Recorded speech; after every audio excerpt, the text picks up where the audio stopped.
If you let me, I will prove you should be mine. Come with me, move through the night. Let me learn what we like, you're on my mind. And if we keep up the vibe, moving in motion, eye to eye, perfect time. Talk to me, I want you on my body. Feel the heat all over my body. Come on, talk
I've been wandering these places, trying to find where I know I belong.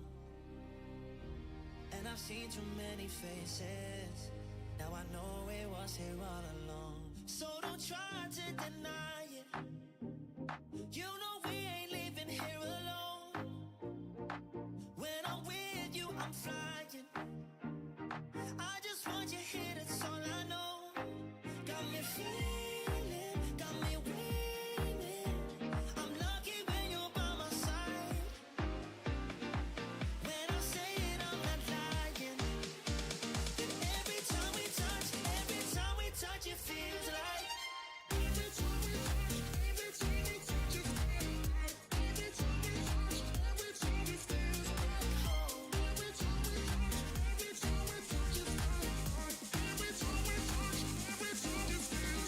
home. This feels like home, yeah.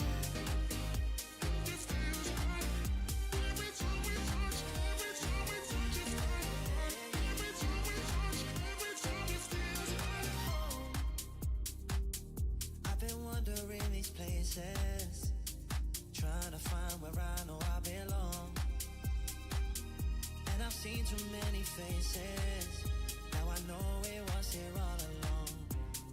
It's an impossible thing that I'm feeling, pressure is building inside of my veins. Tell me it's real and you swear that you mean it, yeah you mean it. So don't try to deny, don't you try to deny. You know we ain't leaving here alone. No we ain't, no, no. When I'm with you, I'm flying. When I'm with you, I am flying. I just want you here, that's all I know, yeah, yeah, yeah, yeah. Got me feeling, got me winning, I'm lucky when you're by my side. Yeah, yeah. When I say it, I'm not lying. Then every time we touch, it feels like. Every time we touch, it feels like. Every time we touch, it feels like home. Every time we touch, it feels like. Every time we touch, home. Yeah, yeah, yeah. This feels like home. Oh, it feels like home. Every time we touch, it feels like. Oh, yeah. Every time it feels like home.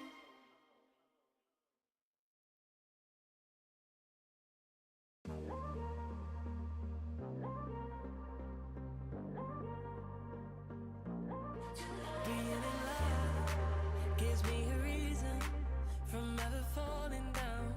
I'm in love right now, and I can feel it. Baby, hear me and never leave me. I'm flying off the ground. If you just trust in my feelings, I can breathe again, touching skin to skin. I feel the love, baby, let me in. Just the two of us, and feel the love within. Let's keep running, let's make believe, keep it coming. You make me feel free and I love it. It's you and me and I love it. To love you.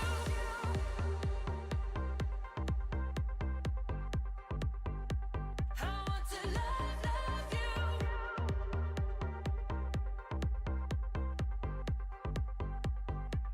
To love you.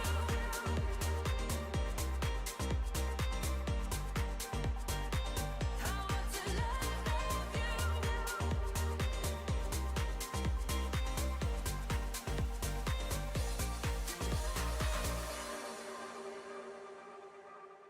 Being in love gives me a reason from ever falling down. I'm in love right now, and I can feel it. Baby, hear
but a clean fight for Disguised.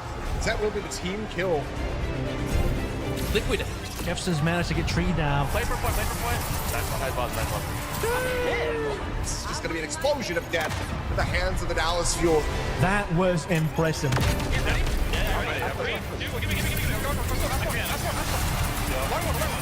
Can't get the touch. Here comes the engage. Psycho with 3. Oh, buddy. There's the tether, looking for the drag off, but the pickup comes through. Oh, the carrier. Empty got to the rescue. Twisted Minds looking to close out the series here and take over the trophy. Court has done it so many times before, and he'll do it again. Your OWCS 2025 World Finals champion.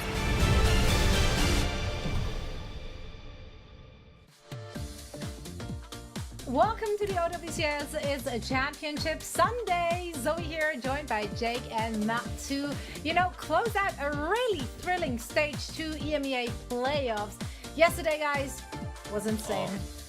Many of the matches still lived rent-free in my head as I went to bed. I mean, incredible games in EMEA. Really kind of all throughout this 4-team playoff, right? I know even those 3-0s are a little bit misleading. Those are pretty interesting games, but I mean, that VP GK game was a banger. GK's had to work this playoff, man. They have played a ton of maps. They've even the last games of the regular season incredibly close, and although they fall just the tiniest bit short yesterday, they do look like a fearsome opponent and have really, it feels like, risen to the level of Twisted Minds and Virtus.pro to be a world competitive team.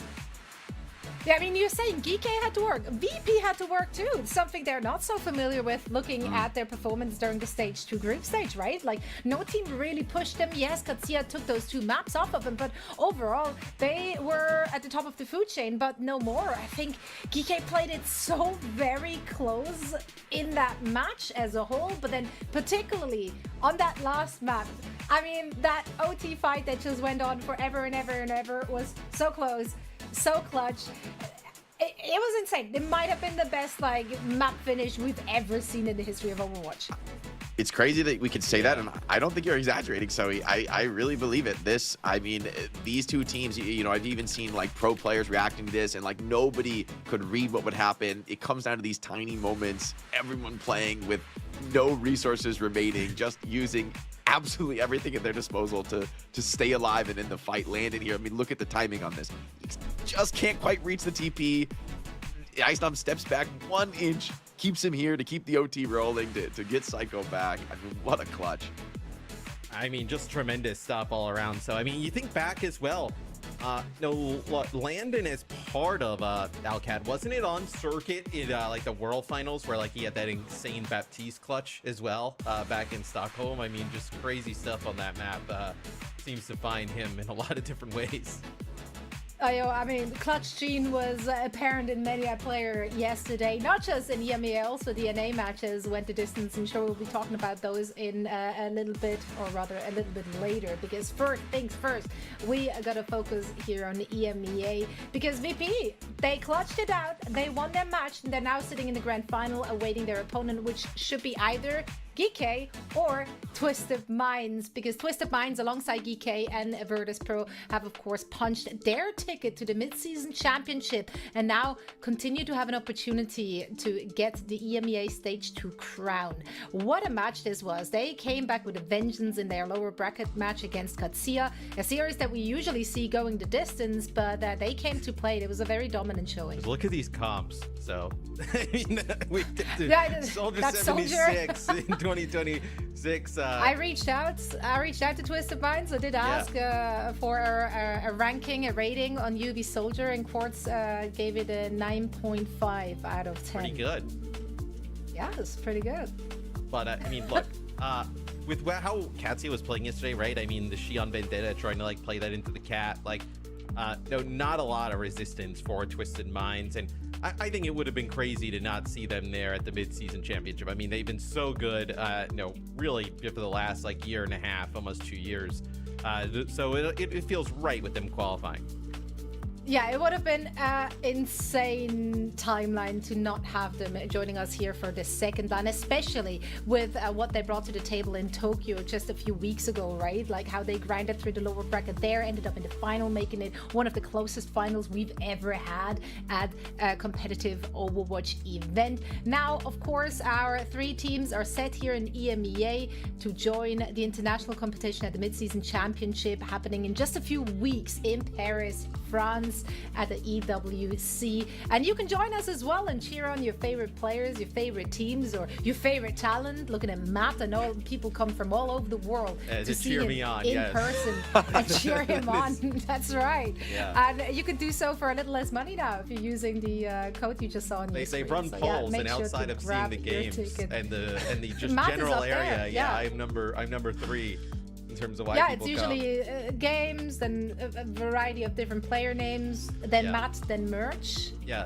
So yeah, that's usually the ranking we have, which is fair, man. He's a sight to behold, a small sight, but he's a sight. very, Now- very tiny. You have to squint.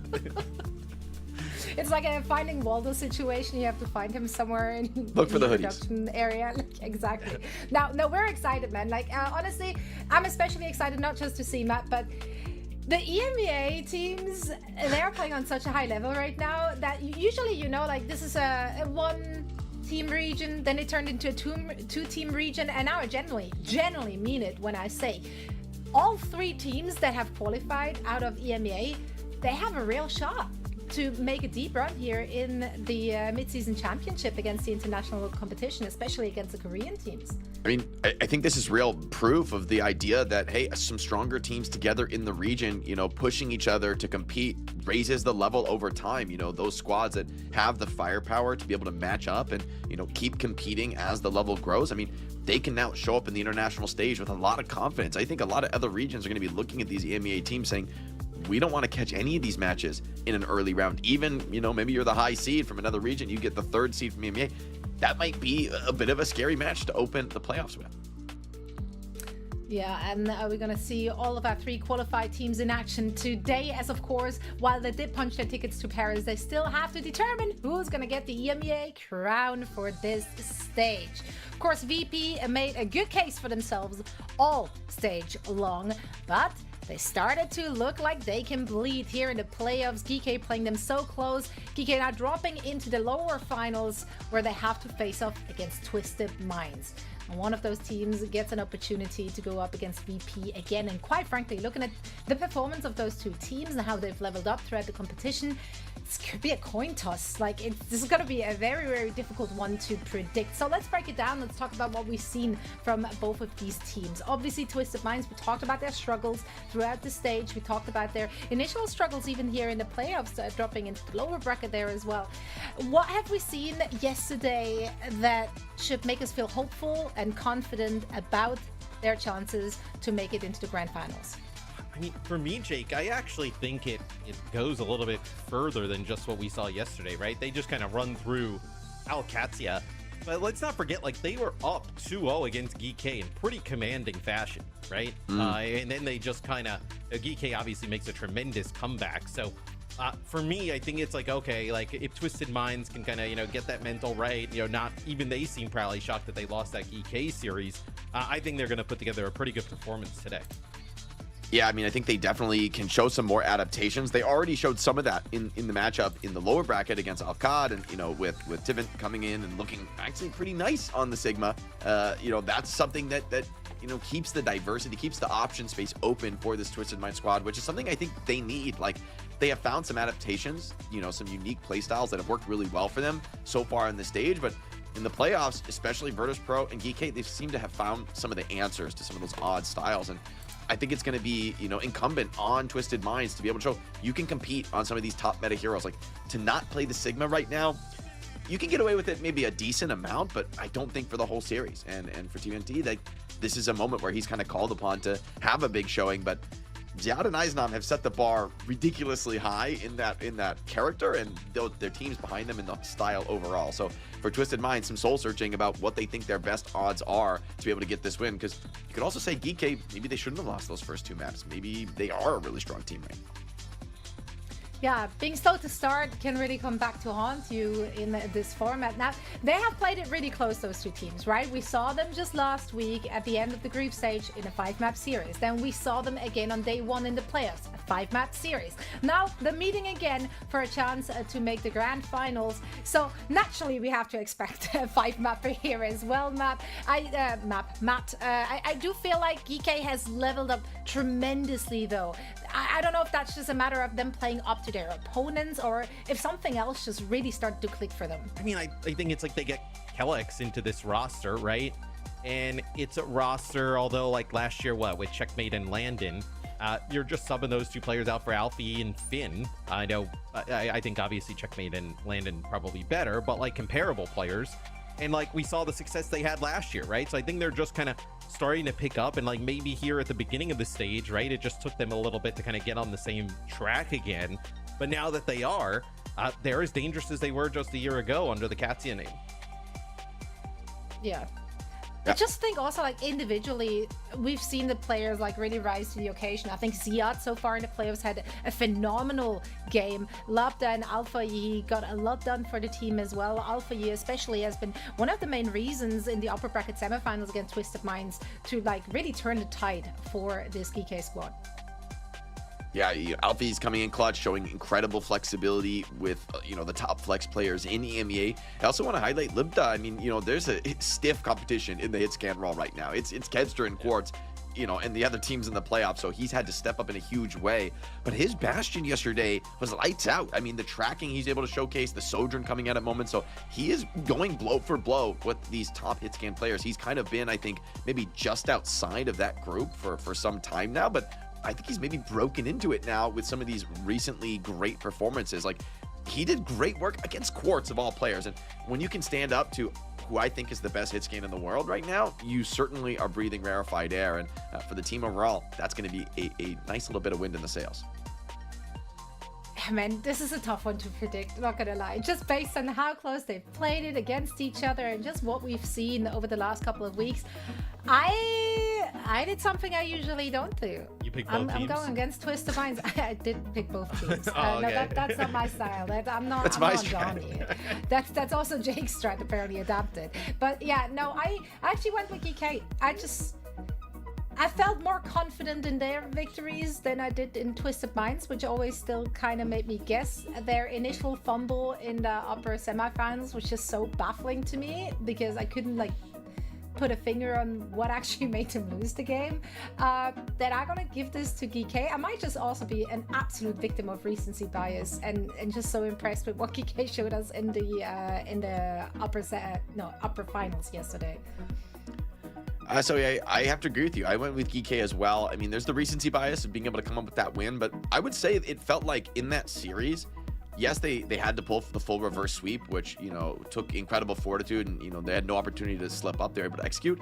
But I think the way they pulled it off, it was really convincing. Like, once they started to win, they ran away with it, and it felt like, okay, maybe they just kind of found the answer. So I think it's up to Twisted Minds to adapt and show us something new.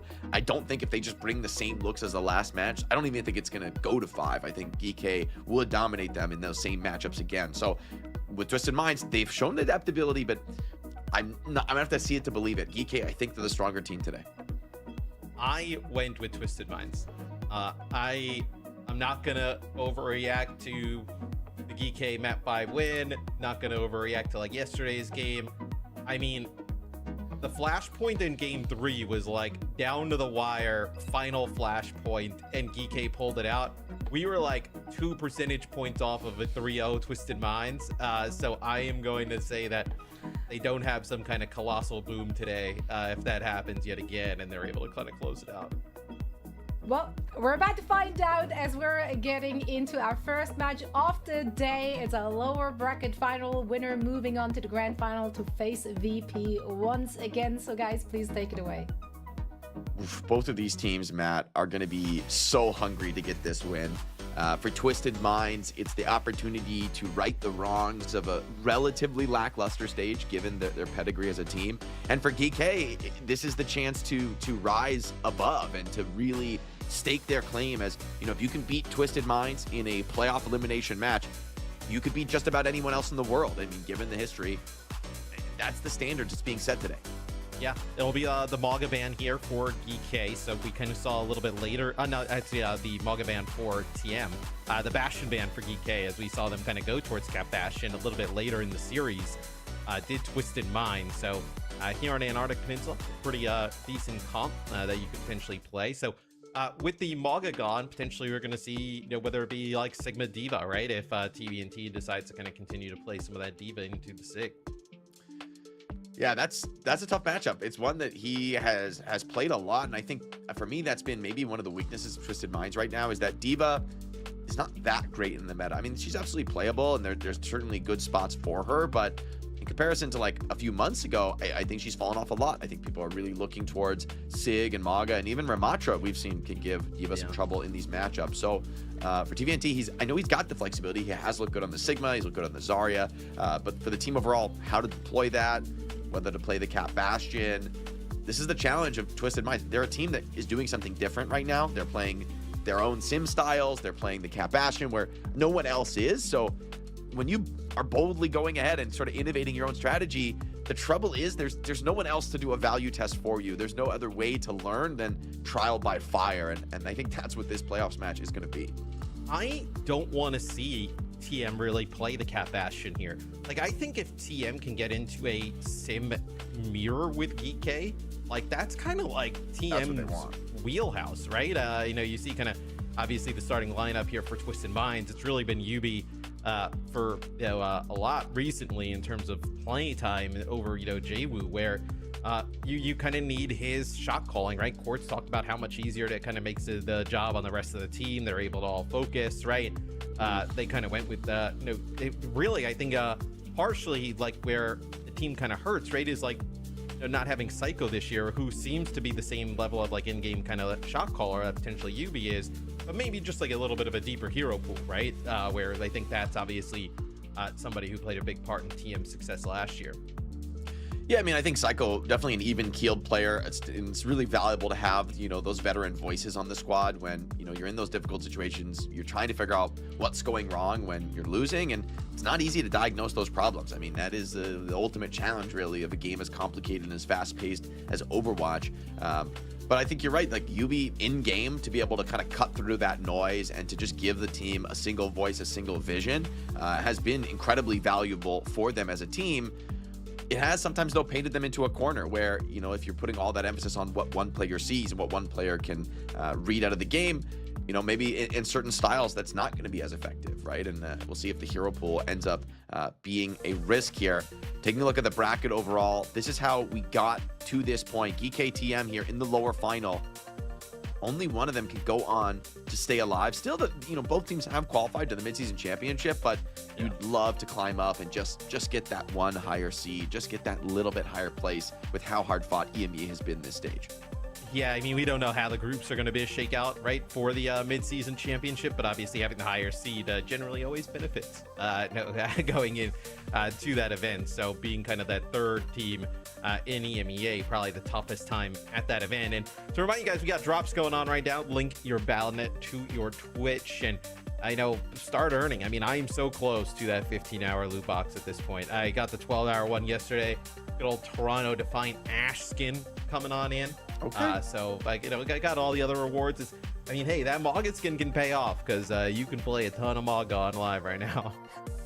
Look, Mauga, I've been having a blast playing Mauga. I played a bunch of tank for a few days. Mauga was my savior, man. Like, I get like some crazy support comp, and normally I'd be tilted. Normally I'd be like, I'm not gonna get a single kill this game, and then I realized I don't need any. I'm playing Mauga. I'll heal myself, baby, with the lifesteal. I can imagine the stress your supports when they see your name log into the game. No, I play on streamer mode. I'm fully anonymous. Okay.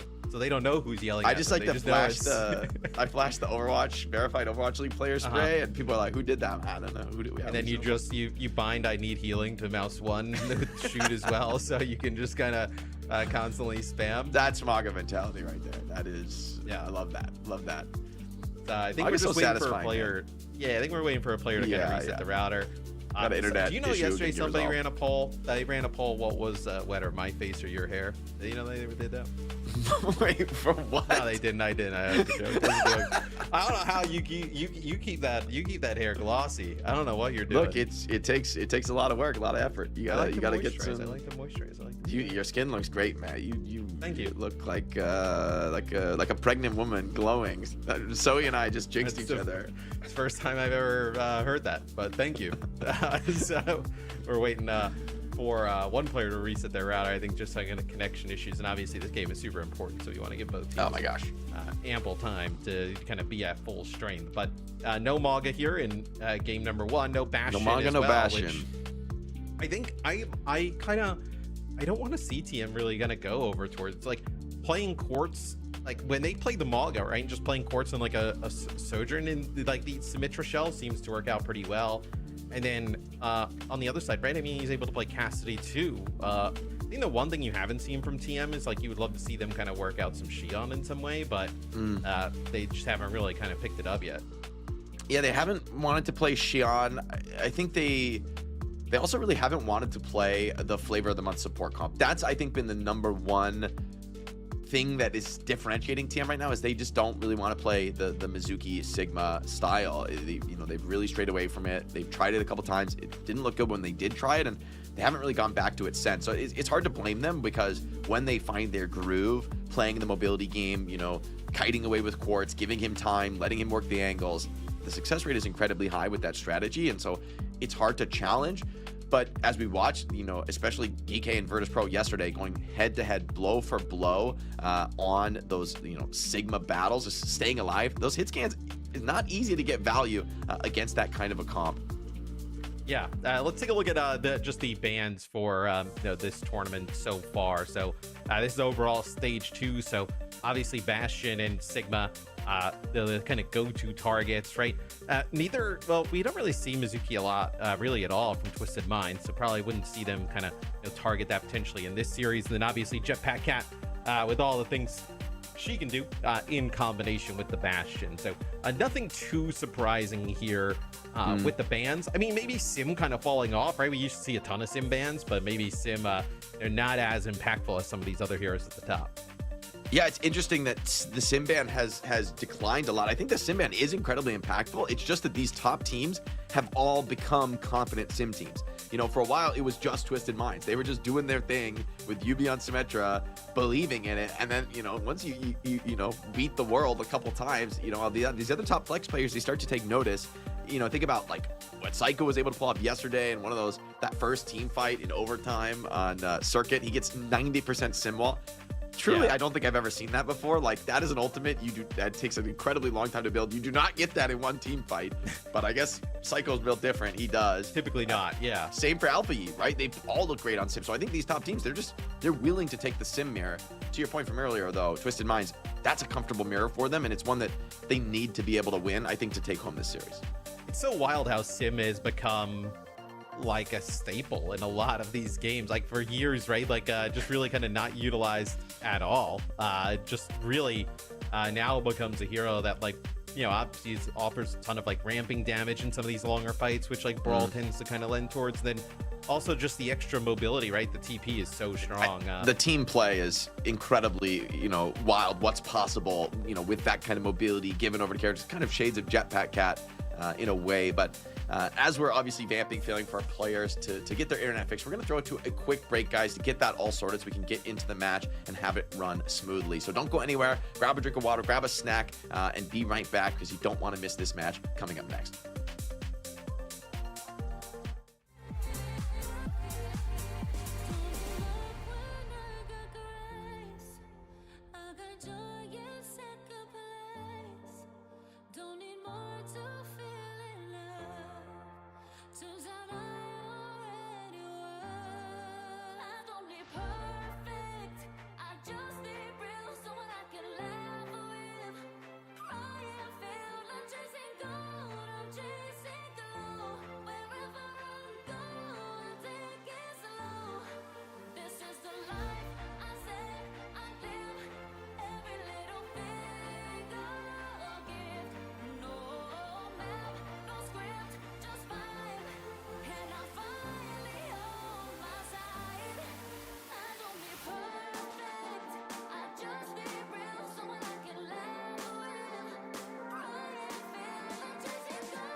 All right, everybody. We've got our players set. Seems like everybody is ready to roll. The internet well set up for this incredibly important match for both of these teams to stay alive in the playoffs. That's so hard. The internet well set up. We'll find out. Oh God, what have I done? What have I done? Yeah, just to remind you guys, Bastion, Maga are the bans here for game number 1. Is really important game, right? I know solidifies top 2 in EMEA going into the midseason championship. Obviously, I know impacts the groups pretty heavily. When we get there with some extra teams in the mix, so potentially lands you in a position to go even further in that tournament. Although we do believe that all 3 of these EMEA teams can go pretty far. Dude, whichever team is 3rd out of EMEA is going to be, it's such like a landmine in the playoffs. You're some number 1 seed from another region and you did so good all stage, and then you play like TM or DK, day 1 of the midseason championship. But number 3 in EMEA, what would they be in some of the other regions? I think genuinely all 3 of these teams are world class. We'll have to see. Of course, the land will be the determiner of that. And we're getting spicy. Avoiding the Sigmir, Tiven is gonna bring out the Rhine. I've been calling it out all stage long, and once again, Twisted Mind's gonna give it a shot. Yeah, and they've done this on Neon Junction, right? We saw them, they kind of dominated with this Reinhardt in play, and they're actually going to, you'll see for Simple and Co, right? They're going to be playing that like Lucio Kiri here. Kelix with that Mizuki on the other side. We talked a little bit about it where Ryan not as bothered by like the Sanctuary, right? Like you're able to just get in there and still kind of swing and be aggressive. TV rush, straight in over the top, try to flip the map here. Ryan into the back line, but good little dance away. GK step through the TP, playing on the point. Connections haven't been found yet. Kelix trying to sidestep though and can't get out of the angle from Quartz, who's up on this high ground, relatively uncontested. Libda picks up a kill, but big damage in from Quartz, looking to be cleaned up by Tiven. Cassidy, almost gets a trade. Not quite able to bring Reinhardt down with him. And GK, although they grab the initial flip and 15%, it's Twisted Minds who come away with the cap and get to play defense here. And you see Kelix move away from the Mizuki, right? Because the thing that they kind of add into the mix here with Twisted Minds is, great, like you can TP away for GK, but TVNT has the benefits of playing with the Lucio here as well, right? To kind of use that speed to kind of get him further into the mix. It's going to be a really early rush here from Simple. Nice everybody TP on GK. Yeah, they back out. Yeah, they just TP out of there. They're gone. I mean, that's classic. What we see from TM. Now TM once again trying to get aggressive, trying to stuff this Sigma into the choke. Pushing him into the locker here, but Lubda takes the high ground, takes a shot from Quartz, thinks a little bit better of trying to hold that position. Despite playing the Rhine, I mean, the poke is coming out thick and fast from Twisted Minds. DK trying to get some range damage in. The Deadeye from Quartz being channeled, teleport into the backline, just can't quite get the connection, but Yubi runs over Ziad, everyone hiding from the Deadeye, no one there to support the front line. And Twisted Minds, clean house once again. TK even throwing the rush into that fight, but it's over before that ultimate really sees much value. And it's crazy to see, like, when we're on, just kind of the 3P cam and we're kind of in free cam here, like how much space TVNT is able to take up, right? You see just kind of like, just by the Rhine and being able to move up with that shield, just puts them in a really bad position. And now Twisted Minds, I mean, you're gonna have your sim wall, you're gonna have Shatter a lot to work with here as TVNT postures up. It's gonna be the sound barrier there, keeping him alive. It's gonna be the Flux though, does a decent amount of damage. A huge Shatter though, connects with 3. That is going to be a fight win for Twisted Minds as they look pretty awesome on this Reinhardt. We need to get a stats check on Ryan's win rate this stage. I've been telling you that. I've been telling you.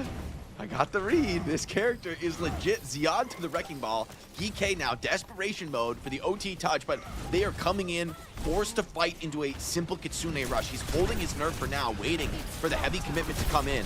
Ziad trying to delay, knows there's huge threat on the other side. Lubda makes a nice poke, but here comes the rush. Quartz standing on the point, so threatening. No one dares test this Cassidy.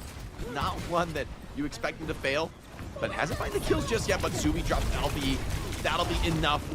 Maybe, but Court will not Kelix with the Ray. Keeps the team in the fight. Ziad needs to find some kind of value because Tiven is just running down players in the OT. Rhine, so challenging to touch the point. Into the Deutsche Hammermat, and it won't be successful this time. What a round from TM, bringing up the Rhine strat once again. This has become a bellwether for them. This has become unreliable. It feels like they don't lose with this comp. Yeah, I mean, on Neon Junction, it was pretty awesome. This is gets slammed to the ground, just walks to the other side of the sim wall. Huge shatter, connects with 4, it looks like there. So massive plays from TVNT, finishes deathless there in round number 1, leading in terms of damage as well, right? Just able to get that Rhine into the mix. It causes so much chaos. Oof. Great plays from Simple too to keep Divin healthy there on the Flux. Cleanse blocks the damage, so he still has the HP to swing past the shield, drop a huge shatter into the enemy backline. And GK gonna roll out with the Lucio this time. They think that boop could be nice at mitigating this Ryan's mobility, but I mean, you feel the pressure. Ziad and the Sigma needs time to work. He's not getting it. Divin takes the corner, but what a find on the off angle. Something we kind of expect from Quartz to produce, but here the Sojourn strikes first blood, and you see Twisted Minds, without their star sim player, have no interest in a team fight. Yeah, they just kind of have to back out, right? Losing all of that mobility there at the start, where Lab able to find yet another opening pick on the Sojourn. So you see him kind of playing those off angles there, kind of hunting if one of those players gets a little bit out of line coming through those TPs. And now it's going to be a battle of the points. Ziad getting dangerously low, just getting pushed down by TVNT, and nothing you can do to stop that Ryan in that scenario. Sig, tough hero to play into this matchup. Ryan and Sim just completely ignoring your defensive tools, burning you down. And despite losing the first fight, I mean, Twisted Minds, they come back in with the Sim, and they show incredible fight back on the retake. I mean, what, the Ryan just once gets again past the Sig shield, and then, like, Kinetic Grasp obviously does nothing to the hammer. You swing on so, yeah, pin you're him, just right? The beating threat him of the down. pin is so scary on Sigma. You get pinned, you're done. You were just instantly dead. You do not have the HP that some of the other tanks have to work with. Ryan swings deep past the choke, but that allows GK to maybe rotate out wide, still playing the mobility of the TP, so threatening the early rush. Once again, coming out so quick and simple. Ziad, not long for this world, is going to get cleaned up, and the rest of the team maybe not long behind. The fire strikes so threatening now after this recent buff. Althea dancing well, but just doesn't have a way out with the TP already committed. Oh, okay. With the shield bash, one fire strike. Okay. That was getting a little scary. Yeah, and you see them kind of like, GK uses the TP, they kind of get to one side. It looked like Simple early on was going to like TP in and then drop the rush, but when they saw that, they TP'd out. Just kind of uses their own sim, get around the corner. It's going to be the Deadeye here, sim walls from both sides. Forge just trying to channel something big. He gets Alfie. And there's the pin. Ziad's so low, getting overwhelmed. Has to be a reset now for GK, and this Sigma is getting just boxed out.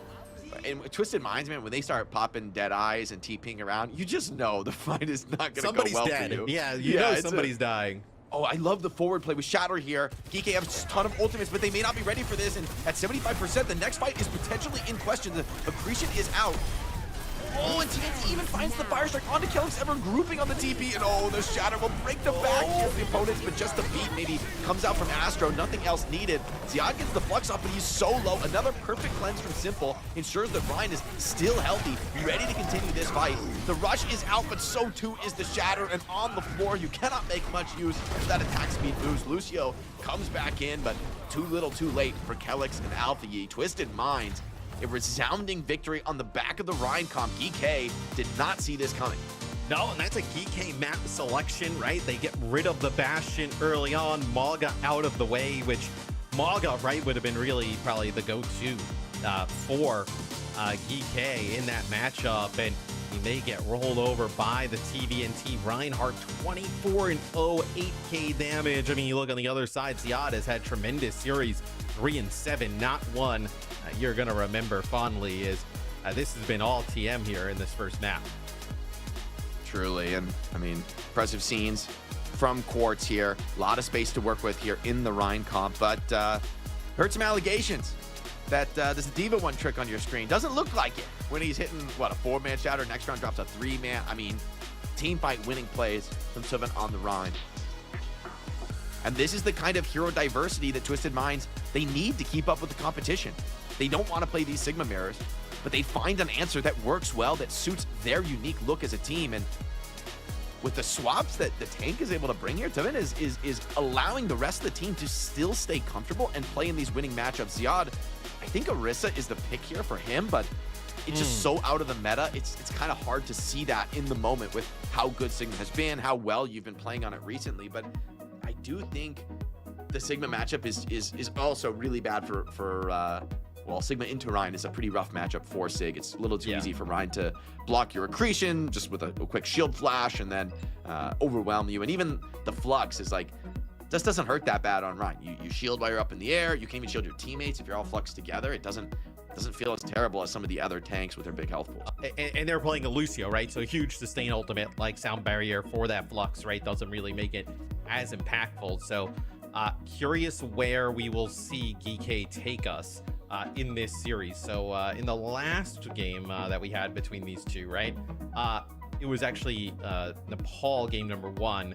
GK chose Neon Junction, not going to choose that this time. So they'll go to New Junk City. So this is where their comeback started in the last series between these two teams. Yeah, Cat Bastion eventually was the style the Twisted Minds went to, and it did draw the series, or the map rather, to an incredibly tight, close finish, despite most teams not wanting to play Cat Bastion here. Twisted Minds very nearly made it work. I have a feeling that both teams have really had to think about this map. With how close it was, I think they probably both have adaptations to show. And so I expect this one maybe to be quite a different map than what we saw when these two teams previously faced off. Ban? I was just thinking that. Here's the thing about the Rhine is, how does Rhine do into these like counter comps? I mean, like Ramatra is an option to have a good matchup there. You know, the Maga is okay in the Rhine. I don't completely love that for Maga, since you can't lifesteal when Rhine just pulls his shield up. The bans, I think, are going to tell definitely a pretty interesting story here. As GK take us here, you know, they get to control the ban tempo, but the banning Rhine feels terrible. You could also just ban Sim here. I wouldn't hate that either. I don't think Rhine is very playable without it. And they get rid of Cassidy here for GK, so this is going to force, either a Sojourn head-to-head, or we'll probably see them go Cat Bastion on the other side. Could TM ban Sig here? They could, but if you wanted to play Cat Bastion and force them to play like Ramatra Diva into it? That's true. Maybe in order to make the Cat Bastion work, I think getting rid of the Sigma is a good idea. New Junk you wouldn't typically see is like, I mean, we do see Sigma played on it now because Sig's so strong, but it'll be a Kiri ban, actually. Ooh, okay.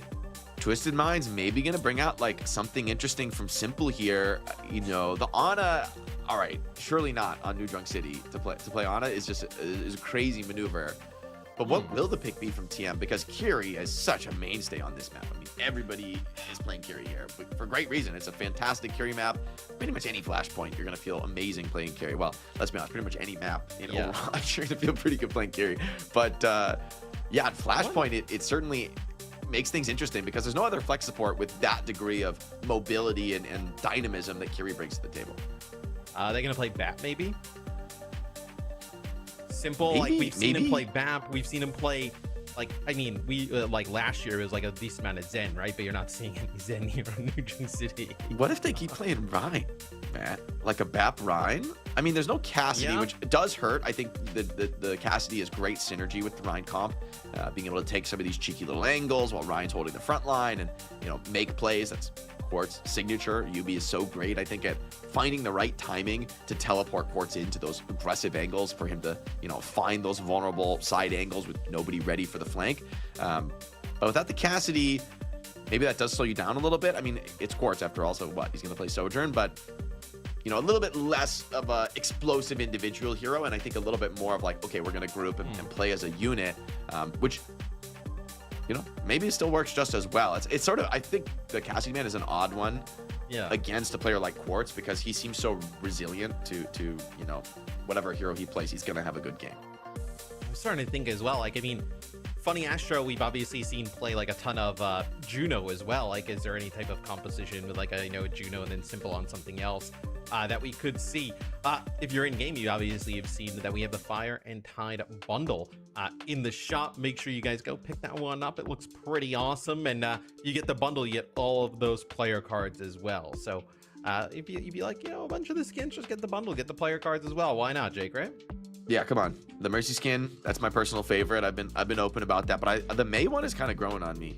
I kind of dig the Tidebound May. Yeah, it's a pretty cool one. I think the May one is kind of, you know, out of The these, hairstyle's probably fire. my go-to. Yeah, it's the hairstyle, and I don't love some of the other May skins. I think May needs some cool skins, so I'm a fan of this one. Facts, Matt. And as we go to New Junk City, Carry and Cass off the field, two of the top meta choices, I think, these No way they days. play Brig, right? Like Juno Brig. That's like a TM. No, you're crazy for that one. You're crazy for that Yeah, one. there's no way. I mean, Well, I just don't think Brig.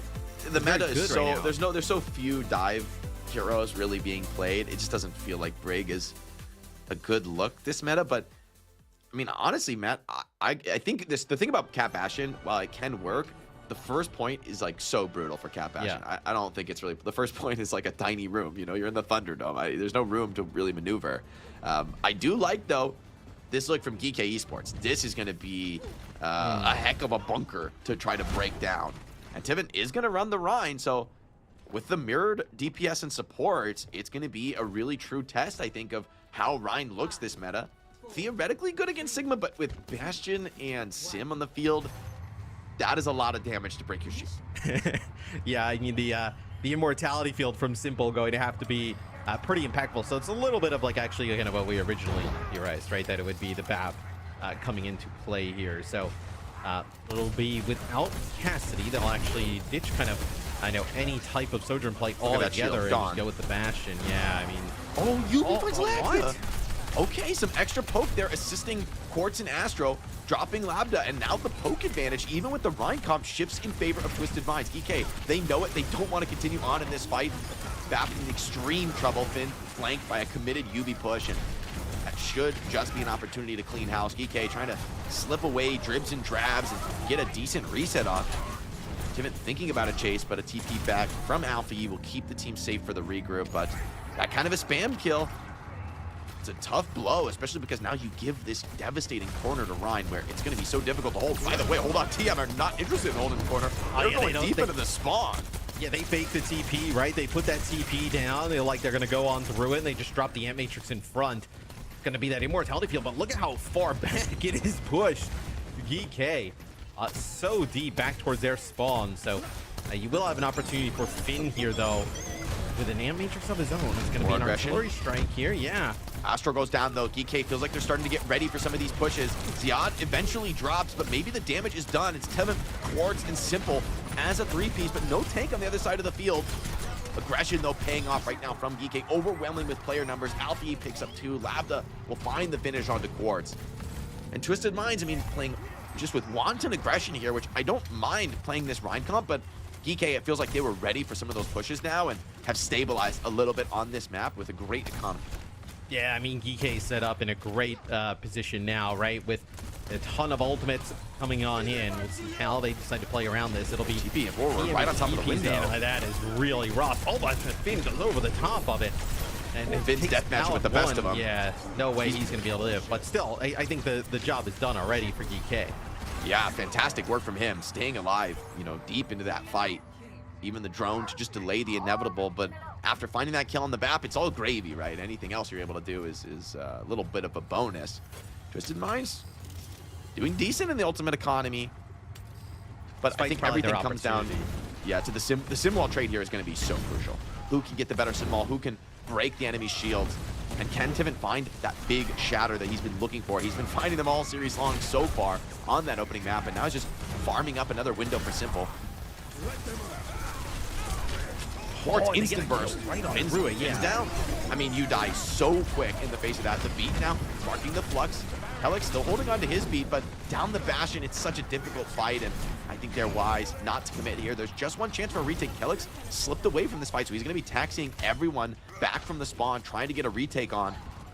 Tivin, I think it's incumbent upon him to look for an early shatter here. If he can just get into the fight and get a sim wall out, I think they will feel pretty powerful here, but crossing these choke thresholds, so challenging against Rhine, and they're actually not going to just have time for the retake at all. GK playing the slower style here, and it doesn't pay off on the very first flashpoint, but that is a good one for Rhine, Matt. Yeah, they've given, I think, up, give up that flashpoint to actually just kind of rotate early and get control here of this next one up on the high ground, right? Whether you can kind of create some more distance. Is that's going to be a TP right on in. Shatter, he's stunned. Oh, he gets it down, though. He actually knocks down Ziad.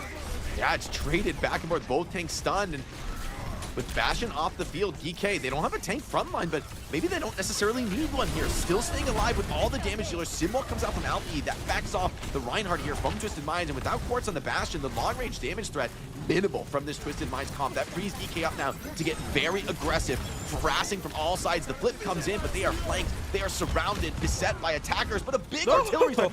Quartz finds 2 on that ultimate of all skills somehow.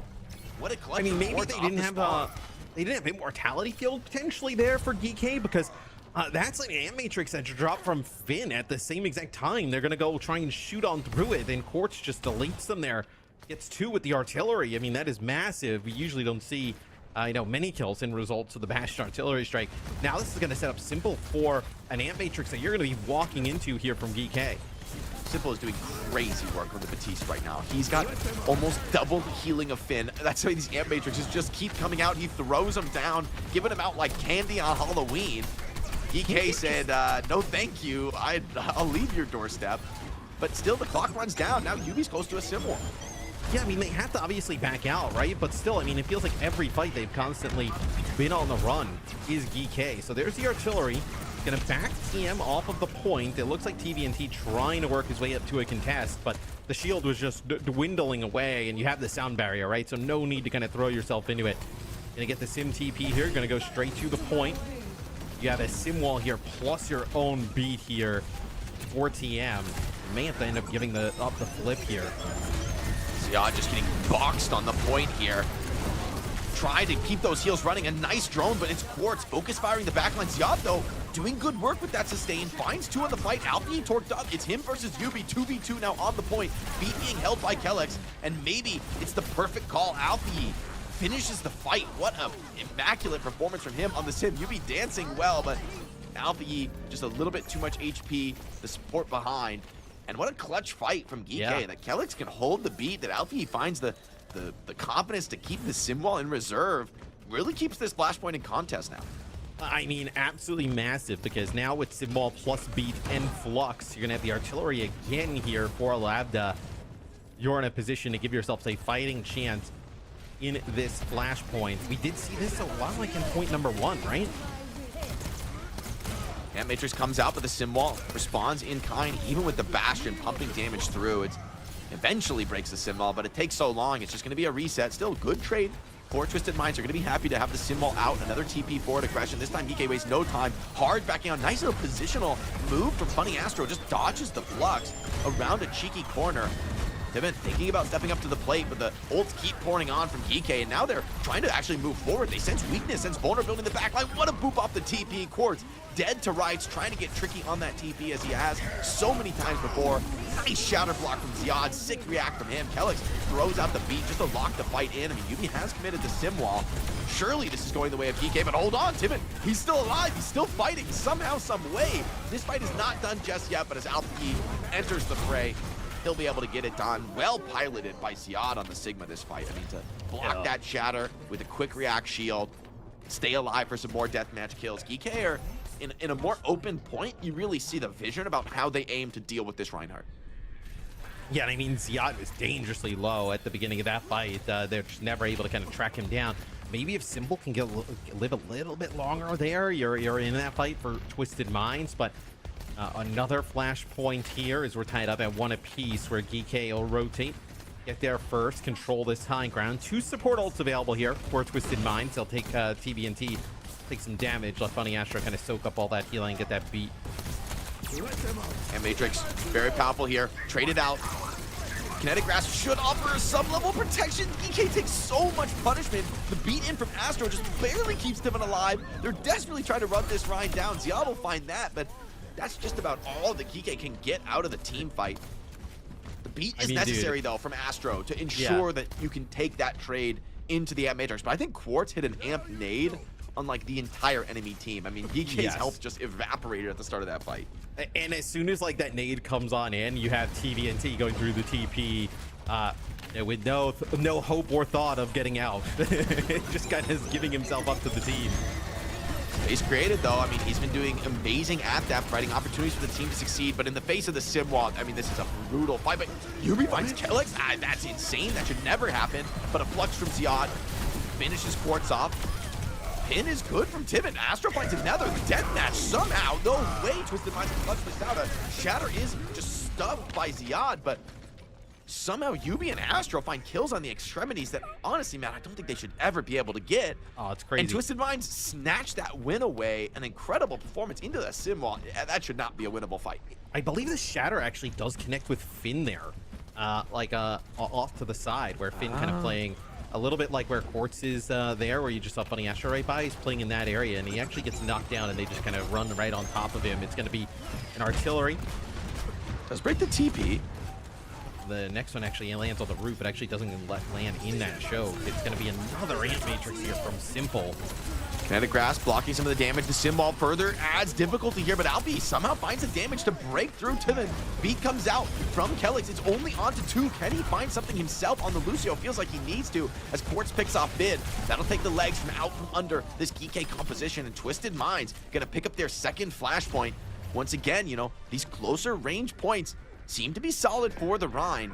These next two, though, maybe with a little bit more, you know, open space to poke. In theory, that's good for GK, but I mean, TM have been so good in these mid-fight moments, right? Like individually, they keep finding these picks. TM may also, I mean, we'll see how they decide to play this. They could actually end up just kind of getting over towards this beat and getting quite aggressive. And I mean, Funny Astro finds Kelix right off the rip. That is brutal there for GK. Trade still coming, Tiven. Very low. This one could just be clutchable. And Ziad, beautiful rock from range. Drops down Astro. Finn and Ziad now working together. But in a 3v2 versus an enemy Reinhardt, they just don't have the damage to get through the shield. Ziad still going to take a challenge on point. Lucio's coming back fast. Kelix, after the early death, still in the fight. And the accretion is just good enough to break down TVNT's health pool. Good read from GK getting back into this fight. They have given the flip up, but without the Rhine, Twisted Minds won't be able to hold on to it for long. They have to back out, reset through the choke. Yeah, and we're not on what's Simple. I wonder if he didn't have that immortality field at that time, or didn't think there was going to be that much burst damage coming into TVNT. And maybe just going to be able to kind of heal him up and then get like a regen burst and just kind of keep him going. But be a flip here as GK will end up taking the lead. It's going to be Flux. Nice job for Funny Astro to get out of it and get that sound barrier off. Flanking Bastion from Libda, poking from the off angle. There's an Ant Matrix in the front, but somehow Twisted Minds find the cover, play the angles to perfection, and come up with 2. Ziad now, in desperation, has found one back, but it feels like Ryan just too healthy, too steady of a hand to give up this point. And the outplay from TM, I mean, they're flanked by Bastion. There's a window in there. How do they get those kills, man? I mean, that is crazy, right? It's a nice job just kind of when they see that Labda's on the flank. No, Funny Astro gets like a boot, just kind of knocks him off course. Everybody just has to move up just an inch there to kind of dodge the damage coming in from that Bastion. Artillery with a Shatter here available for Twisted Minds. We're also going to have a sim wall, so this amount of stuff. It'll be the artillery first here. Trying to line it up, maybe force players into the line of sight of TVNT. Oh, big shell. Oh, wait, what? Oh, one more final shell comes in from Quartz, takes out Kelix. Sick read, just sees that he's gonna maybe swing back into the team fight, hoping to be a little bit greedy. It's an ultimate that, frankly, we don't often see get value, and Quartz has found a lot this series on the back of it. 3 kills on this map alone. TVNT takes an accretion now, but there's no more stun to deal with, and they TP away, but Quartz punishes Alpha on the move. And Tibet was looking for the Shatter, but may not even need it now in this fight. But he's gonna use it. I mean, Ziad's so ready for the block, has to avoid the shield. Once this breaks, he's in real trouble, but a float up into the air. Reads the timing, a beat now comes in from Kelix. Alpi back soon here on the shield. The trades come in, Bastion's off the field. Tibet now with the window behind. Simple trying to bring that damage. He's so consistent here on the Batiste, and the Reinhardt just running down the opposition, flying away with those floaty feet. But the damage not quite enough. Simple eventually finishes the kill. Alpi is back in. We're into a crazy deathmatch scenario, but the 2 supports from Twisted Minds stand the test of time and are gonna pick up this second map in the series. GK, last time they pulled off a reverse sweep, but I certainly will tell you, Matt, they did not want to be put in that position again, and that's exactly where they find themselves. Reinhardt, the answer for Twisted Minds. I don't think anybody saw that coming, except me, man. Just up the. Well, I mean, you did pick GK, but anyway. True. Okay, fair. Maybe I didn't see that coming. You saw it coming, but maybe didn't think it was going to be that effective. They just barrel down, like they just run down Ziad every single time. Obviously, Ziad doing a great job in terms of poke. TVNT, you know, obviously you're not going to see, at least on this map. No, it just kind of reflected in the damage. Quartz, 20k damage almost there. on the Bastion playing a lot of the time. I think we also saw that TVNT, it was like 30k damage mitigated there with like the shield. So wild stuff. With that Reinhardt in yet again. The supports towards the end of that game, though, like you were talking about, I mean, Simple is actually trying to just gun Ziad out of the sky. Ziad getting a little bit of healing, was on 23 HP, trying to prevent that like flux from actually landing on the TVNT, not able to get him, but the support's able to clutch out in the end. What a performance, and it's great to see Timon on the Rhine looking so confident. You know, his hero pool, we have called it into question in a major way this stage, and it's been unconventional, but he's found the answers. Yesterday, showed off the Sigma, looked respectable. Now the Reinhardt, I mean, we've seen it a couple times from him before, but it really pays dividends today. Winning crucial fights at the back of not only his shatters, but just his space creation is massive here on the Rhine. I mean, there's so much attention that needs to be given to him when he's, you know, dashing forward, trying to run over the front line. For me, I do think Sigma loses this matchup. I would have thought Ziad would swap off and hit a counter pick on the Rhine. They really believe it can work, but the sim TPs, the Rhine with the playmaking, it's so much to keep track of. Yeah, it's pretty brutal. I mean, this is a comp, you know, all the kind of past seasons, you know, of Overwatch Esports kind of blend together, but it's like very similar to like London Spitfire, right? Like, remember, like, this is the London comp, the pretty much. TP, the Rhine around, like all types of, that was really when we kind of saw sim, and not even at our strongest, kind of like peek into the meta, but really impactful stuff. And like it begs the question, like, what is the answer here? Like, it doesn't seem like they want to GK move away from Sig, right? Or they want to kind of play it. Like, I was surprised, like, at least try Ramatra. I mean, Ziad can play really well on the Ramatra, like, at least kind of maybe give yourself an opportunity to kind of like fight in that kind of close quarter with the Reinhardt, right? Ramatra does really well, you know, goes straight through the shields, just kind of punching down the Rhine, running him down. But it's just kind of like all holding on to the Sigma. Neon Junction, this is where we saw TM look probably their best in the series against GK, right? Using the TPs to get up to the high ground with that Reinhardt. I mean, maybe you throw a Rhine or a Sim ban here. I feel like you have to. If you don't ban out one of the heroes that Twisted Mind showed that strat with, I mean, they didn't even crack first point. Like, I don't even want to know what happens on the rest of the map. I feel like the Sim Rhine could be very good on Neon Junction, like into anything maybe. Like the way TM were playing it was looking pretty meta breaking. So for GK, the hero bans here really need to be impactful, really need to prevent what Twisted Minds have been running with all series. It will be the Rhine. I mean, but the Sim is still in, which allows them to kind of get towards that high ground, which they were so good with the other day. I wonder, would TM ever ban like a Soj, right? I mean, you know, force Slam to play like whether it be the Bastion or the Cassidy to kind of contest. I know the Cassidy head to head. It's a Mizuki ban, so that probably tells you that they want to play some Diva potentially here. Yeah, there's a couple ways to look at this. I think TM could essentially, I think they're gonna play the same comp with Lucio Kiri, Cassidy Sim, and it's just a question of what the tank is. I would like to see Divin on the Sigma actually here. I think it's for me a really, like, it's a great replacement if you just want to run the same strat and abuse that little high ground over the point, use a lot of those same TP angles. Sigma can do some of the same plays that Rhine can with that kind of a style. It's a little bit less dynamic, well, a lot less dynamic and aggressive, which isn't great for TM, but I also don't love the Diva in this meta, and I think Divin has been good on the Sigma. Like, I think I want to see him play it more, and you know, not just be insane on the Rhine and the Diva with their incredible aggression, but then again, for Ziad, I mean, he is playing incredibly well on the Sigma. I want to emphasize that. I don't think it's like any mistake he's making. That's why I'm thinking like maybe a swap needs to come, because he's hitting the shatter blocks. He's fighting accretion stuns on Rhine, which almost shouldn't really happen. Hero matchup 1-to-1. Yeah, exactly. You just get swung on, and you just don't really have a tool to reliably deal with the Rhine. He's swinging his hammer. I mean, you can kind of like you try and move the Sigma around the map to obviously not be in like the same vicinity as the Reinhardt, but eventually it's going to happen, right? I mean, and with TM is like with so good Lucio, at like baiting out Sim, TPs, and good luck, man. Good luck staying away from the Rhine. Like, you're gonna need it on Sigma. You don't have the mobility tool.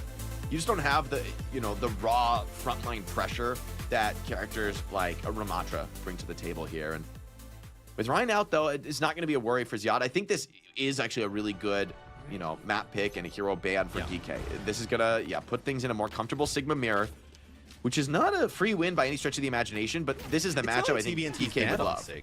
No, and that's why I think Twisted Minds now have actually really risen. I mean, it's interesting because there's been this whole conversation on social media about, there's been some folks saying, D.Va one trick, he's so good on D.Va, but what can he really play elsewhere?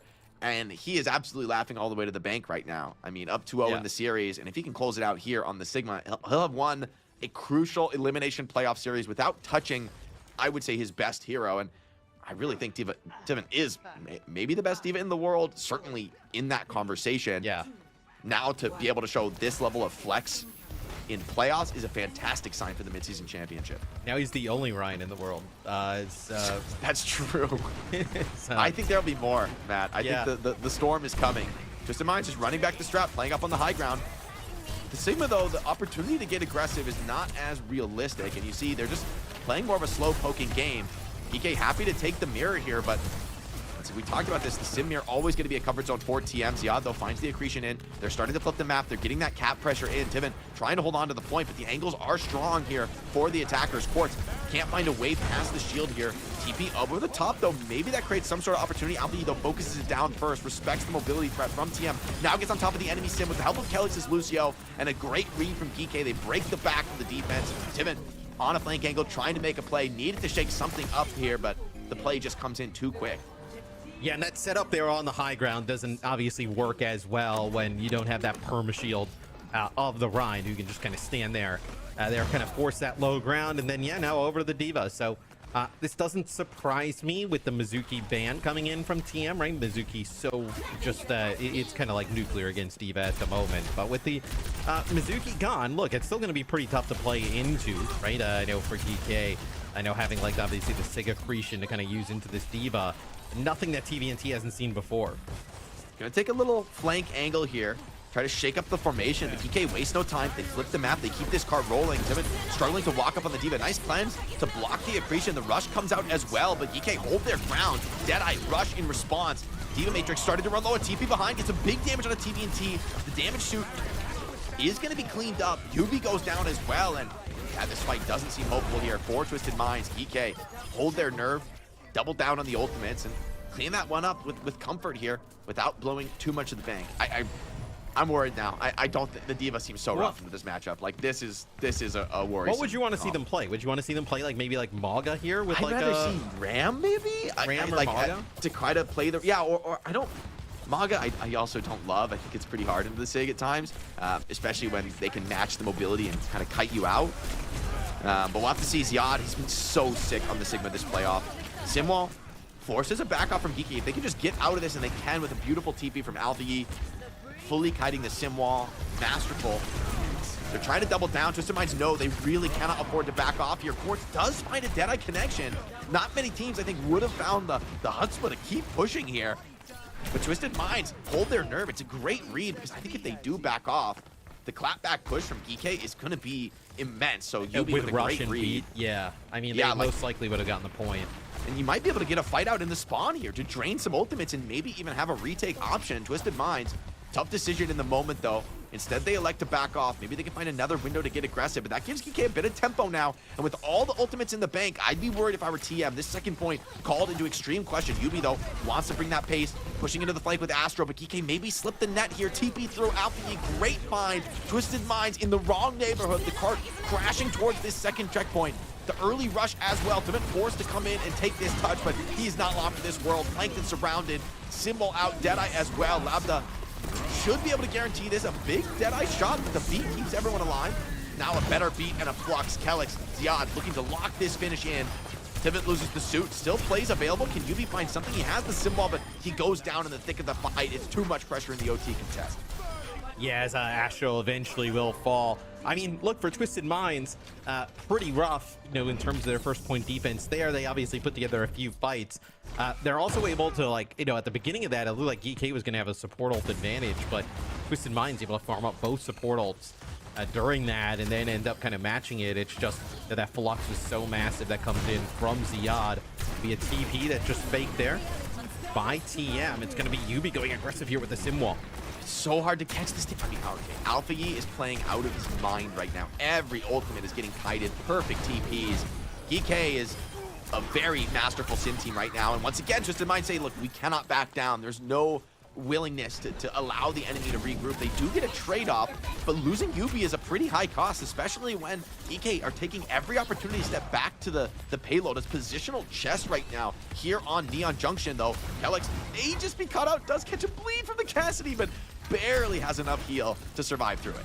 Yeah, I think he got hit with a hinder as well. It's going to be dead eyes here from both Cassidys. Labs So are just ready kind of for the looking off in angle. every which direction. He just assumes that there's going to be a Cassidy behind him. Honestly, a reasonable assumption given how this game is coming. TP comes out, Quartz finds a quick pick, but the trades still could come in. Noah's Quartz finds a second, TDNT a third. That will be the finish in the team fight. And Twisted Minds on this hard corner, able to get into the back line, activate the Cassidy. TVNT finding some blood as well. And be a quick pause. Looks like, I wonder if there's maybe some internet issues to resolve here, but Neon Junction looking very competitive, and if Alfie can keep playing Sim on this level, I feel like you can have a chance to go the distance, but the specter of that Rhine for the rest of the series is very real, and I think they need better answers for it on maps 4 and 5. Yeah, and I mean, we see this last part of the map, it's very difficult to complete. Like, it gets really close quarter. The defensive spawn advantage is crazy coming out there, so like any kind of like staggers from the offense, you kind of really need to win a clean fight to be able to take it towards the end. And yeah, like you mentioned, right, we still have the possibility, TM I don't think has banned Sig throughout the series, right? So that's I think on the table still. I believe it was like a Maga ban that they've used, and then I know Mizuki here, and then Kiri on the last map. So I don't even think they want to ban Sig though, Matt. I think this is the matchup they want. Do just when they can play the Rhine. I do think maybe ban the Sig and maybe the Diva actually starts to look pretty good again. I think those accretion stunts from Ziad have been so on point. He has become one of the top Sigmas here in EMEA and has really been showcasing that this stage. Last year, I think we got to see a little taste of his flexibility, more fully developed now in this meta. And mechanically, he's just on such an incredible level that they kind of always want to give him that carry potential that the Sigma just inherently has as a hero. But this team fight, it does put you on your heels. And as you mentioned, Matt, that final hard corner on Neon Junction is a brutal place to fight a team like Twisted Minds, who is so cheeky with the TPs, getting the Diva in the back line. And once you start losing supports here and there, things just crumble for the attackers. Just look at the poke damage from the Sig, right? 7,100. Even the mid is pretty crazy. I mean, he's mitigating a lot here, although TVNT is matching it pretty decently. Yeah, plays some Sigma early on and then goes over to the trusted Diva for TVNT. So we'll figure out who's got the connection issue here. It looks like it was Simple as he gets right back into the action. Need your Kiriko for this one, man. Geek, I love the Mei swap out from Levda. This is like something we haven't seen from a while. I mean, cut his teeth in the beginning as a projectile player, but I love the Mei in this kind of a close quarters engagement. With TP4, Twisted Minds trying to punish some aggression. The Mayball tries to isolate a fake TP, but the Flux is good. The beat comes out from Astro, and up in the corners here, it's hard to find follow-up damage on those high ground players. A better beat from Kelix, and Quartz now in the sights of Ziad, knows how threatening this Cassidy can be. Beautiful movement from Quartz, and the support comes in as well. Oh, what? Fancy footwork. Goodness gracious, just styled on Ziad right there. I mean, the fact that they're able to keep him alive, Simple obviously there with a Suzu, funny Astro there too, is crazy. He's like, I'm killing Quartz. I will hunt this Cassidy down. He needs revenge after that one. Twisted Minds have done just enough to get a stabilized OT, but I mean, he did insane work on May this fight. Almost has a blizzard. Simwall's also available, so this fight could get wild and wacky in the OT. Simwall's almost overlapping one another. Each team taking a side here of the final point, just poking away, putting a little bit damage down. Kitsune rushes on the field for both sides very, very shortly. DK slow things down for now, trying to bridge the gap towards that blizzard. Sims fully energized. The rushes are out. Yubi's already down, just bursted before Simple's rush can get out. Nice eat on the Deadeye here from Quartz, gets no value.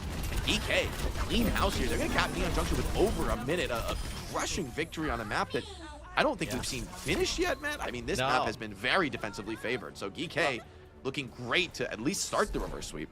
Yeah, I mean, you can see the difference between today's game and the previous game with these two teams. The Reinhardt out, right? This was a 1-0. EK couldn't even get first checkpoint. In our previous game between these two teams, it was that Reinhardt strat where TM was playing on that high ground. As we take a look at some of the highlights you were talking about, Labda when he went over to the Mei really started to pop off.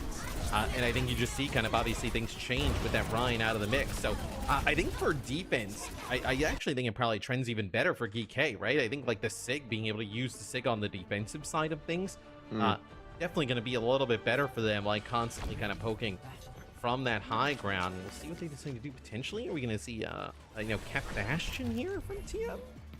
I think they feel like they need to change something. I mean, that last round, they were doing their best to try to catch off some of these plays, even going, like, they TP in, they go with the ultimate, they don't find anything, they just, like, keep going deeper on TM and keep forcing the fights, but, I mean, force really feels like the right word. Like, it really sometimes feels like they're, desperate to go so deep in the enemy backline, and GK, good enough team to be ready to receive them, find the trades, and the May pick, I think, is really inspired from Libda there. It's just not what I would have thought of, but it's fantastic in that final checkpoint here of Neon Junction. And GK, I mean, you mentioned it, the comfortable SIG defense. Quartz on the Soj could complicate things if he can find some opening kills. But an accretion to the face, I think Timmons is going to be taking a few more of those before the map is out.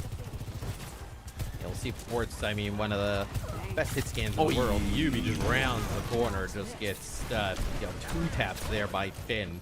Obviously, some poke coming in from the Sigma there, but that is not how you want to start things off.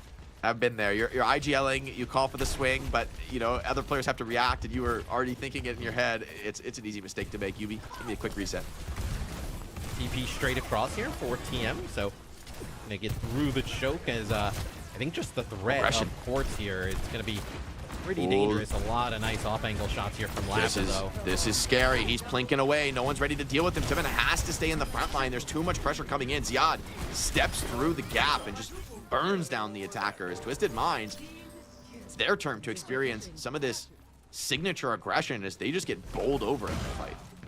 I mean, we talked a little bit. I was going to say, we've seen TVNT play Ramatra really well, and for whatever reason, just not go to it. Now, a pause coming on in. We'll see. It looks like it's going to be the Ram swap. Probably the right move here. Yeah, I like the Ram. I think it'll do a little bit better than the D.Va, at least able to kind of take those face trades, because when you see that, when the Sigma just like walks past your D.Va and starts just smoking your hit scan and Symmetra right in front of you, you're like, okay, maybe I need a little bit more on tank. I like this from GK, that despite how the series has gone so far, they have been kind of blitzed. Here in map 3, they've had exactly the right bounce. It's not that they're always aggressive, but that they're doing both. They're finding the moments to be kiting away and waiting, biding their time for a better opportunity, but they're also not scared when they do see those chances to just run over the opponent. Yubi 8 deaths, that really showcases the challenge here for this comp matchup. GK in full control right now in Neon Junction. Yeah, I mean, he wants to play aggressive, right? No, kind of has to on the sim. Just a pretty wide margin, obviously beating Alpha E in damage, but Alpha E being great with the TPs we were talking about.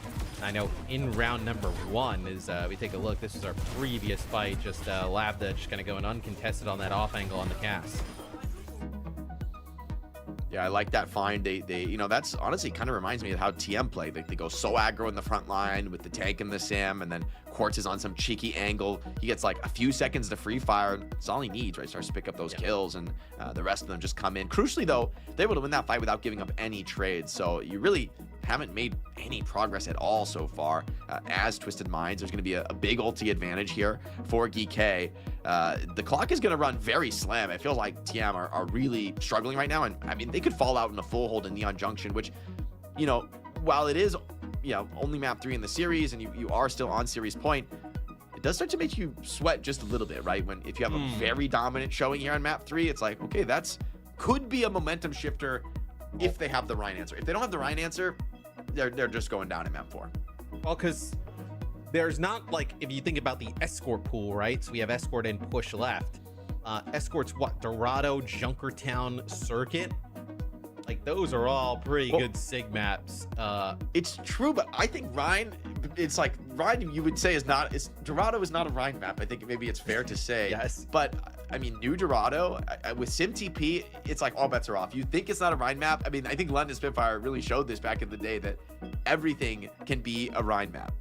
Yeah, I mean, you also have the push maps, right? So Coliseo and New Queen Street would be those two options. So yeah, I mean, I guess with a sim in the mix, a sim and Lucio, anything is a Rhine map, right? It's just playing it into that SIG has been pretty, it's been pretty effective, but still some of those sight lines really difficult on some of those maps to kind of play that too. The winner of this obviously goes to our finals here in EMEA, and both of these teams have secured their spot in our mid-season championship. That'll be in Paris at the Esports World Cup. If you want to come join us, use the QR code on your screen, get 15% off. Tickets are on sale now. It's going to be a pretty awesome event, as we think EMEA has a bunch of teams, obviously these three, with Twisted Minds, GK, and Virtus.pro, who will go pretty far. Little home field advantage, see if it makes a difference. Speaking of making a difference, Twisted Minds now on the Ram swap. Want to bring a different look into this push. DK have given up nothing so far on this defense. No ultimates to speak of here for the attackers either. Ram Shield, though, buys them a little bit of a decent poke trade and a nice time TP. Starts to hit onto this off angle. Ziad quick to come contest that. Levda once again finds an angle on the flank. Whoa, very scary. Quartz attacks but slips away, and even Punishes ready for the repeat now. Rushes traded, but without the Cassidy on the field. It's going to be Alfie's Simwall to try to make the difference to bring back this 4v5. Flux comes out as well. Does find a lift. Simple absolutely overwhelmed with ultis, and it takes a big bank dump, but GK get the fight win. Ziad gonna come back on the Labda rather gonna come back on the Bastion. I love this pick from him. Put a lot more damage pressure. We saw even yesterday in that VP series how threatening Bastion can be into Ramatra. Yeah, obviously the Ramatra, when he gets in Nemesis form, starts to block. Feels like can just kind of live forever, but that Bastion damage is so overwhelming, and it looks like they want to go faster with their beat. Aggro beat into Funny Astro. Timon actually doesn't get the benefits of the beat, but Quartz holds his nerve. Has the OC, punishes Kelix for stepping in deep. A boop wide, but Quartz can't quite land the shot. Starting to get overwhelmed now. Ziad stepping in. Will cost his life, but maybe a good trade in the end for GK. Timon goes down looking for trades. Finn, great work from him on the Kiriko to stabilize everything, not letting too many of these players go down. I love on the Bastion form. Yeah, not much chance. These late staggers hurt. Those are very long spawn waves as GK are going to come back at this point, and that aggression pays off big time. I didn't expect that, and I don't think Twisted Minds did either, even finding some trades in the fight. GK brawled it out well. They have played this awesome, has GK here on defense. Another swap here for Twisted Minds. They're going to be playing Juno here instead of Lucio. It's going to be Kitsune Rush used here by GK. It's going to be Yubi using that symbol, split them off. Yeah, I mean, they are just dominating right now. Oh, the punch cleave everything, and Yubi with the sim wall provides a beautiful spot for TNT to just layer in that damage. Still GK alive with 4 in the enemy backline. This could be fightable. They TP back in, and keep this point contested. Sim wall down, but with the rush, with the annihilation, Twisted Minds put a quick halt to this defense. Just Ziad now holding down the point. Lived maybe spawn, I believe, on the Bastion. Does kill Yubi, but Twisted Minds not going to sweat it. They will eventually cap, but the time bank is as low as it gets here, and a second point also could be a struggle, although GK did drain their banks trying to make that clutch. Yeah, I mean, it's doable, right? I mean, I think you just kind of need to cruise through the second part of the map. You're looking at, like, can Quartz, like, generate, like, a railgun? No, maybe get Alfie or, like, a Kelix. Yeah, I mean, that's kind of what you're looking for, right? A Quartz pick. But then, like, you know, when you can get close to that second checkpoint, you have Orbital Ray. That's, like, you know, one of the strongest ults for Ramatra to play, and that is a nasty TP with a nade that takes out 2. Labda with another one. Nothing you can do there. A 3-piece for Labda as we get a pause here. These are not tactical. These only are pain. Yep, I mean, no one's suffering more than the players. I mean, taking DCs in a game like this is so brutal, right? It's they just like want to pause it to make sure they get the clip. Like, okay, did we clip it? Okay, good. Okay, oh, Labda got 3. Let's hit it. We got to. It's Labda like got 3. Pause. Let's grab it from another angle. We'll come back. No, I think the last one was TM. Not sure what's going on here. Yeah, definitely. I mean, it feels like we've been dealing with some internet issues today, which always, you know, is tough in a playoff match. But, you know, these teams, they're also full of veterans. So this is squads where I don't think they're going to lose much momentum off the back of this. They know, and, you know, to stay focused, stay looking for these fights. And I think so a scoreboard check after each fight now. It's like, yeah, right. We have a lot of time to work the stats in here. I got to say, though, Matt, I mean, we talked about Alfie recently in the playoff about his Raper, but the Sim today, yeah. I mean, he is matching Yubi, and the TPs have been on point. Yeah, this map doing, I think, a little bit better. I feel like the Rhine has been, you know, giving TM the advantage so far in the series, but FE's TPs have been flawless, and for GK, this is a style they can really build upon. And honestly, there hasn't been many of these like elite Korean flex supports who picked up the sim, maybe a lot because of, like, think about Yubi's impact with the calling. In order to play this sim at the highest level, you almost have to be a main caller, or at least very communicative. If the team doesn't all take the TP or understand it's a fake TP, are we really going in? Is it just for the Bastion? Like, there's so many variations, and it all has to be a judgment call in the moment. And so the communication is a real challenge. I'm incredibly impressed that this team is able to operate the sim on such a high level. For FACEIT, this is a player that I think could become a very hot commodity, you know, with how insane he is on the Tracer, on, you know, all these core expected flex DPS. To have the sim at this level in your pocket is a huge asset. I mean, we talked about it at the beginning, right? Like, very similar to like a Checkmate, right? Who this team, the core of this team had last year with Katsia. Also, when we looked at that replay, nobody has been ever more dead than Funny Astro is when we get back into this game. I believe he is at 1 HP. Like Bastion floating you in the air on Juno as there is a turboed Bastion walking him down. So Funny Astro has to sit this entire time knowing he is then going to have to, once we unpause, sit in the spawn room for the entire few seconds. So take a look at another replay here. So this is, I know, from Alfie a little bit earlier in this map. So yeah, I mean, look, I think they've done a great job, like, utilizing his TP and the speed boost to kind of really kite a lot of these big ultimate dumps that we're seeing out of Twisted Minds. I feel like this map shows how significant the Rhine is right now, because everything else is functionally the same. Like, the rest of the team comps is virtually identical to what we've seen in map 1, map 2, the playstyle the same as well. But without the Rhine, this comp just doesn't seem to work. The Sigma is dealing with all matchups. You know, they've tried the D.Va, they've tried the Ram. It's all better with the Ram. It's better, but they've got a long way to go on this map. Yeah. It's going to be a slog from here on out. However, this is the Rhine ban deployed. So, you know, for Twisted Minds, this is a map you don't want to lose. You'd love to be able to end it in 3, especially given the threat of a reverse sweep being so real from a team as good in the clutches as GK Esports. But right now, it feels like you maybe are more reliant on that than you would have liked. Yeah, I mean, if we could, I'd love to take a look at, like, kind of where we are in the series in terms of, like, maps and the bans, because you know, Twisted Minds ends up losing this one, which obviously GK in control with. Like, what do they have to work with, right? So we see here, obviously, Neon Junction. That's the map we're currently in. It's a GK map pick since they've lost the last 2. You know, game 4 and 5 would take place on, I mean, you got a New Queen Street, Coliseo, Dorado, Circuit, or Junkertown. You do have the ability to get rid of the Sigma on one of those. You know, potentially, right? Could you even see them get rid of the Bastion if that becomes an issue, kind of dealing with the Reinhardt? So, not, I mean, you kind of said, like, maybe with some TP and the you know, Rhine, any map. So Rhine map, not, I don't think they're to the same level, though. Like, Antarctic Peninsula and New Junk City are, like, pretty good maps for Rhine, like, just in terms of their overall layout. So yeah, I wouldn't say the same as any of our you know, 5 remaining maps.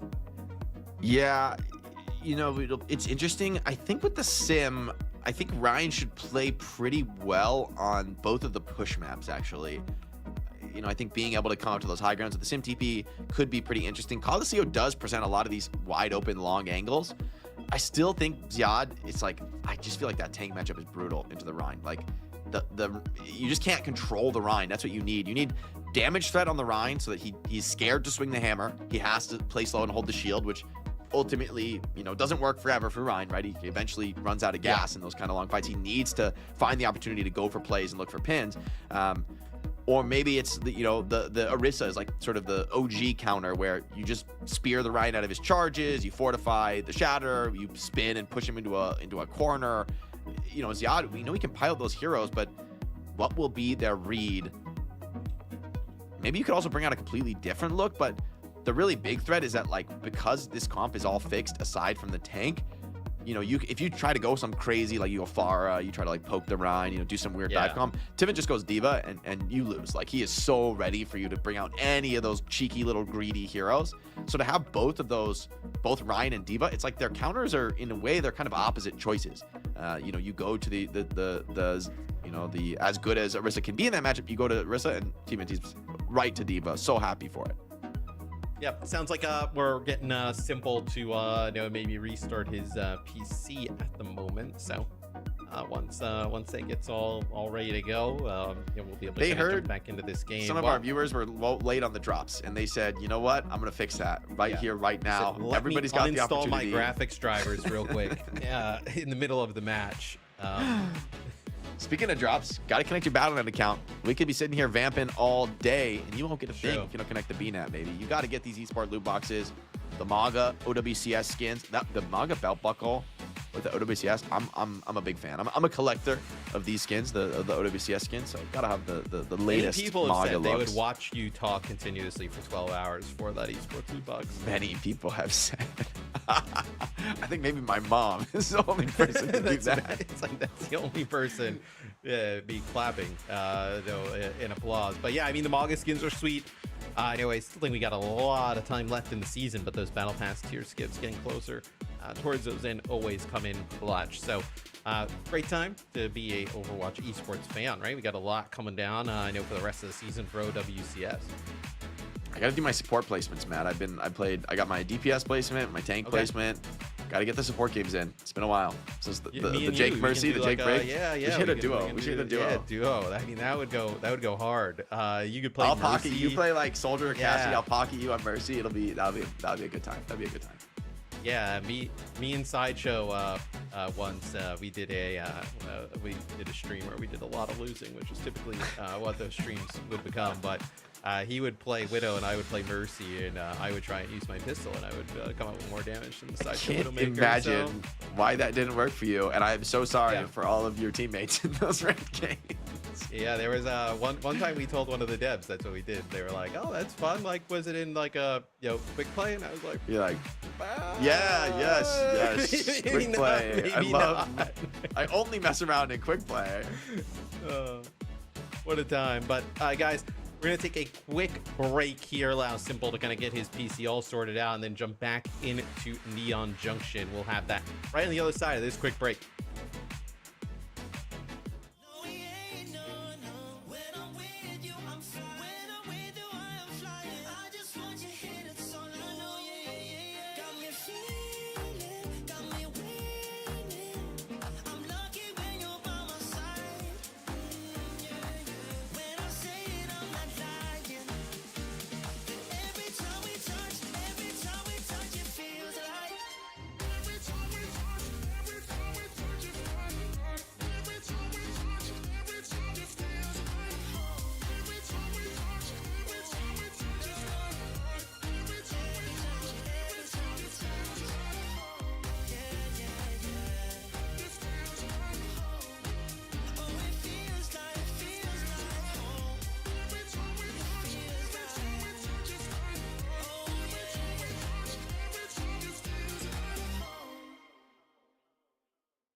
Flying off the ground. If you just trust in all your feelings, I can breathe again.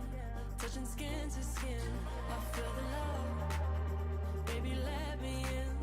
Just the two of us, and feel the love within. Let's keep running. Let's make believe. Keep it coming.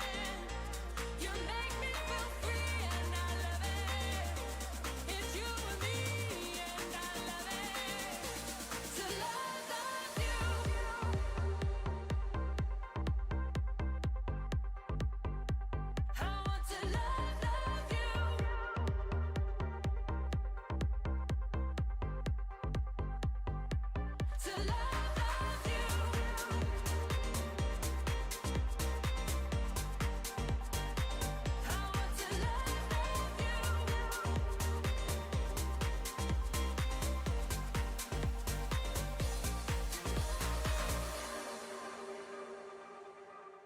Being in love gives me a reason from ever falling down.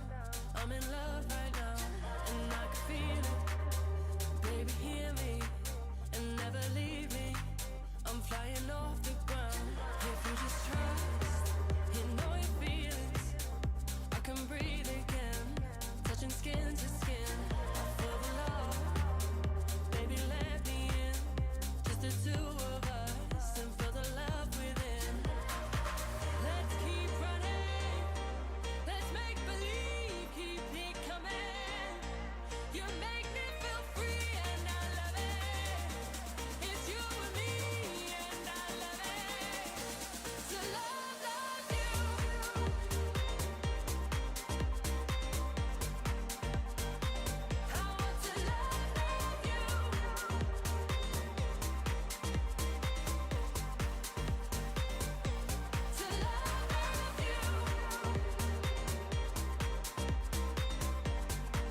Okay, we're right back into the mix, guys. We've got the PC issues. So, oh my, funny, he didn't make it out?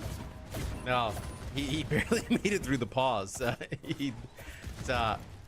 Yeah, so good we get Simple back in. Sounds like just gonna even got a fresh install, so everything I know all clean, ready to go. Twisted Mind's in a bad spot here though, Jake, right below 2 minutes to go.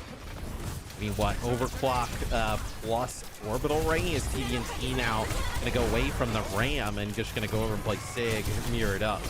TB out, tried to be caught, but Timoth wasn't quite ready for it. Yubi slips away, but still getting poked down at range. Alfie picking up a ton on the back of this fight. And Funny Astro, maybe not out of trouble just yet. Ziad thinks better of chasing that deep around the corner past the enemy spawn, but opportunity to really be aggressive on these corners. And I mean, there's just no margin for error now for Twisted Minds. GK with so many chances to close this one out. I mean, a draw is, honestly, you're starting to feel like the best you could do for TM. Yeah, I mean, considering also the amount of time that GK kind of set on their offense, a lot of ultimates dumped in. Ziad dangerously low. It'll be the orbital ray here. Nice TP out. Comes on through, but yeah, yet again, we've been highlighting him throughout the series. Alfie is doing a great job with Kellex, just kind of getting this team out of dodge at really tough moments. Yeah, TM just can't stick on these targets. Alfie getting pretty torqued up early on the sim. The beat in aggressive, not respecting the ultimates on the board for Twisted Minds, and Quartz already down. Tibbet also burned down while he's casting the Flux, and what a call from Kellex. I mean, he's got beat. He's up against OC and Flux. I mean, he has to know it too. So he beats aggressively, knowing that if you don't get kills in the first few seconds, those two ultimates will come down like a ton of bricks and ruin you. Twisted Minds just don't see the chance to get it off. They get overwhelmed now, and Kellex can kind of work his way towards the next beat. They can kind of even throw a fight away, and this isn't even a free one now for TM. No. I mean, you'll have a rush mirror, right? Sim wall for both teams. Quartz with the OC is, that is huge, as they find Kellex as maybe not able to exit with the rest of the team. They'll have to back all the way up, so this gives TM some new life here to potentially complete this second checkpoint. It's going to come down to one fight. Quartz wants to end it before it even begins, but there's so much card time to give up. Ooh, he gets an angle on the side, but Ziad ready to mark it, almost able to turn it around for a kill on Quartz. Happy to get away with his life. Here comes Simple, keeping the pressure with the rush. Artillery shells right on top of Lambda. What an accretion from Ziad to set up that play. And this map over and done with. DK make their mark on the series with a dominant Neon Junction. All right, so 2 maps in the last time these two teams met up. The first 2 went over to Twisted Minds, then GK able to pull the reverse sweep. Kind of maybe the same story here. GK gets 1 on the board, still a long way to go, but they kind of dominated here on Neon Junction. Surely not again for the tournament life, but maybe. Yeah, I mean, it would be obviously a huge surprise, right? But I mean, still, I know DK has been, proven at least at this point to be very difficult to beat on these like Sigma-based comps. Yeah, I mean, we see in the Sigma mirror, this is maybe why the Rhine needs to come out, because it's not a mirror that Twisted Minds are comfortable on. And DK, this is where they cut their teeth. Them grinding this matchup into Virtus.pro have become just incredible experts at it. You see it in the execution. You see it in Alpha Yi Symmetra tangoing with the very best of them. Ziad, so fearless on this Sigma, willing to dive in and get aggressive, even pulls out the Diva at times to finish things off. A little bit of flex from the Libda. You love to see it on the May. Great look to finish off the map. And in the end, Twisted Minds, they can write this one off. They've been winning with the Rhine all series. Rhine gets banned. Okay, they drop a map. Now the ball's back in Twisted Minds' court. They can run what's been winning for them, and it's up to GK to find the change. If this is like maps 1 or 2, it'd be unbelievable that Twisted Minds couldn't close it out here. Yeah, I mean, I'm curious where they decide to take us, TM. I do wonder if it's one of those push maps, whether it be Coliseo or New Queen Street, and then kind of keep that escort problem to solve last. Is maybe that's where you're able to kind of get take us through our various pauses in Neon Junction. This was my favorite. Look at all one. the pauses. Let's go back to look at this. Accretion hits. That's boom, sick. Boom. That's nobody able to make it out. I don't think you find those connections with the artillery, right, without that accretion. And I mean, the fight's just over and done with from there. Great team play, great coordination. Dorado. And Dorado is the pick. Matt, Dorado is a Rhine map. Dorado. Okay, sell me on it.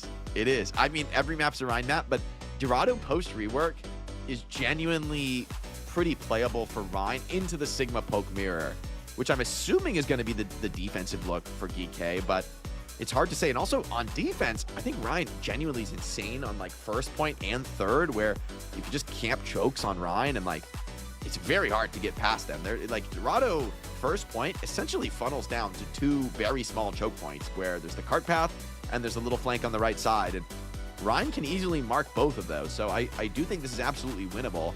TM opening ban Juno. I guess this is a support protect. Maybe they really want Lucio. Unless they're just going completely off the wall and they're protecting Cat and they're going to go Cat Bastion here, which, well, you could do it, Matt. This is exactly how you lost last time, is you go Cat Bastion. That was that's the exact series as last time, yes. Exactly, and they just deal with the Cat Bastion. It doesn't get value.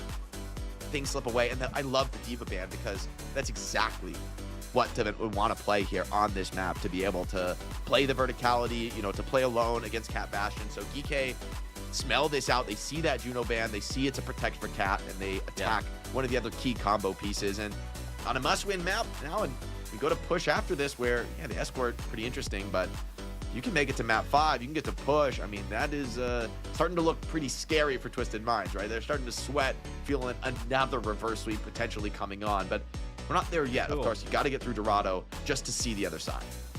Yeah, and I mean, we talked about it, like, you kind of want the Sigma in if you're going to play the Rhine. Like, that's kind of the matchup you would want. You wouldn't want to ban the Sigma, force Yad to play like Ramatra, and then try and play it into it. It would probably be maybe a little easier for GK to deal with, where the Juno ban, I think I agree with you in that, like, you kind of look at what GK's, they banned the Bastion, they haven't banned the Cat yet, right? So potentially that is kind of what they would look to here.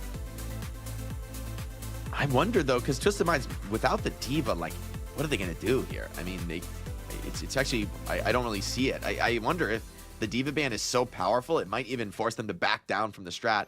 I'd rather see them play Rhine here, honestly. I think they have a better odds on it. Attack first, though. I mean, that's definitely the more difficult side if you want to play one of those sim comps on Dorado. I mean, the TP is great, but I mean, you need it just to get up to the high ground. It's harder to make plays, and you know, the Cat Bastion is going to be the look for Twisted Minds, but I feel like we've seen this story before, Matt. We saw it in the last time these teams clashed. Yeah. And DK, them being so solid dealing with Quartz Bastion is pretty much exactly what brought them back in the reverse sweep. And I think GK has a good read on this, right? Because Kelix is playing the Mizuki, which we've not really seen him play much at all. So he wasn't good against VP, though. He was very solid, very right? So they've been tested in this composition, and they've looked good against, I think, the best team in EMEA right now, although obviously it's close here at the top. UB on the far, though, could add an interesting complication. Alpha E Sim is definitely going to be under some serious scrutiny now. Yeah, I mean, interesting. I wonder if he's going to commit to this Pharah, or if we're going to see him go back to the spawn and swap. Maybe, though. I mean, I actually don't mind the Pharah here. It's a lot of free space to poke. Bastion is going to be more worried about dealing with your Cat Bastion than he really has time to poke up into the sky. They're going to yield the high ground control, but this is almost always the setup that you were going to go for regardless. Twisted Minds not seeing the window to get aggressive. Labda does take some early poke, but he's playing confident. He's playing out in the open, ready to take an aggressive trade if Quartz does swing in for a commitment. Oh, and a beam down on UB. The form comes out a little late, but the cleanse stabilizes Lepta, looks up, marks the form trade, and there's no chance for Quartz to get in. I mean, this is how I expect the matchup to go. It's like, it feels like you're hoping for Lepta to make some kind of a mistake here, but none are forthcoming. Steady hands. Yeah, I mean, or you're trying to get like with the poke damage of like the Pharah in combination with damage from the Bastion, maybe you're trying to get like Sigma to use Grasp and just kind of like then use your turret form and kind of work him down as Quartz now. Cat has great angles here, though. I mean, this is sick. This is pretty nasty. He's trying to bait that form out trade. Comes down with the Kitsune Rush on the ground. Quartz, you're wild for peeking this one.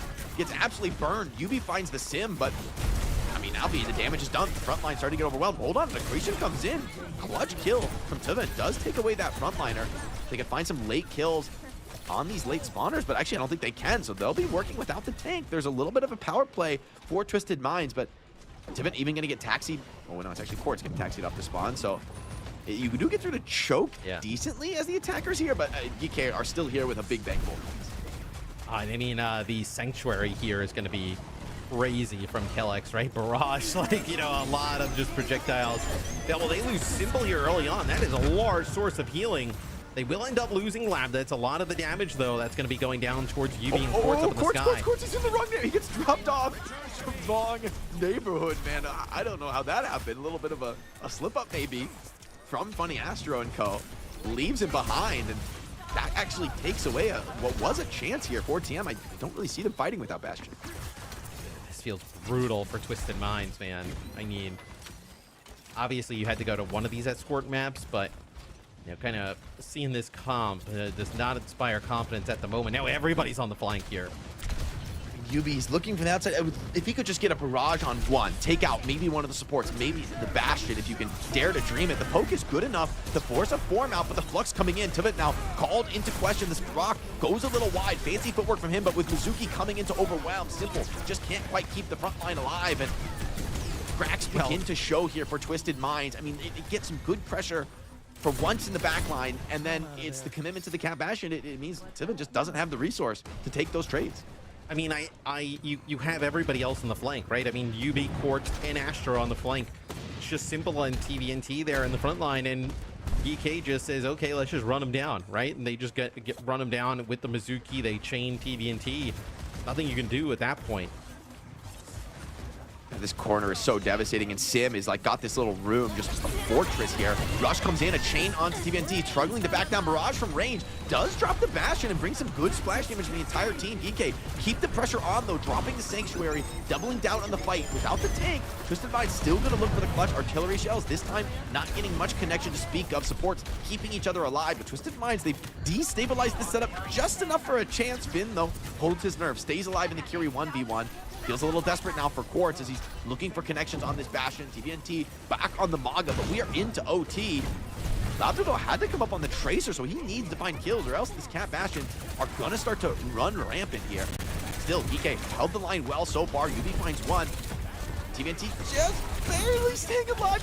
I can't believe it. He's lived this long.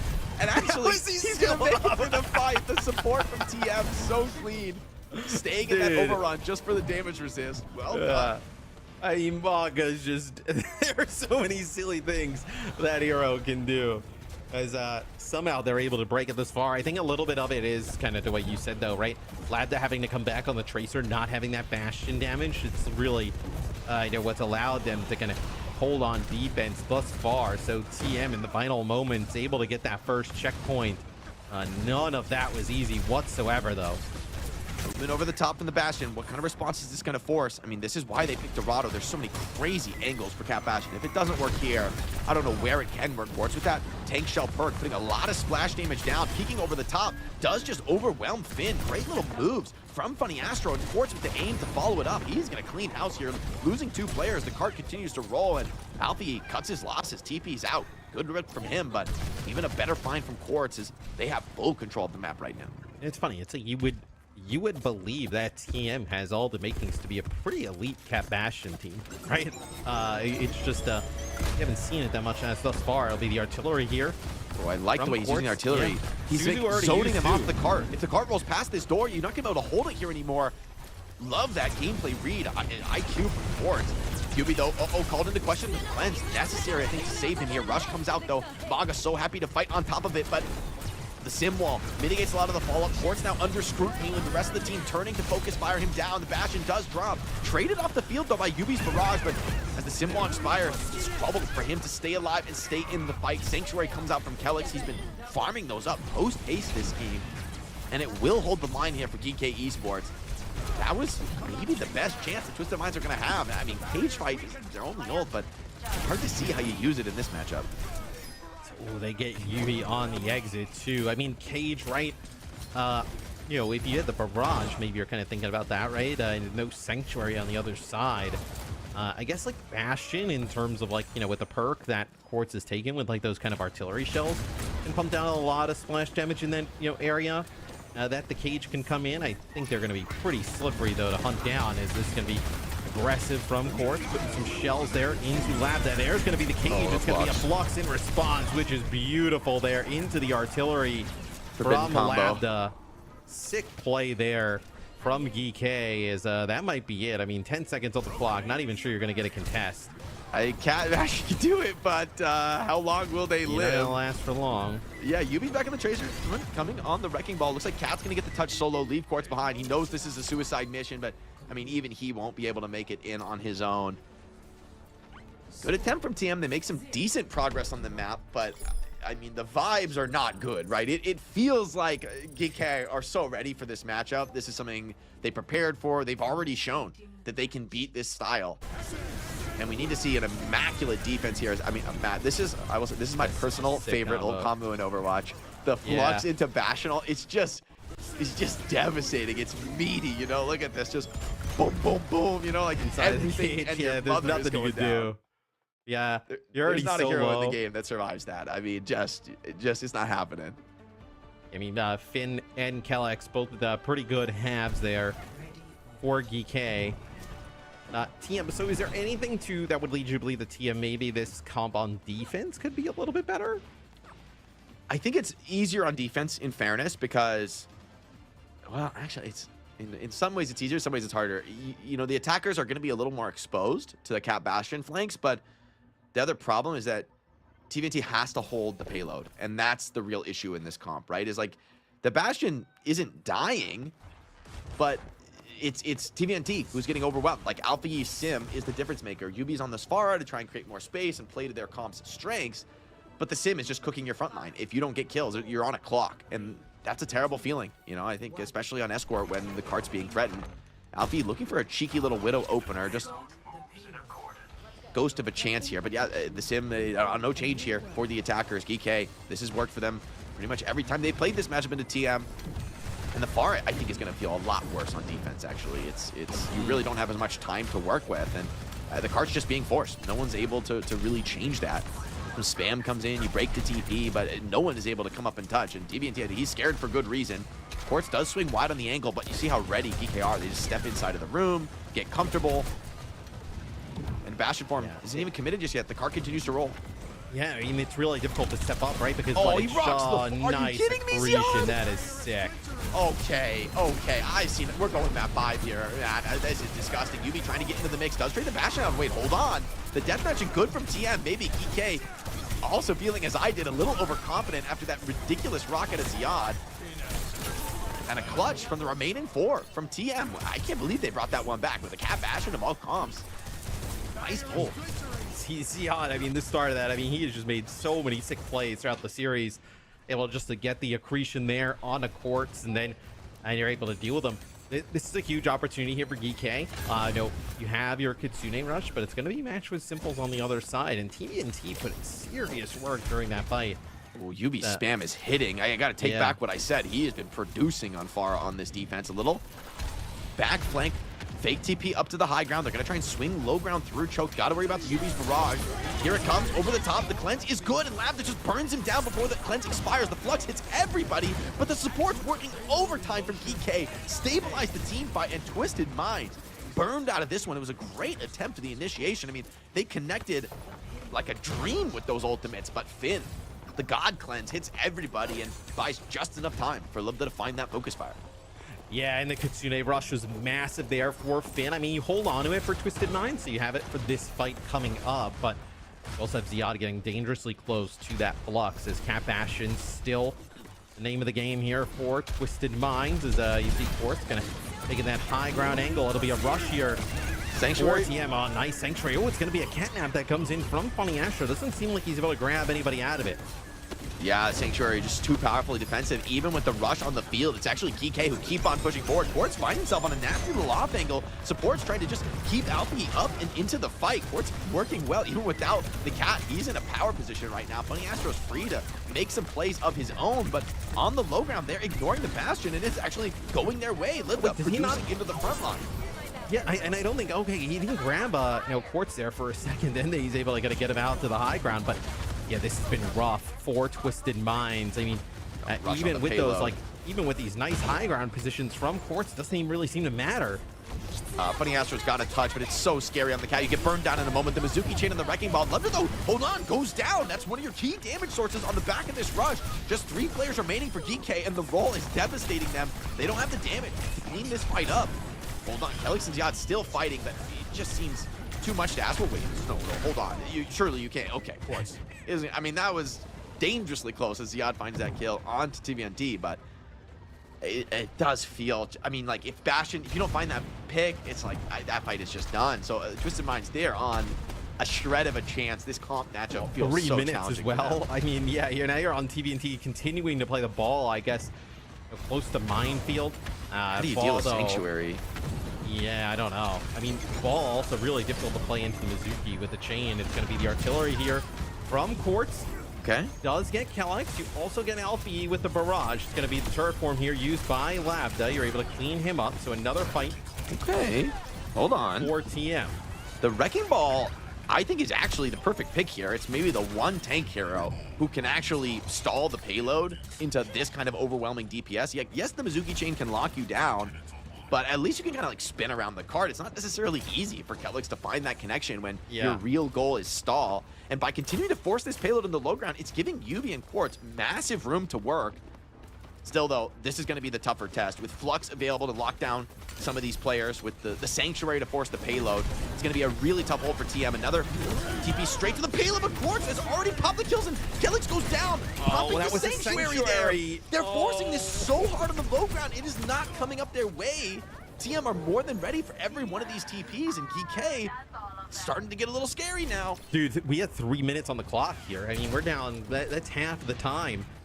They're winning without ults. That's the scariest thing. Like, if it's relying on ults, you know, Twisted Minds would be on a clock, but they made so many plays. Now it's their turn to have this huge bank. Quartz is starting to feel some confidence, going in over the top. The spam comes in. Alfie can't get the TP off. We're starting to feel the limit here. Dorado, the mobility, coming into great effect. Live to burn down. The slam from the Wrecking Ball here is good enough for that kill. And GK, how much do you think Twisted Minds has practiced this? I feel like they're so sick. I mean, this is shades of New Junk City, right? Where they're just diving you in the spawn.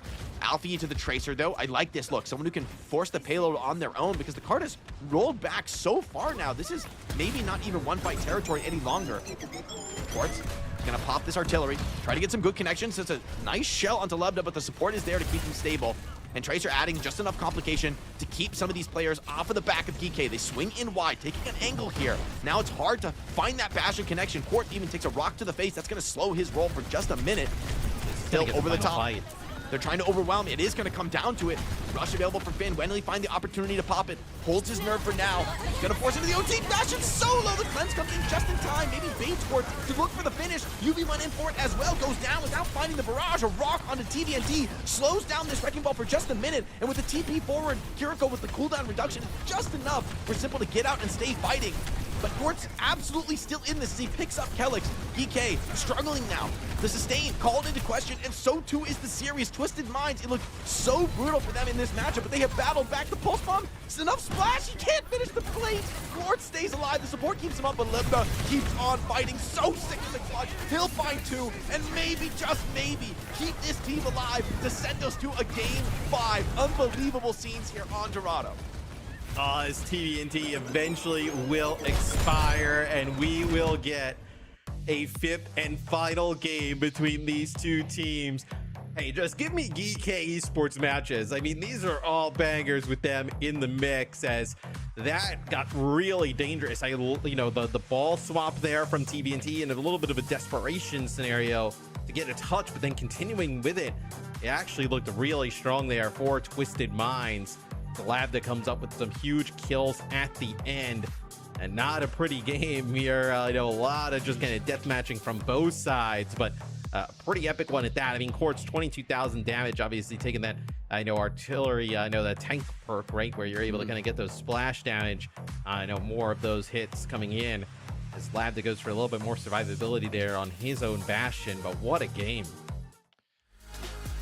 seriously too close to call. And I mean, TM pulling out all the stops to bring this to an OT fight. I mean, this looks like a map that they should just kind of crumble in, given how well GK are playing the matchup. But TVNT, I mean, once again, the insane flex to bring up the Wrecking Ball. I think that's really the only thing that kind of keeps them in. And I mean, this is a team that has experienced the challenge of playing Sim into Wrecking Ball. Like, you're so reliant on taking these TPs, on a precise timing, on rotating as a team and not dropping any players. And Wrecking Ball, I mean, he just eats that alive. Like, this slam, boom, baby. Drops Kellex with some assist from Quartz. And yeah, you started to feel seriously scared. I think Alfie's Tracer swap was very heads up though, and it really did start to shift this matchup.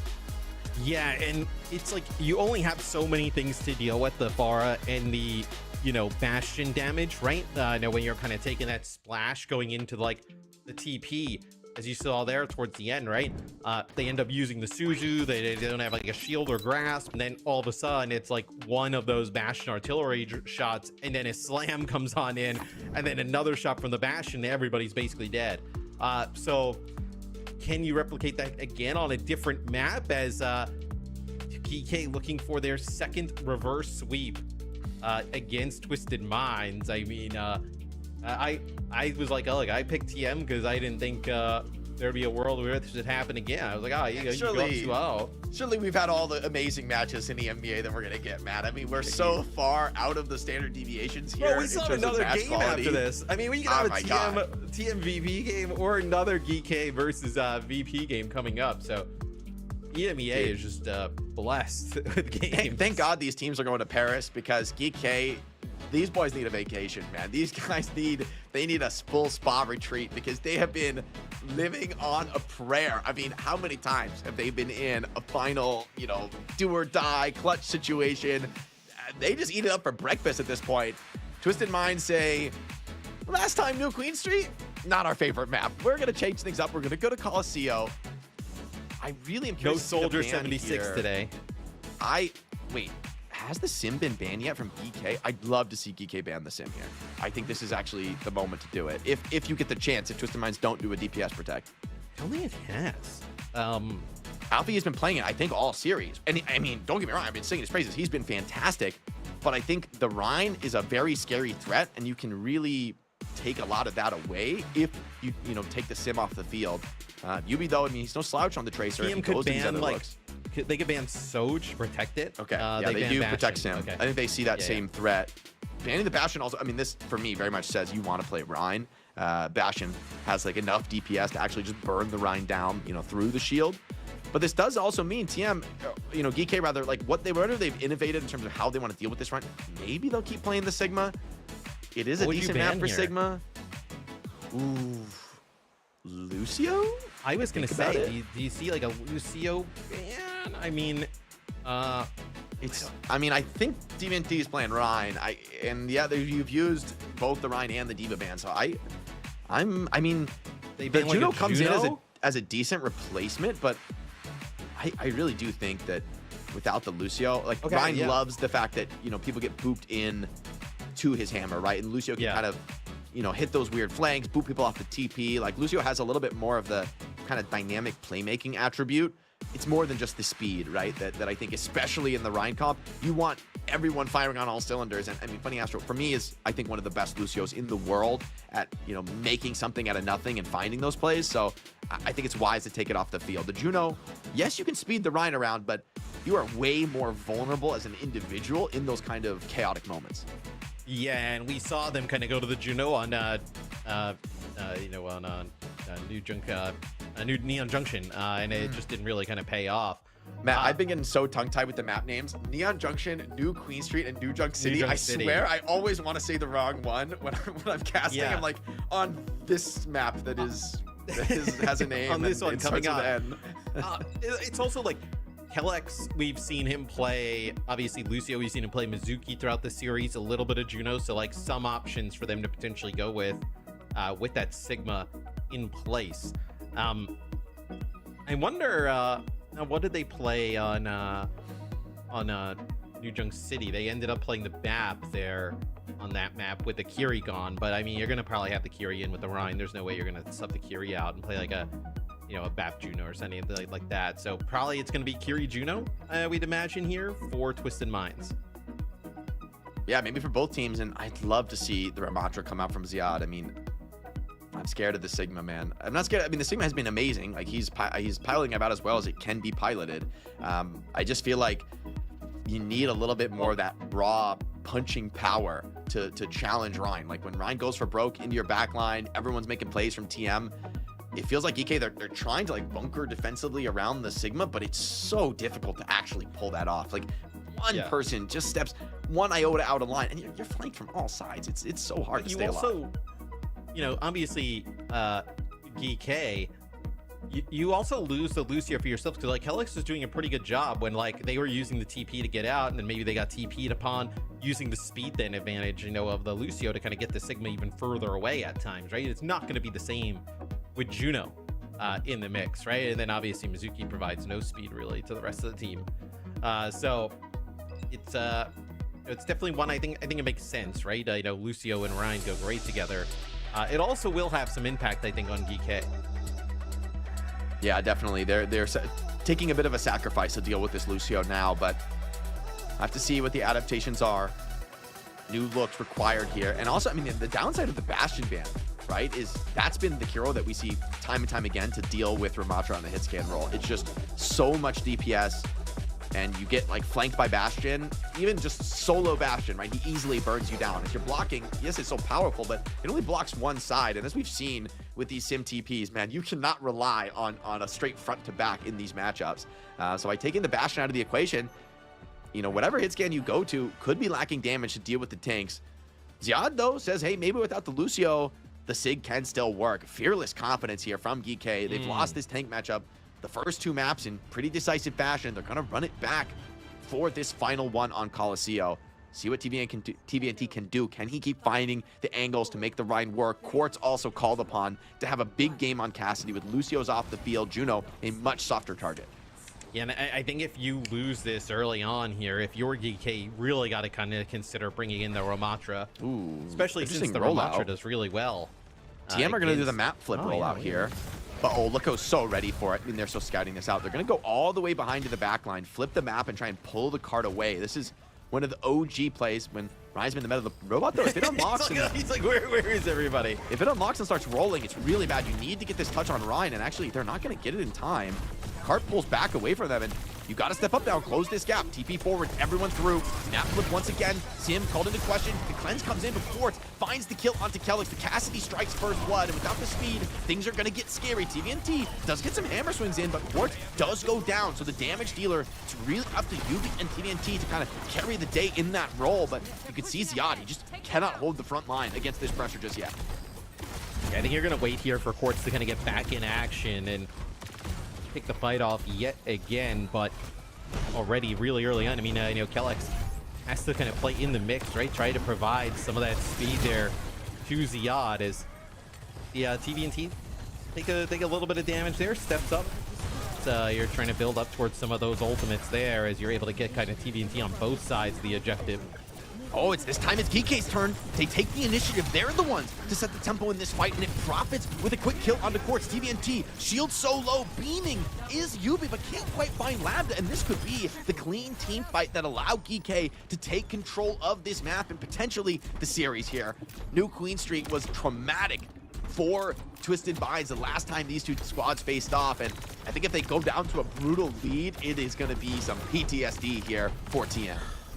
Another reverse sweep from GK against TM would be absurd. Simple here on the high ground. You also have a huge advantage in terms of orbital right here for Twisted Minds. You'd be taking a lot of damage down from the poke of the Sig. Oh, big flux. Allows him to evade the Rhine as well. Gets the backline. Is the damage up there? No, the cleanse is good from Simple. It stabilizes the fight. Now Orbital Ray is out, but Ziad is fearless. He's still taking the challenge into this front line. Despite Russian Ray and Lab the Prophet, space created, swings wide of the flank, drops both supports, finishes the rest of the fight, and GK crushed through Twisted Minds in a crucial fight to take map control. Quartz has not gotten anything thus far on the Cassidy. Got one hit the first fight, and he's getting run over ever since. Yeah, he got Kellix really early on, but then outside of that, it has been all Lambda in terms of the hit scan battle. The TVNT dropped down, maybe eyeing a shatter there at that time. Okay, the sim wall is going to be backed away from. A wise play from Geeky. The sim wall is so powerful in this matchup. You don't want to challenge into it. Shatter, though, could be a huge problem. TVNT called upon to find something. Geeky have to expect this to come. Ziad, every time he comes to the shield, is a huge choice. The Ray comes out just as players TP through, but the Ray's still in relevant position. Connection is good with the Shatter, but no kills for the follow-up. Yubi finds one, but two are taken right back. Geeky still low. Fight absolutely in contest. The accretion comes out. TVNT just doesn't have the HP to keep fighting, but as Simple joins the fray, he'll be able to turn the tide here and eventually overwhelm the opposition. So Geeky, the push stops here for now. Twisted Mind's turn to earn some way back in, but they need some serious progress here. And it has to come from the individual plays. I mean, it's really, I think, up to Quartz and Yubi to find something off the back of one of these TPs, because Geeky has been snatching the tempo away from the Reinhardt, which is not where Ryan wants to be. Well, this is also pretty tough, right? I mean, natural high ground advantage here for Geeky. That'll be the Deadeye as you're going to walk up here. Big channel. It's going to be the Flux here, which kind of pulls up. Prevents him from TPing crucially, actually. I think that's valuable. Yeah, actually, the rush is out from Simple as well. TP.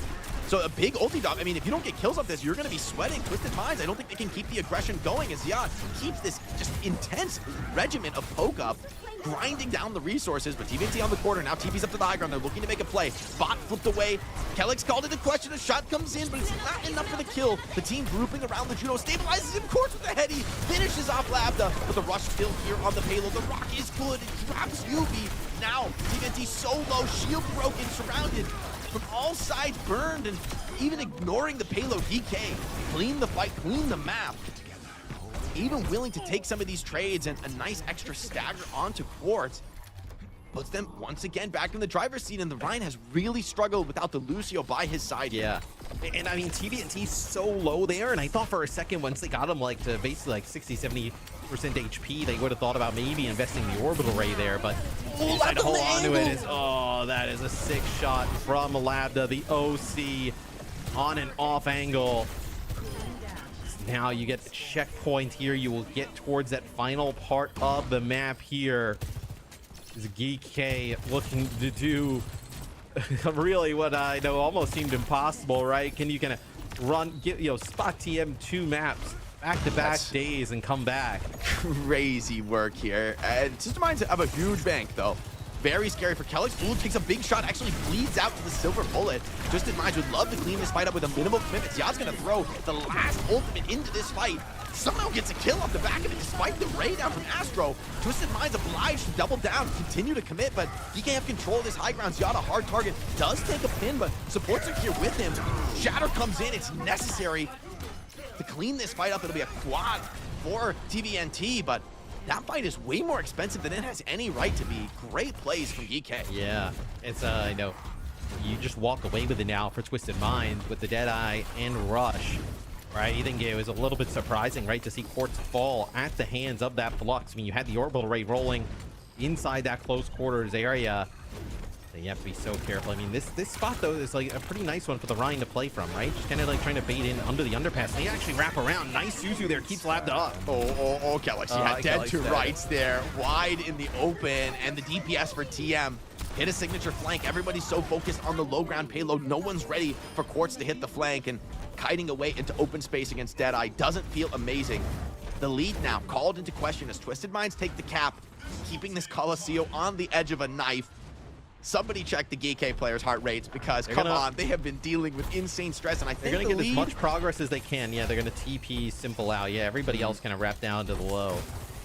They're going to keep fighting for it, though. Without ultimates, Geeky have a big bank, but they do not want to get kited out here. They do not want to waste these crucial tools. Quartz over the top of the high ground. Insane flank from him. Kellex goes down to the fire strike off the back of the TP. Twisted Minds playmaking now on the server. Willing to fight, but TVNT hung out to dry here, and Alpha cleans him up with the help of the Kitsune Rush. Playing the low ground, giving Quartz a lot of space, but he hasn't been able to find more kills. Hasn't been able to finish this fight as decisively as they would have wanted. So, despite an opportunity created, Geeky hold the line down 1. Yeah, Labda thought about chasing Quartz there. Gets hit with one shot from the Cassidy. He almost dies. Backs on up. So I guess the positive there for Twisted Minds, right, is you actually get the Kitsune Rush out. You're still going to have to battle this orbital ray, but a little bit easier to deal with. It'll be Overclock and Deadeye here used. TP could be very scary if Yubi has it to go for. Doesn't want to send it deep, though. Too scared of the threat. Let this Overclock. traded 1-for-1. Quartz is Deadeye. Ultimate advantage, though, still in favor of GK. TVNT getting pressed in the front line, getting assaulted, has to pin back out, but he's so low and being chased down. No one's here to hold the front line. Ziad picks up 2 with a single left click of those hyperspheres. Alfie will finish off Astro, and even Yubi, Yubi, if he gets, is he on that outside trying to get back to spawn? Oh, and he goes down. That's brutal. That's a crazy stagger now. You cannot fight without this sim in the Rhine comp. GK gonna take a commanding lead now on the decisive map, on the verge of completing the reverse sweep here. So, I mean, yeah, you're going to have to wait for Yubi to get up. He's also got the sim wall that's going to be coming in as well. Flux going to be used aggressively. Quartz is in huge trouble here. Does get saved by the support line, though, so the follow-up's not there. It does prevent an early contest. Cart progress here worth its weight in gold. Shatter, though, from TVNT could change everything. But with the sim wall up, it's going to be so challenging to step up through. Ziad, he's ready for the block. Can he hit this quick react? TVNT looking for that Shatter. He's going to pin in first. Shield now starting to expire. Ziad running low. Yubi finds a kill, and maybe the Shatter could even be held. TVNT, masterful plays on the Rhine as GK. Cracks begin to show, just getting overwhelmed by the brawl. Yeah, it's still just, I mean, they get about 30 extra meters there out of that, a bit more than that, maybe like 40. And now we kind of send ourselves below a minute. Twisted Mind's going to need to be perfect from here on out to be able to clutch up. Fortunate for them, they do have the rush. Pretty awesome for the Rhine to be able to fight inside of that. Jake, I think if they can get like a cheeky play that they usually set up, like a Deadeye here, like TP, maybe get a really cheap fight win, that would be massive for them. Big Deadeye channel. He's going to TP in. He's going to be so scary into the back. But the cleanse is perfect from Finn. Keeps everybody alive. TVNT finds a big connection on the Shatter, though. That'll be enough to clean up this team fight. But crucially, a trade is found on the Quartz. They're trying to even delay this Sigma just a little bit longer. But I think the damage is done, Matt. GK play that well. They get some key ultimates out. Quartz back on the Xion. He's got to get into this fight and quick because GK with the spawn advantage and a lot of lead to play with. You have to be perfect from here on out. Such a challenge with Labda verging on this overclock. And absolutely nothing for Twisted Minds to work with. You're going to have the OC available. Yubi gets hit with a stun there.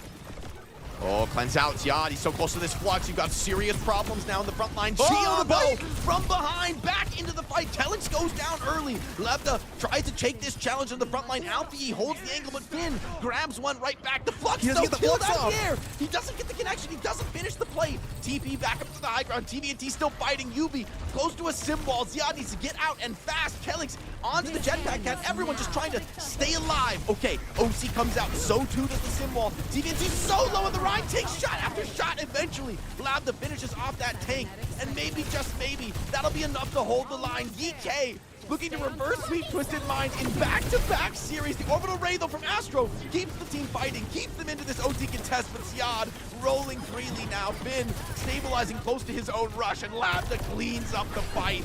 What a play from GK Esports. Back-to-back reverse sweep. No way, Twisted bro. Minds in shambles. Mentals boomed. They are knocked out of this playoff in third, and GK, it is destiny. They will find the rematch in the grand final against Virtus.pro. Another nail biter between these two teams. I mean, GK, right? A 3-2 win over Twisted Minds in their round one, a reverse sweep. They end up falling in that game 5 yesterday there to Virtus.pro, and then another game 5 reverse sweep here. So, I mean, just tremendous stuff for GK to be able to battle back yet again. I don't understand. Like, who wrote this script? This is unheard of, actually. Because, quite frankly, at the beginning, again, of this series, looked like Twisted Minds found an answer for themselves, you know? Like, they played that Reinhardt, and it looked dominant. It looked so dominant. Finally seeing TVNT flourish on that, even though his Sigma was, you know, more than serviceable yesterday. So I like this London Spitfire as Ryan sim comp that we've seen from Twisted Mind early in the series, but then GK with the map picks, with the bans, they tried to get that Reinhardt out of the equation, and then somehow pull another reverse sweep. Who wrote this script? I mean, just an unreal match between these two. I mean, Twisted Minds probably kicking themselves yet again, wondering how they could let this one slip through their hands, but you know, Labda was really great there in the game 5, especially on the Sojourn. I thought coming up with crucial picks time and time again. Yeah, no, I think there are so many individuals who like stepped it up so much for their respective teams. I'm personally just really impressed with FACEIT. I feel like once again his hero choices have been an absolute difference maker. The way he's able to play that sim as well, you guys touched on it as well a little earlier in this series. It's really impressive for him to pick it up and for the team to have the coordination to play it with him. It's just, I'm baffled. I mean, I predicted GK to win, and I'm still shocked and surprised. I mean, I took TM because I didn't expect what happened last time to happen again. Literally the same thing happened again. Literally Yeah, the what same are thing. the odds? They're not very high. Yeah, In no. fairness, So. I didn't think it was going to be a reverse sweep. I mean, that's too crazy. That's the scriptwriter's got to take that back to the lab. No one's going to believe this. Yeah, that this is not gonna look believable on paper, but yeah, if we're revisiting the series again, the start looked just so good for Twisted Minds. This Reinhardt composition, Reinhardt's meta, you know, Jake, you talked it is. into existence.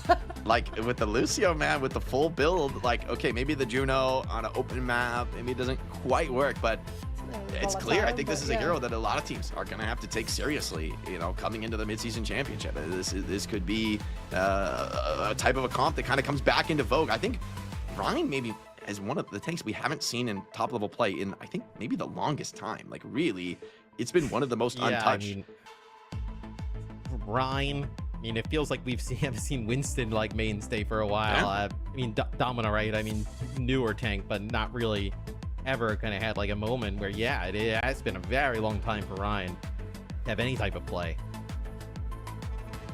I'm just. Roadhog exists as well, but we True, know Roadhog, how that alright. one goes. Roadhog's- he's a that special one is, case. That's a we don't have to acknowledge that. I mean, Roadhog got played. Roadhog got played in I Japan. was about It to was say, looking good.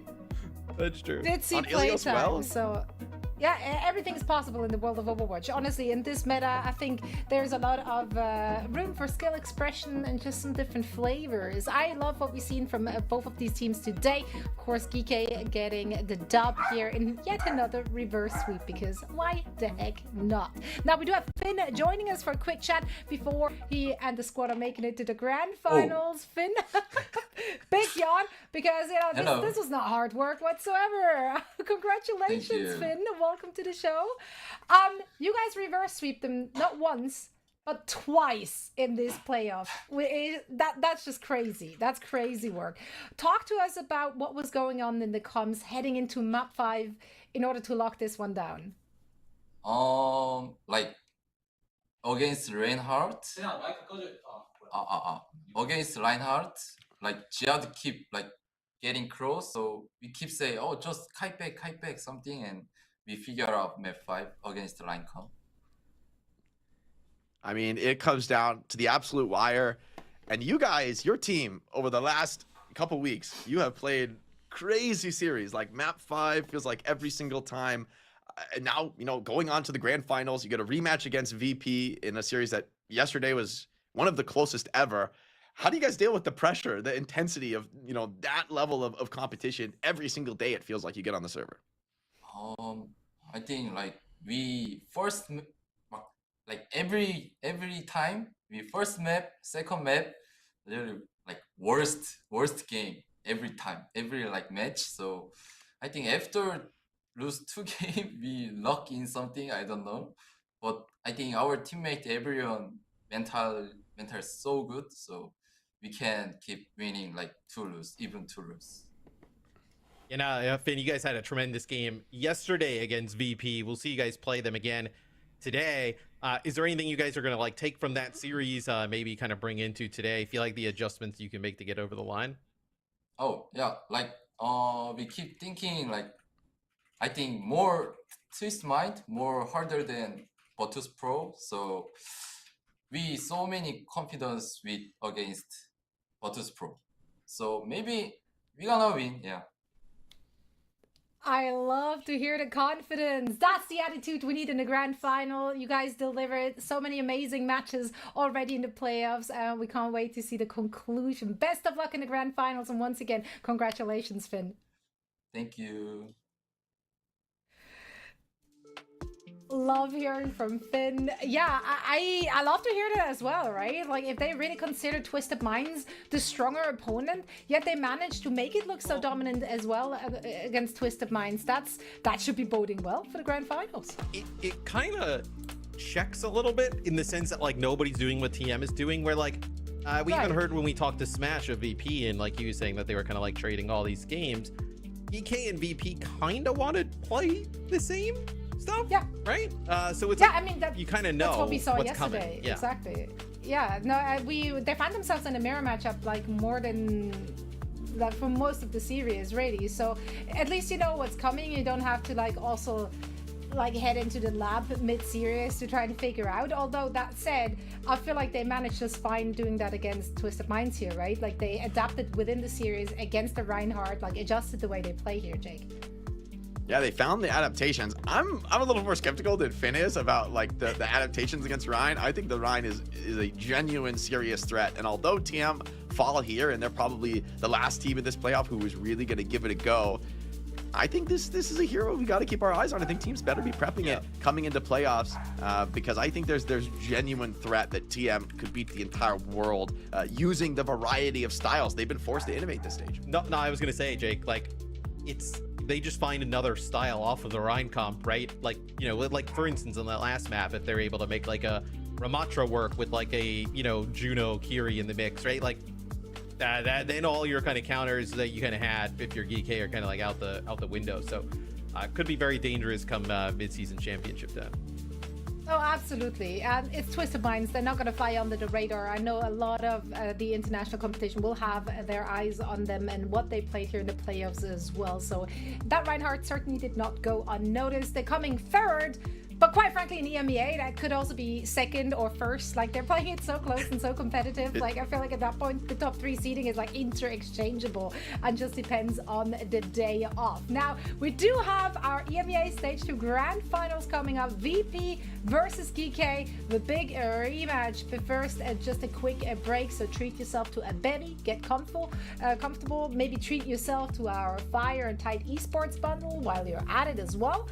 Going to give the players ample of time to get ready and set up for our grand final. And that leaves you with plenty of time to cop these gorgeous skins, as well as, of course, these wonderful name cards and sprays that are exclusive to this bundle. As I said, quick break right now. We're going to see you on the other side of this.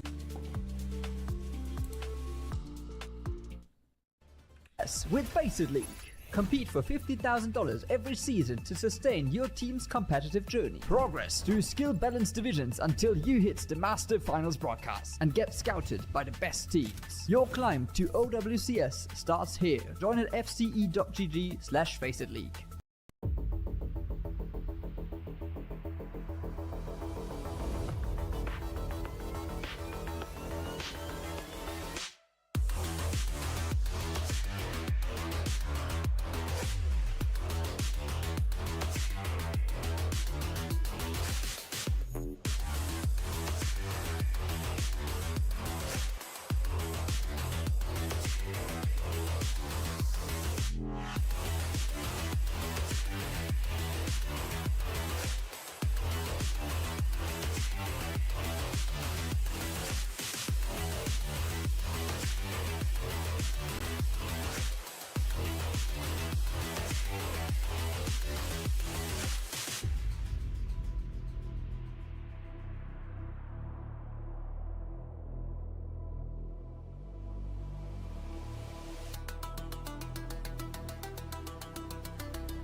what a clean fight for Disguised.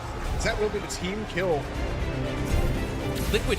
Jefferson's managed to get Tree down. Play for point. That's nice ball. It's just going to be an explosion of death in the hands of the Dallas Fuel. That was impressive.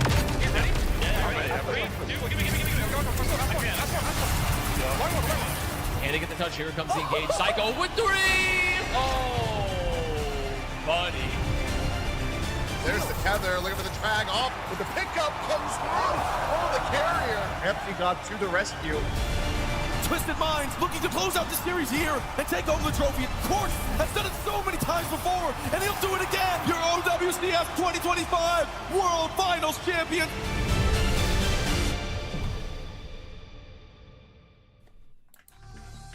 Welcome back, friends. This is the OWCS. Zoe here, joined by Jake and Matt, and it's time for the EMEA Stage 2 Grand Finals. It's gonna be the big rematch. Virtus.pro have been waiting for their opponents after clutching their spot just so yesterday against GK. They get to play them again right now. And listen, if the playoffs have taught us anything, or at least that upper bracket final, is that VP can bleed. GK played it so very close. It was one of the clutchest and closest series we've seen in the history of Overwatch. And I'm not exaggerating. Go back and watch it if you've missed it. Also, if you missed it, like, why? Like, give me a good excuse, because I don't think there is one. Let's talk about the VP though, and what we've seen from them, especially in that series, right? If you are VP, what's your takeaway from this initial matchup that you can bring or take into today in order to make it a bit of a smoother ride, if you will? I mean, I imagine, Jake, that VP is going to be pretty well coached up today on a lot of what potentially went wrong the other day. That's true, but you know, for me, Matt, a lot of these moments, they go beyond coaching, right? We're reaching into the territory of pure feel, pure emotion, and with the stakes getting so incredibly high now, the end of the playoffs, the battle for the very first seed, the champion of EMEA, and this is, I mean, that is a heck of a crown to be able to hold the way this stage has progressed. Virtus.pro, certainly the team in pole position to grab it, but even they have acknowledged this top 3 in EMEA is too close to call. Yeah, they're just going to show up on match day. And I mean, all of these individuals you're seeing on the screen have been doing that time and time again. They've been looking absolutely dominant all stage long. It's really just up until yesterday that it started to... I don't even want to say there are cracks, because they really weren't. Like, this didn't come down to like them really fumbling. It was just really GK stepping it up like 10 notches in order to match them. I mean, Zoe, I had to go back and look. GK, they lose their first 2 games in the regular stage. The only reason they make the playoffs is because they win a game 5 against 1, 2, 3, 4, or else 1, 2, 3, 4 would be in here. I mean, they have a negative like map differential for the regular stage, and then they're just kind of like running crazy here in the playoffs. I mean, it has been like such an unreal story, and I think you just see that like this is a team that has like picked it up so much over the last few weeks. They seem to really kind of be hitting their stride. Also, I think the meta definitely kind of shaking out their way a little bit, but just really impressive from them in some close games that they were able to clutch a lot of these up. Libda has been a huge standard bearer for this team. I think, you know, came alive in this series against Quartz, and that's always been the test for this guy. I mean, he was once on TM, and, you know, even the TM player said, look, you're an amazing player. It's great to have you on backup. You should be starting on another team. Libda now brings the prophecy to fulfillment, defeats his old opponents. He's going to move on past them for what I believe is the first time for him as a player to be the team to eliminate TM and rise above what his former teammates can accomplish. And now with another chance to take on VP in a first of 4, Matt, I don't know if my heart can take this guy. Guys, this is peak Overwatch right now. It really is. If this series goes 7, I mean, it's ordained to, right? Like, there's no other so it's way. like when it goes 7 is the right statistically, way to talk it probably will, given that when these top 3 teams in EMEA have played, they have only gone game 5s in the playoffs. And honestly, the regular season was tons of close series too. So I would not be surprised to see this go the absolute distance. Every team now knows it doesn't matter what the map score is. We can win every map from here on out. We all have the individual skill to do it. Yeah, and we just heard from Finn as well, right? Like, he's coming into this very confident, saying that he does feel like VP is an easier opponent for them than Twisted Minds was. Obviously, that's the confidence you have to have. Like, I have yet to encounter a player in a post-match interview or in a pre-match interview who goes like, yeah, I think we don't have what it takes. Like, that has not happened, but it might, I don't know. Either way, though, I think if just their previous matchup is an indicator, I think we're in for a long one once more. The last 4 GK games have gone the distance. How do they have the mental fortitude? That's what I don't understand. Like, they're playing these matches back to back, and it just works for them, which is it's just wild. Honestly, predictions for this one were hard, and I genuinely, in my heart of heart, feel like this is a 50-50. I'm gonna give VP the edge, and I'm literally just gonna base that off of potential exhaustion. Because eventually GK has got to run out of steam. And coming off of yet another 5-map series, yet another reverse sweep where they have to not only like bounce back a little, it's not a trade-off like back and forth. It's like you find yourself on the back foot in such a way, and they were dominated the first 2 maps. So like to find that mental fortitude, that takes a lot out of players. So I'm gonna just like, that's my narrative. That's what I'm running with. That's why I'm gonna give VP the edge. GK, they're the heroes of their own story now. They're forging their own destiny, you know, from humble origins this stage. It's been a rough one for them. They barely clinched playoffs off, honestly, a lucky tiebreak. But they're here. They're still alive. They pushed VP to the limit yesterday, and they're back in the grand final. I gotta root for them at this point, guys. Nice. I mean, I got to imagine that the strategy of just dropping the first 2 or 3 maps in each series and then coming alive is eventually going to break. So this is the time that I believe Finn was like, it doesn't seem like we wake up until we're down. I'm going to say VP wins today. I don't know if this will go the distance. I think VP probably, obviously, coming in, really dialed in on what GK is thrown at them. Well, I can't wait to find out. This is the EMEA Stage 2 playoffs. We're heading into the grand finals. It's a big rematch between GK and VP. One team is gonna grab that EMEA crown. Let's find out which one is gonna be. Jake and Matt, please take it away. Thank you so much, Zoe. And yeah, as we set the stage for this one, Ilios is going to be the opening map pick. No surprise from VP. That's been their absolute go-to. And what a different series, by the way, to close the day off. Because TM versus GK, I mean, a complete clash of styles. We don't know who's going to come out on top. Constant innovation through the series.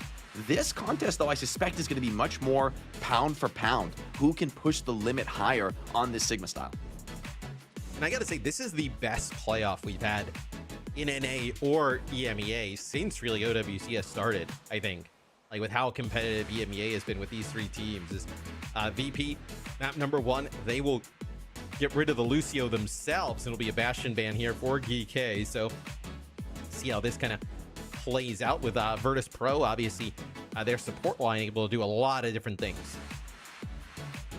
Yeah, banning the Lucio away. In a way, it's a cap protect. And so GK, I think getting rid of the Bastion is to kind of mitigate that style. Ilios is a scary place.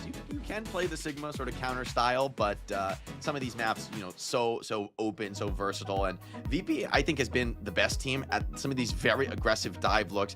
Even without the Cat Bastion, I still think they might go for it, right? We've seen Kevstar on the Xion, Psycho Ghost Tracer. They bring wild pace, which is a huge tempo shift, and something that GK have not played against at all today. Yeah, and I mean, Ice will not be scared to match like the Sigma play of Ziad, right? So we'll kind of go toe-to-toe with Ziad in that regard. This is a best of 7. I know some people were wondering about that. We're gonna have a 7 gamer here, maybe not all 7 maps, but hey, I mean, with the way that GK has been going, every series they played since I think it was June 21st has been a going the distance type of series. So a lot on the line as well, right? No, you want to be that number 1 team in EMEA moving into the Midseason Championship, and then obviously I think for either of these teams, it's a great launching pad, right?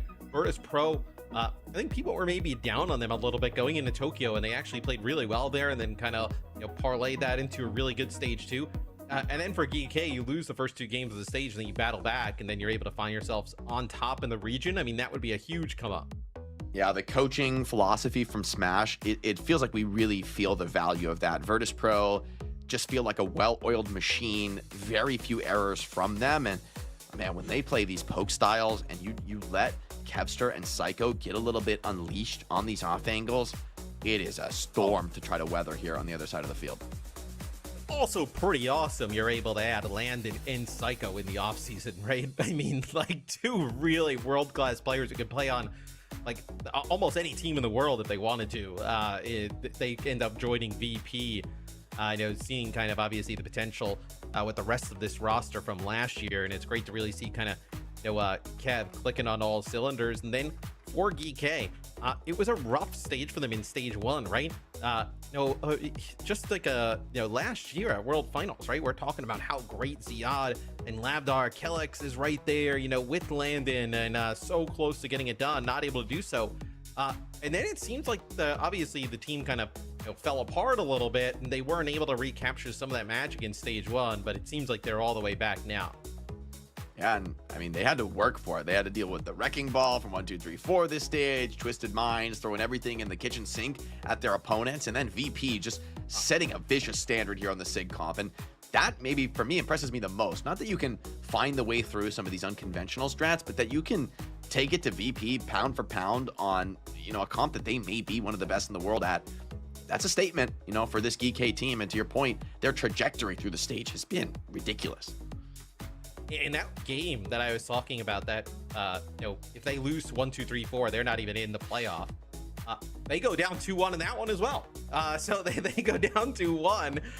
It's not a full reverse sweep. They win game 4 and 5, but still, I mean, really difficult road to get here. I mean, after that 3-2, they have a 3-2 against Twisted Minds that doesn't go their way. Then they have obviously that's 3 games against Twisted Minds that go to 5 back to back to back there for GK. I mean, crazy stuff to be able to make it this far. A real feels good story here in EMEA. I think Zoe is right though to talk about endurance, right, and fatigue, because I mean, you play this many 5 mappers day after day after day, and now you got to play 2 matches back to back. I mean, you took the L, right? You had to go down to the lower bracket. This is the cost you pay. VP gets to kind of sit back and watch. That's going to be their advantage coming into this series.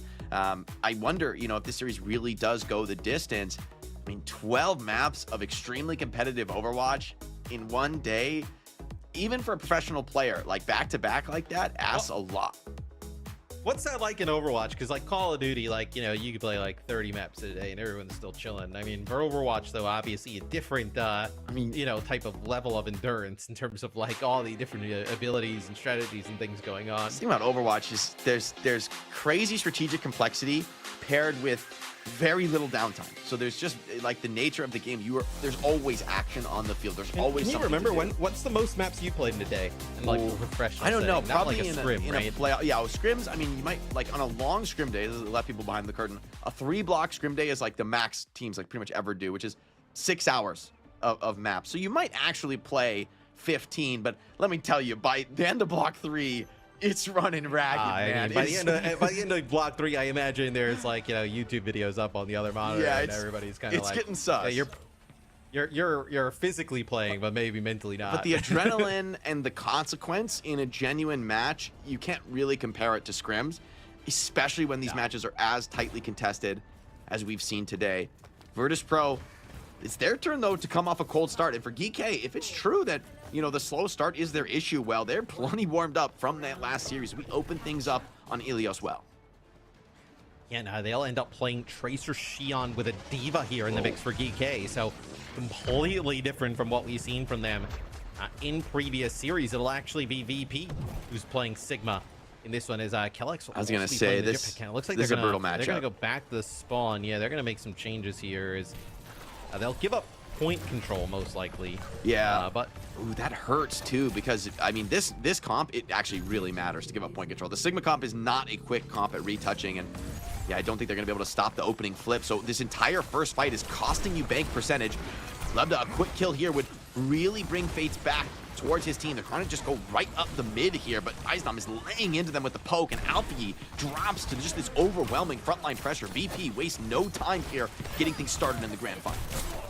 I mean, Ice gets off to a tremendous start, right? I mean, just kind of funneling that Sig poke through the choke, when you can control that choke and then the Sigma can just kind of take that area. Stagger kills. The damage output is crazy. Yeah, as almost got Ziad with a chain there, and I know picked up that kill, but it's going to be 30% on the point here for Virtus.pro with relatively like no resistance, right? That comp that GK came out on, maybe they thought there was going to be something else on the other side. They went back and swapped, and they have not really been able to get a foothold ever since. Maybe another slow start. A TP forward, trying to change the tempo. It's a little bit awkward, a little bit off sync, and that provides Virtus.pro ample time to rotate away. They find the flux. The cleanse is out, slammed down to the ground. Sim just barely staying alive. The Sanctuary needs to come out from Kelix. VP haven't popped the Sport ultimate yet. Here comes the rush from Landon. Cleanse is good from him. Eisnam still healthy with a better ultimate on this point. DK on the outside looking in, getting pressured from all sides. They've still stayed alive and kept the fight rolling, but this clock just keeps ticking on. 70% now for Virtus.pro and Kev on a cheeky little flank, which snaps off Finn with a nice headshot. Lab is low, looking for Kevster, who's long gone now, back into the thick of the team. Yeah, nice angle there from Kev. Goes on a little bit of a flank, throws the hinder out, connects, and now, I mean, you see Ice just going to work here.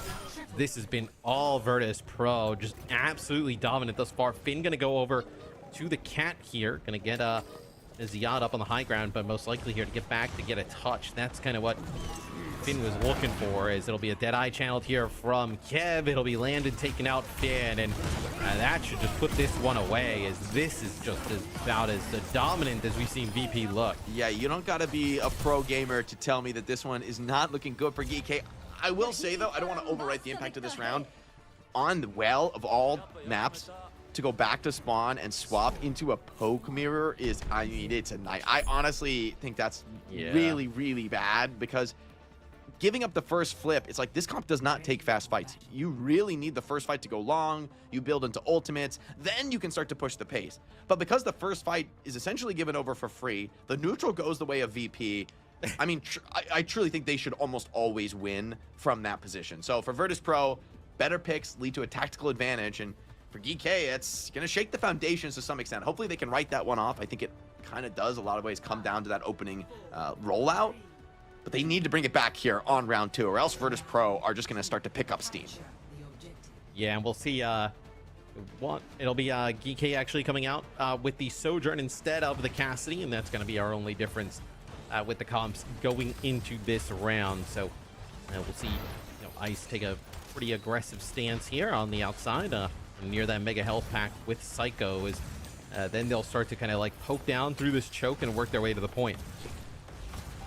Threats of the one shot from Sojourn, always significant, but Cassidy, a lot of playmaking potential on these off angles. The rail just wide of the head here. Kevster happy to walk away from that one with his life.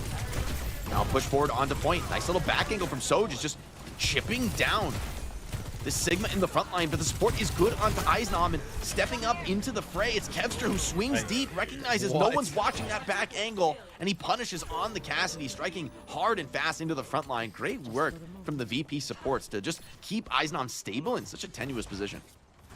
I mean, we only catch the end of that, but Kev turns the corner, gets rid of Labda, and then kind of just flicks and deals with Kevster, with Kellex. So insane play from Kev.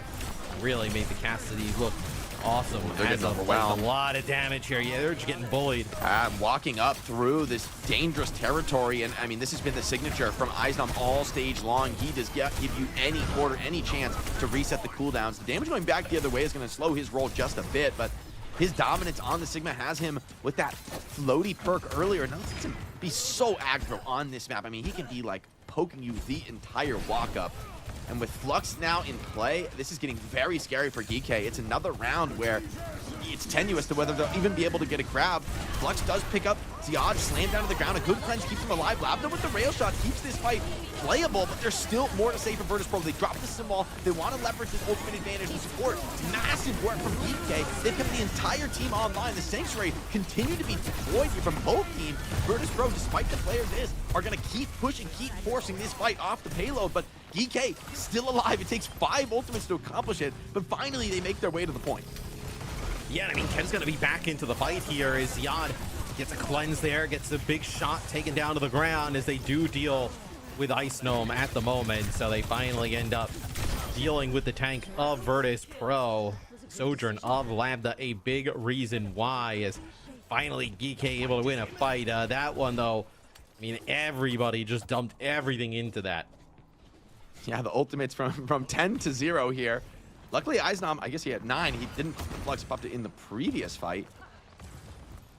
Still, though, 70 to the next one, right? He's kind of charging forward, and this ult could really open things up. Finn has to hold that cleanse. There's a lot of incoming poke pressure, though. It won't be easy to keep that key skill in reserve. Eisnom clearing up the teleporters. Hold on, a little bit of energy now for Lambda. Eisnom has to slow this one down. Lambda getting poked on the half angle, doesn't really get much heals. There's so much pressure on the front line, and Landon finds a crucial finishing kill, and now you sense Virtus.pro, blood in the water for them. They're swarming forward, pushing the other team here back off the point, and GK, okay, the flip comes in a little later than you would have liked, but they just survive. But the retake, I mean, it's so scary here now, walking up into this Flux. Yes, you have Kitsune Rush, Matt, but it's so beautiful. It's so brutal, but they TP away. A few people get the TP, yeah. The Kev too, it blocks the accretion from canceling the high noon, so he still gets the shot in on Zod. What a read from Landon, and insane confidence from Kevster in the teammate. Holds his line with the Deadeye, and it's just 3 players remaining for DK now. Sanctuary comes down, but Eisnom calls the bluff, steps up inside for the trade. Kelix runs for the hills. Alpha he finds one, but that's all he's going to get in this play. A Sanctuary celebratory here alongside Landon's Kitsune Rush. And I mean, Virtus.pro, dominant map 1 here on Ilios. Questions have to be asked now for GK. This is a scary comp matchup to be potentially thinking about running the rest of the series with the way these two teams have matched up. Yeah, it's just, I mean, round 1, I think we can chalk up, like, look, they got the, you know, a major comp swap there from DK and go back to the spawn and make a change. Take a look at some of the stats and supports for Virtus.pro. Play so strong as normal and never really able to get rolling is GK. I know Lambda started to come alive in that second round a little bit, but you know, nothing really major that kind of made you sweat if you're Virtus.pro. This kill is crazy, man. Like, Kevster's wild for this one. Invisible Man is the right skin to be rocking for these kind of flank Cassidy plays. Eisnom finding tons of, I mean, he does ridiculous damage this game. Doubles up in the opposition. Here we see that flank from Kev. Lab, though, I mean, he was doing such good work poking into the back of Eisnom, but you give Kevster that 2 or 3 seconds uncontested, and he makes mincemeat of the flank. And I mean, FACEIT plays so aggressive on the Mizuki. I talked about it yesterday, I know, when we watched this game, but he ends up going with the perk that, you know, when you hit the chain, you get like a 30% damage amp for 2 seconds on that target. So like, he plays super aggressive, like trying to take some of these angles, like a chain and then like 2 shots from the Mizuki. Like, some of those characters are, the squishies especially, are like dead, where I know Kelix kind of playing more for, I think it's like the Remedy aura, like gets like a 25% increase, like how fast you kind of generate the just kind of AoE healing. So interesting thing to look at there with the Mizukis. But I mean, VP get off to a hot start, and look, I mean, if you're EK, this is exactly what you know, Finn was talking about. Hey, we don't really gotta turn it on until we end up losing a little bit. But I mean, I've heard that story, Matt, time and time again. It's a tale as old as time, and I still don't believe it every time I hear it. That's what the season 1 Dragon said. They're like, yeah, once we get to 0-40, we'll hit our power spike. We're scaling. We're scaling into late game. Yeah, we're playing the long game. Just a few seasons of long. Very, very, very long game. I mean, it is just one map, but it feels like, I mean, that's the matchup these two teams played more often than not. Pretty much every time they got the chance to, they were locking horns in exactly that battle. And so for VP to put Elios away in that fashion, it's going to be a scary one for GK. And honestly, I feel for them because they spent the last series playing Sigma, Sim, and like mostly the same style, but having to do it in a radically different way against Ryan. I mean, having like a 180 different approach to the game of like kiting back, playing slow, staying alive, waiting for opportunities.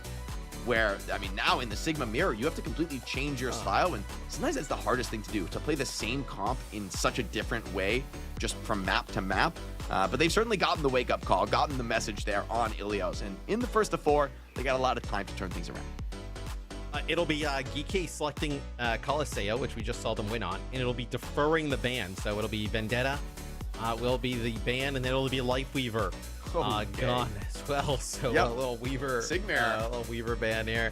Yeah. I mean, probably gonna go for the exact same stuff, right? Yeah, the Weaver bands.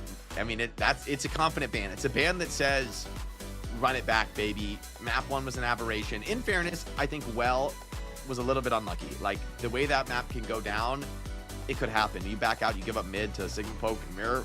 Ooh, I don't like your odds in that game. What's your thoughts on Sojourn versus Cassidy in some of these matchups? Like, it seems like obviously VP wants to play either Xion or Cassidy, and then DK has really kind of brought out the Sojourn for a lot of their games. I think, from my perspective, the Cassidy, it makes sense, like, especially given what you called out about Fix's perk choice, where he wants to push the aggression on Mizuki. Cassidy feels like more of that, you know, hero that creates opportunities for playmaking, who swings a solo flank and like gambles his life for kills. But if he makes that choice at the right moment, comes up clutch, we've seen it work incredibly well. And somebody like Kevster piloting it is amazing. And then now now with Kevster makes those plays, like Fix is looking for his own angles, and it starts to overwhelm. They play more split than most poke comps could, but they get a lot of value out of it. The Sojourn, I think, is a little bit more standard, a little bit more front to back, which fits with Kelix trying to play a little bit of a, you know, more healing focused, sustained style. But honestly, I do like Deadeye quite a lot in this matchup. There's so many ways to block and eat it, but man, when those teleporters get flying, it's just so much chaos in the fights. It is hard to keep track of the Cassidy. Well, it does feel like it actually forces the other team to use a lot of their cooldowns, right? Like, I mean, you're looking like at the shield, the grasp, TP, Suzu, anything to kind of avoid that Deadeye. It'll be Lambda now who matches the Cassidy here of Kev. So I know we were talking a lot about that Sojourn versus Cassidy matchup in map number 1. This time it'll just be a mirror. A little bit of a battle for this off angle. Expect that to be a contested position. Both Kevster and Fixa, as they play their cooldowns, looking for any opportunity, swinging in wide. Some good shots connected. Kevster clean 4. Can't finish the kill, though, but the chain comes in. Ziad caught. They're trying to walk up, and they're coming right into the crossfire. Good swing, though. Labda swings, shuts down Kev. And now pressure on Virtus.pro without the Cassidy. Labda free now to just rain terror in from the side angle. Eisnam grabs one back, but needs more in the fight. He's not going to find it.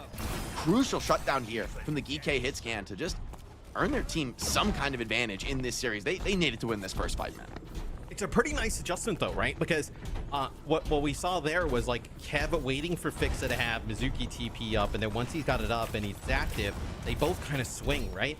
And then once the Mizuki like has to TP out, that's when Kev like would start to back up. He hadn't really been challenged at all in that type of scenario, and then that time I think he was like maybe caught a little bit off guard that Labda actually just kind of swung back around that corner. You know where the Mizuki and the Cassidy are going to be playing from at that moment in time. Fake TP, trying to relieve just a little bit of pressure here, but it keeps coming in. Fixa even takes an accretion. Him stays alive through that now. Rush is deployed. The Flux picks Lebda up, though, out, but into an angle where you can't really follow up on it. And with the Sanctuary deployed, Kelix keeps the team stable. Alpha, he picks up another kill, and Xia with this Flux should just break the back of the opponents. Okay, does still just barely get the kill landed before the stun comes in, but Eisdom definitely puts him on notice there. But hey, this is the kind of advantage that gets you that first cap point, and I mean, Sigma plays so well from a lead. Yeah, I mean, Fixa does hold on to the Sanctuary, so we'll see that for this next fight. But you're going to have Alfie here with the Sim Wall, as I love the position from GK, right? Takes Ziad up on that high ground. Let him just kind of farm down some damage. It allows him to get that checkpoint. The TP all the way through. They actually deal with Kevster right away. They take a huge amount of poke from the Hyper Spears, and inside the Sanctuary, it's just not enough. Lambda still brawling into this one. Alpha keeps the team up with a well-placed Sim Wall, and Ziad, perfect Hyper Spears. I think he hit a quick 2-shot on literally the entirety of Virtus.pro as they stood on that teleporter. So they came through already weak, already vulnerable, and I mean, GK are ready to receive them, making a mark here huge on map lead, 2. Man. Yeah, huge lead for GK at the moment. You get through that Sanctuary. It's a very difficult fight. It looks like they want to back out and maybe take this from a different angle. Ooh, flank. Are they ready for this? Big swing. Fixa caught on his lonesome. TP's away, but into the waiting arms of Finn. Will clean that one up. A deep flank for the Accretion. Psycho just barely gets the Sim Wall up in time to keep himself alive. And the Deadeye peeks the corner, but there's no targets to be found. They're going to rush out of this. Oh, they're going to continue to fight. They want to continue to develop this lead. Eisdom gets overwhelmed. Alpha Sim claims another victim, and a nice kinetic grab, barely keeping Alpha and Labda alive here on the off angle. Psycho gives his life for a kill, setting up that finish onto Labda. And Virtus.pro deathmatching well, but maybe not enough to deny this push to continue pushing into their territory, which it's starting to get out of control, man. We're past 100 meters here. Virtus.pro need a way back in and fast. I loved that play from GK where they dropped low and then they like TP directly behind them. They call fix. I mean, he had no idea that was coming. I think he just had to wait a little bit for GK. Get back at full strength. It'll be a Kitsune rush as they just get absolutely ran over. So the bot will start to get moving back towards mid-map, but GK, obviously damage is done, right? 109 meters, 2-0. This will be the first push that VP gets towards the GK side of the map. Ooh, a cheeky little flank. Oh, he gets scouted out. Oh, he's kind of in no man's land here. He might try to make a big push on him. Yeah, the TP comes in. Clown car. Ziad throws the flux out. It is long range flux. Oh, he gets Landon? With Kiri down, there's still a fight to be had. So Labda, the flank gets caught. Oh, as Kevster finds Finn. That should, in theory, stabilize things for Virtus.pro. Ziad finds an additional pick onto Kev, so any kind of push back into enemy territory isn't going to be too long-lived. But you see Ziad knows there's no way out of this fight. That was a bit silly there for a bit. I mean, obviously they find Labs. They all TP directly on top of them. That's a risky. Ziad answers back with that flux, right? I know gets Landon. I mean, I guess, but you're still going to end up giving up some progress. I mean, nothing crazy here for GK, but. I mean, as the dust settles, though, in the end, you threw the flux into a losing fight. Virtus.pro have 5 minutes to push back into enemy territory. This is a decent setup for them to make a bit of progress back the other way. Mixa playing the off angle, big cleanse, keep players alive. The Deadeye connection is good for Kev, but better for Labda. He finds 2 in the fight, and that'll be all she wrote here from Virtus.pro's half-hearted attempt here to push into enemy territory. That's even the flux out of Eisnom. No joy on the ultimate. Yeah, so Labda with 4 in the fight is, he TP's so fast in and channels that Deadeye. I mean, I didn't even see it kind of come on through as Kev, I mean, they did a nice job keeping him up, right? Suzu'd the accretion that came in from Ziad and then kind of played from there. It'll be a Kitsune rush here from Finn. It's going to be right into that Sanctuary, though. Oh my god, full chaos here. Simwall's traded. Sanctuary keeping everybody alive. It's up to really the Symmetras to deal the damage, but Finn, the rush, isn't really able to make much of a difference with this wall, blocking all of that outgoing damage from Alfie. Fake TP goes out. Fight still raging here on the payload. Eisnom solo has to float into the high ground, but as he comes back to the point, claimed by Kelix, the rush comes out. Landon goes for broke in this team fight. Psycho, he's somehow still alive and actually might be able to clutch this. Are you kidding me, Matt? Against the SIG, against all odds, Psycho stays alive, and what a read from Landon. That looked like, I mean, I wouldn't have gone for it. I would have not believed it could be done. Way. But the confidence from the Kiriko, it pays off. Yeah, I mean, you also had Fixa still alive there, right? So we've talked about some of the damage that he's put out. He's also just going to have max aura at that moment in time. And then Psycho is so charged up right after the Sanctuary and the Sim walls, and obviously farming off of the Sigma. I know nice Suzu kept Psycho alive there for a brief period of time. It'll be Labda here channeling another Deadeye. TP comes on through. TP's on out to avoid the hinder. Huge poke on Ziad. He's struggling. He's got to back up. Got to get a bunch of heals and sustain. Pops the flux. Mostly it feels defensively at this moment. Kevster can't quite roll out, but he's caught in an exposed location looking for the grab. Eisnom accretes him out of it, and VP sense an advantage here, continuing to tempo forward. Back TPs keep coming in, but GK they need to find their moment here. They're just getting bowled over. The tempo too strong for Virtus.pro as the kills just come in. It feels inevitable at this point. GK looking for a clutch trade, but Virtus.pro won't allow it. Masterful so far from them. All right, so now finally VP, they win a fight in GK territory, but GK, you're gonna be able to come back here, Jake. 2:30 on the clock. I know you're up by 70+ meters, and you have both support ults here to work out of your spawn, so a lot to like from the setup here for GK. Simwall's going to slow this one right on down, though, Matt, and the rush advantage is not going to be that huge. Here it comes. Double support ult. GK double up and commit, but the flux denying the push forward. Psycho still holds the Simwall. Just now pops it. It's going to last so deep into the fight if Eisnom can just stay alive. Alfie has a crazy angle, fully torqued on this Sim, and his wall splits Landon from the rush and will separate Virtus.pro from their lives here. Good find deep into the fight. Alfie holds it that long. And in the end, as Landon throws that rush in, GK drained the banks of the opposition, and we're coming towards the end of this map, and GK are in the massive advantage. And I think if you're VP, you absolutely kind of needed to commit that hard, right? Like where you were with like 51 meters. If you win that fight, you get checkpoint. You've been, I know both sides are just drained of ultimates, and you just need to win basically one more fight. So you're, it's going to be a flux here. You also have a Deadeye set up, so Ziad takes out Psycho. Yeah, that is good enough to win that. Kevin You don't needs even a need kill, a Deadeye but, here. the cleanse is there. Good So you read. do Ziad.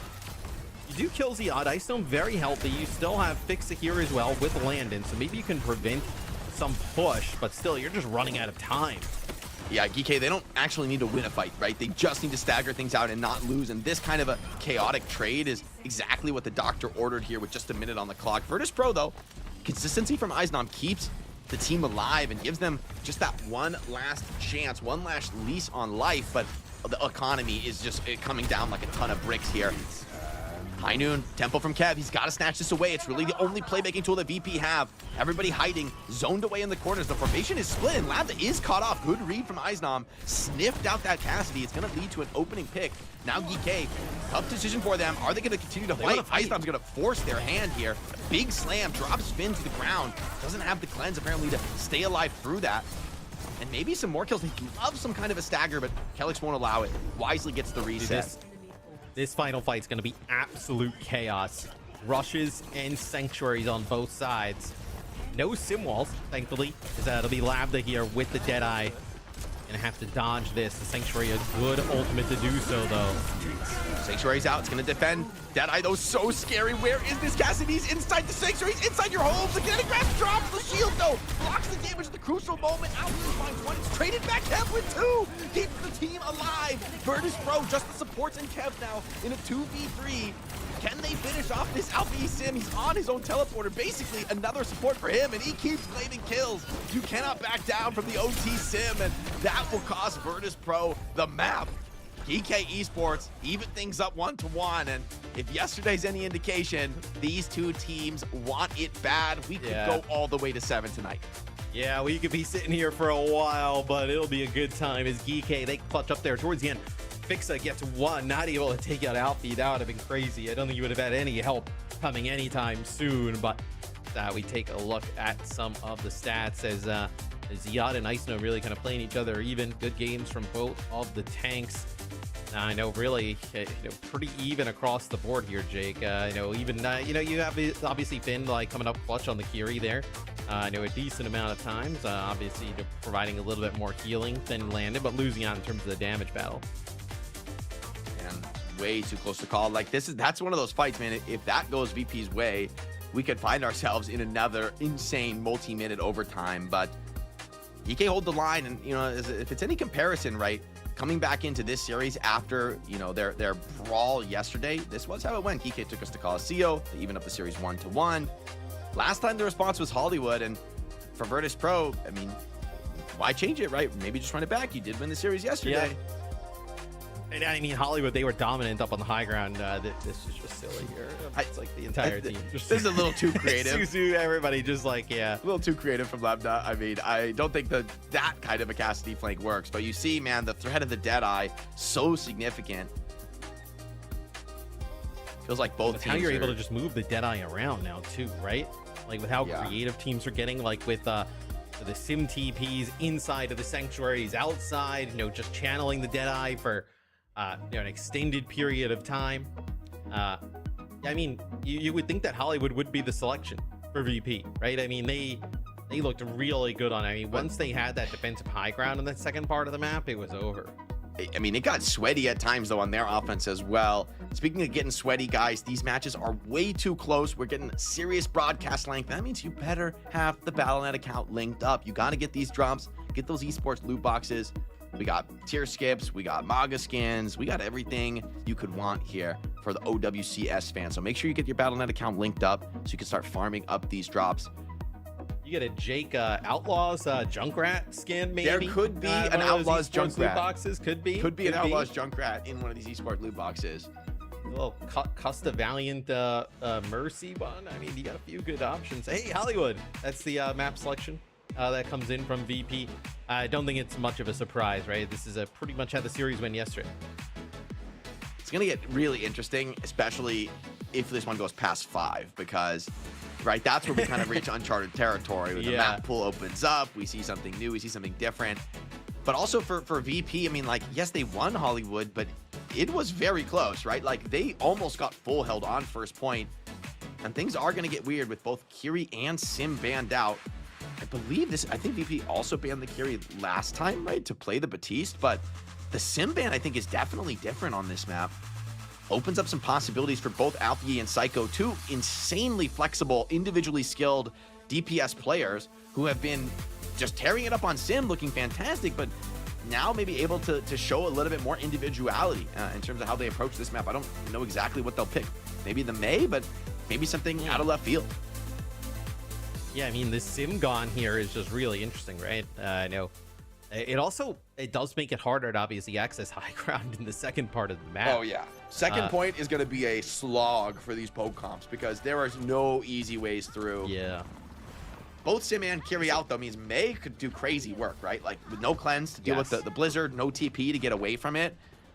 I mean, this is kind of like a moment for the Flex DPS to kind of carry the game. I think Mei is maybe the most significant hero in this comp.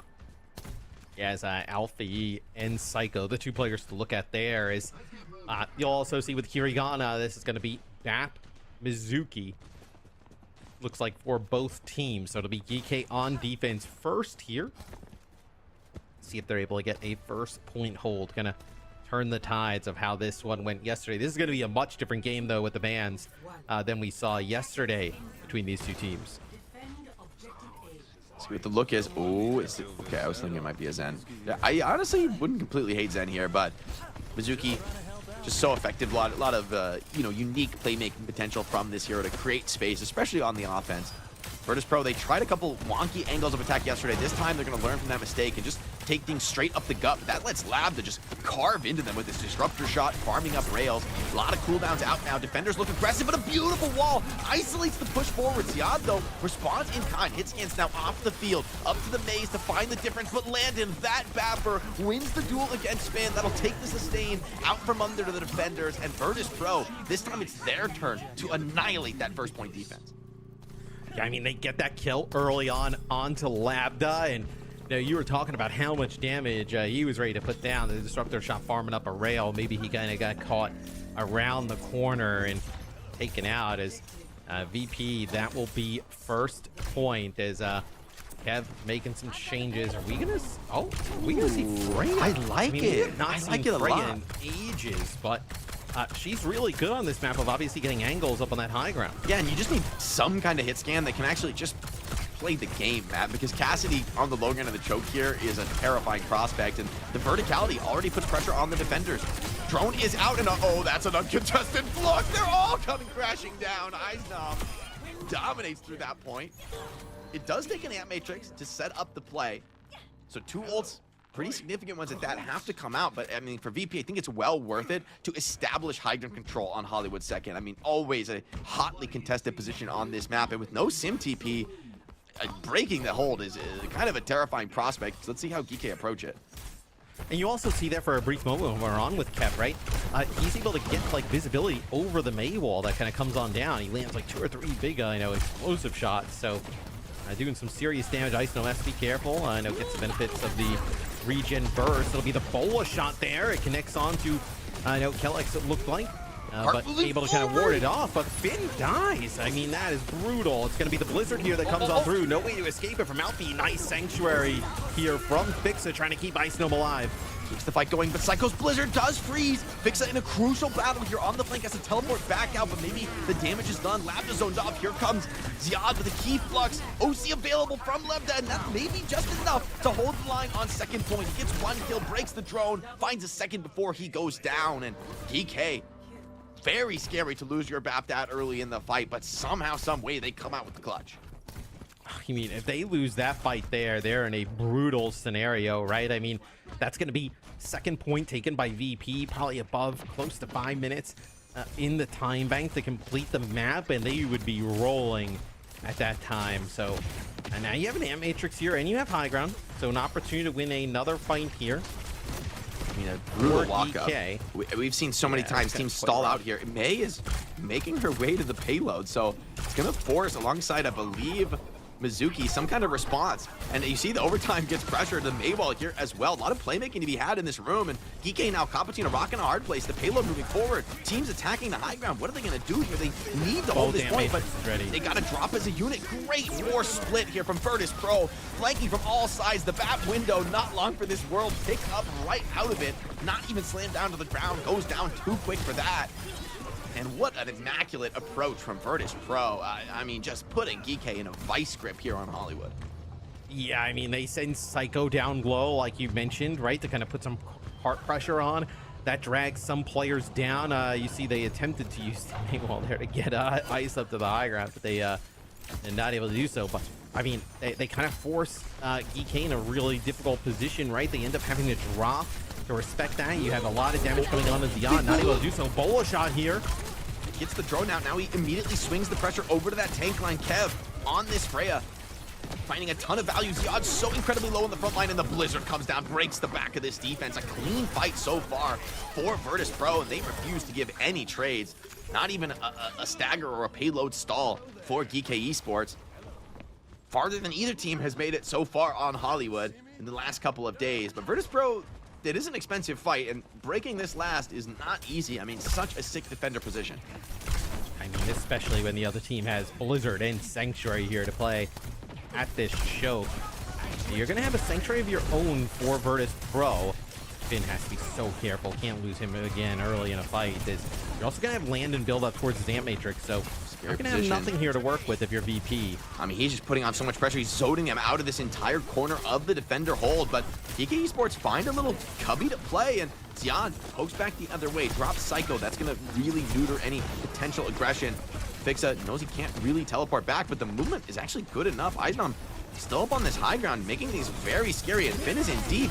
Ant Matrix comes out from Landon. He's deep in the spawn, fights to himself, gets it done on the Batiste, picked up by the Sigma to just end his reign of terror, and the slam down will get the finish, but that's Ziyad's entire bank dumped. Landon doubles down on the Curie brand, brings out the BAP, and frankly, shows us the gap. I mean, Finn is getting kind of smoked in the BAP battle this series. Killed by the enemy BAP on first. Landon closes out on third. The split pressure really getting to Geeky on their defense. I mean, I would love to see that. He drops back down on a flank behind them, right? Ice is playing from that high ground position for a very long time. Then Landon eventually just drops down, drops an Ant Matrix, takes out two there as we take a look at the stats. I mean, look at Landon, 3,400 damage compared to Finn's 1,000 with basically the same healing. I mean, crazy stuff from Landon. You see, just drops the flank. That is Alpha E there. He takes out Alpha. Alpha E's got Blizzard. He just turns and domes him. I mean, that is sick stuff from Landon. That's a fight that VP are not supposed to win. I mean, like, that's why Landon goes for that kind of wild maneuver, recognizing the economy is so brutal. The mail, I mean, surely not. You're coming through those tiny chokes. Landon deals with it in an unconventional way, gets in the backline himself, drops the May. No cleanse needed on that one, and that's got to sting for Geeky. I mean, this is a map you lost yesterday, so, you know, in theory, you could, as a VP map pick, you can write it off, but it was so much closer last time. It felt so winnable. Now it's, I mean, this map honestly feels over. Like, Geeky capping third is ridiculous in this mirror. I'm capping first is at times in question. Yeah, it definitely seems like VP of, even though the band's obviously making this map feel much different than the other day, continuing their strong play on Hollywood. I mean, 221 in the time bank is pretty much an eternity, so we'll see if VP can get this point A hold. On the last go around, it was VP on offense. They were able to break this pretty easily, and it really was kind of labbed up falling early that opened things up. Goes for the Sojourn here. Gets a little bit of a berth on this high ground. Maybe he can put some pressure down. The Maywalls are out. Ziyad stunned. Drone is already out from the attackers. Geeky on the back foot. Virtus.pro wasting no time. They want to pile on the aggression, but maybe trying not to overplay their hand. They know what a threat Alpha East May is to kind of split them apart as they get aggressive. And Kev up on the high ground. Uncontested, a quick two-tap onto Alpha E. Drops the May, and so too the hopes of Geeky Esports drained down on this offense. The rail not quite good enough to finish Kev, and Virtus.pro stake their claim on the first neutral, now barreling towards ultimate advantage. This is looking like a slog for Geeky. Yes, the walk-up was really costly in terms of their overall HP pools, as Kev just pops up from that high ground, takes out Alfie. Ziad will move up. They're gonna have an Ant Matrix here first. Walls on walls. Placed on top of each other. Uh-oh, the Flux is found. Drone available, but he's caught up in the air, and oh, Lab on his head. Okay, Finn somehow stays alive. Iceland lost him in the thick of it, but he'll find his man, and yet more. Picks up 3 or 4 in the fight. Just Ziad in the enemy backline. Ooh, okay, I was gonna say this could turn into a scary stagger, but they don't want to let him farm up the Flux. I think wise maybe to just end that there, just making sure there's no cheeky last-second pick for Ziad to find. I mean, that is Finn's Ant Matrix, though, out, and you didn't really get anything for it. The May walls just kind of stacked on top of each other, right on top of that Ant Matrix, and looked like Psychos came down to block it, and then I know Alfie's right on top of it, maybe trying to catch one player. Is yeah, dangerous shots there into Finn, needs to stay alive. Yeah, Finn will give him a test. Now OC up on the high ground. Lambda looking for targets, none presenting themselves. Body shot in to Landon. Lambda, though, with the OC ending, can't quite sing for the deeper finish. Takes the wide angle, but Kevster is nowhere to be seen. Slips away, but Ziad found one on the play. The stun, not quite connecting with the splash damage, good enough, and Ziad cleans up the back line here. Virtus.pro tried to get aggro off of Psycho's Blizzard, but they don't come up with much of anything, and Ziad takes the opportunity to just tear those support lines to shreds. That means Ziad with a Flux on the point, and then actually kind of flies up towards the cafe to battle Landon, and puts Landon in a really difficult spot because he can't see the point to drop that immortality field down onto those targets, right? Has to basically just use it on himself, and then pops a burst to try and keep those players up. This is where GK, though, got caught up yesterday in this game. They could not break this high ground setup from Virtus.pro. They continue to run the Cassidy. No adjustment just yet here from Lambda and GK. Obviously no Sims in place, so it's going to be a little bit harder to even gain access to that high ground. Cart rolling. VP, though, they've been so good at finding the right moment to drop in an all-in commit. DK Esports know it's coming. Icenom drops first. Walls exchange, but the Flux is going to make it impossible for DK to get value out of that ultimate. Rock connects on one, but it's not Icenom crucially, so the Flux still hits. The damage is done. DK routed, trying to just get back to the spawn. Icenom tempting fate, though, stepping through this choke point against him. May is actually going to float up to the high ground and look to finish the fight. Virtus.pro throw caution to the wind, give up their high ground position, but in exchange, they're rewarded with a crushing team fight, resetting DK back to the spawn. And I mean, it would be too crazy, surely, to take a fight in the spawn here, but they're certainly threatening in it, making DK work for every inch that they walk up into this Hollywood map. Yeah, they're just making them think about it a little bit. I mean, the Sigma now with the float, right, can get back to high ground so fast. You see already in position is VP as GK enters the choke, and no real way to get this Alfie Blizzard. So hard for him on May big here. Effect. I mean, yeah, I love when Fixie does this too. He just comes, stalls the cart by himself, TP's back to the high ground, gets the wall out from Alfie. Blizzard's still available, but gonna be harder to trap without that cooldown, and that'll be enough for Virtus.pro to take this fight. They do get the wall down, isolate Ziad away, and the drone is just not there in time. Oh, no joy of the Blizzard. That's painful. Finn gets one back. Kevster didn't realize that he was exposed in that angle, but I mean, one kill is maybe not good enough here. The wall from Psycho is sick there. I mean, they drop down, they get that wall right behind Ziad. They just burn him down so fast. The immortality field from Finn not able to get there in time. Alfie drops the Blizzard, maybe trying to catch some of those players off guard. It's gonna be a rock to hit. A big one. Oh, nice rock. Great hit. Still, Icenom trying to get what value he can. Maybe there's an opportunity for trades. Virtus.pro throwing everything into this fight. Ziad, the shield comes up just in time. Protects him from the Blizzard. Kevster, though, somehow always finds his man. He will go down for it, but damage is done. The rest of Virtus.pro, blood in the water, charging forward, eviscerating these attackers, fully resetting them once again. And although Kev gives his life, he's no stranger to that kind of a play. Often going for these sacrificial moves on Cassidy where he finds his one kill, pulls attention to himself, and the rest of the team is right behind him. I mean, you have an Ant Matrix now to use up on this high ground for Virtus.pro as GK, I mean, no adjustments here, Jake, in trying to break this. I mean, just kind of trying to bully them with the same mirror comp, and it has not worked. I mean, VP is able to get such great poke and then just kind of dictate the fights on their own terms. Fixa uses the TP, get down here on the Mizuki. This just runs the clock down like crazy. That Deadeye from Lambda gets nothing. Oh, he's going to crouch walk the elevator. This is insane. I mean, this is a risky move. See if it pays off. Oh, okay, he finds no one on the high ground. There. Happy to get a little bit of a comfortable angle, except Icenom floats back up to deal with him. Nice headshot back the other way from Lambda, but it's too little too late. Although as the trades come in, losing to Batiste actually gives GK a strong chance in this. Both support Esports still alive. Now Kepser's turn for a desperate flank, one that needs to come up with kills, and yeah, it doesn't this time. So nice little brawl from GK Esports, creating just enough chaos to win the day. And now they'll get one more fight at least here on this second checkpoint with no high ground available for Virtus.pro. So they'll get on even footing here. Alpha E with the Blizzard, and you have a Flux yet again, but the Ant Matrix here, can they set Kev up with like a Deadeye in an interesting position? It's going to be the Flux here. Doesn't get anything. Roots it this time. Lambda, though, still under fire. Eisnam wants to potentially run that one down. It does leave Cart out on its lonesome. Who's going to touch? It'll be the supports. Kevster has the High Noon, just desperately trying to stay alive, but the Blizzard freezes everybody. Virtus.pro, good attempt in this OT, but GK are going to see their side of third point. But Matt, I mean, you need to cap with time here, or the best you can do is a draw. And I don't know how the heck you're supposed to finish faster than a minute 20. I mean, it was a nice idea from Icenome, kind of like taking that off angle and then really putting pressure down onto Labda. You just have nobody who can get back and kind of like contest the point, right? And then obviously the Blizzard coming down on top of it with the Flux. So really difficult for VP to fight out of that one. A minute to go. You need just, you know, basically a clean sweep here from GK to be able to have a chance in this map, and that's not the way you want to start. It is Kev opening things up onto Labda, and then a Blizzard comes on down from Psycho, and this is going to allow Fixa to do some crazy damage here towards the end, build up towards a Sanctuary and another Ant Matrix.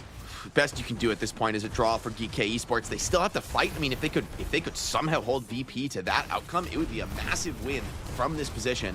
But VP want to deny that. They want to lock up this Hollywood map win, pick up the edge here in this first of 4 series. The on and off angle, get some damage in, but not much follow-up there. The Maywall is making that too difficult to get it on top of the backline. The Ant Matrix is down. So scary for Cass, even with Deadeye, to peek into that. Ultimates all over the field, but it's Eisen who finds Kellex and opens things up with the Flux, looking to finish the fight here. The rock goes wide, not even needed. Pixa is actually the one who cleans up Labda, but the final fight of the map ends not with a bang, but with a whimper. GK, decent effort here on Hollywood, but in the end, Virtus.pro in such sick control of this map. That offense is one of the best I've ever seen here on Hollywood. Yeah, just really great stuff from Virtus.pro. The Freya swap was really nice there from Kepster, allows them to kind of get over some of the May walls, get some high ground control as well. Just no adjustments there from the side of GK. Taking a look at some of the stats, dude, Ice 43 and 4, 22k damage. Just absolutely farming there. That's not right, Matt. Like, can we check this? What? 22k? Yeah, this is a wild game. Yeah. He is. I mean, dude. Sig does crazy damage right now. I mean, you see Ziad on the other side. You know what? That's like more than 8k damage behind there. Yeah. At the moment, so it's just a lot of damage coming down from even like, you know, Finn obviously, yeah, it does a little bit more healing here than Landon, but it falls behind in terms of damage and like 2200. So pretty significant damage output. Disadvantage there for GK results in a map loss. Yeah, although the damage stat is very close, I think Psycho was able to find the edge with the Blizzards, but in this comp, it really does feel like the team that has the windows to get aggressive and takes their opportunities gets rewarded. And I'm reminded, you know, in some of these moments by some of these small plays that, like, you know, sending VP in this brutal offense, they send the Mei and the Mizuki to the payload. The defenders they're trying to fight high ground, but they're worried about the overtime. You can tell the calls are getting chaotic, and I think really intelligent from VP to force these kind of a weird engagement. They don't take the straight up fights on offense. They know the defenders are too favored for that, and so they create these strange opportunities almost out of nothing at times. And you can see, I mean, I think definitely a difference in experience on Hollywood showcased there. I love when Fix is doing these little plays. He like teleports down to the cart, sits in the corner, stalls it out for 4 or 5 seconds. Like, that hurts on attack when you're just can't progress the payload, getting pummeled from high ground. That generates real advantage. This series has started the exact same way as yesterday. Ilios map win for VP. You're telling me we're going to a map win for GK, to a crazy OT Circuit Royale map 5, which won't even be the end of the series, Matt. And I'm interested. I'm a buyer. GK yesterday went to New Junk City and wiped the floor with them 3-0. in terms of flashpoints. So Run it back, we'll baby. see if they decide to do that yet again. I can't imagine why they deviate. Yeah. Okay. So yesterday the bans here were Xion from GK, and then this is where the Kiri ban came out this from is Virtus.pro. Was wait, no, I'm crazy. It was May and Hazard, no? No, May and Hazard. crazy? Oh, actually, no, you're right. Sorry, yeah. Just Because the Kiri ban was the same on Hollywood. It was the change up was taking the sim out of the equation. Yes. From They last time on defer the Hollywood. ban too now. Ooh, GK getting a little spicy with it. I will say, this May Hazard ban is kind of weird bans. You know, like these are kind of like throwaway bans. I suspect that Virtus.pro are gonna bring a different flavor because, as you said, most of the maps in the series yesterday were close. This one wasn't. Like this was all GK. They dominated. I think VP maybe need to show some kind of a different look, and they're the ones who've been locking it in, playing the Sigma poke all day long today. GK have been comfortable enough. Like, okay, it's another throwaway ban, so never mind. Well, well, I mean, no, they already banned Bastion, right? It's like a sim protect, trying to I protect guess? like a sim Well, no, or because GK Xion, already yeah, banned sim. I guess it's a Xion protect. I don't know. GK I think this is a genuine throwaway ban. I don't know what DPS they're worried about losing. Maybe it's VP though. Like this may be something we can't know now, because if I were VP, I would have taken that loss on this map yesterday and said, let's try something different on New Junk City. I mean, that was the one map where you got kind of smoked, and maybe a big change up is in order. So like, I mean, it'd be kind of cool if VP would bring some crazy pace, some crazy aggression onto this map. We never saw a SIG ban from GK yesterday. We did see it from VP in the game 5. It's a Mizuki ban. So this is the ban that we saw GK used in their game 5 yesterday against VP. So the Widow ban, I mean, you know, like yesterday they banned Bastion, which you've already seen from GK, and then they did ban the Xion. So maybe they were trying to protect the Xion potentially for Kev to play here. Yeah, it is a map where, you know, we've seen Xion do some crazy flanking maneuvers with that bike, which is always a blast to watch, especially somebody as clean as Kev on the pilot. But definitely, it feels like when we go to New Junk City, it invites a tempo shift. It invites teams to maybe push the pace, some of these tighter angles, just the faster pace of Flashpoint as a map type in general. And Virtus.pro, although they haven't played that today, we know it is something in their wheelhouse, whether it's the Hazard or, you know, the Maga, even from Eisnom at times. Like, they can play these faster comps. They usually choose not to, but maybe this is an opportunity to set the tone. And if you can change the narrative from whoever can break the opponent's streak from yesterday, right? Whoever wins the map that the opponent won in the last series, you kind of snatch momentum in the series away, and it might just crumble from there. So this one, it's not the end of the series, but it feels to me like a little do or die for GK, especially with how good they were yesterday here. Would GK have considered a Cassidy ban? Maybe if they want to push like the pace. Labda's good on the Sojourn. And he plays Sojourn a lot on this map, right? It's true. Potentially taking that away. Where Kev would have probably played Xion. We haven't seen Kev play a ton of the Sojourn in this stage. It's really been a lot of the Cassidy and the Xion. But just to remind you guys at home, we got the Fire and Tide Esports bundle in the shop right now. Make sure, I know obviously after this series and after NA, or if you want to put NA on the second monitor, keep burning the drops, why not? Go make sure you go get the bundle. Bundle includes all of the name cards as well as you know, I really like that top one. You know, the name card. That's kind of clean. Through. I mean, I have so many at this point, but you got to try and find. You know what the key is, Jake? You got to find the stuff that nobody else has. Exactly, If you're able Matt. to buy the bundle and have all those name cards. Those are name cards other people may not have, and you can look cool in the lobby. It's about the flex, Matt. It's about letting them know that you got that rare stuff. This, of course, available now in the shop, so check it out, guys. Fire and Tide Esports bundle. And as we're getting into New Junk City, it looks like we've got a player restart, so we're going to be getting that settled before we break into New Junk City. And feels like this is Flashpoint, always an opportunity for a little bit of wild creativity if VP want to go that direction. Yeah, it's Xion available. We didn't see either team ban the sim the last time we saw these two teams play, so it seems like they're fine letting it in play. If I remember correctly, we saw we did see, I think, Kev play some Xion early on in the series, and then we've obviously seen Kev, you know, with some highlight plays against Katya on the Xion, so maybe that was something that they want to potentially run here and also protect the Cassidy in a way.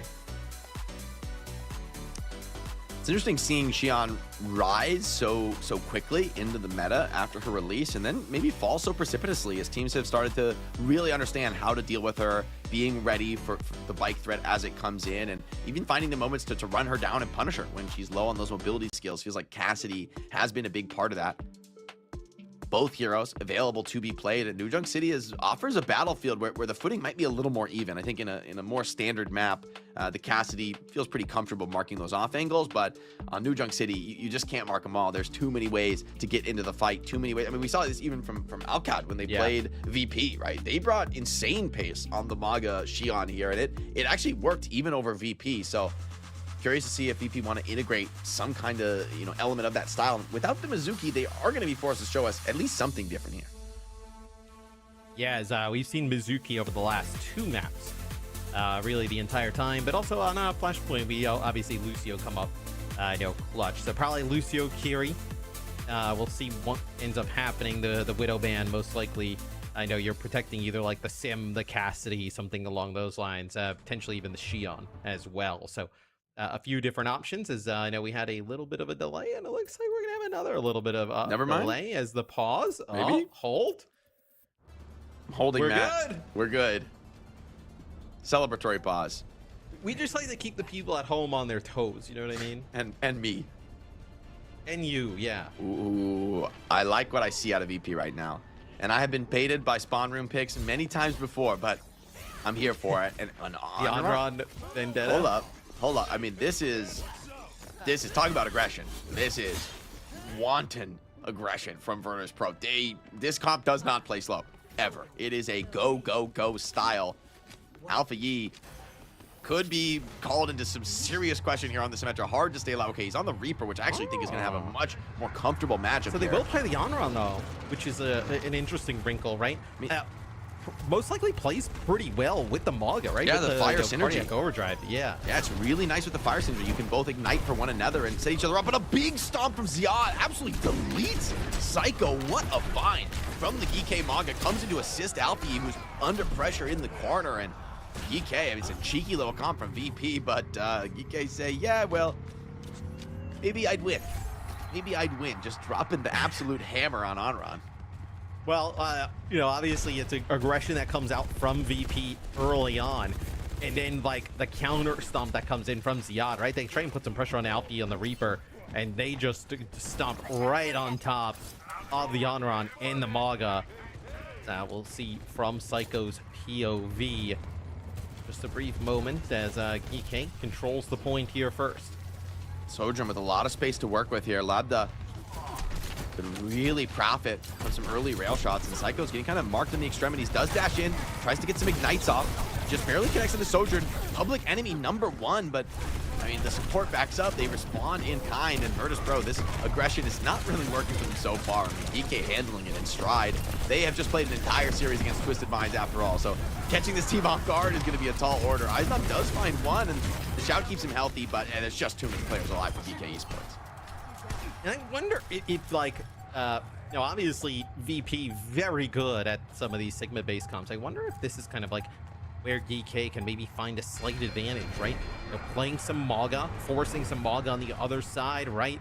Sojourn plays really well into Maga, and then obviously Alpha you can play Reaper at a very high level. It kind of maybe gives him a little brief window into the series, as we'll see Psycho continue to play the Onron. One of the first times we've seen Onron in the EMEA, so I mean, Reaper with any more value out of it. So many like cheeky corners on that first point. An early ignite comes out the rush much faster from Finn here, and Alfie wants to make hay while the sun shines here. Dives into the back line, decimates Virtus.pro, and it's just Fixa and Kevster, luckily with probably enough mobility to be able to reset out of this, but pretty painful scenes here on New Junk City as Virtus.pro just struggled to get towards their first set of ultimates, and already the second flashpoint in control. I mean, it's brutal, right? I mean, Kev finally gonna get up towards the spree, and Psycho still working towards the Onron ultimate. Has not been a lot of positives for Virtus.pro thus far. Is I know Landon with a rush. This could be an opportunity where they could open things up. It'll be Kev going with a bike on an off angle. Toss him in, but the cage fight mitigating the worst of it. Beats exchange, but Reaper doing so much here. Xion tries to turn the tide with Setsariku's free, but Labda holding the line with the overclock now gets the opportunity to pierce the heart of Virtus.pro. Psycho does drop one of those hearts, maybe two of them with Maga falling off the field, but PK still with the 4v3 player advantage, and Labda just cleans the floor. Solid finds from him, and even a nasty delay on Onron. She has the ultimate, but they're eventually going to drop her. And GK, I mean, they're dominating. This Onron it's cheeky, it's silly, but they are just getting blasted by Reaper right now. Yeah, it is not really paid off. I was curious to see how it would work. Right now, it's just VP getting dominated. They look like they want to try and fight this one more time, though. Maybe you can use Psycho's ultimate. Goes huge here, but GK gonna farm up towards this Kitsune rush. Yeah, nice stomp. Yeah, even with the cleanse coming out, really on the back foot now for GK, but the rush changes everything. The tenor of the fight shifts now. Ziad brawls through Aizdom, and even with the ultimate here from Onron, igniting a lot of the backline. Without Maga, you just don't have a chance in this kind of a point-blank brawl. And yeah, this one is it's not close, Matt. GK looking to repeat yesterday. History. We're on rails this series. We are going. Yeah. I mean, we're going to Circle Royale. Like, let's be honest. Like, we you know. Yeah, it's that looks like where we're headed. As VP, I give them props. They're committed to it, though. We'll see if they can land. I don't the give them plane props, here Matt. and kind of win 3 straight. Psycho has like 1,500 damage. This is not competitive. GK, I mean, Sojourn Reaper. This is one of the OG rush DPS setups. As good as Xion is, you know, it's kind of a struggle for Onron to keep up. Some good ignites from Psycho, maybe having a decent opener to the fight, but the beat response is devastating. Fixa wall riding away, but cannot make it to the pack. Alfie cuts him down with the dire triggers. This has been one of the bigger blowouts we've seen on a Flashpoint in a while, I feel like, as this is going to be point control to GK, Jake. And, they're ready to go next, Matt. This is like, what are we yeah, watching? bro, this looks like a go next. But I'm so curious. Like, I mean, they've obviously had to have scrimmed this, right? And like, potentially even against GK and made it work, right? Yeah, my guess is that they don't play the Reaper comp, and they just, it is a very challenging comp to play as a team, although people will make fun of me for saying that. It is. Here comes the ultimate, though. Big exchange on point. A good chance now from Virtus.pro, but the Blossom doing way too much. Satsariku's free, overwhelmed here. Great work from the GK supports to ensure this is a clean fight, and Libda moves towards a 20 streak. I mean, come on. It's, yeah, we're just, all right, now we're changing. All right, so we're going to get the Reaper in action, but most likely too late. Into a rush, man. It's not a friendly final fight. Fixa has the beat, but that rush Reaper, Alfie is going to rip and tear with that lifesteal. I mean, surely he makes it, right? Surely. Oh, counter knockdown, big damage on Aizdom. The beat has to come out early. Bin with the rush on the point. GK keeping on the gas here, staying aggressive, trying to overwhelm and dominate through this backline. Kelix finds Kester on the extremities. Aizdom forced into a payload touch as the Reaper, not long for this world as Wraith ends. Libda finds his man, picks up the kills, and GK, an absolute speed run. I mean, that was so fast. That was extraordinary. I mean, all right. The on-run is like, I get it. It's like fire, and the other guy does fire, and so you have synergy. But, like, it just doesn't work, man. The Reaper eats them for breakfast, lunch, and dinner. The Reaper's a bad matchup for the on-run, I would say. This is pain. I mean, yeah, if you showed me this scoreboard without player names, I would not be able to identify this as the grand finals between Virtus.pro and GK. So clearly, the Rush mirror is actually not something that VP are interested in. 25-0. 25-0 for Labda there.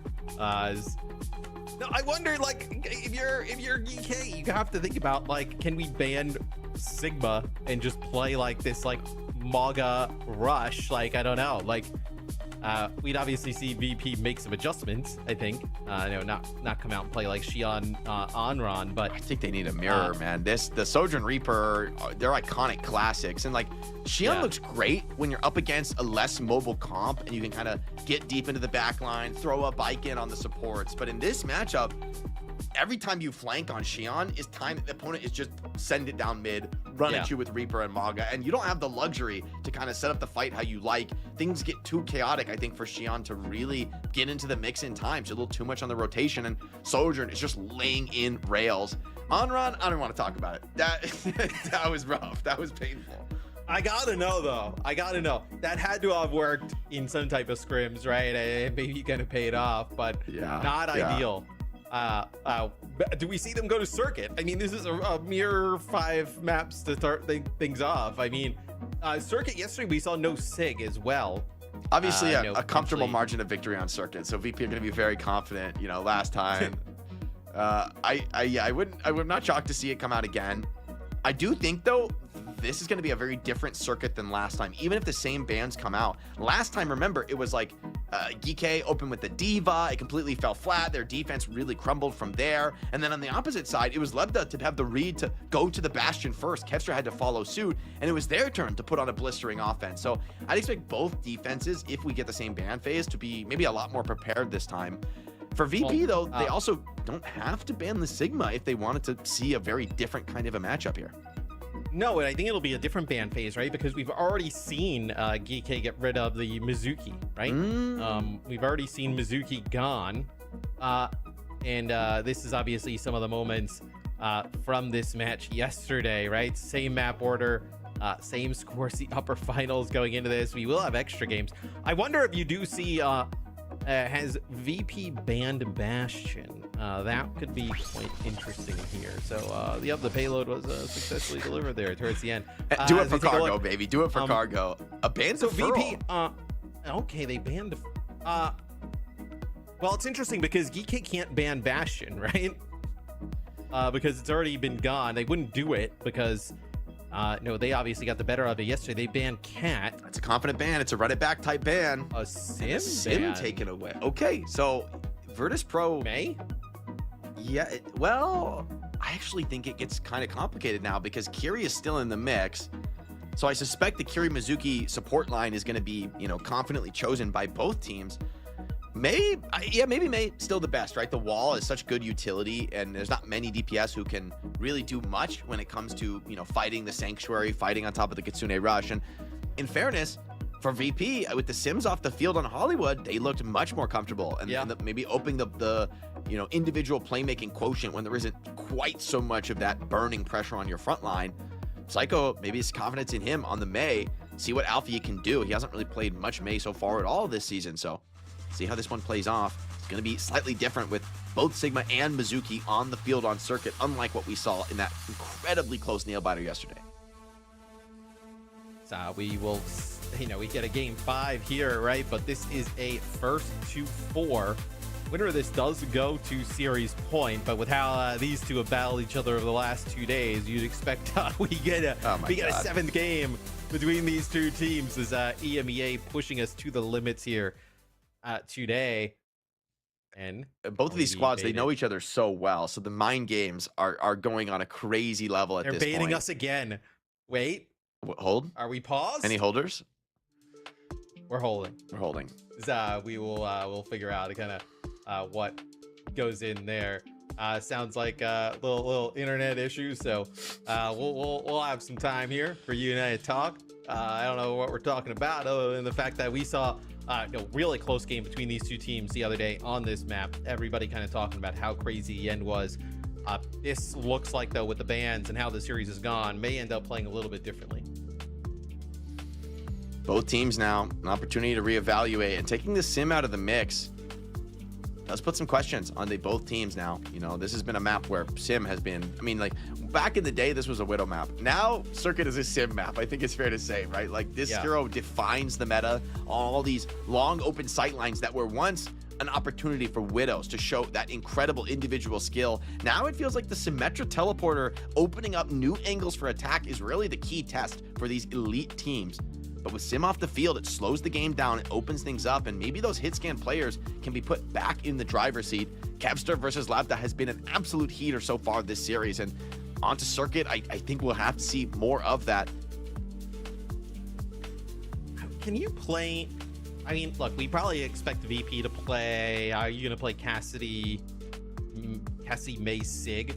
Can you play anything like how we saw, them just roll out for GK on new Junk City in this map? Or you think just the sight lines are way too long to even kind of threaten a Maga look?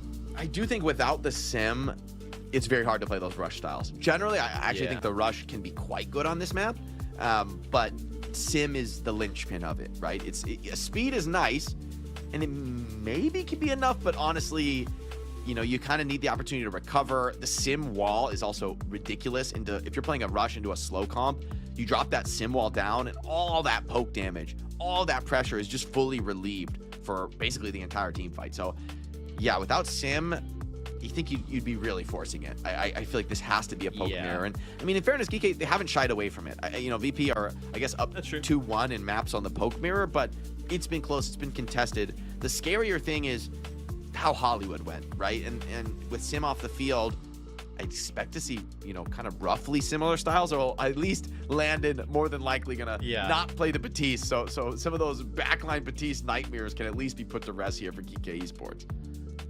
Yep, and both of these teams will be at our mid-season championship. We'll be taking 3 teams from EMEA, Virtus.pro, GK, and Twisted Minds. And if you want to go as well, well, you didn't qualify through the OWCS, so you have to buy your ticket.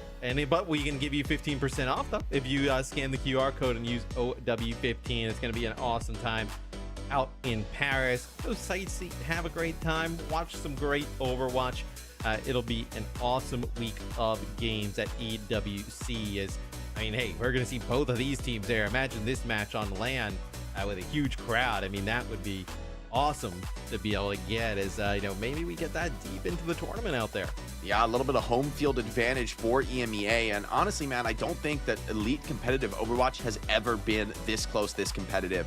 We saw a map 7 banger grand final in Japan, now back on home field with 3 ridiculously strong representatives coming out of EMEA. I really feel like EMEA is the region to beat. Even as good as some of these Korean squads have been, there are 3 powerhouses on this EMEA lineup, and any one of them could go deep in the tournament. Like Twisted Minds, yeah, they're the 3rd seed, but like, goodness gracious, imagine being like, you played so well out of some other region, and your reward, Twisted Minds in the 1st round. You're welcome. Right, yeah, I mean, it's not your normal 3 seed rolling on up in Twisted Minds, so yeah, it's going to be a really rough go for a lot of teams kind of facing off some of these EMEA juggernauts at EWC. But 2-2 in this series. I know in our grand finals, currently waiting on Ziad to get back into game, and then we can kind of kick things off. But it'll be Circuit Royale yet again between these 2 teams. We will see more maps, though, right? Nobody can win it here as a 1st to 4. So we'll see when the map pool reopens what we decide to have these teams go towards. Yeah, reopening the map pool is like opening a whole can of worms here. I mean, with how New Drunk City went, I felt like, hey, can you just take us to Atlas, run it back, and like play that style? Virtus.pro, they might have escaped. I mean, they get out of that map, and, you know, you take the L, whatever, but that could come back to haunt you in this 1st to 4, right? Like, we've got more maps to play after this one. You'd love to keep things nice and stable here with the poke look, and maybe you'll be able to do that, but might have to be on a game 7 if you don't find answers to that GK rush that, despite not being played so much today, is still fearsome, still very well drilled. Yes, here are some highlights from earlier in the series. Map number 1, really strong showing from Virtus.pro. It was actually GK who came out with like an interesting comp in our first point, but then decided they need to go back, make a swap. They never really kind of recovered after that, as VP kind of dominated there early on. But then in game 2, that was really, I know, on Coliseum where GK started to come to life. So the series has been back and forth thus far. An opportunity now for a team to kind of win 2 straight maps. As this is some sick plays here from Ziad. But they have not been shy, GK, to kind of play that sig mirror against VP. A lot of teams trying to move away from it, but and not this GK lineup. They feel pretty good about it. Alfie feels so comfortable on the sim. I feel like you got to give him a little bit of an edge over Psycho in some of these playmaking moments, like on Coliseum in particular. We really felt the impact of it. I think that probably plays into the decision here for Virtus.pro to ban it away and at least, you know, simplify, make these team fights a little bit more straightforward. But he's been an absolute weapon here for GK as they go to a meta in which sim is so crucial. And Alfie, kind of against all odds, has picked up this hero and looked like one of the best in the world to pilot it.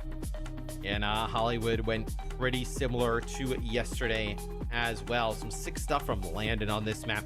A nice Freya pickup from Kev allows him to kind of get access to some of that high ground rather easily. Finn trying to do a 360 there, keep himself alive, and it doesn't exactly work out. This is a keep sick the play, head though. moving. Ant Matrix just absolutely just deletes Alfie while he's got Blizzard, and then finds another. And then yeah, this is how we kind of find ourselves at the moment. GK are kind of last map darlings here, as they go all the way the distance against absolutely everybody. We'll see if they can go the distance here against VP. Some more maps to go, but we're gonna go to a quick break while we get everybody set for game 5. Don't give up, 'cause we've come a little closer. Lift me up and I'll take this feeling higher. Hold my hand and we'll make it there together. It's gonna be all night, night, night. It's gonna be all night. It's gonna be all night. It's gonna be all night. It's gonna be all night, night, night, night. Energy, energy, energy flow. It's gonna be all night. Energy, energy, energy flow. It's gonna be all night.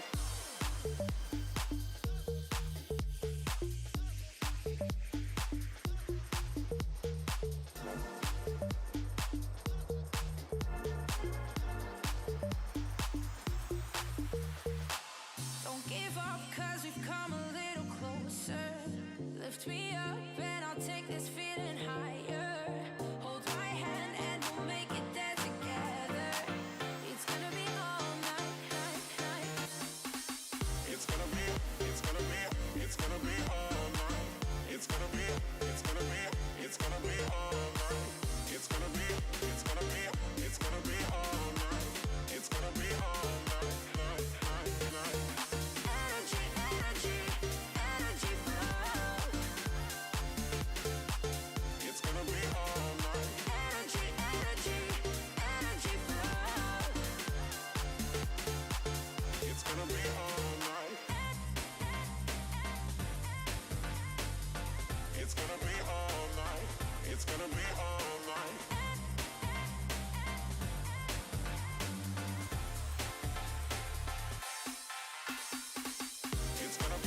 be all night. It's gonna be all night. It's gonna be all night. It's gonna be all night. It's gonna be all night. It's gonna be all night. Energy, energy, energy flow. Energy, energy, It's gonna be all night. energy, energy, energy flow. Energy, energy.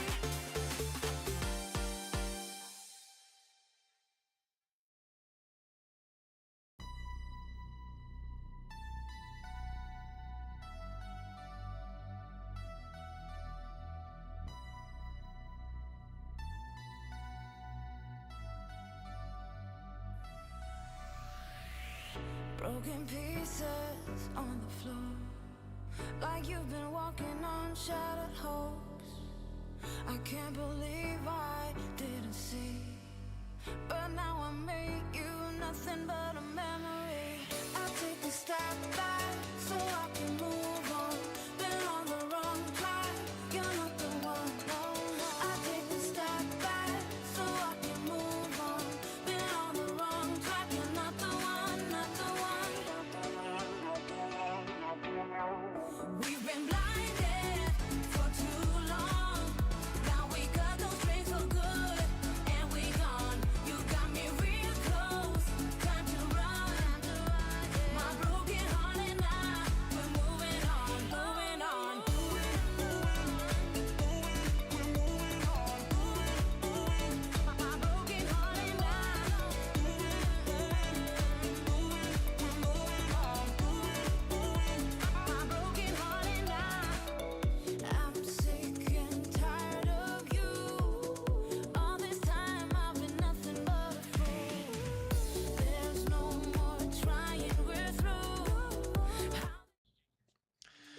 We're back, guys. We're getting the players set. I think this technical pause about to come to an end. I know it's a painful one given the suspense in this series. Yeah. I mean, and especially to go to circuit, the way things went down yesterday. I mean, the pressure is unreal right now. Everybody needed more time to just mentally prepare for a 45-minute Circuit Royale game. Mental pause. I mean, understandable. Given the cinema that they delivered yesterday, I'm willing to make a lot of allowances for these two particular How many squads. maps is GK gonna play today? I mean, how many maps are they gonna They're play? coming up on 12. What? I mean, they've played. What is that? I mean, they played 15 thus far, right? Not including this series. So this will be their 20th map in 3 days. Jeez, now man. at this point for GK. They're like a UFC fighter, right? Who just kind of needs to get it to the 5th round, like just kind of mentally drain their opponent. These guys are bloody. If these guys are fighters, Warriors. man, they are hurt. That nose is broken, but they're still going. Yeah. They won't back down. And for GK, I mean, they fought this hard, this long. Questions of fatigue maybe could be asked, but on New Junk City, we didn't see any sign of it. We saw fearless aggression. I mean, it was VP who was trying to, send that fight in first, and GK were ready to let that come to them. And Virtus.pro had to sit with that pretty painful map loss for a hot second now. We'll see how strong they can come into a Circuit Royale that should be a more comfortable arena for them. Yesterday, though, I can assure you it was not comfortable. They got the win, but goodness, it was not easy. Yeah, it was an absolute just rubbing back and forth. That one was way different though. Like, we didn't have Sigma in play. We do have Sigma here today, so we saw a lot of Maga, I think, potentially now with Sim gone as well. Some Sigma kind of poke comps with May potentially could really change what we're going to see in this 5th game. And then obviously the winner of this goes to match point. With how both these teams kind of trade maps though, Jake, it would be unlikely, it seems, for somebody to kind of win a few straight. So Ziad back in action here, and it'll be GK on defense here first. There's no way you're gonna play Alari Mizuki, right? I mean, it's novel. I mean, you do have Kiri still available. I mean, that feels like Finn would end up playing the Kiri, but maybe he needs some more time. So we're gonna go to a pause to let him decide what he decides to play. As look, we talked a lot about stuff here, Jake. I'm hurting. What's the longest pause you've been through?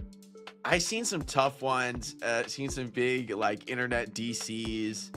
It feels different as a player in a way though, because I think when you're on the inside, you at least have some sense of what's going on. So here, we're sitting here watching with the fans, and I feel like the tension on this match is so high right now between both teams. Essentially all the maps have maybe gone as expected, but now we come to the ultimate arena, right? The circuit, which was the final decider, and we still have literally the closest game of all time. That's not even hyperbole. I think that's a plausible statement. Are we gonna repeat history here? Surely not. But with different bands as well, it'll be a remarkably different map. So it almost feels like the series is just getting started here. Is that crazy to say? Yeah. So he's saying there was a Dallas Fuel Guangzhou Charge game in 2019. The Unco pause, that was a long one. We did have back in oh man, didn't we have a crazy fill? Was it in Stockholm? We had a crazy hour with the broadcast down. 2016 maybe we had it was something with Sombra where we actually just stopped the rest of the day. If you remember, that was a wild one. We won't do Hack that the today. world, we'll man. Continue to keep Hack going. the planet. But yeah, this one is seen a lot. These are not tactical. We assume they're no tac pauses, but we assume that obviously there's continuing issues maybe with Ziad, internet, or somebody kind of connecting to the game. So when we know, you will know. And this is not a scenario where the casters can start the game. We're Put with me you in. guys. Put me in. I can handle Sigma. Yeah. All right, Matt. You play for DK. I'll play for Virtus.pro. Let's go, dude. If we're both playing Sig, I think that's fair. Yeah. What's your rank on Sig? Are you? I'm champ 5. I don't know if you want to play that match, but I mean, look. I mean, I'm down. Well, you kind of ruined the whole talent takedown. Oh, thing that was the peak of my playing career. In fact, was the talent takedown. I mean, that was everything was on the line. You know, it's crazy. There are probably so many new people to Overwatch Esports that they just know you from the broadcast, and they don't remember you actually just being Junkrat in the rafters for of a brief moment in the for, sun on Junkrat. Just absolutely every other pro player. Jake was our great North American hope for 2 years, and then he joined us. But we will get this Circle Royale underway eventually. Come hell or high water, it'll get there. I don't know if there's going to be any Junkrat, which, you know what? Maybe there's a Junkrat meta coming back around. You know what I'm saying? Like, that's maybe what I would love to see. Maybe another on-run? Please don't no. know. Please no, Psycho. I want to see more. It's going to come at you on the other side. We're going to go to another quick break, guys. Really sorry about this. So take a moment, get set. Our players are getting ready. We've got to make sure these tech issues are ironed out. This is such a high stakes match for all these teams. So don't go anywhere, rather. We will be right back after a short break.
I've been wandering these places, trying to find where I know I belong. And I've seen too many faces, now I know it was here all along. So don't try to deny it, you know we ain't living here alone. When I'm with you, I'm flying, I just want you here, that's all I know. Got me feeling, got me winning. I'm lucky when you're by my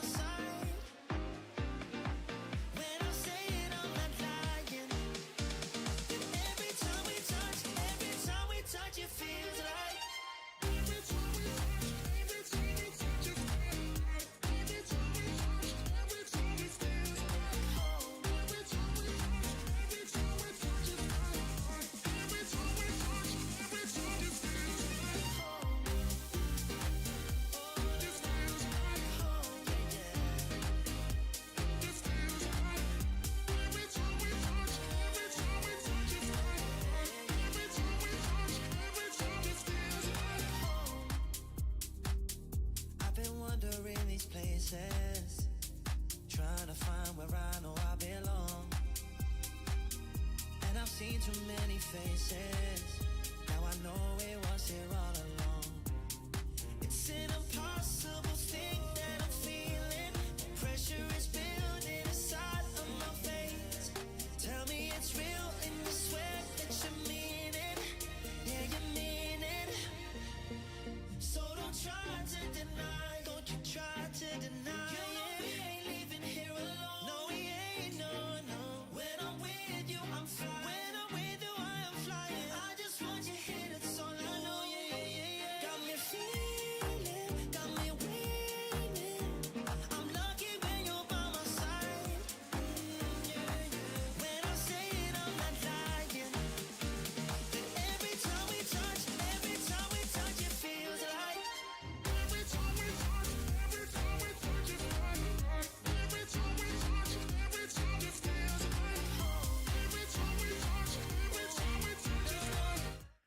And we're back, guys. Ziad back in the server.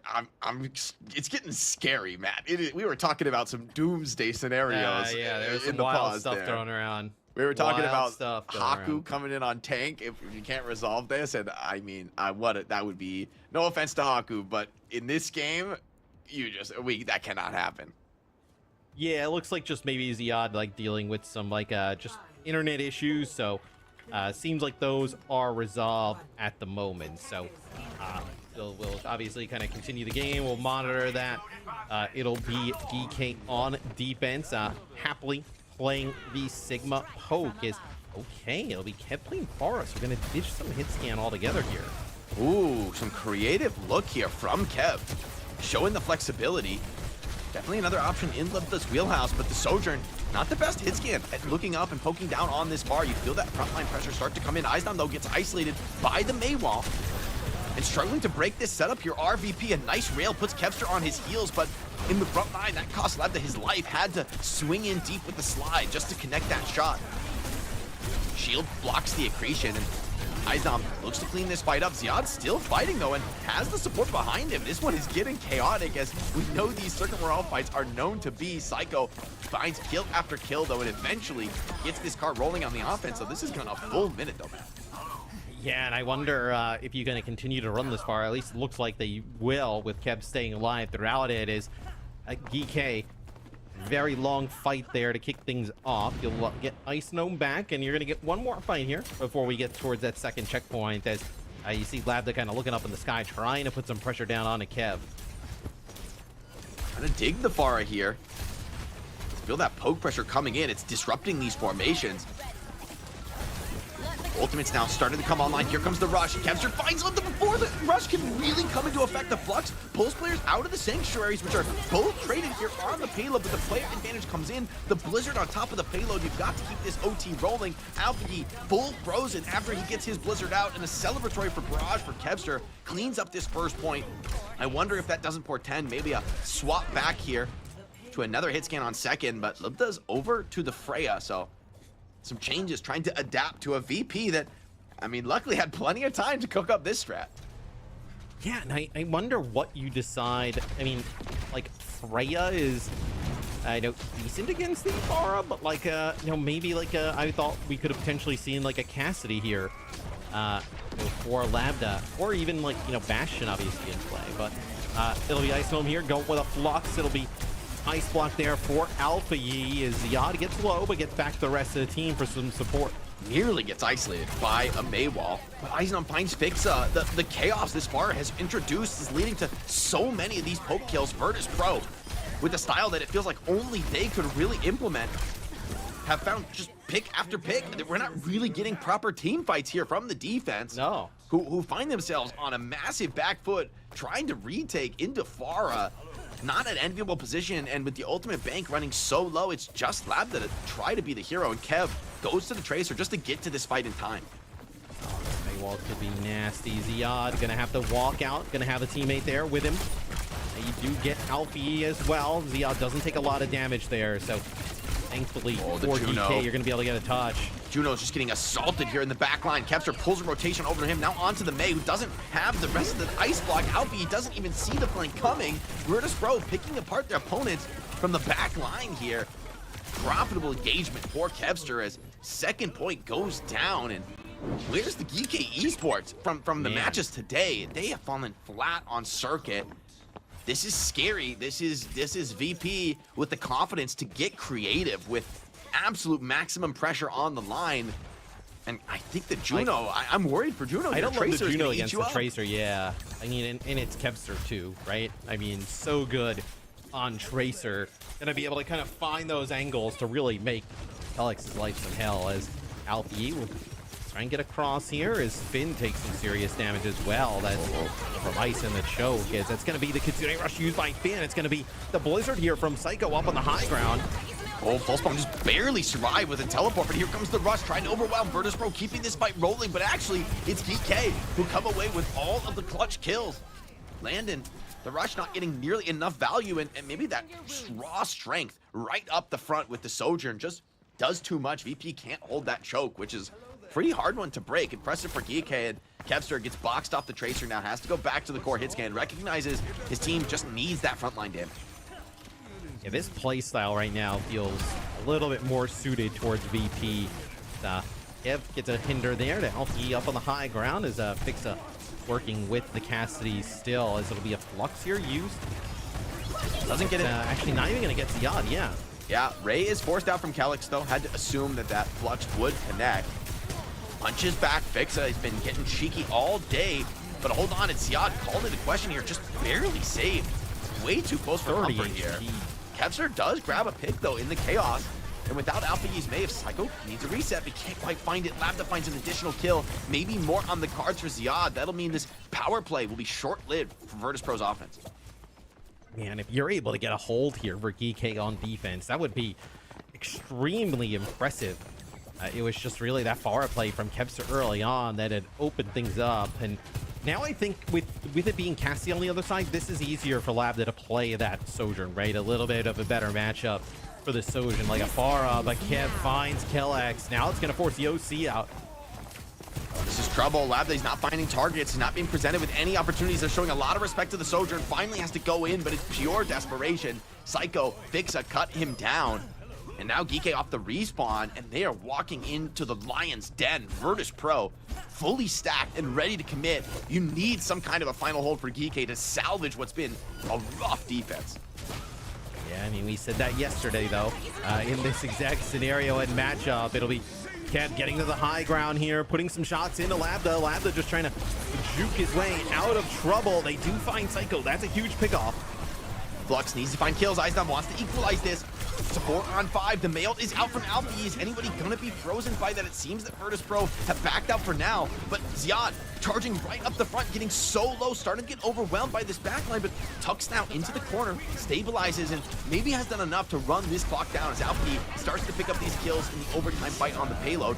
Landon grabs one back in. The high note, hold on. Good enough for Kev to drop Ziad without the front line. This turns down into a true deathmatch battle. Luckily, Kellex can hold the line against Psycho, but Kev keeps fighting these heads. Surely not. Surely Kevster, in this moment, it's too much to ask for. Kellex, though, some snappy movement from him, buys a little bit of extra time. Fixa comes in for that kill, but May is back. So too is Ziad, and I said it before, but they ripped the clutch off. Unbelievable from Geek. I mean, they were up against a full 5 ultimate fight, and they just find the picks, they find the stall to keep that one rolling.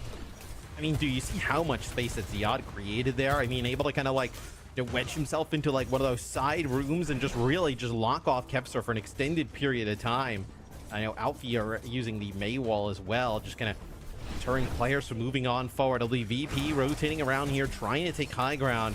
Quite frankly, if Geek doesn't give up a full map completion, you almost kind of chalk that one up as a little bit of a dub from their perspective here on defense with how things started off. As the VP trying to control this high ground as this overclock could be massive. This is a really nice angle for Lambda to fire from. Oh man, he has a dream position. Reads the back rotate, drops a disruptor shot. Time starting to run low. Eisnam has to come down to touch the payload. They're trying to keep players on the high ground, but they can't quite break that choke point. Lambda now opens with the OC, keeping things in contest. May has to blow every cooldown just to stay alive on the payload, and they're still holding onto the Sanctuary. Here it comes, it's traded with the rush on the point. Still just a shred of a chance, but as Libda finds one, the freeze starts to come in from Alpha East Blizzard, and that will seal the deal. Virtus.pro set a blistering pace on first and second, but they cannot close this one out, and win condition is set for DK Esports, better than they were able to do last time. I mean, that is great defense there from GK. I mean, VP, once they had the move off of the bar, which obviously you can't really run it towards that later part of the map, then it was really GK who started to pick things up, and I mean, that is a great sign for their chances to potentially take this map. As take a look at some of the highlights here, is I know when Lambda was able to play the Sojourn here at the end of the map, so they really started to pick things up. That's a massive flux as well, yeah, from Ziad. Yeah, that overtime, I mean, it felt like they had a big chance, Virtus.pro. I think they were maybe just a little bit over eager. They had a 5 ulti fight, but the support ultimates were just, what, 10, 15% later. And so as they take the ultimate trades, there's picks coming in, it gets scrappy, the overtime respawns get out from GK Esports, and the defender's advantage is enough to close out that push. Virtus.pro, though, rocking up with the May Bastion. I mean, this is Circuit after all. You get it all the way to the end. You get it deep, even through the choke, like those final 5 to 10 meters on Circuit. It actually makes a world of difference if you can make that progress, even if you don't full cap versus not. So Virtus.pro with a lot of opportunities to make a hold. GK, it's I think still dead even now on this round of Circuit Royale. Yes, we'll see GK potentially running the Juno here on offense, where VP, it'll be Kev picking up the Bastion. So no Sim to kind of like, work with that Bastion, kind of move it around. Kev gonna have to be a little bit more careful, I know, in that role here, but obviously large amount of damage output that's gonna be onto Ziad.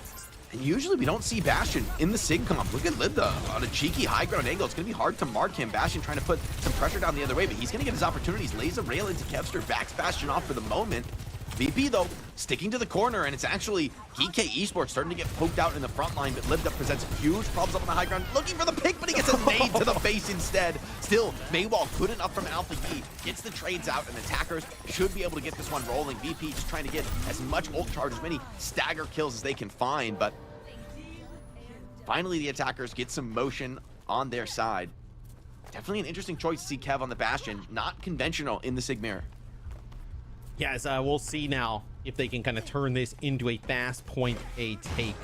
VP, you do end up getting some kills there towards the end, building up towards some ult, but nothing major available just yet. Really, Alfie building up towards this Blizzard rather quickly. Maybe a little bit of a surprise here for Virtus.pro that he'll have this Blizzard to work with, as Alfie taking it off angle. Probably one fight here to decide if GK can set a really fast pace. Every little bit of poke makes a world of difference. The wall doesn't isolate anybody. Rushes out from Finn. He wants to end this one very quick. Big flux, though, is going to make it awkward to commit. Picks up the Soldier, let the slam to the ground. Doesn't have a save that can keep him in this fight. Psycho holding it down on the payload. Eventually drops out of the ice block, and the kills keep coming through. Ziad with a later flux. Finn with 2 on the fight. And this first point defense, neither team gets really much of anything going here. GK, this is the kind of pace they need to set to get a win on Circuit Royale, to change their fortune from yesterday, and to take control of this first of 4 series. Yes, I mean, now, this is really dangerous here for Virtus.pro, right? I mean, you obviously, you don't complete the map. You're setting a really good pace through the first 2 parts of it, and you kind of stumble there at the end, as Lambda here will have an OC to work with. Kev gonna use turret mode, get around the corner, but it's gonna be kited pretty easily. Is gonna see Lambda here up on the high ground. Nice railgun connection there. Not able to find anything else with the OC. Yeah, artillery is just a little too threatening. Does get the ice block out of Alfie. Psycho with the Mayolt advantage. Love to be able to leverage that here, but doesn't want to go too early. Doesn't want to get caught up, especially with Kiri Cleanse available. It's easy to slip away, even with a good connection on that ulti. Rock comes in, though. Big connection, and Kellens goes down. Finished off by Kev. Alfie trying to get a trade back, trying to get some freezes, but with the cleanse in his face, there's not much he can find other than a quick trip back to the spawn. You'd love to be able to find Eisnam on the exit, but no such luck. And that's a big fight win for VP, because it sets them up to poke very aggressively. Without the sim, this is a pretty perilous spot for GK's attack. Like, just getting to the fight is not guaranteed. Well, I mean, also you have like the damage bastion to work through here too, right? The grenade there comes in. Alfie has to use Ice Block there to kind of dodge it. You move it up. Ice Nom does get hit by that no Maywall. Gonna just stop there for a second. There'll be a Flux here with the Blizzard dropped underneath. So some players here from GK caught inside of the Blizzard. A tremendous job even keeping Ziad alive on through that. Now he has his Flux. Oh, he's getting so continue low. to work up to work with. Trying to get the Flux off. Tons of support coming in. Desperately keeping Ziad in this fight. And the Blizzard is good as well. Stuck even inside that freezing zone. Even picked up off the ground. And Landon threw the rush into this fight.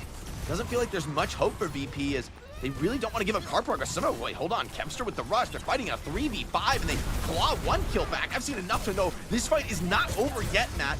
Ice now beautifully floats away, ready for that Maywall. The chain on the land, but the cleanse keeps him alive, and Virtus.pro are still in this fight. Unbelievable. Yeah, they got Kemp coming back off Circuit. they got Kemp coming back here with turret mode here as well, as they're going to move up. Take a little bit more space. Is 2:20 on the clock. Is DK. You have the Sanctuary to drop here. It's going to be Fixie using his as well. Another Flux here from Ice Nom. It's going to be a Suzu there protecting few of the players as they land. Still player advantage left it down. It's going to take a lot of the threat out of these frontline trades. Maze desperately trying to freeze up the oppositional Sigmas. Icenom drops first. Kelix trying to just farm something up, but these early picks, man. Kev is finding crazy connections on the Bastion. But that last fight, I cannot believe VP walked away from that. It was a solid 3v5 in which GK had the opportunity to stabilize. Landon, once again, ridiculous confidence to go for the rush in that moment, and it pays off big time. They're still in control. And you have Rush available here for GK, right? So pretty nice advantage, but you do have Blizzards on both sides. It's going to be the artillery strike here from Kev. Both Maze just kind of, you know, inside of Ice Blocks there. Psycho gets dangerously low, but he's going to be able to back on out. Lab, they're trying to find anything here with the OC. Ziad lifting a few players up into the sky with the Flux, gets Ice Nom low, and they finish off Fixa. So that should be enough to get things rolling yet again. More trades to find Psycho. Oh, sick headshot onto Finn. Massive. Landon's going to die late. Looks like there's going to be just enough time for a VP retake. Finn, oh, the Lucio? Okay, no, just a little speed out of spawn, getting Lab back into the fight, but you don't have ultimates for the closeout here. VP are going to get into this fight. They go to the Tracer as well. Kelix on notice here on Juno. And they don't even, it's a half-hearted attempt to hold the choke. Vix is out wide. He's brawling with the best of them. The wall does isolate Icenom. A stun comes in and hold on. Icenom is down. A real fight to be won here for GK Esports. They can close out if they can just find a few more of these kills. And Ziad starts claiming them. Inevitable now on the Sigma as he just takes skull after skull. Kevster finds his man, but it's too late into the fight. And we're going to the final point of Circuit Royale. It had to come down to this, Matt. It couldn't end any other way. Yeah, and I mean, what? You're going to have a little bit less than 2 minutes. You don't need a full map completion, but very close. You'll have an orbital array here. You'll have Sanctuary, where we've seen a few times Sanctuaries have come up massive, as it'll be GK taking control of some of the high ground here. Lab also very dangerous from this position, right, with the railguns. They'll kind of, you know, take a little bit of an off angle from whether above or the side. Is looks like they're going to decide to go with an aggressive Ray. Oh, but the Sanctuary blocks so much of this damage. Dare you step up and fight under its protective gaze? Flux connects on something in the back line, slams one to the ground, but there's no finish. Kills to find Psycho. Stun. Necessary in that moment. The freeze is good to drop Kevster and Virtus.pro. They came in so strong to this fight, but they just get obliterated. The Blizzard, the Flux, too much. Now it's their turn to find themselves desperately charging out of spawn, trying to get some kind of an engagement. And Finn, sitting on the Kitsune Rush, poised to change history here for GK Esports after minutes on end of tack pauses. They're into this fight, but a Blizzard from Psycho could end their oats here and now. The Rush comes in, they try to overwhelm over the choke. Ziad makes it past the Blizzard though, still healthy, through the line, and Psycho called into question, gets the cleanse, gets the wall, but he can't stay alive. The pressure is immense. Lefton now finds the OC. Can he just get some space? He can! Producing kill after kill. It's Ziad to find the finish, and DK change history on Circuit Royale. It'll be their turn to take the lead for the first time in this series, for the first time in days against Virtus.pro. Yeah.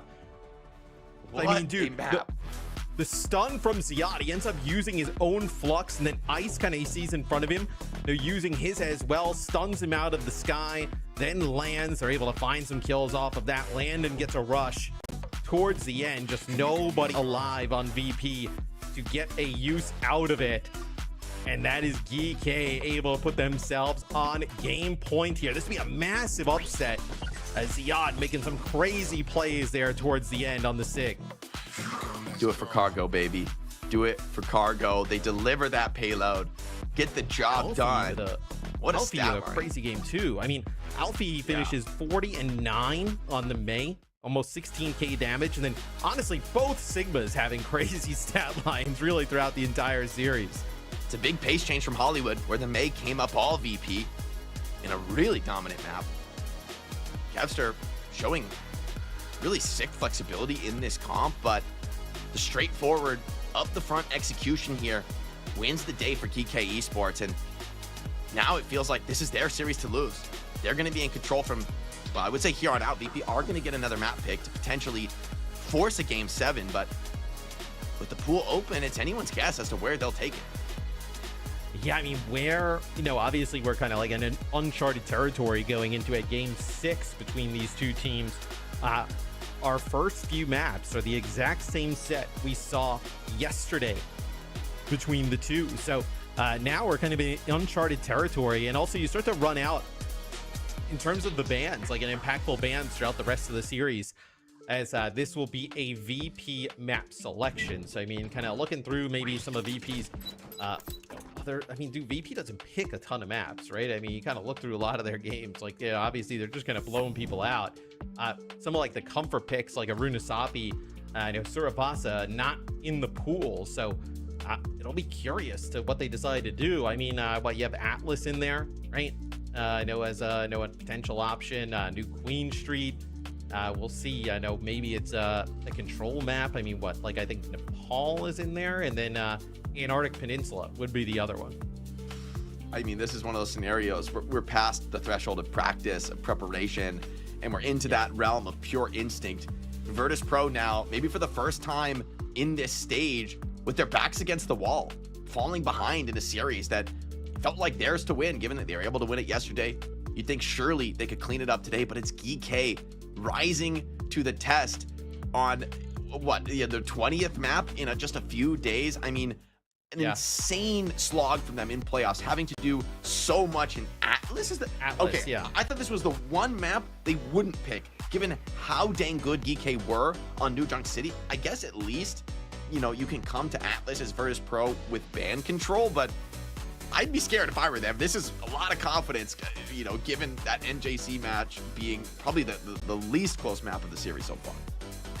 Yeah, I mean, what do they decide to get rid of here? I mean, you can play, I know we've seen some teams obviously go to like ball potentially here on Atlas, like in the past, right? I mean, what can you do here? It'll be the VP map selection, and it'll be their ban first. It reads as I assume they did ban the Maga first. Yeah, they banned the Maga, so Maga gone. That is obviously, you know, some of the rush comps that we've seen on New Junk City come into play from GK off the table.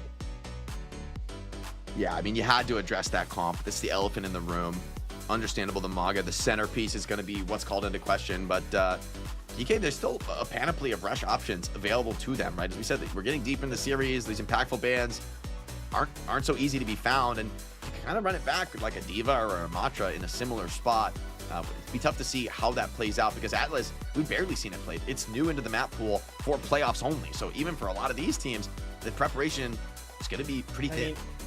I think we had it in stage 1. Yeah. But yeah, here in stage 2, right, we haven't seen it in weeks, which obviously kind of turns into months with how far away we are between the stages. So it looks like we're just going to be waiting on the GK ban. It'll be coming from the DPS or support category.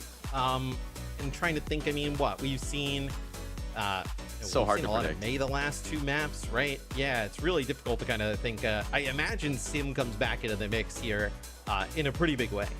Yeah, you'd think so.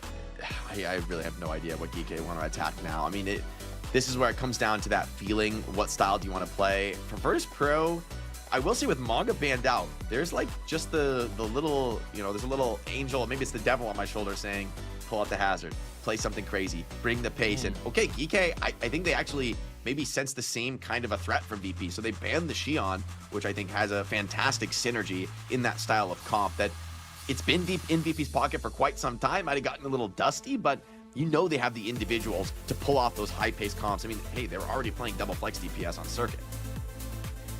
So it'll be a Xi'an ban, as we've seen, Kev pick up that hero a decent amount from Virtus.pro. Nobody on GK really playing it a ton at the moment. So Atlas potentially our final map in the set. I mean, dude, GK stealing really kind of stealing the #1 seed would be unreal. I know coming into the playoffs, #4, they talked about earlier, if they don't even win the game, in the game 5 against 1, 2, 3, 4, they're not even in the postseason. It'll be a bastion here for GK. An interesting VP actually does the May with the Sim as they roll out. GK with a little bit of a rush variant, trying to push the pace with the Lucio. Ziad already has found Psycho. Virtus.pro crack showing in the comp, and GK wastes no time diving into the thick of them. Lab out the expeditionary TP into the backline, comes back and then re-pushes once more. And I mean, trying to play a faster version of the Sig comp is a nice little complication that GK present now. VP, without the Bastion, this is going to be finicky. It's like you really need to survive that Bastion for him. And yeah, Kevster is going to go to the Sojourn, recognizes he just needs a little bit more damage threat to put back the other way.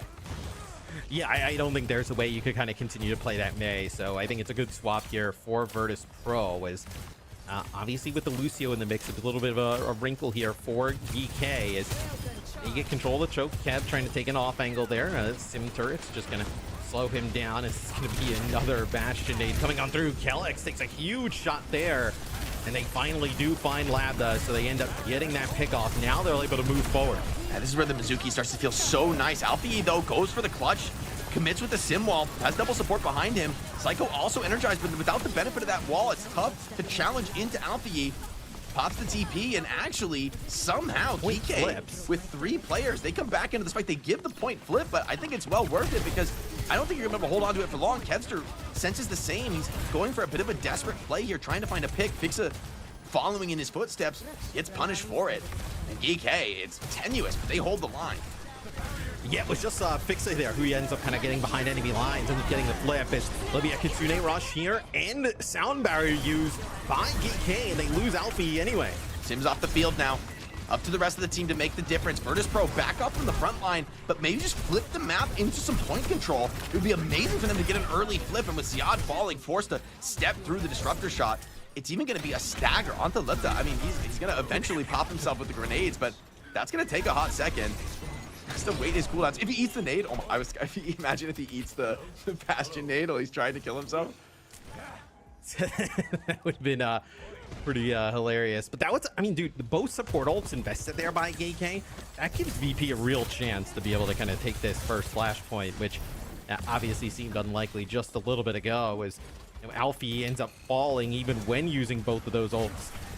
He's a large source of the damage outside of the Bastion, so TP, they don't take it. It'll be a TP there set up to the low ground here by VP, allowing themselves to contest if need be. Finally some space to work with for Kev.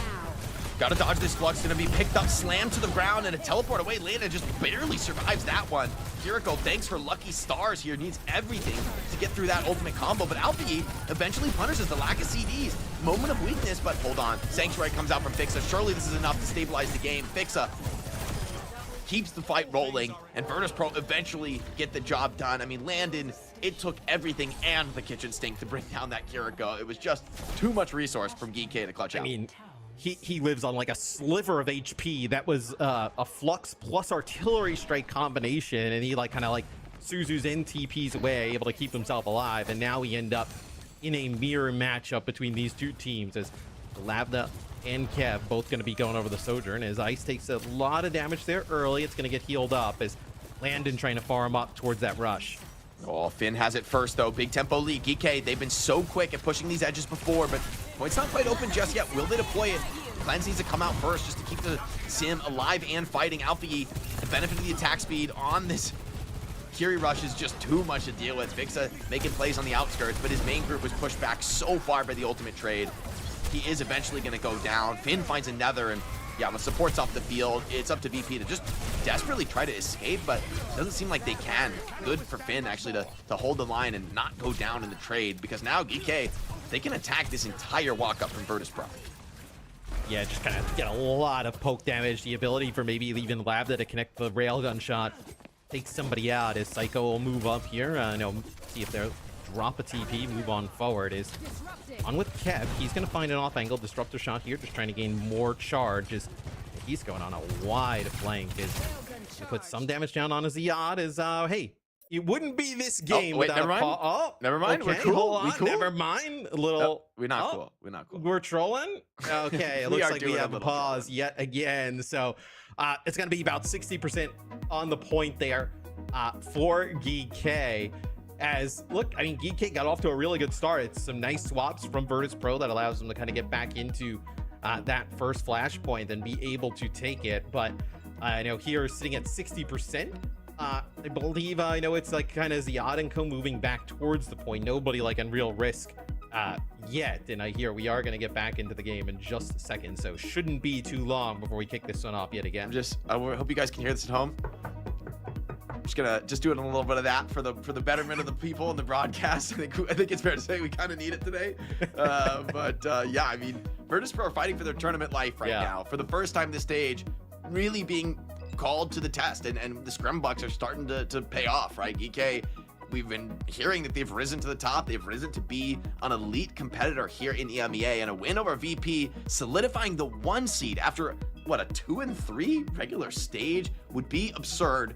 Virtus.pro, I mean, it feels like out of pride alone. Negative map differential and 2-3 in the regular stage, and then they could potentially walk away with the #1 seed in EMEA.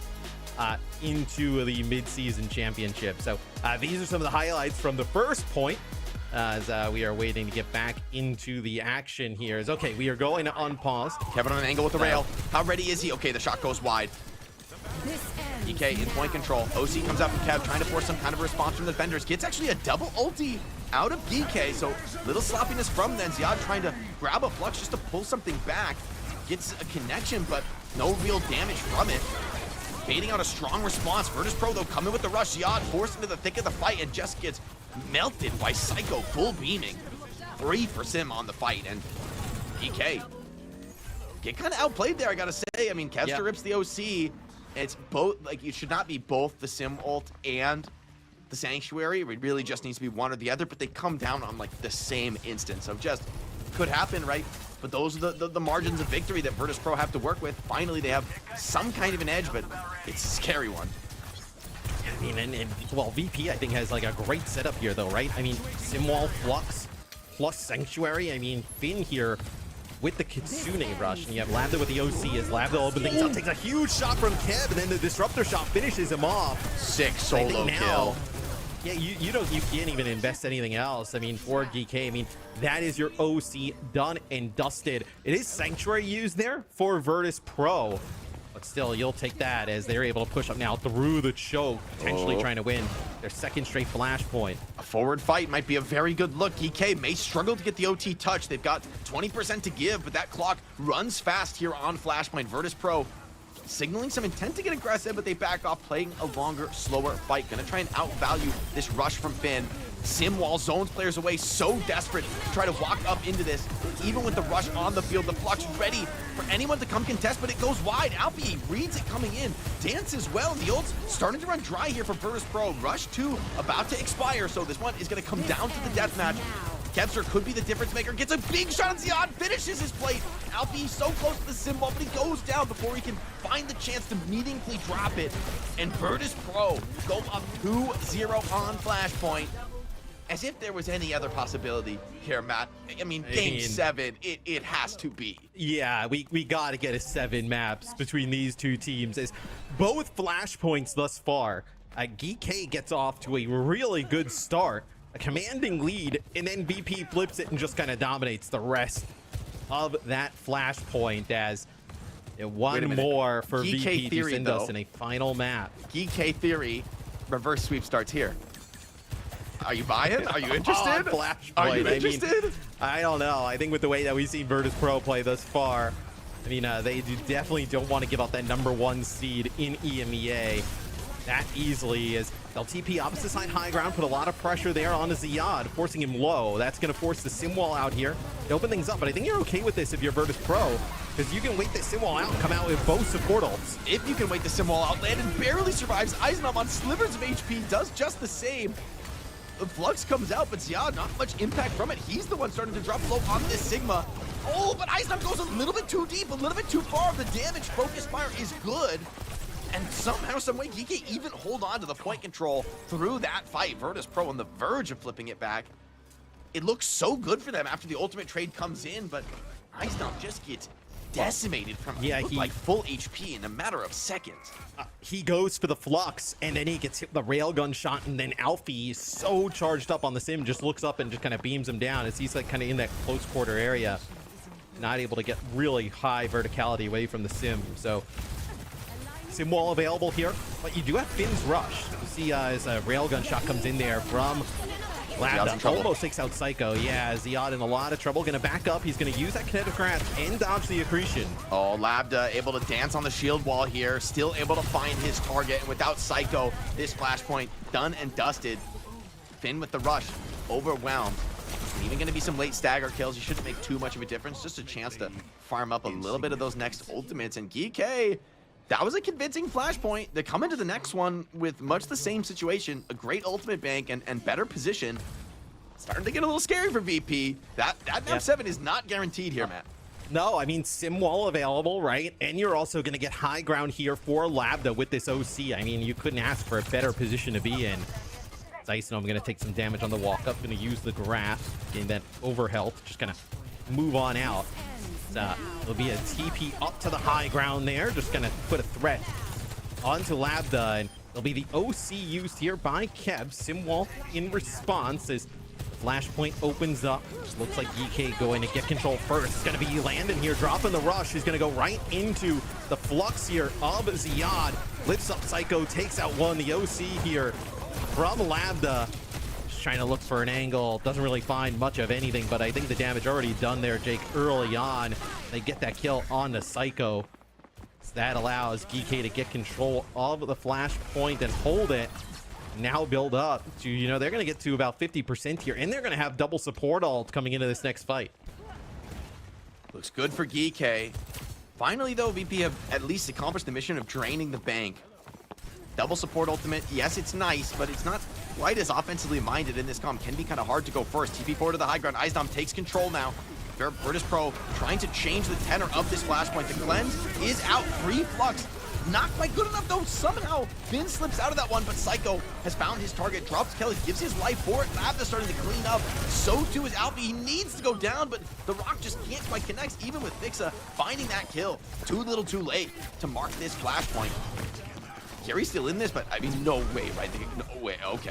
Lambda. I mean, Lambda's fighting Fix on the other side, and that's going to be the TP from Landon over towards them, as somehow Lambda able to live through all of that. So one more flashpoint here on Atlas. GK takes it. They will be the winners of Stage 2 in EMEA, your #1 seed going into the MSC. VP trying to extend the series. Sune rush available here for Finn early on, and Jake, they get parlay that into a Flux, OC, and Simwall in a really good spot to maybe take this first, take flashpoint control first here and then snowball. EK have turned some kind of a corner now. Eisenam set by attackers here, beamed down by Lambda. The rush just too much, and Virtus.pro, I mean, they know they have no real business in this fight, but GK, steady hands in the clutch. They have been here every single day for the last week, right? Like every match has gone to this point, and they look cool, calm, and collected. They stay in control of the economy game. It's VP who find the banks dry. Some aggressive posturing. The hold on GK continuing to push the tempo. Wild moves in the sim comp. Little TP flip from Virtus.pro. The rundown attempted, but nice little heads-up wall climb away. Fluxes out from Ziad, but the sim wall mitigates the follow-up, but Psycho's just too low. Comes crashing down to earth. And as we hit the 50%, this is dire for Virtus.pro. Yeah, in Psycho and ISO, they're able to get over to the point, but none of the supports are. They're kind of like split off by Lambda and some of that aggression, and you're never actually able to get like a save maybe with a Suzu on the Psycho there, ends up using that sim wall with that Flux that come on through. It's going to be a TP on through. Kev does take out Labda. That is massive for their chances. This changes everything, man. Give this up. Yeah. They get the flip essentially for free. I think GK, that early aggression, they win the last fight, but it's ill-advised. They blow a ton of ultimates to accomplish it. Now they give up point control. Economy is looking abysmal for them. Virtus.pro may have turned the corner. GK, under massive pressure, they put a lot of point threat on. Ooh, the rail straight to Labda's face, put on notice by Kev. Looking for more. Just the OC out for now. GK happy to back out and wait this one out, but the clock does run down. Still key team fight ultimates available for VP. I mean, you kite the OC, but you don't end up really building up towards anything just yet. I think you're going to maybe play here for GK. You can build up towards both support ultimates, like play a little bit slower here, at least match it's going in to come that down to one regard fight, coming Matt. up. I mean, this fight could go very long with this many support ultimates ready to be brought to bear. Everything comes down to this. The TP forward. EK take a bit of position on the point. The Flux. Easy from Isam. Does he get a connection on it? Slam players to the ground, but the Sanctuary mitigates follow-up. Rush is out now. Better ultimates for Virtus.pro. Much later support tools coming down to the point. Psycho strikes first blood, and somehow Virtus.pro are not out of this series yet. They get a couple opening kills, fix the posturing forward for more, and that'll be enough to bring us to Game 7. GK made us really sweat it, but Virtus.pro will not go down easy, fighting tooth and claw. The Bears remain in the series. A Game 7 between these two teams. VP, they clutch up in the end. It was a good start to that final flashpoint from GK, but not enough to withstand Virtus.pro as we get one more game to decide our #1 seed in EMEA. Let's take a look at some of the stats. As Ice Nom, I mean, 20k damage there. 25 and 9, a sick game from him. Landon with 17k healing. Finn with 23k healing on the opposite side. Just insane stats coming out from both these teams as these fights go on for an extended period of time. And I know obviously after some, game 5 bangers from GK, really from week 2 on here in stage 2, it's fitting that we're going to a Game 7 to decide it. Fitting indeed, man. EMEA, this stage. I mean, one of the greatest Overwatch competitions that I've had the pleasure to take any kind of a part in. The level of these teams, world class, as they're battling now for the top seed in EMEA, but this is starting to feel like a world championship. I really am just getting that vibe from all of these squads. That, I mean, if Twisted Minds is the 3rd seed, like what is possible in Paris for this region? Sky's the limit. And I mean, GK is the #4 seed coming into the playoffs, right? I know the potential for them to go into the MSC #1 seed in EMEA would be crazy. I mean, that would change like the groups, everything all together, with VP and TM both being, a 2 and a 3 seed respectively, as we go to Paris. So a lot on the line here in what is the final map in this series. We'll see where GK decides to take us, right? If they pick a hybrid, it's going to be a draw, Matt. I'm just letting you know. Like, that's the only way it could go. That's the only way it could go. If they pick Neon Junction, which I think they kind of might. I think it's kind of a map that a lot of teams are looking at now. Well, we saw them play Neon Junction against TM in their first series, and they got kind of rolled on it. But TM is also playing the Reinhardt, which exactly. I don't TM think VP is going beast. to. Yeah, VP is not going to play.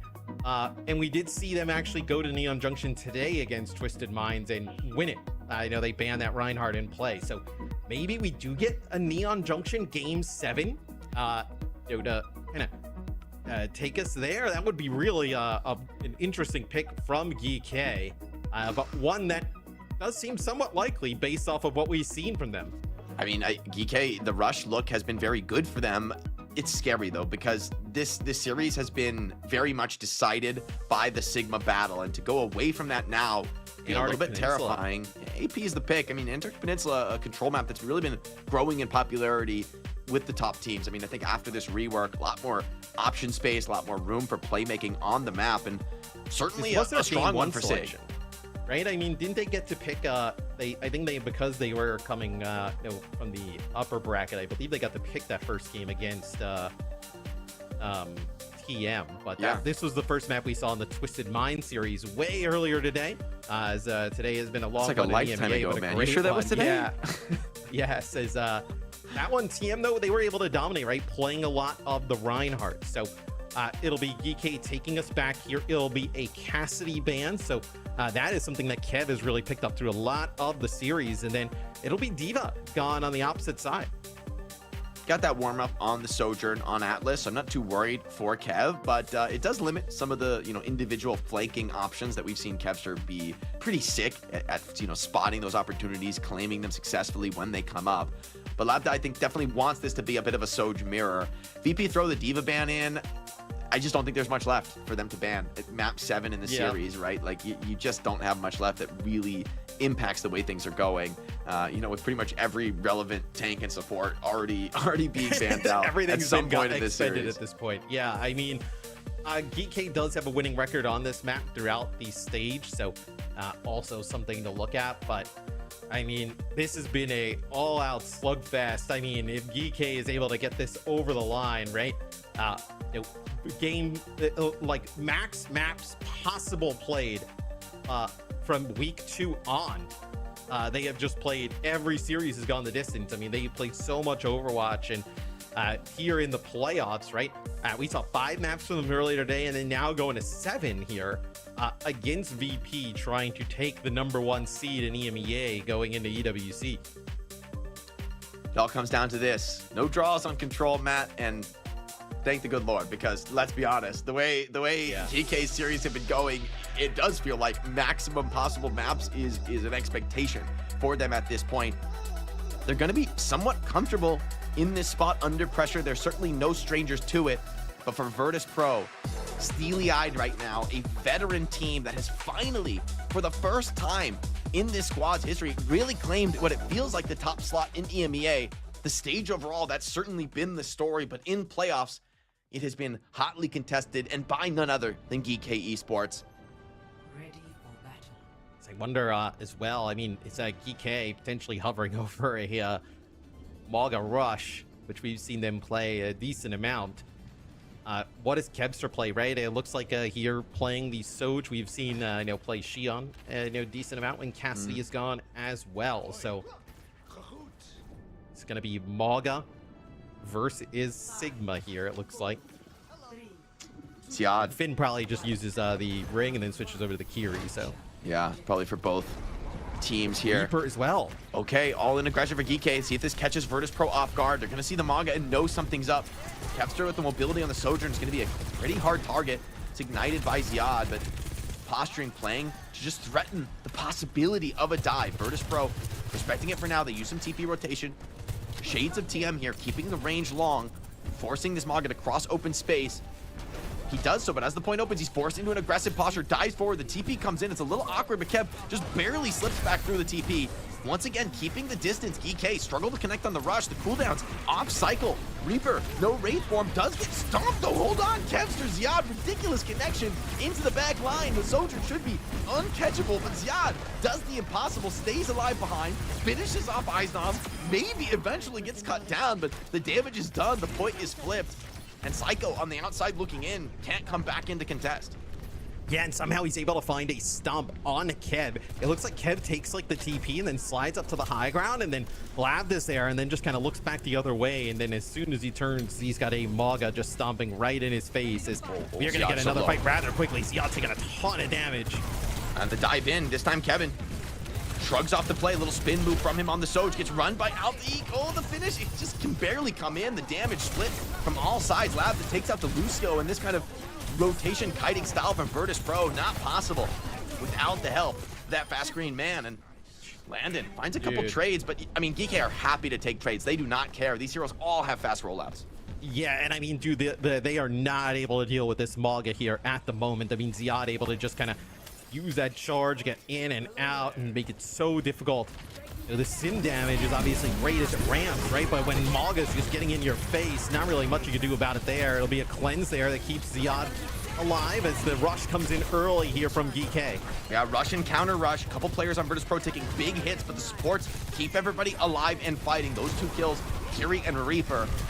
really take out the heart of this style for DK. They're going to look for some desperate trades, but everyone on Virtus.pro healthy. This should be a clean and comfortable retake.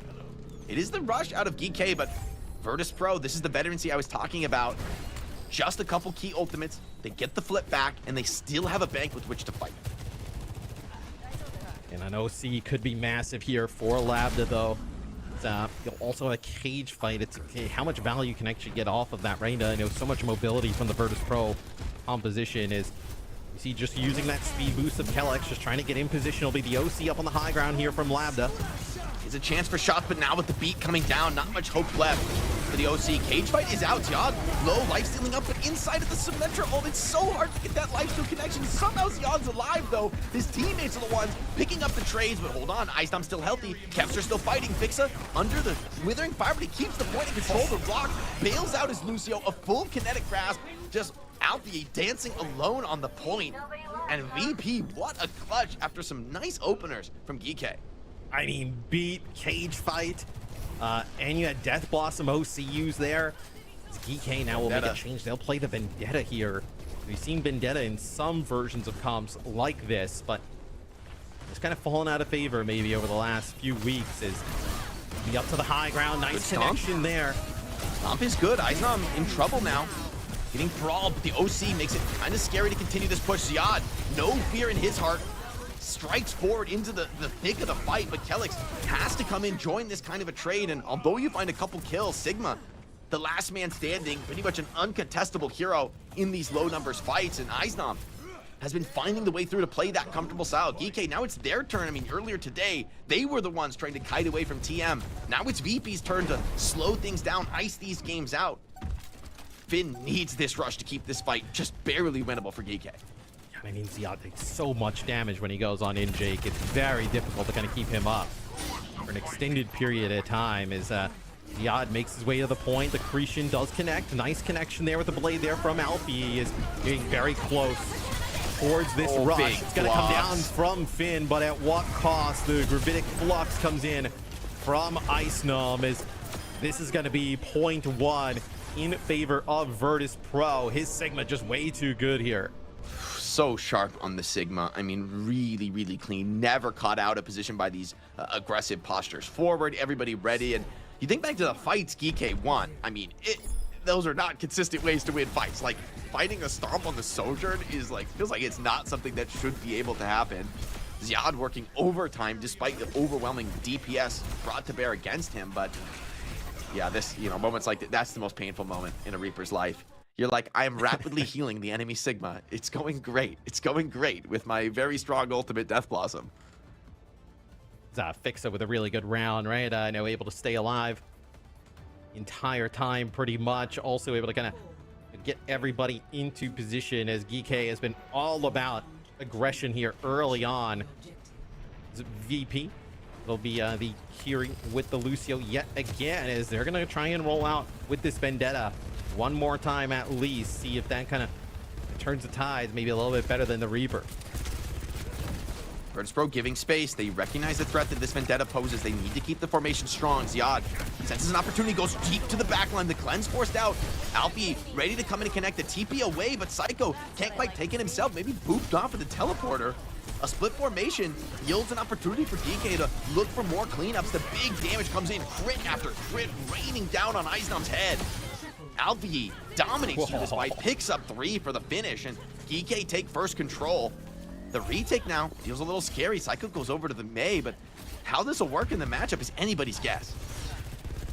And now we'll get a Mei swap here from VP. I think it's like the sim is obviously, you know, kind of glass cannon, so to speak, and that is kind of feast for Vendetta as Lambda does take an icicle there from Psycho. Alfie also with a lot of damage that Ice can't really mitigate, right? It's got to be ignored careful on the as a few players taking some damage. Oh, Ziad, he's so incredibly low. The supports go down. They just try to walk up the gut, and Virtus.pro ready to receive. See that one coming a mile away, and I mean, he fall flat in this aggression.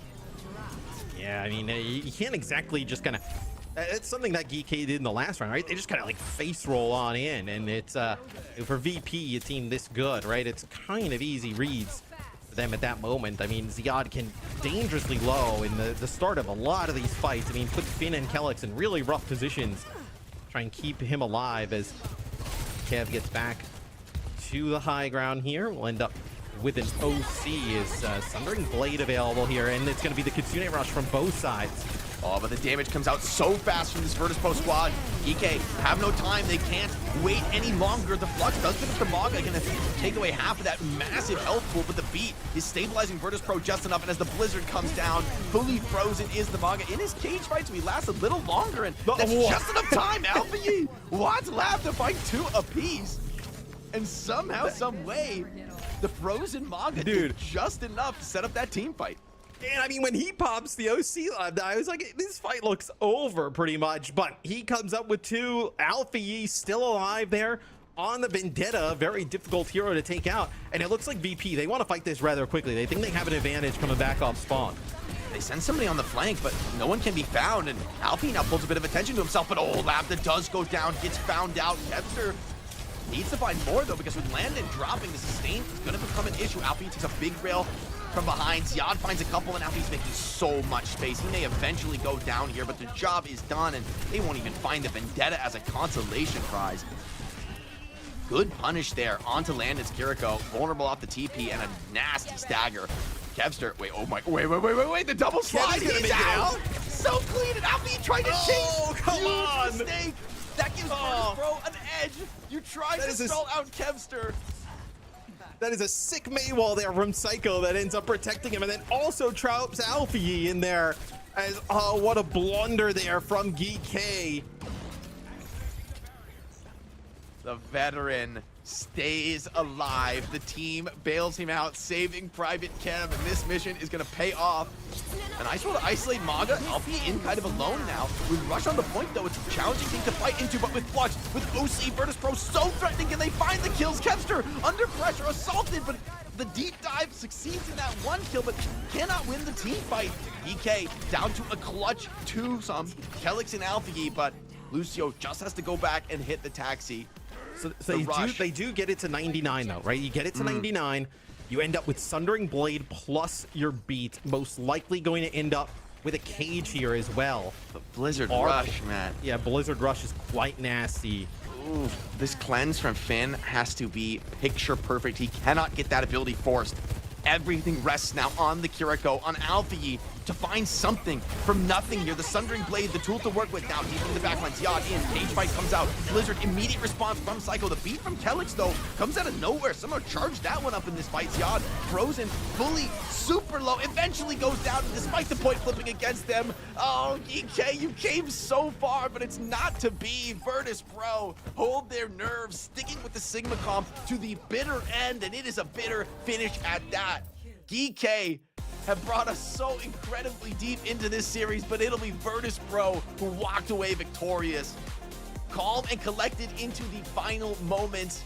An unbelievable showing from them, a best ever result from this Virtus.pro squad.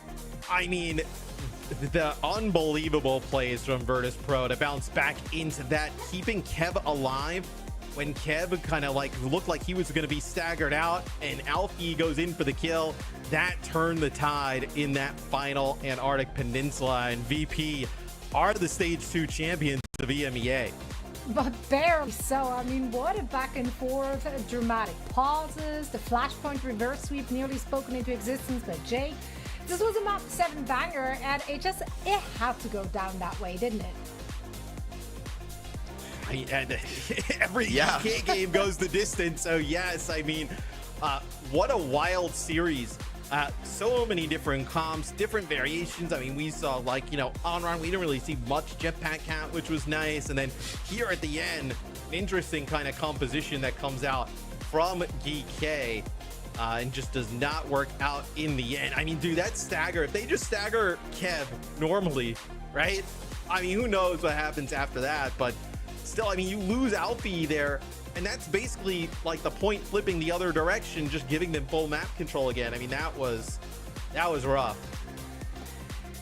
Yep, yeah, it was. But oh man, like I'm happy it went all the way, because quite frankly, like VP, they didn't really have to fight all too hard to come out on top there in the group stage. So for them to being really pushed not once but twice by GK in such a fashion, that made for a very entertaining playoffs, and it really just cements the statement that we've heard from literally all of our top teams here, right? That they are in fact also very competitive, while we might not have seen that during the group stage or even some parts of this playoff. In scrims, they're playing it like they're trading those wins.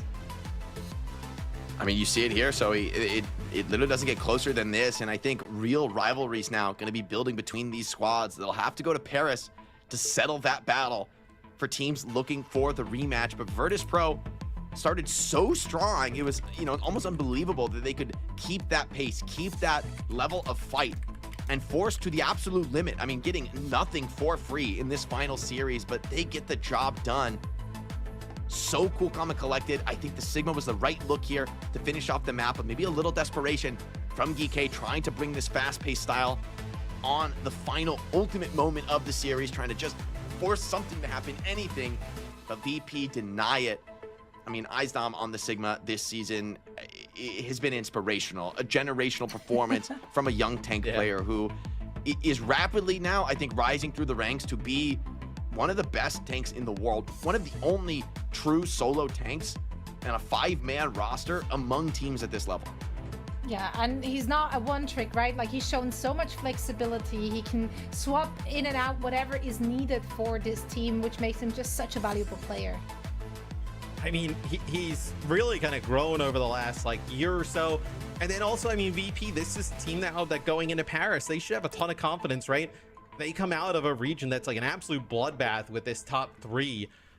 And also their great performance internationally in Tokyo. They should feel really good about their odds going into the Midseason Championship.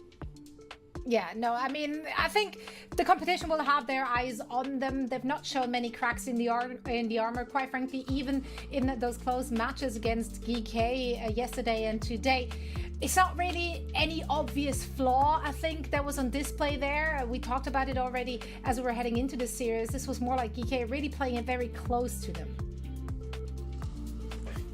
Yeah, I mean, GK obviously is just really strong. I mean, how they've leveled up in EMEA is really impressive. But I mean, VP, this is a team that comes in, obviously makes some changes coming into this season, adding Landed and Psycho, and you can see maybe a little bit of a slower start in stage 1, not their ideal results, but from Tokyo on, they've been great. This DPS duo out of Virtus.pro, I mean, what a renaissance from those two, from Kev and Psycho.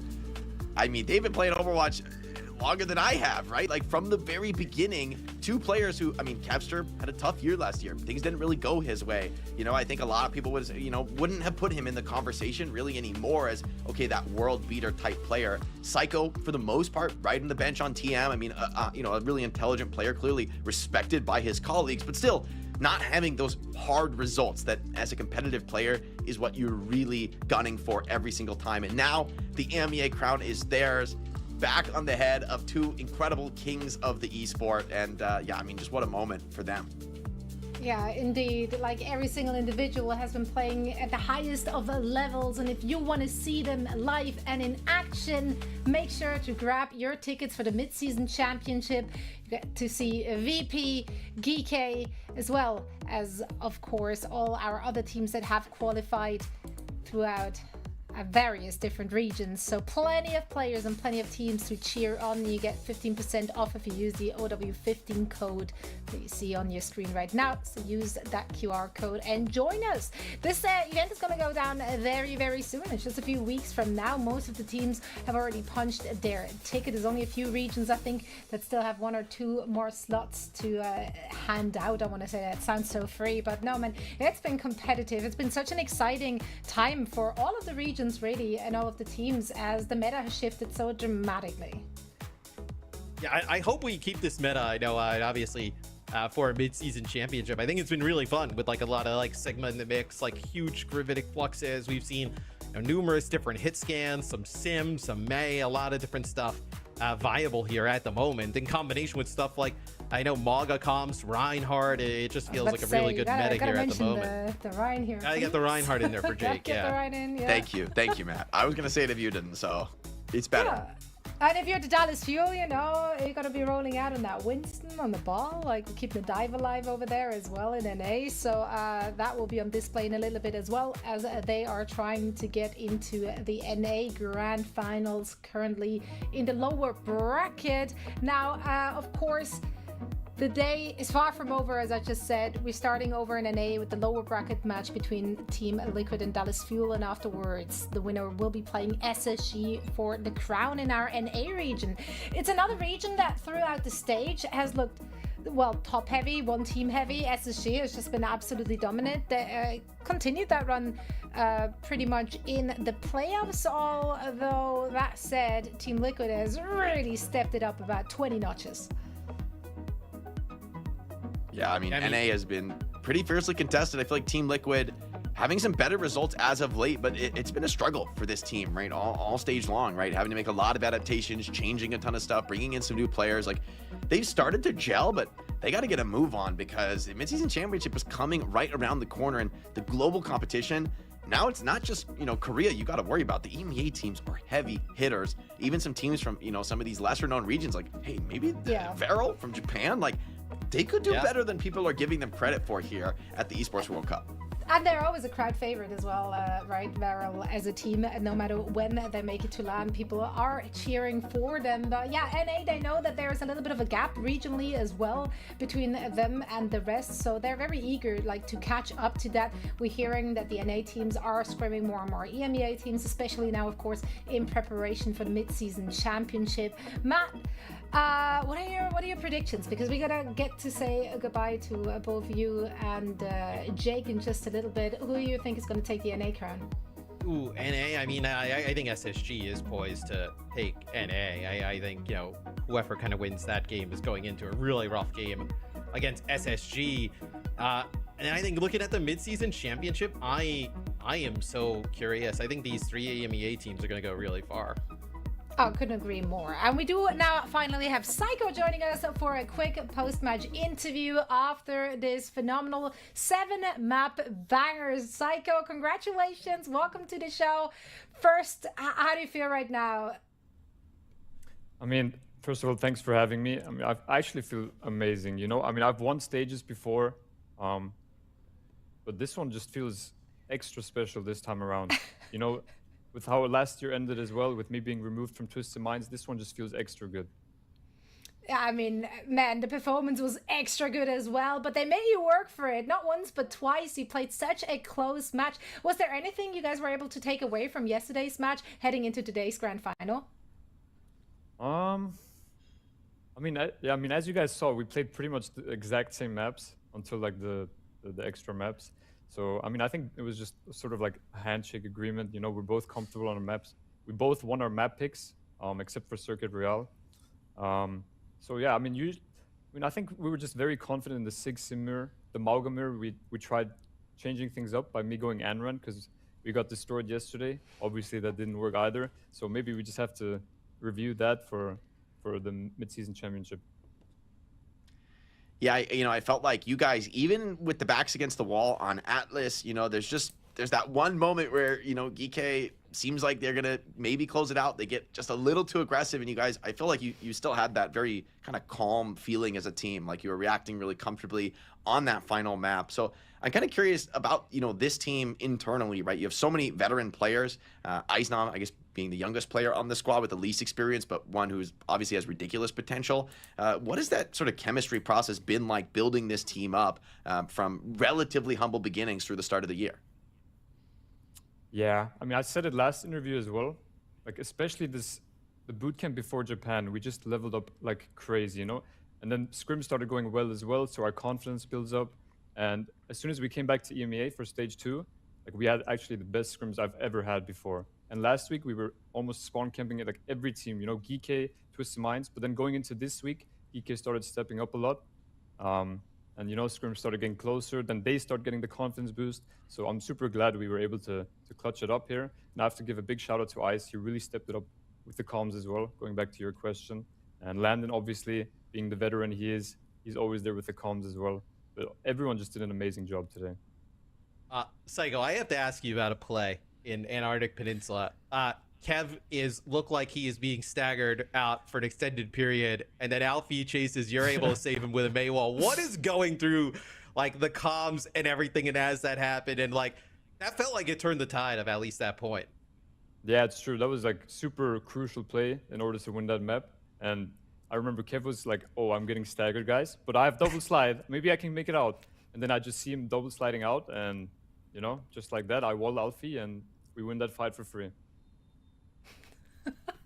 Well, it's been so entertaining. I miss being able to tap into the comms here during those intense moments. Psycho, once again, congratulations. It's been such a phenomenal time watching your team succeed over this stage. We can't wait to see you in action at the Midseason Championship. Thank you guys so much. Bye-bye. Now, time to hit the VOD dungeon for them again and get ready to represent EMEA as the #1 seed, and so well deserved, because man, they were on a roll this stage. And they made adaptations, they made changes, and they came out on top. They fought hard for the EMEA crown, but in the end, they did clutch it out in a phenomenal 7-map series. Yeah, I mean, just tremendous stuff from VP. They've really grown as a team. And I think, like, you know, Psycho kind of alluded to, like, this is a team that I think can even get better, right? They're obviously, you know, learning how to, you know, play with each other, you know, more than they did earlier in the season. And I know it just means a lot, right? That, like, you know, last year, obviously, people were kind of like, you know, writing Kev off, and, you know, Psycho's on the bench, but they wins a world championship. Landon gets really close. But now they've kind of come together, and this has been a really awesome group. It has been indeed. Yeah, Jake, final thoughts here on what transpired in the playoffs and throughout the stage as well? It's been such an absolute pleasure to cast these matches alongside you, Matt, and Zoe. I mean, it just really reaffirms for me, it's been one of the best stages I've ever seen in competitive Overwatch. It feels like this game is in an incredible renaissance moment for the game overall. It's been a wonderful year, and I just cannot wait to go to Paris. I think it is going to be one of the best tournaments yet. So we've told you about the code enough times at this point. Get your tickets, be there. It is going to be lit. You don't want to miss it. All right, Matt, any closing words before we are heading over to all things NA? No, I mean, I'm stoked to get to the Midseason Championship. I'm excited to see these EMEA teams battle a lot of the teams internationally, because I think EMEA is definitely kind of stepping up and becoming, you know, one of the best regions in the world. Like, I would not be surprised to see half of these teams take up our top 6 at the Midseason Championship. Neither would I been. It's been so competitive. It's been so close, and the two of you have like the caster anti-curse. Like, every match that you cast somehow goes the distance. So we're getting our money's worth out of the two of you. I love to see that. Both, of course, phenomenal on the mic. So send them some love on social media and in our chat. It's been a pleasure, as always, but it's time to say goodbye, and we are done with EMEA, and now it's time to shift gears and focus on all things NA, the lower bracket finals between Dallas Fuel and Team Liquid, with SSG awaiting their opponents in the grand finals. All of that and so much more after a short break, so don't go anywhere.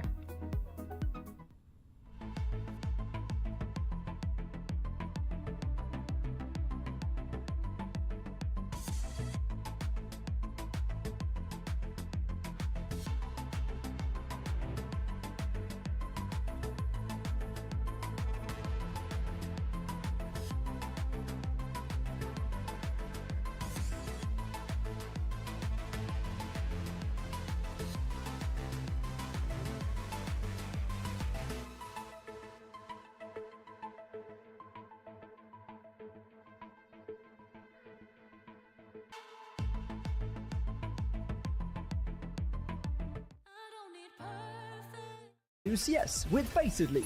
Compete for $50,000 every season to sustain your team's competitive journey. Progress through skill balance divisions until you hit the Master Finals broadcast and get scouted by the best teams. Your climb to OWCS starts here. Join at fce.gg/FACEIT League.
Don't give up, cause we've come a little closer. Lift me up and I'll take this feeling higher. Hold my hand and we'll make it there together. It's gonna be all night, night, night. It's gonna be all night. It's gonna be all night. It's gonna be all night. It's gonna be all night. It's gonna be all night. It's gonna be all night. Night, night, night. Energy, energy, energy flow. It's gonna be all night. Energy, energy, energy flow. It's gonna be all night.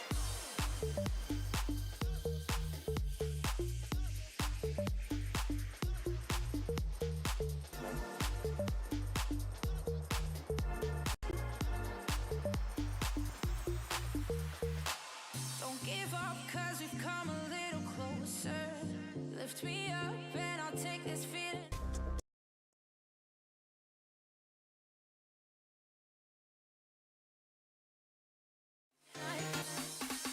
It's gonna be all night.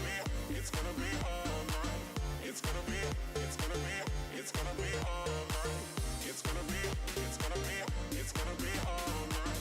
It's gonna be all night, night, night. Energy, energy, energy flow. It's gonna be all night.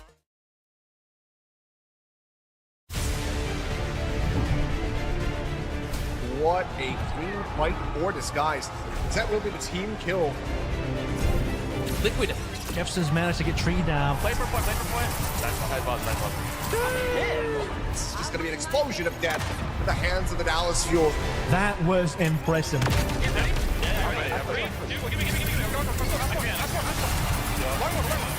they get the touch? Here comes the engage. Psycho with 3! Oh, buddy. There's the tether, looking for the drag off, but the pickup comes through. Oh, the carrier. Empty got to the rescue. Twisted Minds looking to close out the series here and take home the trophy. Court has done it so many times before, and he'll do it again. Your OWCS 2025 World Finals champion.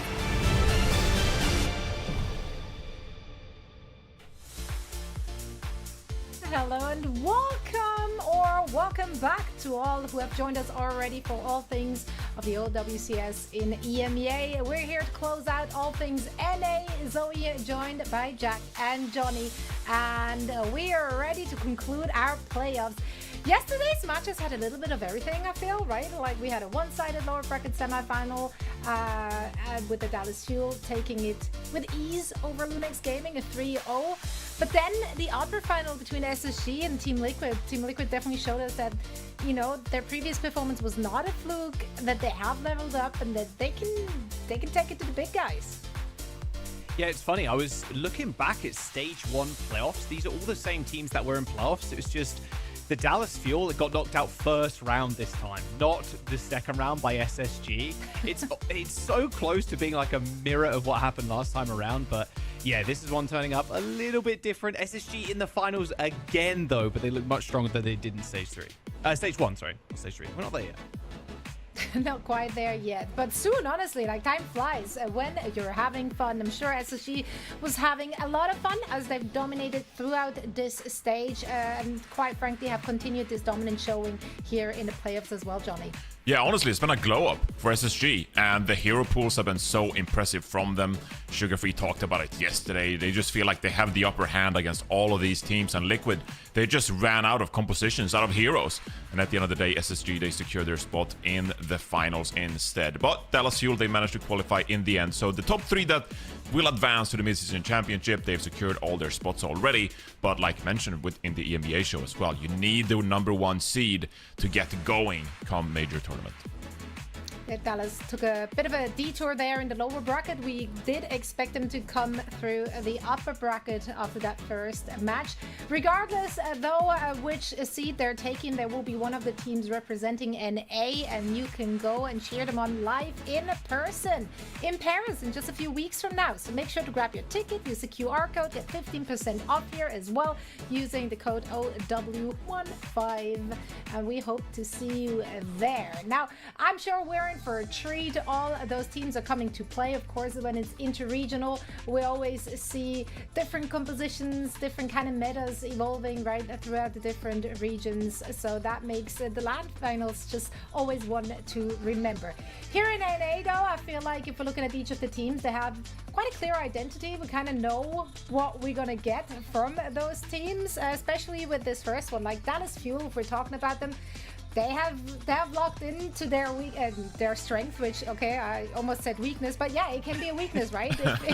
if you're kind of just having that one identity, that can come back to haunt you, and it kind of did for them. Yeah, 100% agree, Zoe. Kellen being forced onto a diva like on Dorado and then losing their map pick, their best map, like, that shouldn't happen if you're the Fuel. Yeah, you've locked in that spot already, sure, but you want to take home the trophy as well, right? The title of Stage 2 champs. They need to kind of almost buck their ideas up in one sense of the imagination, because they're against Team Liquid. They've already been 3-0'd Team Liquid in the upper bracket semi. So, yeah, they got to come up with something special, because they've not looked themselves as soon as they entered this playoffs bracket.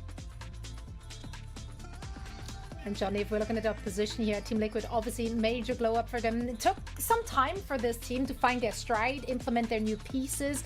And we talked to Infected as well, right? A little earlier in the playoffs about sharing that tank spot now alongside attack and kind of finding their identity as a team with these changes. But listen, they found it when it mattered the most, and that's in the playoffs. So they had a very dominant showing so far. Yeah, pairing the successful boot camp from the last couple of weeks to build that synergy with the new members, Kivis and Attack, and also the meta kind of coinciding and now becoming more brawl-oriented and Sigma-oriented. I think that's worth a treat for Team Liquid. That being said, has also showcased some great skill on the Xion and the Tracer. So they figured out their compositions, they figured out the teamwork, and Team Liquid now a real threat to even win the entire tournament today. Yeah, and they've definitely shown us a few more looks than what we've seen from Dallas Fuel. And just to spice things up and have fun with it, my prediction is going to be Team Liquid for this one. Just the first time they met, it looked so dominant from Liquid. Dallas fell flatter than I've ever seen them fall. I'm going to go with Liquid. I actually don't blame you. Yeah, they didn't win a single round of control. They got 0 points on Kings after Team Liquid full cap. Like, I'm not too shocked. I will go with the Dallas Fuel, however. I've been back in blue for the last 3 weeks or 4 weeks or 5 weeks. But yeah, so Dallas Fuel for me. But I understand. Liquid, they look good. And I said it yesterday, I'm gonna kick back and relax today, and so I won't be making any preds. Instead, I'm just gonna enjoy today. It's gonna be a great time, so. I didn't know that was an option. Get ready, get your seatbelts on. We got 5 more hours. 5 more hours of Overwatch. Let's go. Okay, you know what? Seatbelt is on. I'm here for it, and I can't wait to see what these two teams have in store for us. So please buckle up, lock in, and we're ready for our lower bracket final. Johnny, I'm assuming that's not an alcoholic beverage. At least I hope it's not, buddy. You can't drink them on broadcast. Come on, my guy. No, of course not. Of course not. Of course not, he says, winking off camera. Let's get into this, though, Johnny. Like I mentioned, Stage 1 looks like almost the mirror of what's happening here in Stage 2 in the playoffs. Same teams, just completely different looks. And if you go back to that Stage 1 script, Space Station lost their upper final against the Fuel and then beat Team Liquid to get into the finals. So in theory, if the script is still accurate and it's correct, Team Liquid lose to Space Station, losing the upper bracket finals, and then they win the lower bracket. How do you feel about that? Of course. Yes. Of course, of course. Yeah, you're reading like it's prophesized in the ancient texts. The forecast. I mean, realistic. Like, Throw the script you out, didn't make a mate. pred. Like, no one could have predicted this. Like, the script is out, dude. Toss it in the bin. Sure, but you didn't make a pred. But like, are you feeling more confident about Team Liquid coming in, or are you feeling more confident about Dallas? Because I think what Team Liquid have shown has been just crazy. Especially this on your screen. We're rolling out Infected already, playing Ryan Oh my and God, Kellen on like- board. And Team Insular our first map. All right. Yeah, lock in the Rhine. Why not? Seriously, though, if I had to make a pred, I'd of course be Team Liquid. They've been so strong. I feel like this weekend when they've really found their groove. But this will be an interesting one. Dallas Fuel playing the Wrecking Ball composition, able to take all the angles around Team Liquid, all their mobility. Now it's just a matter for Team Liquid. Can they stay alive? Can they play the objective successfully? Baiting the TP is going to be really important here for Team Liquid. Make Kellen kind of int or commit himself to a teleport and then rotate around, just maybe not even using it. All right, well, Dallas Fuel almost capped just by Kellen spinning around the point, but it's going to be up to Infected to anchor down. Kivis? Sonjin ends up going down to Kivis of all people. This Dallas Fuel comp wants to jump on the backline and insta-kill them, and Kivis shuts it down almost instantly. 4 on 5 on the point, and now it's up to Dallas Fuel to try and just bandage up the wounds that they've already suffered, but it looks like Liquid are going to be able to sneak this point away. Yeah, Kellen really just wanted to stall out the point there, but eventually had to give up the cap. And now Team Liquid, they can sit pretty knowing that they have control of the objective. So they have this one teleporter. Crucial that Zero puts it at the right time to try and jump and get a frag onto Dallas Fuel. Oh, the pin is immaculate too. Kellen does get a lot of additional shielding there, thankfully, being a Wrecking Ball. But Team Liquid now have the rush, and they can play this slow. Played slow indeed. They have the rush when need be. It's really on Dallas Fuel now to try and force the issue. Nice little TP. Infected's going to join them in just a moment. Just sees that pin first. Kellen looking for a slam next to that teleport, so decides a better of it. Hits him, well, not quite on the high ground, not quite enough to do too much damage at all. Sonjin can't even follow up either, has to delete the turret before he moves in again.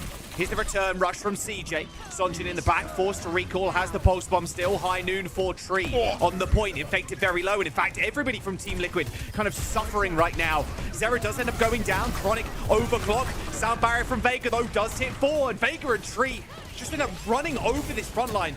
A missed pulse bomb and a missed opportunity for Sonjin to try and turn this one as Team Liquid just continue control of the point and are picking up these kills. They cannot land a single limb, Johnny. The Dallas Fuel, they're not in this game right now. Dallas Fuel, yeah, they're just not getting the frags they need. The entire composition is spaced around, utilizing the mobility, get the angles, get the poke damage in. And you saw Lucamino dropping those members so low. Gets picked here quite early by Tree. So we're in a last team fight scenario here. There is going to be an Earth Shatter available for Infected. If you can just pick out 1 or 2 members, land the Shatter, that should be the round sealed. Tree just double hit Lucamino as he come through the door. They hurt the one headshot, but then instantly followed it up with the next. 95%, there's the mines on the point. Okay, Team Liquid can buy their time a little bit. Just put Infected on this corner. They don't have to push onto the point by any stretch of the imagination. Remember, it's Dallas. They have to go. They have to be the aggressors in this situation. Kellen's going to try and go in again. Just being a bit of a disruption, but now they have to navigate around this wall. It's a Kitsune rush. Infected's going to charge, pin in. Lucamino dodges out the way, but he's still got a Tidal Blast to use. Infected still holding on. A shadow onto Kellen. It's a solo too. Sonjin manages to get the Tidal Blast and help CJ eliminate Zera. And in fact, they kill 2. Vegas also end up going down, but Team Liquid, they still got members alive to stall out this point as Lucamino also ends up falling. Spawners are going to get back here. Infected wants to stay alive until the rest of his team gets back. Getting healed as well. It's going to be Dallas Fuel capping the point, and Team Liquid, they'll retreat. They'll think better of it and try to regroup instead. Okay, so Dallas Fuel now, with control of the objective and an overclock in hand, they now need to start landing these eliminations. Tear down Team Liquid's composition before they can get on towards the point. It's a decent slam. And with 3 ults, you're thinking Dallas are going to win this quite easily. no. But Sonjin's dead again to Kivis. That's got to be a Hindenade there coming through from the cast, surely, with that assist on the feed. All right, Chronic's going to try and right these wrongs now with an overclock. He's going to take high ground away from the Team Liquid, but they're not really giving him an angle where he can shoot. He's just shooting into the shield right now. Not even a knock-up from Kellen is going to help him, and Lucamino gets fire strike from across the map. Another missed pulse bomb there from Sonjin, has to hit the recall. A silver bullet on the back line as they barrel forward with this overhealth. Vega's barrier is just going to make sure that Dallas Fuel can't go for a re-engage. Infected, though, goes down. Sonjin hits the respawn, manages to take him out, and CJ is also going to kill Vega. So, Team Liquid on their last limb on this point, but they still have 99, and they flipped too, so Dallas weren't getting any cap. Yeah, Team Liquid really pushed towards the edge there. Dallas Fuel as well. Losing that objective, they're at least going to get another fight here. Kellan's got the mines, and the mines are so effective against composition like Team Liquid's. Let's see, Team Liquid want to set up their point here with their Kitsune rush, but a well-timed minefield here. That could be enough to get the frags necessary and win out this round. Oh, Sonjin again. He's diced him with death every single time he actually jumps on the back line. There's a rush, there's a high noon. They have the teleport obviously as well to help Zera. Oh, help Tree get in place. Good pin onto Kellen, still rather healthy though, but the high noon is going to chunk him down so much. It's a perfect kill onto Kellen. A silver bullet and a body shot cross map. Chronic in trouble. Tree takes an off angle. There is a tidal blast from Sonjin, but every single member of Team Liquid dodged out the way. Now Kivis is dealing with the Tracer too. When with Chronic dead, who's here to touch? Looks like it's just going to be Kellen for the time being, but another kill for Infect as he slams Lucamino into the wall.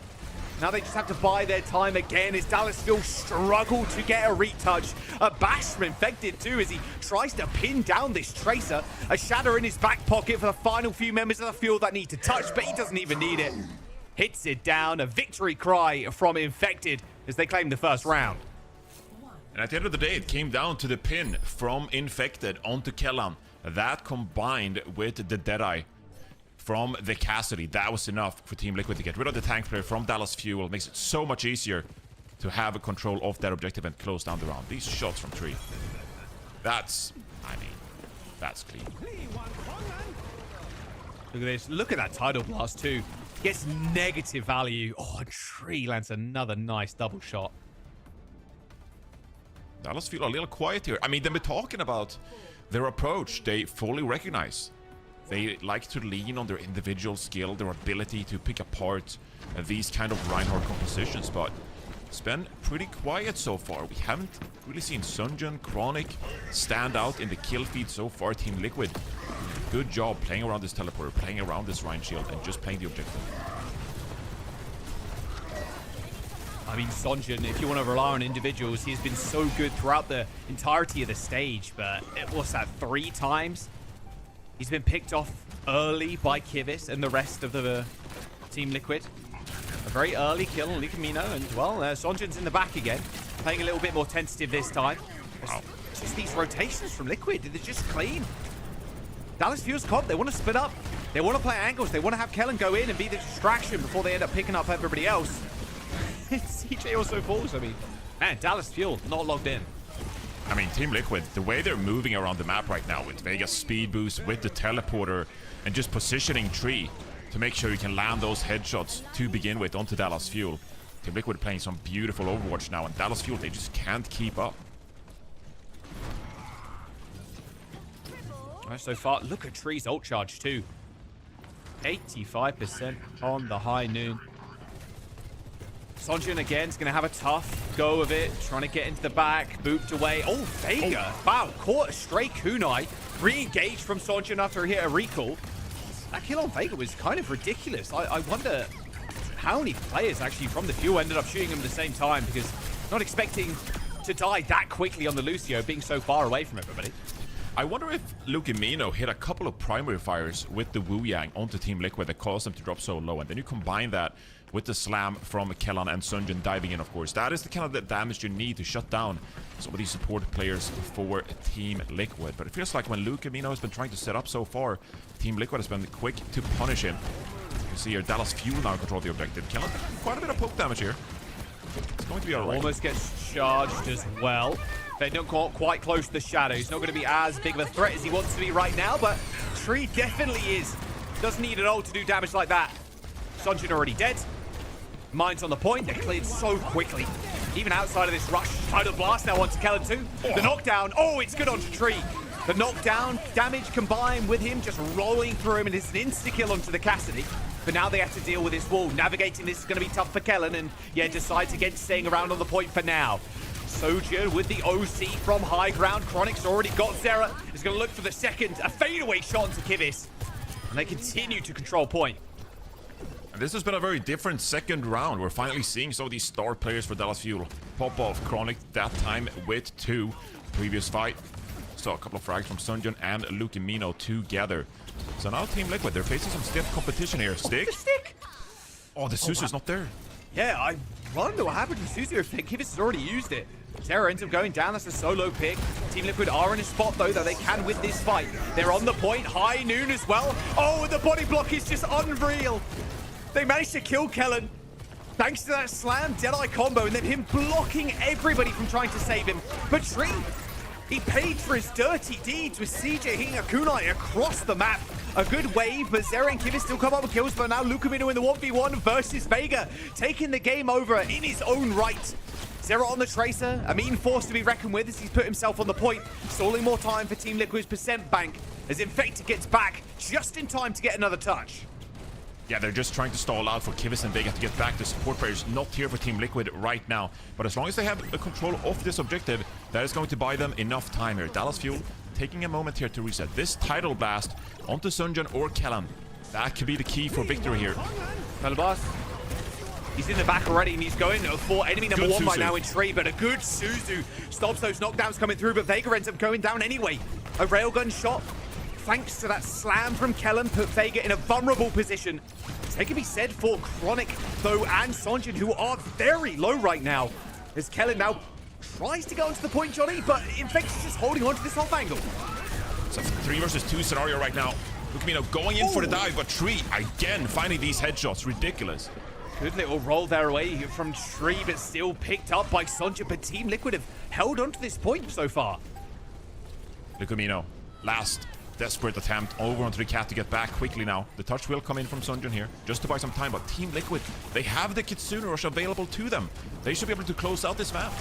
Continuing rush and high noon. Sonjin has to be able with his pulse bombs, and that starts right here, right now. Oh, the pulse is good onto Vega. Okay, an almost perfect pick. Infected extremely low too, gets the pin kill onto Kellen. Pops the shield back up, healed all the way, and now the Deadeye from Tree should be what does it. Sonjin now down, and who's that milling around the point? It's only Chronic, and a percent away from that overclock as well. Team Liquid, Antarctic Peninsula taken into 2-0 fashion. A conviction to bring out the Reinhardt composition off the bat against Dallas Fuel. And it took some adaptation from Dallas Fuel to try and stay competitive. They showed up on the second round, but this map was all of Team Liquid. 3, 24, and 7. That man was on fire on the Cassidy. Yeah, 13k damage as well. Cassidy's looking so scary. The headshots were ridiculous. Yeah. Oh, yeah. A 2-tap onto Lukemino. Even the silver bullet accuracy, too. Landing one of them cross-map. That's a lot of damage. Like, you have to back up. Yeah, check this out. Ooh. Ooh. So good with it. I mean, that's crazy. If you're Lukemino, you get like a second to react, and then you try to strafe out, and you're like, okay, I'm dead already. Well, I walked into the wrong room. Wrong room, buddy. Found himself in the back. I mean, it's like a railgun. Like it's just 2-tapping the Sojourn. It's like you don't even have to build the rail. You're just walking around headshotting people. It's crazy. Yeah. Oh, that right click was nice too. Yeah, it is just nasty. Yeah, the headshot at like mid-range into the silver bullet is just kind of scary. This shot here was boom. Right as how is he hitting that as well? I'm telling you, I was in the I don't understand. Yeah. It's crazy. 2-0 from Team Liquid to start off this series. Again, it was a 3-0 last time around. That was in the upper bracket semis, and it was in Ilios that Team Liquid won 2-0 too.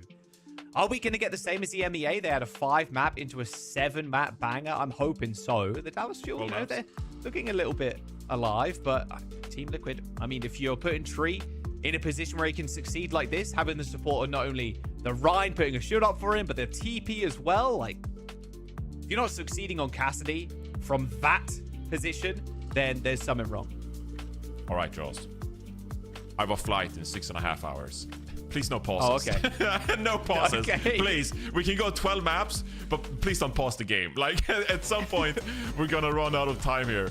And I'm sure the production crew as well, you know, if they're gonna have to stay until midnight, then we need to get some catering going. All right, it's going to be Dorado here for Dallas Fuel. Most predictable map of all time, has to say. This has been their go-to map, even though they've looked a little shaky here on it. Team Liquid beat them out on it the other day.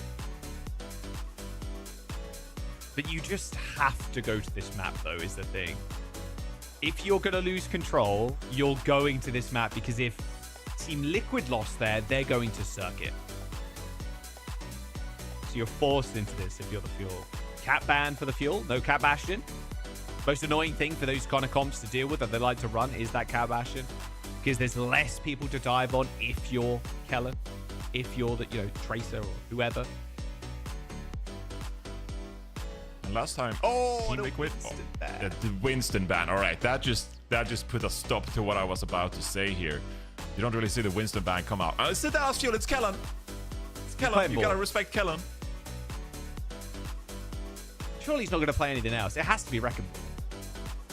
Yeah, we'll kind of see what they have planned here, because Team Liquid, remember on the defense, they did like playing their Mizuki composition. They just built everything around Tree, honestly. Like, that's been part of the success for Team Liquid recently. It's just, yeah, we're just gonna let Tree go crazy on the Cassidy. And so, you know, you can play the Wrecking Ball, but no Jetpack Cat. I think Team Liquid are still going to be quite comfortable just like playing their own style going into this map. Now, Team Liquid, they looked really good the other day also playing the Cassidy and the Jetpack Cat. And that was obviously something that really helped them to take down Dallas Fuel. And so, getting rid of that composition entirely, maybe that will give a leg up to Dallas Fuel here as they look to get vengeance on Team Liquid and Dorado. All right, no protection ban for Team Liquid. They went, sorry, for Dallas Fuel, they went with that cap ban, so inevitable Winston ban for TL. All right, let's load it in, and no attack either. Infected, Sigma, dude, I'm saying, if Infected with Wrecking Ball here, it might go quite crazy. All I'm saying is Wrecking Ball You just could be quite fun. manifesting a Wrecking Ball out of nowhere? I mean, look, it's a dive map. On defense? It's a dive map. All right, maybe second point. Maybe second point, all right? Yeah. I'll give you that. I'll give you that. This makes more sense, though. Like Vega playing the Mizuki too. Mizuki on this map is kind of nasty. High grounds, plus you being able to put the TP down, go on an off angle quite heavily. Really like this hero right now. I mean, the Sanctuary is just ridiculous as well. What we saw in EMEA when they play the Mizukis, and they're just like, yeah, our entire team is protected by this barrier, and, well, the only way to kill us is teleport in with a Deadeye, essentially. Yeah. Feels like the only way around it. All right, Sunjin's back on the old faithful. He's going back to Farah. He's been playing a little bit of Echo too. This is a true projectile play. No way, dude. Okay, Vega just instantly dies. All right. Well, that's a different start than the other day. This is gonna be safe coasting through the choke point here, Jaws. This is trouble. Bit harder work for Sunjin now in this very open point against Tree. I shouldn't find it too hard to navigate. You can play a little bit of ground Farah. You know, why not? Just get that damage in. All right, Zero. Going for a bit of a pick here. That's a lot of damage on Camino. Okay, does trade for Tree, but it's a good pick. You take that trade if you're Team Liquid. Only with one support now, the Dallas Fuel. Zero wondering where he's getting shot from. I think Sunjin just tickling him with some rockets at the moment. I wonder if there's a slight timing here, Jaws. Tree's going to try to get their way back here. They swap the Sojourn so they can slide and maybe get through a little bit faster. Dallas Fuel might want to push here.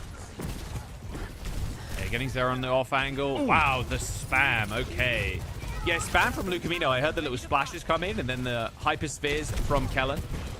Okay, well, Tree now in a very tough spot. Can't really get an angle on this battlefield right now. He's just trapped in this corner, getting peppered by Sunjin, who's playing on roof. Lucamino, though, I say that, and Tree gets an angle on Lucamino. So, you know, what do I know? Kitsune comes out here from CJ. It's going to be countered by Kibis. Oh, Sunjin's right above Tree right now. He needs to hit this shot desperately. He has got 100 Railgun right now. Infected is going to just launch out this Flux. Rock misses, though, goes wide, but Tree still picks up the kill on Sunjin at the back of the point. Going to take a moment here.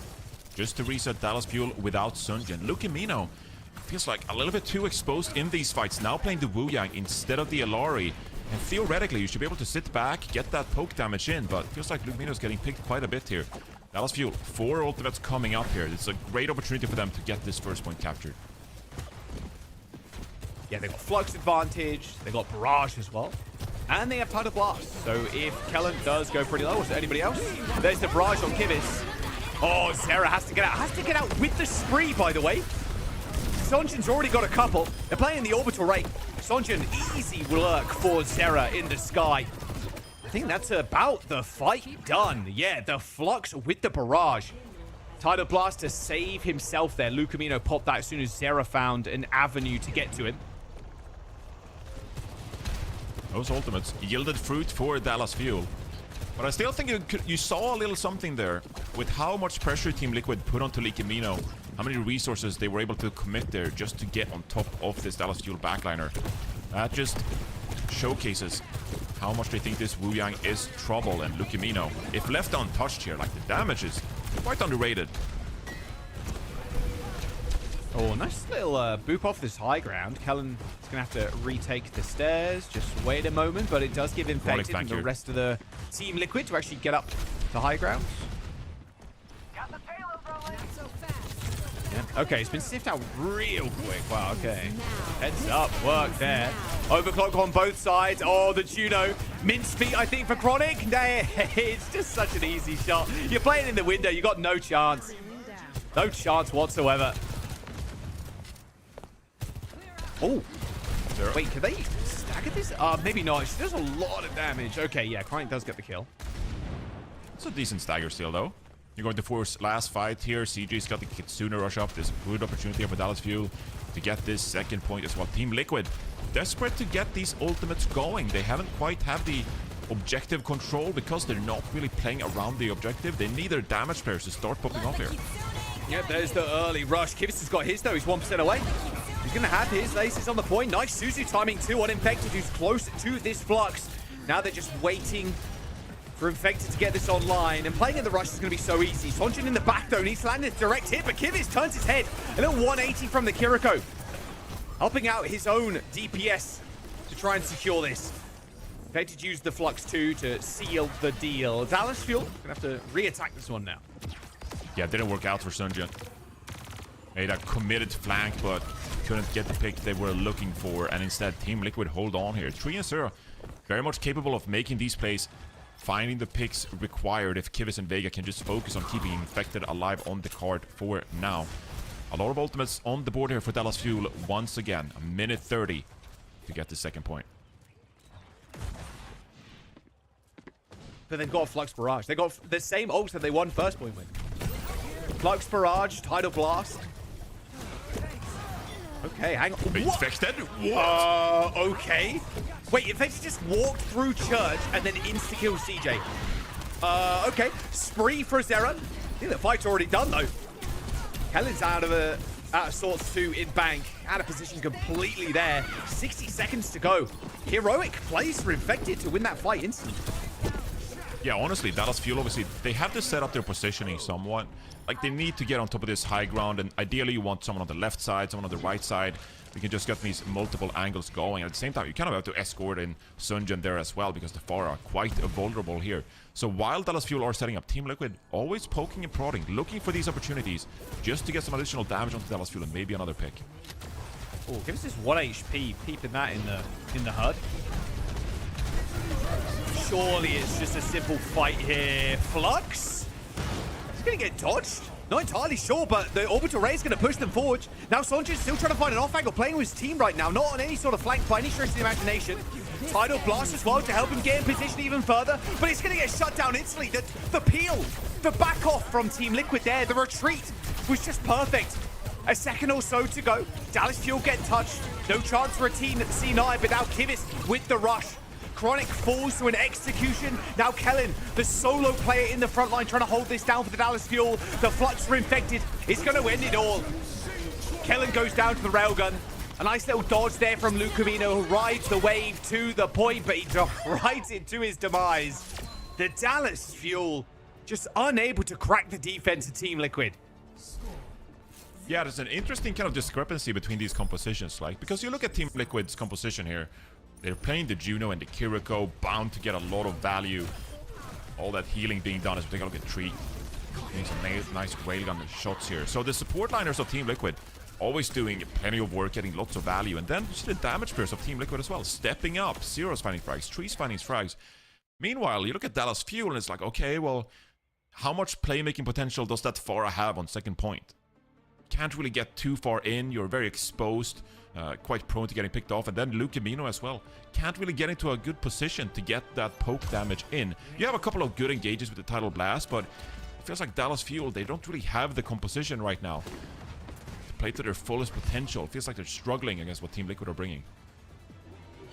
And that goes back to the monkey ban, the Winston ban, Johnny. They're so used to playing with the Winston on this map. We're like, okay, we can play Pharah, because the Winston is the one getting in there, getting on top of people, and just almost distracting people for the Pharah to then chip down. Or the Pharah's chipping down, then the Winston executes. You can't do that with a Sigma, realistically. Like, okay, we can poke, and we can fight poke kills, but we can't follow up with anything. Our comp just isn't built like that. Yeah, I think it's a great point with the Winston.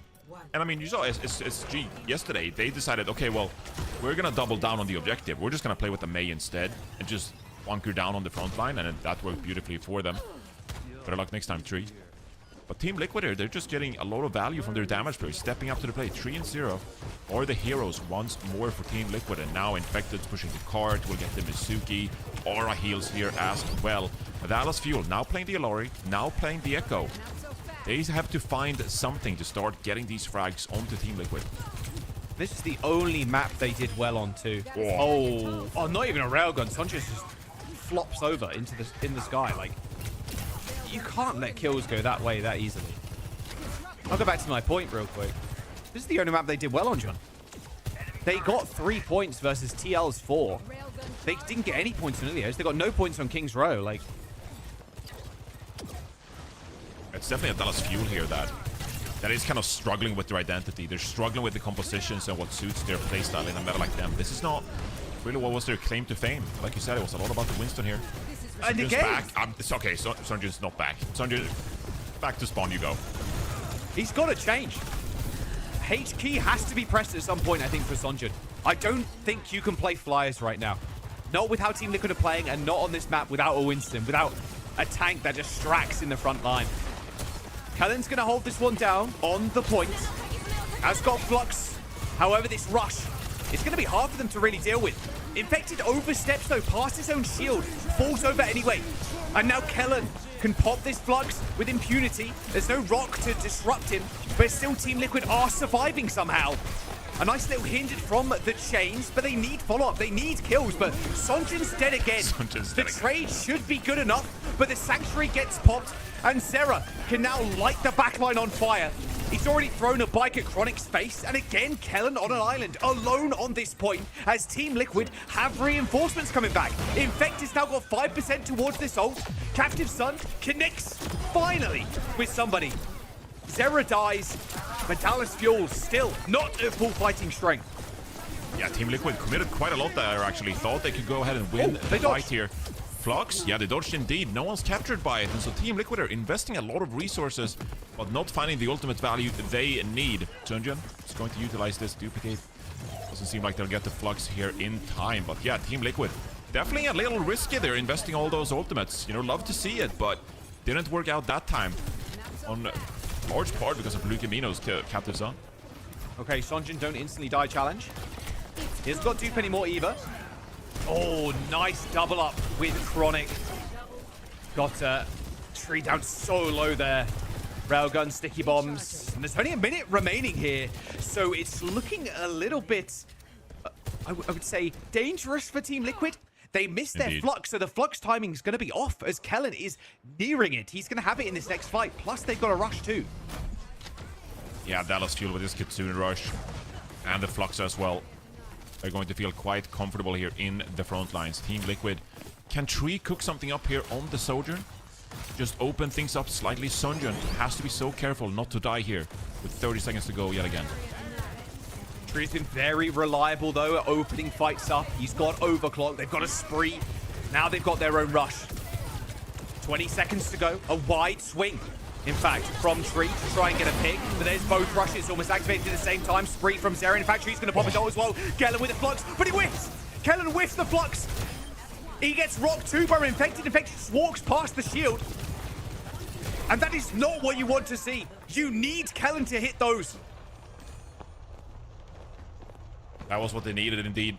Dallas Fuel playing with this Illari still, like you're a little bit on the back foot. You trade Kitsune rushes, Team Liquid, they can push forward with Vega, utilizing all this aura healing from the Mizuki, and they obviously had a Sanctuary to go as well if need be. So Team Liquid, they're feeling real comfortable, just pushing the front line, and Dallas Fuel sitting back, waiting for Sunjin to go with the flank. Chronic's going to get a nice pick here, so this will allow Dallas Fuel to regain some of this positioning here from the defense, but they just gotta keep up this pressure, keep finding picks in moments like this. Okay, Kellen cannot die here. Wow, they're gonna Sanctuary and they're gonna chains him. Flux is gonna connect as well, and they're hiding in their Sanctuary so they can't receive any damage. Team Liquid, what a turnaround. Initial good 2 kills there from the Dallas Fuel, Johnny, and they cannot translate that into a fight win. Yeah, this is just Team Liquid. They're destroying right now on this composition. That Sanctuary is such a powerful ultimate. And well, we're gonna take a look at what Lukemino's got with this Captive Sun, but it requires arguably punishing someone's mistake over on the side of Team Liquid. Kellen's contesting for the high ground. Just wanna poke and prod here for a little bit. Sunjin looking for a pick here on the side. It's gonna have to be a duplicate here on towards the Sigma maybe to try and build this flux. They have the high ground. Dallas Fuel are still chilling right now, though TL do have bank control. A lot of poke damage from Sonjin. You see all those sticky bombs connecting, those hit markers coming out, but a small rotation from TL. Now trying to force Dallas Fuel into a bad spot. This is kind of scary for Team Liquid. This is a very narrow choke point. They're going to think better of it and start rotating all the way around the defender's spawn here to get the defender's advantage. Chains. Wow, Sonjin's... He's not going to get a flux, I don't think. He's so low already. Maybe a couple more hyperspheres, a punch, a melee or something. He might just go down. 5 seconds to go. He's half HP. There's the free flux. Oh, the teleport out is just gorgeous from Vega, though. Sunjin gets nothing with that. Captive Sun is going to get thrown in by Lukemino, and he's on an off angle now. 20 seconds to go for Team Liquid to try and push this payload home. They can't quite get the objective control they were looking for here. Still a couple of members alive. 10 seconds to go. If you die here, that's terrible news. Infected going to swap over to the Wrecking Ball to get here in time. You do have a Sanctuary. You do have a Kitsune Rush. A lot of ultimates to drop here on the payload, but Dallas Fuel, they have all the positioning. Zera's dead. No Spree either. It's a 4v5 on the point now. The Rush is going to come in. The Flux as well. Surely it's all over here for Dallas Fuel. Surely. Infected. Flux doesn't even make it back down to the Sanctuary. The focus buy is just too good. Chronic and Tree exchanging OC kills, but at the end of the day, Dorado is Dallas Fuel's map. Wow, what a back and forth here on Dorado. Neither side can get their attack going. Team Liquid missed opportunity here really to take a 2-0 lead in the series. It came down to that first point when they started investing ultimates. They couldn't get a proper team fight going. And then here on the second point, they went for the wraparound in the bank area. Wasted a lot of time doing so, and they just couldn't get the positioning they were looking for. And that means Dallas Fuel now tying up the series, at least taking Dorado here. That will build you some confidence. You feel like you got something going. And you're guaranteed a couple of more map picks in this one. I'm kind of worried. I'm thinking that Dallas are so stuck. I'm not going to say in their old ways. I don't think that's the right turn of phrase. Because I think what they have, their own identity, is really strong. But even in these situations where they're forced off of a win stem, like Kellen is missing fluxes. Sonjin's been picked at the start of fights like a couple of times. There's still, I think, a lot for Dallas Fuel to hope for in the coming maps. This is their strongest map in the map pool by far, even though they lost it to Team Liquid in that upper bracket semis. I still worry for them. However, getting this off their shoulders and out of the way, it's going to be a small sigh of relief. Get things rolling, like you mentioned. I like the point there, because it didn't feel like Dallas Fuel were winning this map. Based on the fact that Sunjin kept getting picked, but somehow Dallas Fuel, they turned these fights around. It does feel a little shaky when they're playing the Illari like this.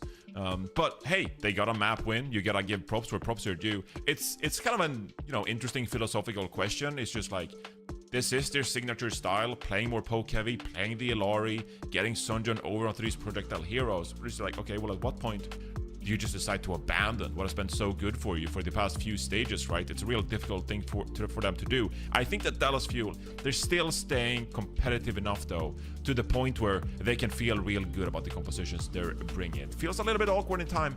You are a little bit reliant on some big playmaking from your players, but that has been their style. They're confident in each other as a team, and it worked out here on Dorado. So credit where credit is due. For the moment, it seems still to be working for Dallas. And Winston can't be banned anymore. Cinema. Dallas Fuel. Neon Junction. Coming up. All right, second time casting this one. I'm excited. I think the Kings are in Hollywood. I think Neon Junction's a smart pick. Kings, you could argue you can play dive, especially on first point. Hollywood a lot better for it. Neon Junction, to put it in the words of Sugar Free, but a little bit more lightly from yesterday. There's a lot of choke points, very narrow on some of these points. So dive isn't going to be nearly as beneficial for the Dallas Fuel here. Yeah, this is a perfect map for Team Liquid and the style that I like to play. So Wu Yang Ban, you protect a couple of supports as well, get the Symmetra out of there. I think Team Liquid are pretty fine with that because you're still going to end up in something like Mauga territory. I mean, this is probably a pretty terrible map for Dallas Fuel. I don't think they enjoy playing their playstyle on this one at all. They just don't have the sightlines and the angles that you pointed out. Simban for Fuel. I actually really like it. I think getting a Symmetra out on this game type is really important, especially with how Team Liquid are utilizing it with cast, because when they go into Antarctic Peninsula, for example, it's like, well, actually, what we're going to do is protect Tree, and he is going to shoot everybody, and everybody will then die, and then we will win the game. Like, that's how they operate those comps with the sim. I mean, I'm not wrong, Johnny. A little smirk on your face. I'm not wrong. That's how it works. And a sim on Hybrid especially, I think is very strong. It's really good on Flashpoint, you could argue, on certain points, but this game mode is where you really want to deploy that ban. Yeah, I mean, you want to play like EMEA on this map, Jaws. Just play sim. Just play sim. Play cringe. I'm joking. Don't forget as well, you can connect your Battle.net account to your Twitch account and / or YouTube account and earn yourself some drops. That's from, July 3rd until the 12th. So you've got a little bit more time. Obviously, there are some more regions as well to go through. It's not just North America and EMEA, which are finishing up today. We've got Korea and Pacific and everything else on the next couple of weeks, I believe. I think one of the regions goes all the way up until almost the land. So yeah, make sure you tune into those for some drops and also to catch some sick Overwatch action from across the ocean. Now we get back into this. How do you feel about Team Liquid here? Because my mind goes to one thing and one thing only, Johnny. Ryan. Only Ryan. Yeah, but no Symmetra. You can't play the Ryan without the Symmetra. No. It is quite interesting though if they wanted to make that like a frequent occurrence. It's just like, yeah, we play Ryan map 1. Then if the sim had been available here, like maybe you get to play Ryan sim again here on Neon Junction. But with the Symmetra out, I just don't think you can play the Reinhardt. But maybe I'll make a return later on in the series. You know, New Junk City. See it. It's gonna pop its head in again. Atlas even. Oh, Atlas, that's a good shout actually. I mean, that was the map where Ryan. People were like, "Wait, Ryan is okay on this map? Hang on." Kellan did it, by the way. Yeah. The main man. All right, it's loaded in. Neon Junction. You definitely can't see it. It's a little bit too blurry, but I got one of the Kiri plushies, the Zeta Kiri plushies in the back now. Oh, you mounted it there yesterday? After yesterday? I put it up there this morning. I was like, I want to redo my shelf and I need to. Zeta Division gave me this plushie. I want to put it up somewhere. I will give props to you for that. And also like Zoe, like people, broadcast talent who like actually make their background nice. I just put up a shade and it just, I don't know what it looks like where I am, but the reason there's a shade is because my room is just, I've got that one. Terrible. It's not a great background. So I respect the commitment from you and Zoe to just make things tidy and look nice. Yeah, I don't know. Adds a little bit more personality, you know. Which I've got the have you got the Tracer one? Which one did you pick? No, I got the Genji one. Oh, the Genji one? Oh, I wanted the carry one, but I got the Genji one. They ran out of carries. Everyone wanted the carry one. Yeah, I messed on that one for me. Sorry about Still that. love you, Genji. All right. Tree Widow, nothing. He's going to be infected on the Malga. No Ryan, sadly, but we are seeing the return of the Vendetta. Yeah, this is a really interesting one. Zero has showcased in the past that just like playing this Vendetta, thinking about who are you really jumping on into this one. Chunk down Sigma quite a bit here. Team Liquid diving in here with the cardiac overdrive. Dallas Fuel, they're just looking to absorb some of this pressure for now. Look for the re-engage. They just want to keep buying time here for the damage players. Woo. Yeah, and I think Vendetta with the Malga is just so strong. This Vendetta comp with the Xion is so nasty. You send Xion and Vendetta in, pop cardiac overdrive, and they're immortal. Infector's going to go for another charge slam into the side. Actually picks up a kill onto Chronic of all people. And then not only that, the amount of healing Kivus and Vega do as well. You're not running the Lucio. You're not running the healer that, you know, it's like AoE healing. It's like a lot for Vega, a lot for Infected to kind of absorb.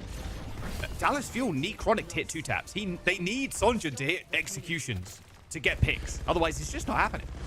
Yeah, I like that point that the backline of Team Liquid are farming, because if Sonjun goes for the backline, it's just like, hey team, I'm gonna go shoot the backliners now. They're like, hold on, we got like 3 people in the front line. They're cardiac overdriving, just running in with the Vendetta. Can you help us out here? And so it just becomes a lot of stuff to deal with in the front line. And meanwhile, like you say, Kivus and Vega, they start building these ultimates. You see though, both Kitsune rushes available for either team now. And so Dallas Fuel, they at least be able to counter some of these ultimates coming out now. Oh, Sky Noon. Whoa, Sarah's like, nope. He almost gets deleted. Oh, and in fact, he's going to get chased down.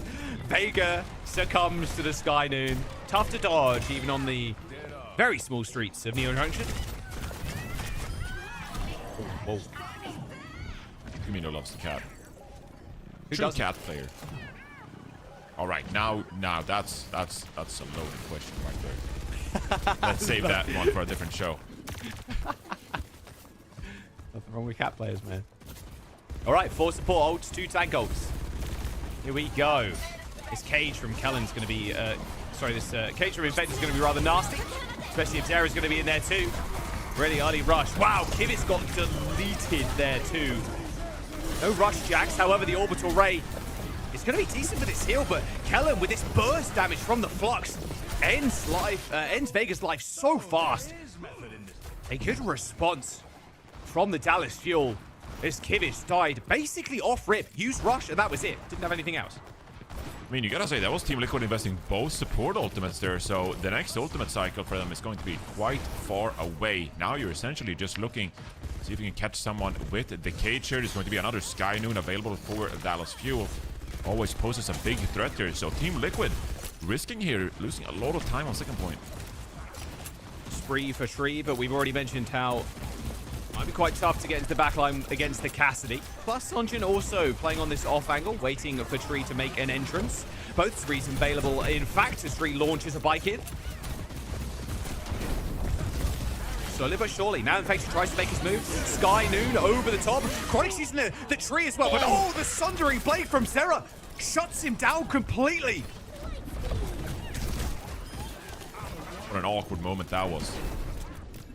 Dallas Fuel, they sat back for so long. Infected goes in with the overrun. Zero drops the ultimate right onto Chronic. Dallas Fuel maybe hesitating a little bit too much in that one. Now allowing Team Liquid to get back into this game. And that's great news. Kivitz is going to start building this Kitsune Rush available to use on this payload as they look to get the cap. Spamming my ult charging. It's close, I promise. 15% for Kivitz. 20% for CJ. Catnap, who's on? Looks like it might be infected. Lucamino escapes with 5 HP. A nail-biting escape. And now the rush. Kivitz, enough spam in that. And it's going to be CJ with a match again. This time Kivitz dashing into cover before he gets instantly taken out once more. Zera chasing down Sonjun. An overhead slash, but Sonjun with the execute onto Zera. Eventually picking up that health pack as well to help sure he sustains through that 1v1. The rock connects to the corner too. A chase down perhaps as Kivitz teleports to his dude. Chronic picks up a double. Minute and 40 seconds remaining. As Team Liquid are forced to reset, but they've got a Ray for this next fight. Yeah, Dallas Fuel doing a great job surviving these dives coming in from Team Liquid by the moment. And I do want to say that I think the second point here, you should be able to get through this point relatively quickly here. The fact that Team Liquid lost so much time here on the second point, I think that's pretty bad news for the outlook of this map. It's Dallas Fuel, you got another Sky Noon available, which they're so obviously oriented around. It's such a powerful ultimate combo here. If they can get one of these going again, and then you can start leading on another couple of ultimates, the next fight going. Dallas Fuel with a real opportunity here to hold on second. Yeah, they just can't have Chronic taken out instantly again. They're looking for it. Okay, there it is. Cassidy already taken airborne. They're waiting for Team Liquid to make a move. Sky Noon, there it is. Gonna need someone to peek his little head out though. And oh, Infected just stays around way too long. And they use their Ray too. Team Liquid try and use Ray to push out. That is a disastrous use of the ult there from Vega. It's real expensive for Liquid. But that's also just how you play Overwatch. You know, you want to drop these ultimates quite proactively. You want to make sure you always have a fighting chance in some of these ultimates. You can't just sit back and hold the ultimates forever here. So the orbital rate doesn't get any value for Team Liquid. Down to their final opportunities here in this one. Kind of need Sarah to catch someone here. Infected super low. Stunning Ray from around the corner onto Sarah. The countdown though gets the cancel, but Luke Camino just dives to his death. Spree kills both Sonjin and Tree. He's out of it now, as Kellen is going to rip a Flux, but Sonjin's just staying alive in the midst of war. He was directly in the center of the fight. A cage is going to lock him down eventually. There is Infected gets the solo kill on him, but it's only the Mauga to try and stay alive and keep this point active. Eventually brought to his knees. There's only one player left to try and get another touch. It's Tree, but he is sentenced, going back to spawn. Only a single point on the board for Team Liquid. Dallas Fuel now going to make their run on their attack. Talk about a sacrificial cat there from Lucamino, diving in right on top of Zero. And that's a trade you want. Tree no longer in the mix. It's going to favor Dallas Fuel in the long term. Take a look at the replay. I mean, Dallas Fuel, they're just all in on the Sky Noon. And why not? Like, it feels like it works every time. And then it makes it so much easier for every other kind of fight you're trying to win. If you can just get value from a Deadeye, like, that's crazy.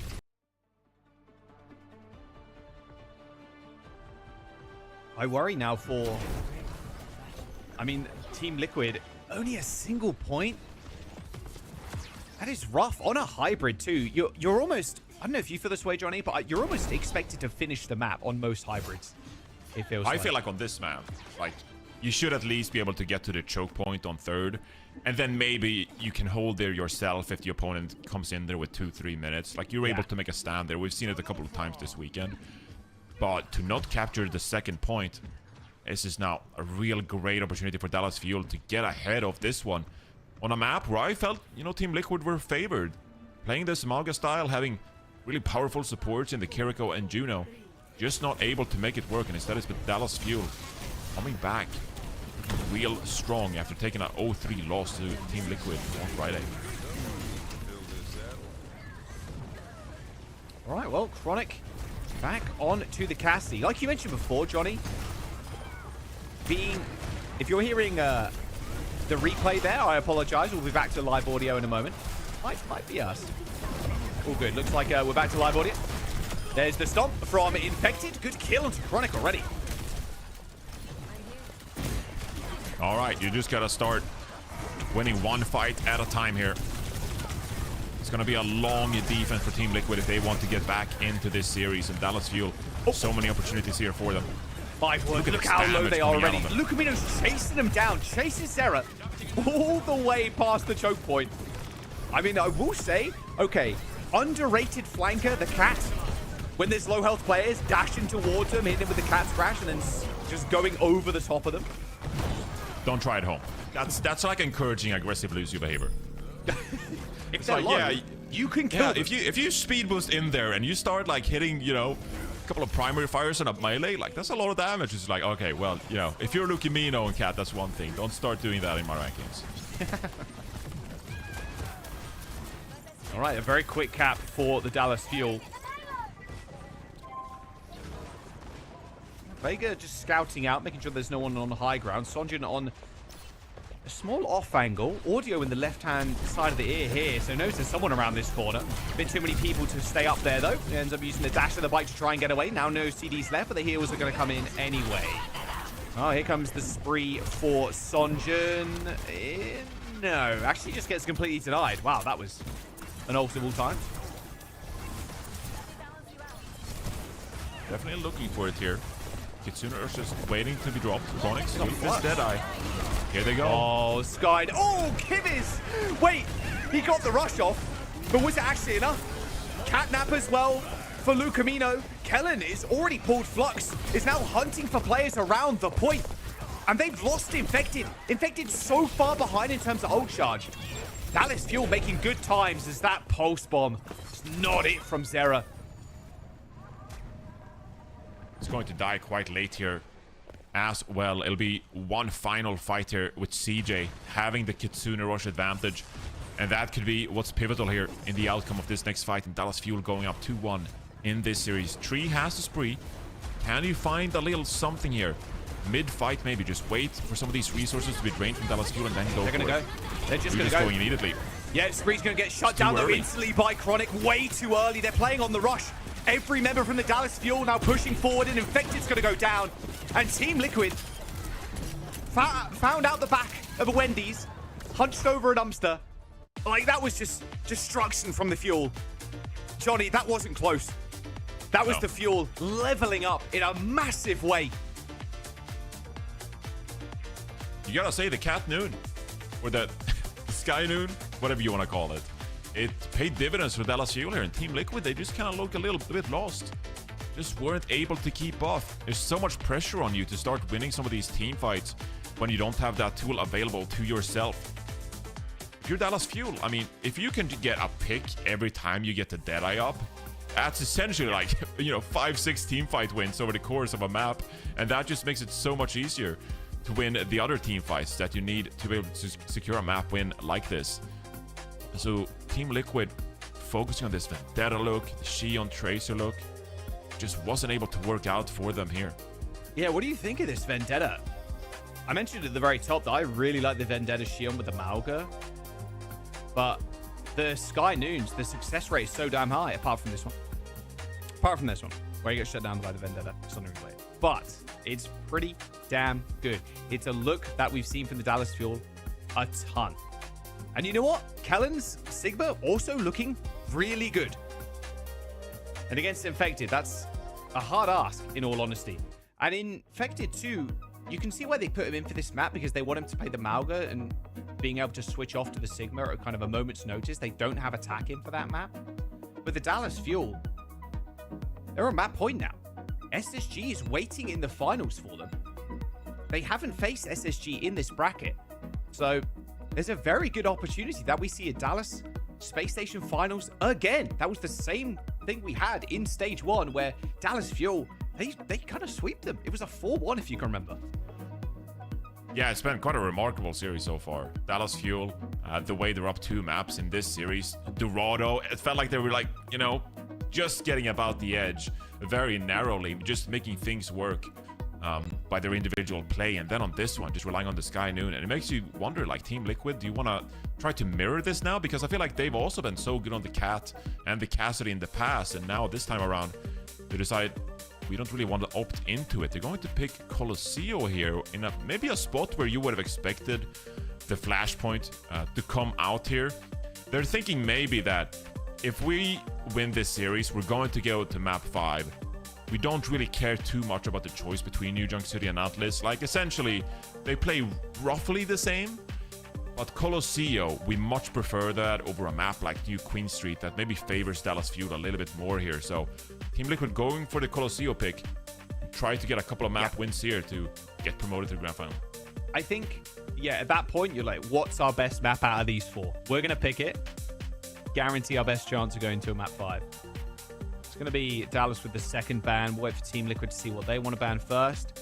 No soon ban. Do they sub in attack as well? I don't think there's not been a call that's come in. So we are going to see the same 5 for TL in the lineup. Can't wait to see these compositions here, because this is an opportunity if you want to play the Symmetra. You know, it's always not something that EMEA, they're really confident doing. Can put a lot of pressure onto this bot rather.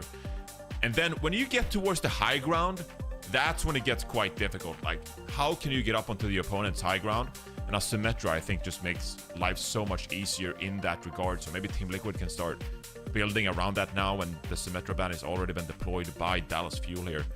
On the other side of things, like, how do you kind of protect against what Dallas Fuel might bring out here? If Dallas Fuel are going to keep playing the Sky Noon comp with the Cassidy and the Cat, and they want to try to get that going here on Colosseo as well, yeah, it might be a little bit tough. They're going to get rid of the Cat. They don't want anything to do with it. Yeah, all right. The Cat was going to get banned eventually for TL. Okay, this might be too crazy. I'm going to get it in real quick. Dallas Fuel ban Rein.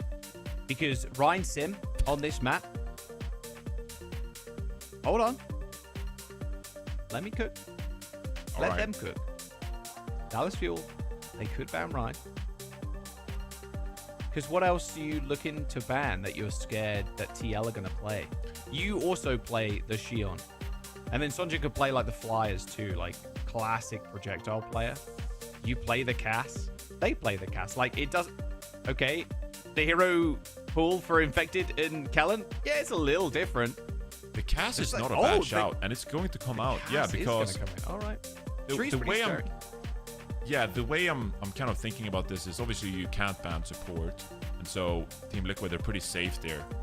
They might, and they have a couple of options. They might even play like Lucio Bap if they really want to focus down on the Symmetra brawl style. They can play the Lucio Bap if they need be. So even if they were able to ban support, like, it's hard to get a pick going. The Cassidy, it's going to force Tree over to something like a Soldier now. It's going to make it more difficult to get value out of a potential Symmetra brawl composition here, and so this I think the Cassidy ban is quite strong. Hear me out. Legs. Soldier 76. Okay, all right. No, we getting too crazy? No, yeah, you're going too crazy. Oh, okay. You're getting too crazy. You've seen Emre as well, to be fair. All right, that didn't go too well, though. Yeah, it really did. There was no inspiration to draw on there. Dude, when Emre was released, a lot of broken. Not a little, a lot of broken. It was like a whole month of Emre. Now it's like, wait, Cass is really good. And then Xion also very good right now. We'll see where Tree decides to pivot. What you got for us? Hanzo? No, not really not. This makes more sense. Tracer, Xion. And I mean, with no Cassidy on the battlefield, like, Sunjun is going to have a way better time. Oh, he's going to be free as a bird on the far right. Yeah. It's such a potent ban. It does put Tree away from that pick and enables you to Sunjun to play a bit more freely, who has been under a lot of pressure, you know, these first 3 maps in the series. All right, here we go. Infected back on the Mauga, but heavy flank comp from TL. Zera, Tree, Xion, Tracer. Sonjin's going to call that out to the rest of the team. It's poke versus flank. Dallas Fuel rocking the Alari too. I love Alari on this map. Putting the pylon on the pillars like this, on the columns. Very tough for people to destroy. But a lot of free healing. Basically, you just turn into a little damage dealer. Hello, Tree. Oh, get him. No Tree's way. 1 HP. One shot? Not quite. This setup is going to be real difficult for Team Liquid. You're going to take so much poke on the way in, and Tree, that time, first it's the Ilari, and then it's the Aura. Like, there's just so much damage coming your way. And at the end of the day, you kind of want to get going with the Cardiac Overdrive, the Mauga overrunning in there. But just getting there in the first place, it's going to drain so many resources from you with Dallas Fuel playing this composition. So I don't necessarily hate this from Dallas Fuel. I think they got a pretty clean look here. They'll make it pretty easy for them to try and poke down Team Liquid's composition here. Yeah, flank comp's got a flank, and Tree going over to Sojin to try and counter Sonjin. Zera can hear people below him right now. Yeah, tries to go for the Wonka before. That ain't happening, I'm afraid. Triple blinks back to the rest of his team. Kellen under pressure. Shield basically gone. Rock used too to stop Infected getting up in his grill. Sonjin? No, he's fine. Nice Rock again, hitting Infected. So the Sojourn pick here is going to allow you to play a bit slower here. You can build the railguns. then rely on those to get the picks. But for the most part, like Dallas Fuel composition, they're still better at that. You can see Infected overrunning back.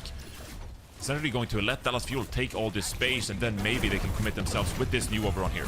Overrun, slammed out. Oh dead. my, Infected, yeah, very dead. He barely got that stomp off, Johnny, before he got sent back to spawn. Do you think this is it? Is this how Team Liquid want to go down? Is this the best they have to offer here against Dallas Fuel? This is now when you start to worry, you start to second guess yourself, because 2 minutes 30 in here, Team Liquid hasn't really got anything going, and if you lose a couple of more team fights here, it's just about over. You need to get something from these support ultimates to kind of stop Dallas Fuel here in their tracks. Captive Sun. Okay, straight on top of the rush. I like it. Give us instant cleanse, though, with that Suzu. Vega's already down again. So they've already managed to find a pick. Sonjin eventually chased down by the Tracer, thanks to the Tracer having that high ground. Okay, a lot of ults thrown here by both teams. Even a pulse bomb, a throwaway ult at this point for Zera. Kellen and CJ still picking up a couple of kills, though, so it's not a clean fight by any stretch of the imagination. And Zera's gonna have to be a real star player here for Team Liquid. Relatively uncontested on this Tracer.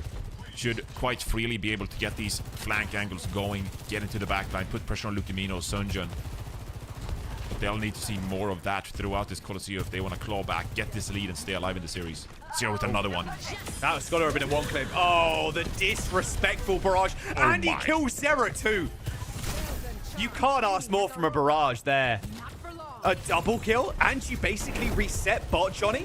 Infected goes for an overrun. A disengage required. A 3-player sound barrier for TL. Chronic goes down to Infected, who needs another charge to get out. Actually prompts Dallas Fuel to use their own rush in that fight to try and gain control of the bot back. And Team Liquid, they're just waiting now. They can go again with the overclock at any minute. They're going to overclock, yeah, on this high ground. They got a perfect off angle right now. It's going to get pooped off eventually. But you got to be careful, Sonjin. Half HP. Eventually gets topped all the way back up as Lukemino is fell. And they have the cage fight as well. That's 2 players down for Dallas Fuel, and there's going to be a lot of push here for Team Liquid. Now the question is, can you buy Infected enough time here to actually get a good cage fight going as well? Infected takes a lot of poke damage, so it's going to be the disengage for now. Yeah, Kellen is going to drop down. Going to make sure that payload does not cross that golden beam. Nice shield too. A lot of heals coming in for Lukemino. Zera on the off angle, threatening a kill. Both teams just biding their time here. Team Liquid, they probably feel like they need at least one support ultimate to get onto Dallas Fuel's high ground here. Wants a one clip. Zero, waiting in the wings here. Nope, it's actually Tree that goes down. Railgun headshot from Chronic. It's so hard to get a one clip while that pylon's still active. Flux from Kellen. Connects with Infected. Eventually gets stopped, though. Now just playing around his own shield. Hits the grasp, too, to absorb all that damage. Stopping the heal from the cardiac overdrive. And Dallas Fuel, they can finally breathe a sigh of relief here. Being able to push this bot back is probably going to mean that Team Liquid are now forced to invest support ultimates on their side of the map to start dwindling some of this time back. Dallas Fuel, they have a lot of ultimates here as well. This is definitely a real winnable fight for them. If Lukemino or Chronic can conjure up some magic here, oh, good headshot. This could be a lot of push. Captive Sun as well. Yes, Zera is running for the hills. You got to look behind you, Infected at some point. Captive Sun connects with Infected, but it is just the tank. Oh no, a backline player too. Eventually Suzu does, but all those resources couldn't go into Tree to help him survive against Sonjin.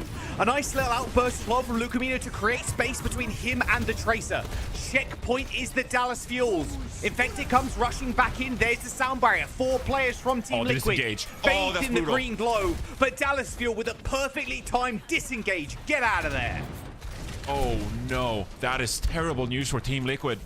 That was such a pivotal ultimate from Vega. Vega! It was just too late, and then Lukemino gets a pick as well. Oh no, this is all falling apart now for Liquid. There's 2 players from Dallas Fuel on the flank right now, Lukemino and Sonjin. They need to connect with kills. Zera needs to hit a pulse bomb. It is imperative. He gets the clip, the melee onto Chronic, but the rest of his team has fallen already, and Lukemino grabs the bot back and pushes it even further into the lead.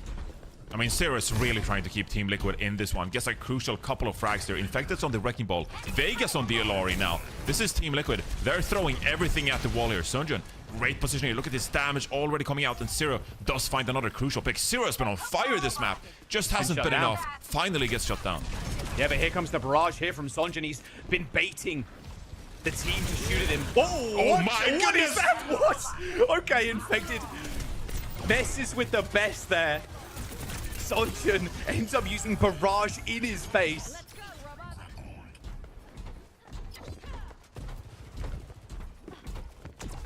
Team Liquid, can you find the answers now? Required to bring this map back. 3 minutes remaining. If you can win a fight with this overclock from Tree, you can get some of that magic. You're at least giving yourself an opportunity in the next fight to maybe get a Kitsune Rush going, but that's asking a lot already against this Dallas Fuel team who's playing so well right now. We're playing the ball now. Infected switches over to Wrecking Ball.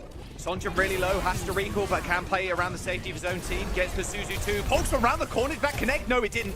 The Flux definitely did, though. Tree dashes out the way, dodging that rock, but Kellen still connects the spheres with Kivis. He's going to survive, too. Disruptor shot sends him really low, and Chronic saves Kellen's life. A railgun shot into the side of Zera's head just turns him to a smear on the pavement. 2 minutes in the time bank left, and Dallas Fuel, they're going to increase their lead even further now. And they're set up, ready to go once more. Lucamino's got another Captive Sun. CJ's got the Kitsune Rush here. They're set up on the bridge already. This retake from Team Liquid is going to be brutal. You're bound to invest a lot of these ultimates. And then come even a fight when you're gonna have to have no ultimates on the opponent's side of the map. Lucamino, looking for it. Get him, son.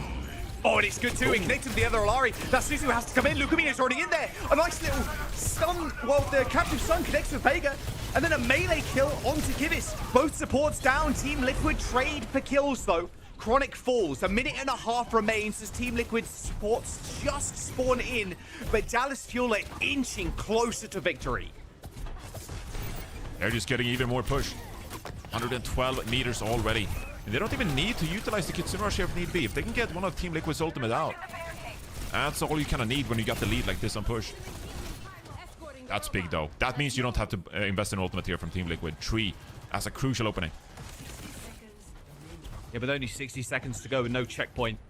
Every ult has to be stretched to its furthest limits at this point.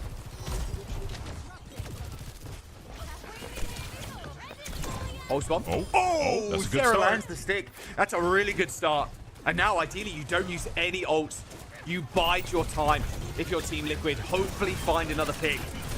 Infected, looking at Kellen right now. It's going to hit the ball in, and the Captive Sun thrown out from Vega to try and make this fight just end. Kellen's used Grasp already, and a late rush from CJ. Sonjin kills Tree, sure, but is it actually enough? Team Liquid saved their own rush. Save their own rush for now. Dallas Fuel just staying alive in this one. 10 seconds. It's going to be the last fight here. Kellen's only got the Flux here for Dallas Fuel. But the Flux can just be a fight winner, a game winner, a map winner. If it's a good connection onto Vega, onto Kivis, and they can blow him up in the sky, it could be good. Lucamino sent really low. Threatening the kill from Vega there on the sideline. Shane goes wide. He's got a teleport to fall back on. He's exactly what he's going to do. The mines to disrupt. The Kellen Flux is just picture perfect, though. Tree and Infected already dead. Kellen sent to the backline as Kivis falls. The bot not in control of Team Liquid's. In fact, this entire game has not been in their control. The Dallas Fuel lose Kellen, sure, but a 3-1 scoreline to end it out. Dallas Fuel get revenge. And they lock themselves with a place in the finals. Dallas Fuel still showing they got it. They're taking a brutal loss against Team Liquid. They made us question their performance, question their compositions. They show here against Team Liquid in the lower bracket that they're coming back with a vengeance. And now in yet another North American finals here. 16-3. It just wasn't enough on the Tracer. Couldn't buy enough for his team to get back into the way of things. And instead we marvel at Dallas Fuel. Chronic 20-3. Sonjin 18 eliminations there as well. This was a good game for Dallas Fuel, for their fans to really rally behind this team now. It was indeed. I mean, Dallas is getting the dub here, but Team Liquid, they were off to such a good start, right on the Arctic Peninsula, and frankly, their defense on Dorado looked really good as well. So initially, I was left wondering once more, like, can Dallas Fuel take it all the way with the composition they're running? Like, do they have what it takes, or are they lacking the flexibility? Somehow, though, they turned the tide, they turned the series around and managed to get the dub, and in the end, it started to look very convincing. They started to really run away with it. Oh, this play from Infected here was cheeky. Look at that. Killing Sonjin in the sky. It's interesting to see the Dallas Fuel in this series. And what you said, Zoe, like Antarctic Peninsula, yeah, they got 2-0'd, but they leveled up so fast. Their power level increased at like light speed. Beyond that. Honestly, it did. Because the Dorado, you're like, okay, it's their best map. Winston got banned, okay. And even though they won the map, Johnny said it's like, okay, they won it, but it wasn't like super convincing, but they still managed to get there. And then as the snowball started to roll in, it was like, okay, actually the Fuel are so back, they're fully in control now. Like, damn, the Dallas Fuel comes back in just such a marvelous way, and it's going to be a repeat of the finalists from stage 1 too. Dallas Fuel and Space Station Gaming now. And it was so important for them to win Dorado, right? Like, especially since the Winston was banned on that very map. So that was the one that Team Liquid really needed to win. And Dallas Fuel somehow grinding it out there. So it just goes to show how much mental fortitude that team and those players have as well, to not, be faced from an early disadvantage from Antarctic Peninsula.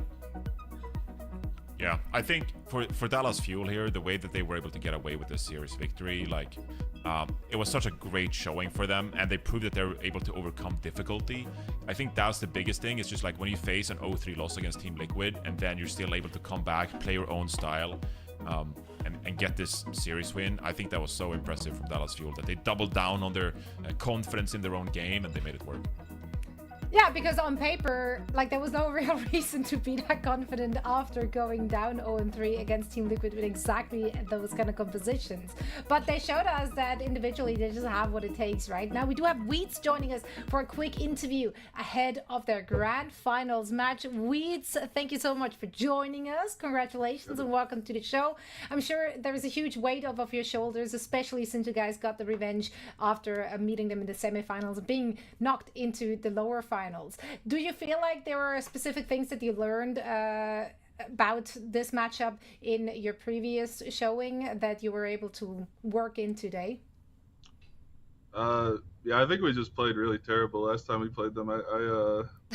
We were missing like all of our timings. We were just missing everything. Like, individually, it just felt like we were a little nervous. I think once we qualified to Paris, it took a lot of the nerves off, and it's like, okay, let's just go get them back for us now. It's not really for anything else.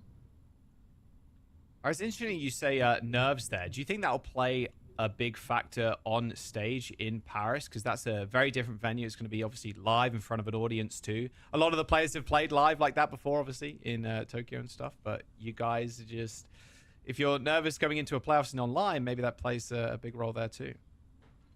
Well, we actually had a few guys that have like never made EWC before. They've been like randomly cursed to like miss it. So, this was like kind of a big step for them to make it finally. So, once that was off all of our shoulders, I think everyone's just back to playing how we normally play. So.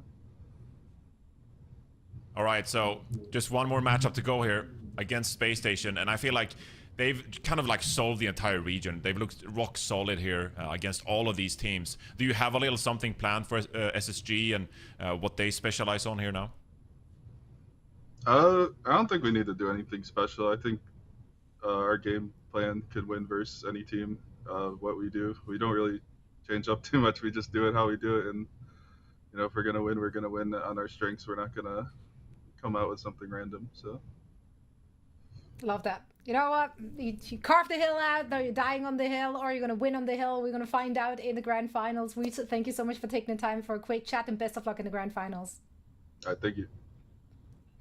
I just personally really, really love when teams are sticking to their guns, sticking to their identity, and Dallas Fuel have really been doing just that all stage long, which, sometimes to their detriment, but clearly it's got them into the grand finals. So if they just play free. Yeah, I was waiting to say that. If they get to play free, they don't have the pressure of having to qualify. Now it's really just everything is a bonus, right? If they can play like that, then yeah, like we know individually, those are incredibly skilled players in that roster.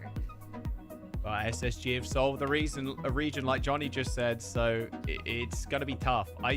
They don't want a repeat of what happened in stage 1 as well. They got kind of dumpstered on. They only got one map in that first to 4 series, so we'll see. True. We'll find out very soon what's going to go down in our grand finals. But first, we're going to head into a quick break, and then we should be back. The break, by the way, is just long enough for you to cop yourself the Fire and Tide bundle, featuring some of these beautiful skins and, of course, name cards, sprays, you name it. So cop it now. Fire and Tide Esports bundle available in the shop. We will be heading into a quick break, as I said, and afterwards we are setting the stage for our grand finals in NA Stage 2 playoffs.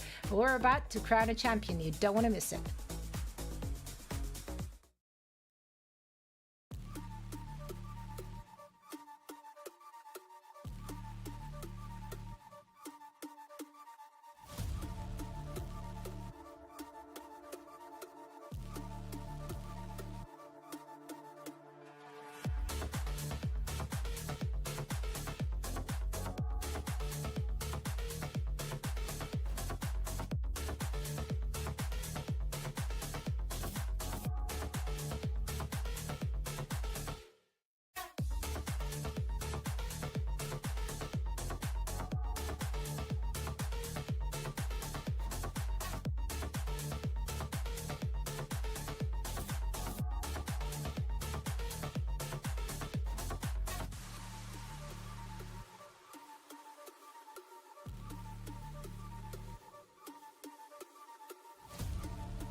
Being in love gives me a reason from ever falling down. I'm in love right now, and I can feel it. Baby, hear me and never leave me. I'm flying off the ground. If you just trust, you know your feelings. I can breathe again, touching skin to skin. I feel the love, baby, let me in. Just the two of us, and feel the love within. Let's keep running, let's make believe, keep it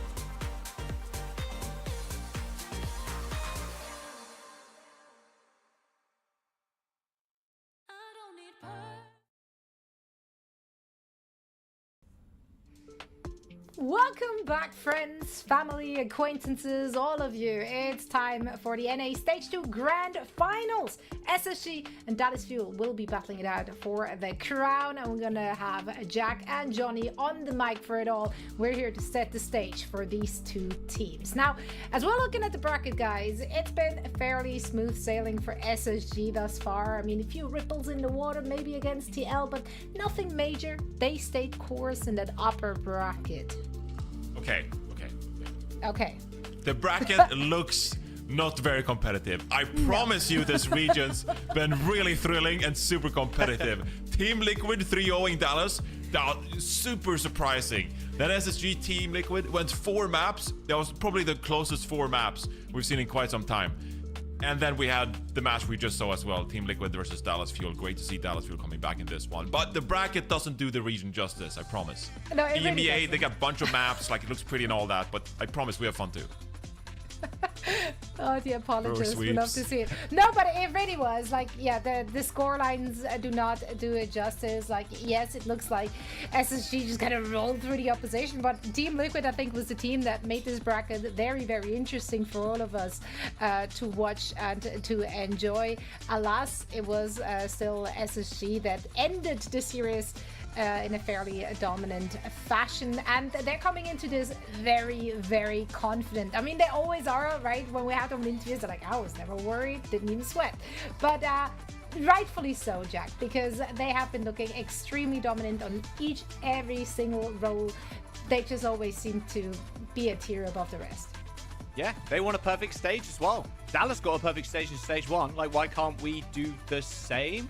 I mean, it's kind of insane that, again, we're having a Dallas and SSG finals. I'll remind you, the scoreline last time was Dallas Fuel getting 4-1 over SSG. So, but it looks like a complete opposite SSG from what we saw in that last finals at the moment. Coming into this, I'd say the name cards are almost swapped. I think Space Station Gaming themselves look unfallible. The team just looks so on point right now, and the meta suits them perfectly. There's not too many things I'm too worried about them not being able to play. Yeah, exactly. They have the flexibility within their roster to show us different looks, and Dallas Fuel has kind of just been showing us the one look, right? So that's obviously the concern in this very matchup. Here you see that SSG squad, they've brought a lot to the table thus far. Let's see how far they will be pushed today in the match against Dallas Fuel, because the last time those two teams faced off against one another was in week 1 of the group stage, and that was in fact a 3-0 victory for SSG. I'm pretty sure they have scrimmed each other since, being, you know, the top teams in the region. So we don't know. We don't have the scrim info. Or do you guys have it? I don't. Well, even if I had the scrim info, I couldn't leak it, could I? I'm not a leaker, so yeah, I can't just be dishing out scrim info like this. Is that leaking something though? Like, it's not like you're sharing I don't know. I mean, sharing my homework? No. Nothing to share with class. Okay, sure. I mean, no, I don't have any homework. I didn't do my homework. Realistically, they've definitely been scrimming each other. I mean, having the week 1 be their first matchup, it's like, okay, so we've got all these weeks to kind of scrim each other, all these weeks to practice too. I mean, realistically, that's going to be on the case, on the docket, because Dallas Space Station have been the most dominant team. So, of course, Dallas definitely want to try and scrim as much as possible. But as soon as the bracket started, there's no way. Want to hide as much as possible. I say that, but it's like there's nothing really to hide anymore. Yeah, but I was just about to ask, like, has Dallas really hidden anything from us? I mean, Weeds made it pretty clear there as well. It doesn't really matter what the previous score lines was. Like, they're not going to change things up. They're playing to their strength. We know what that strength looks like. And they will be dying on the hill if necessary. So if we're looking at predictions, I have to give this one to SSG. Obviously, the last time they played each other, it was not a close affair, and SSG has just been dominant, whereas for Dallas Fuel, it's been a hit and miss how far they can take it with their composition. So, yeah, while I love the Dallas Fuel, and I want them to succeed, I have to give this one to SSG because I want to be right. I got the Fuel every day of the week. I've been Brendan Fuel since week 1. No one's surprised by this. Look, the upset, the true upset story. Deny them the perfect stage, and then you're back-to-back winners, stage 1 and stage 2. But it's good. It's a good script. I'll give you that. It's a perfect script. Okay. How about you, Johnny? What you got for us? All right. 1 week ago, Tasmo DM'd me a photo of us all predicting Dallas Fuel and said, good man, on June 28th. Sorry, Tasmo. I'm going with SSG this time around. Don't hold me to it. Please don't send me more Discord messages about my Preds and whether they're right or wrong, okay? Like, I think SSG is the better team, Dallas, but if you win, please don't give it to me. All right, Tasma's only going to slide into Jack's DMs this time around. Or but he's probably going to mock us if we're wrong, so that's fair. That's fair. We probably won't hear from him if we're right, though, Johnny. Think about that. That's true. Think about that. Now, Maybe I will. I don't know. I'm scared. Either way. We find out. It's always a good time chatting with Tasma. We might get to chat with him very soon as well, because obviously they're going to make it to Paris regardless of the placement here. So we get to see them live and in action for the Midseason Championship. But first, we need to figure out if they are coming into this as a #1 seed or the second one. So I'm ready. You guys seem ready. Let's get the show going. Thank you very much, Zoe. Yeah, it feels like a Royal Rumble here between SSG and the Dallas Fuel. Royalty for the Dallas Fuel being Overwatch League champions back in 2022. And Space Station Gaming, a dominant franchise this stage. Looking to lock it in with a perfect one. They've dropped how many maps, Johnny? A single map so far in the playoffs against Liquid in the upper finals? I mean, they look almost too perfect right now. I just want to set the stage here a little bit, Jaws. SSG, you know, it's such a fan favorite kind of organization here in OWCS, and has had some real incredible rosters. Stage 1, they got second. 2025 Stage 3, they got second. 2025 Stage 2, they got fourth. 2025 Stage 1, they got second to Nightmare. SSG, they haven't won a stage since they had their EMEA team with Backbone and crew back in 2024, Stage 4, when they 4-0'd ENCE to get that win. So all this talk about Space Station, what an amazing org it is, it needs to be said that the form just hasn't been there for this franchise, and they haven't been able to get these stage wins. You know, they're always the second place to the amazing story of Nightmare last year. They got second place to Dallas Fuel. You know, Dallas Fuel, they got the revenge on SSG after dropping some of their players. This needs to be the stage where SSG win their first stage since 2024. Well, they're going to throw down the gauntlet. You see the Cassidy ban already coming out from the Dallas Fuel. I think that's going to be the most scary hero, and it has been the scary hero for the entire playoffs. But getting rid of that map #1, Ana ban 2 on the other side for SSG. Don't want Dallas Fuel on Ilios being able to play that. However, I want to cast your mind back a little bit. The Dallas Fuel, when they even had the option to play Ana on Ilios, they actually didn't. Yeah, it's been interesting for both of these teams. I feel like they're quite happy to play this hero. I mean, we just a couple of days ago, we were glazing Ultraviolet, just like, wow, look at this Ana gameplay. And now you're dishing out the Ana ban yourself here. Maybe want to force this Cat yourself. Combine that with a bit of a protection ban here, but Lethal not being able to play the Cassidy, it is a big hit, like you say. The Cassidy has been such an amazing hero. Like, it feels like in the last couple of stages in 2026, this hero is just able to take over games. And when you got someone like Lethal on the SSG side, no doubt, obviously the Cassidy ban hits hard here on the first map, but for the rest of the series, you can expect Lethal to get going on that hero. It's crazy to think about Cassidy in the context, I think, of new heroes, because Xion can jump on a bike, she has a dash, she also can execute people with right click. Her ult, she spins and kills people, looking like a cooler Reaper ult. And then Cassidy, bro's got a 6-shooter, a flashbang, and like, you just... The Peacekeeper, bro. It's a Peacekeeper. A Peacekeeper.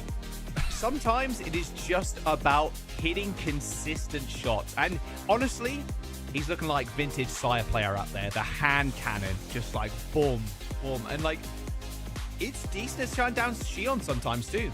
There is always, and there kind of always has been, this aura around Cassidy, where like, you can't stray too close, you're gonna get flashbanged, whether it's an actual stun or a hinder, it doesn't matter. There's always this kind of threat about him, and it's kind of shown over the last few days worth of playoff games. It begs the question here, Jaws. Does Cassidy hit harder with the Mythic skin? Yes. It looks cooler. That might be the difference maker. I'm just saying, it became meta after the Mythic skin release. It's a coincidence. It's a conspiracy. Have you It's a big sound. Boom. But it does. Lethal's, what, the flourish on King's Row into the 5K? I have never seen something more I don't know, the showmanship there. It looks like a space opera type film where he's doing that. It looks like the trailer. He's hitting the flourish, then getting 5 kills. Like, of course they're going to ban it away. Of course. Get it in the highlight reels. Get it in the montages. Seriously. Through Ivy, out mid. He's just flourishing. All right, the cat's on the board here. Lethal's on the Ashe. Okay, so no Cassidy available, but we're committing to the hit scan, and the Ashe is probably the least picked hit scan hero we've seen this stage. I think Lethal's the most pure and honest hit scan player I've ever seen. Yeah. Cassidy, and he plays, you know, jumps out on the Widowmaker, sure, and he plays Ashe as well. I don't want a railgun. I don't want 2 pistols. I don't want nothing. I don't want a head either, apparently. Nice shot from Chronic. Wow, glazing him real hard just then. My bad. I mean, Dallas Fuel, they're playing the Overwatch 2 comp here, so Cassidy out of the mix here. Dallas Fuel are going to excel with this cat now. I mean, Hawks over onto this Orisa.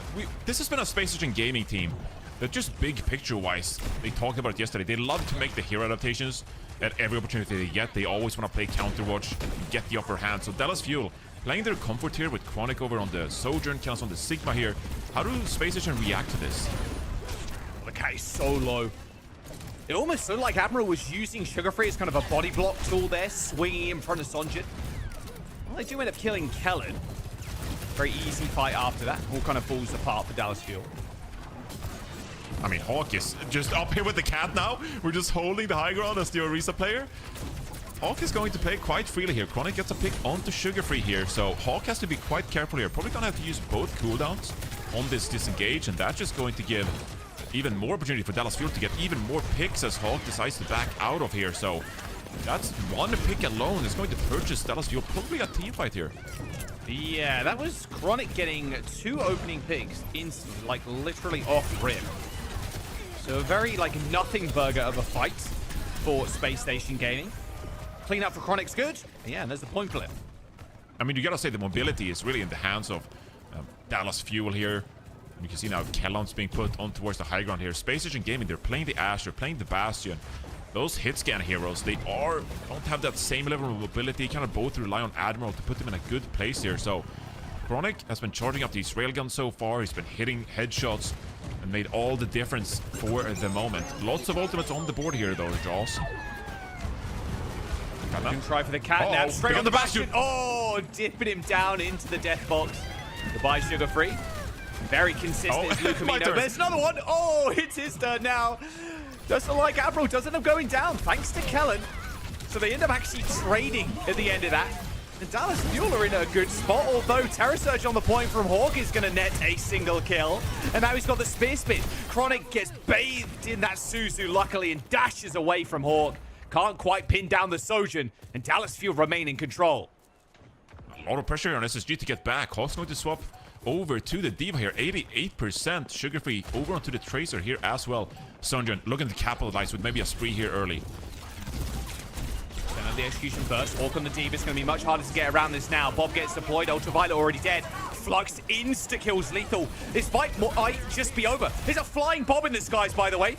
They're just trying to get Bob into a position where he can shoot people. And it's working out. It's pushed them all into the small room. CJ Lucamino down. No support for the Dallas Fuel now. Spree in the high ground for Sonjin. Admiral goes down, sure, but can Sonjin finish this up? He's lost the Tracer. Can't find him. Kellen's back. Sugar Free goes... what? Sticking with the fishes? Like, where did he even go down? Around that tree. As Dallas Fuel will end up getting the recap. As Space Station Gaming now needing to get another touch. A nice boop away, though, from Lucamino. As Space Station Gaming don't get the retouch. And Dallas Fuel pick up the first round. I mean, what a roller coaster to kind of kick us off here. How did Admiral die after that Katna, by the way? Did he get accretion or something by Kellen? Not quite sure what ended up happening there. Sure. Yeah, not entirely sure here. Maybe like flew too far down into the skybox there, but Dallas Fuel off to a hot start here. And, you know, it's been speculated back and forth so many times if you're able to win the previous series quite comfortably, like a 3-1 fashion Dallas Fuel just did, maybe that's just the warm-up necessary to get your adrenaline going, get real focused. And meanwhile, SSG now kicking off this series maybe cold because they were waiting for their opponent to show themselves. We're gonna have to try and make some rotations here. Lethal still over onto this Bastion, and SSG going for a big rotation here actually. A lot of members from Dallas Fuel dropping quite low. It's going to be Sunjun dropping first. The con that's very slow to set up. They left Sunjun, rightfully so, on an off angle. Oh, wait, okay. Hawk got the boot kill on Kellen. That's kind of frustrating for reset. Kellen, because that's a lot of ult charge for the Diva. Indeed. But the con that's very slow to set up for the Dallas Fuel. They leave Sunjun on an off angle, and Space Station just, well, okay, your Sigma, your tank player, is already on high ground. Like, it's an easy dive target after she's used her CDs. Okay, this is now Dallas Fuel are cooking here. This is one heck of a comp. We're gonna play the objective. And SSG now, they'll have the benefit of all the high ground already. Kellen drops real low from the turret form off the lethal. And well, Dallas Fuel, you might have to go back to the drawing board. Bro just dies. Bro TPs onto the point, and the Bastion just hits form, and then Hawk holds right click. Yeah, no backup at all. I mean, usually, if you were gonna play a composition like this, like Team Liquid has done this a couple of times, you'd almost want the Mizuki to come out because you get the Sanctuary, some additional aura healing there as well, which Lucio does still provide, but the Sanctuary can be so clutch. This is Dallas Fuel team that is kind of maybe forcing the point here a little bit. They're chasing Kellen. Okay, not quite. That was close. Kellen almost died to that.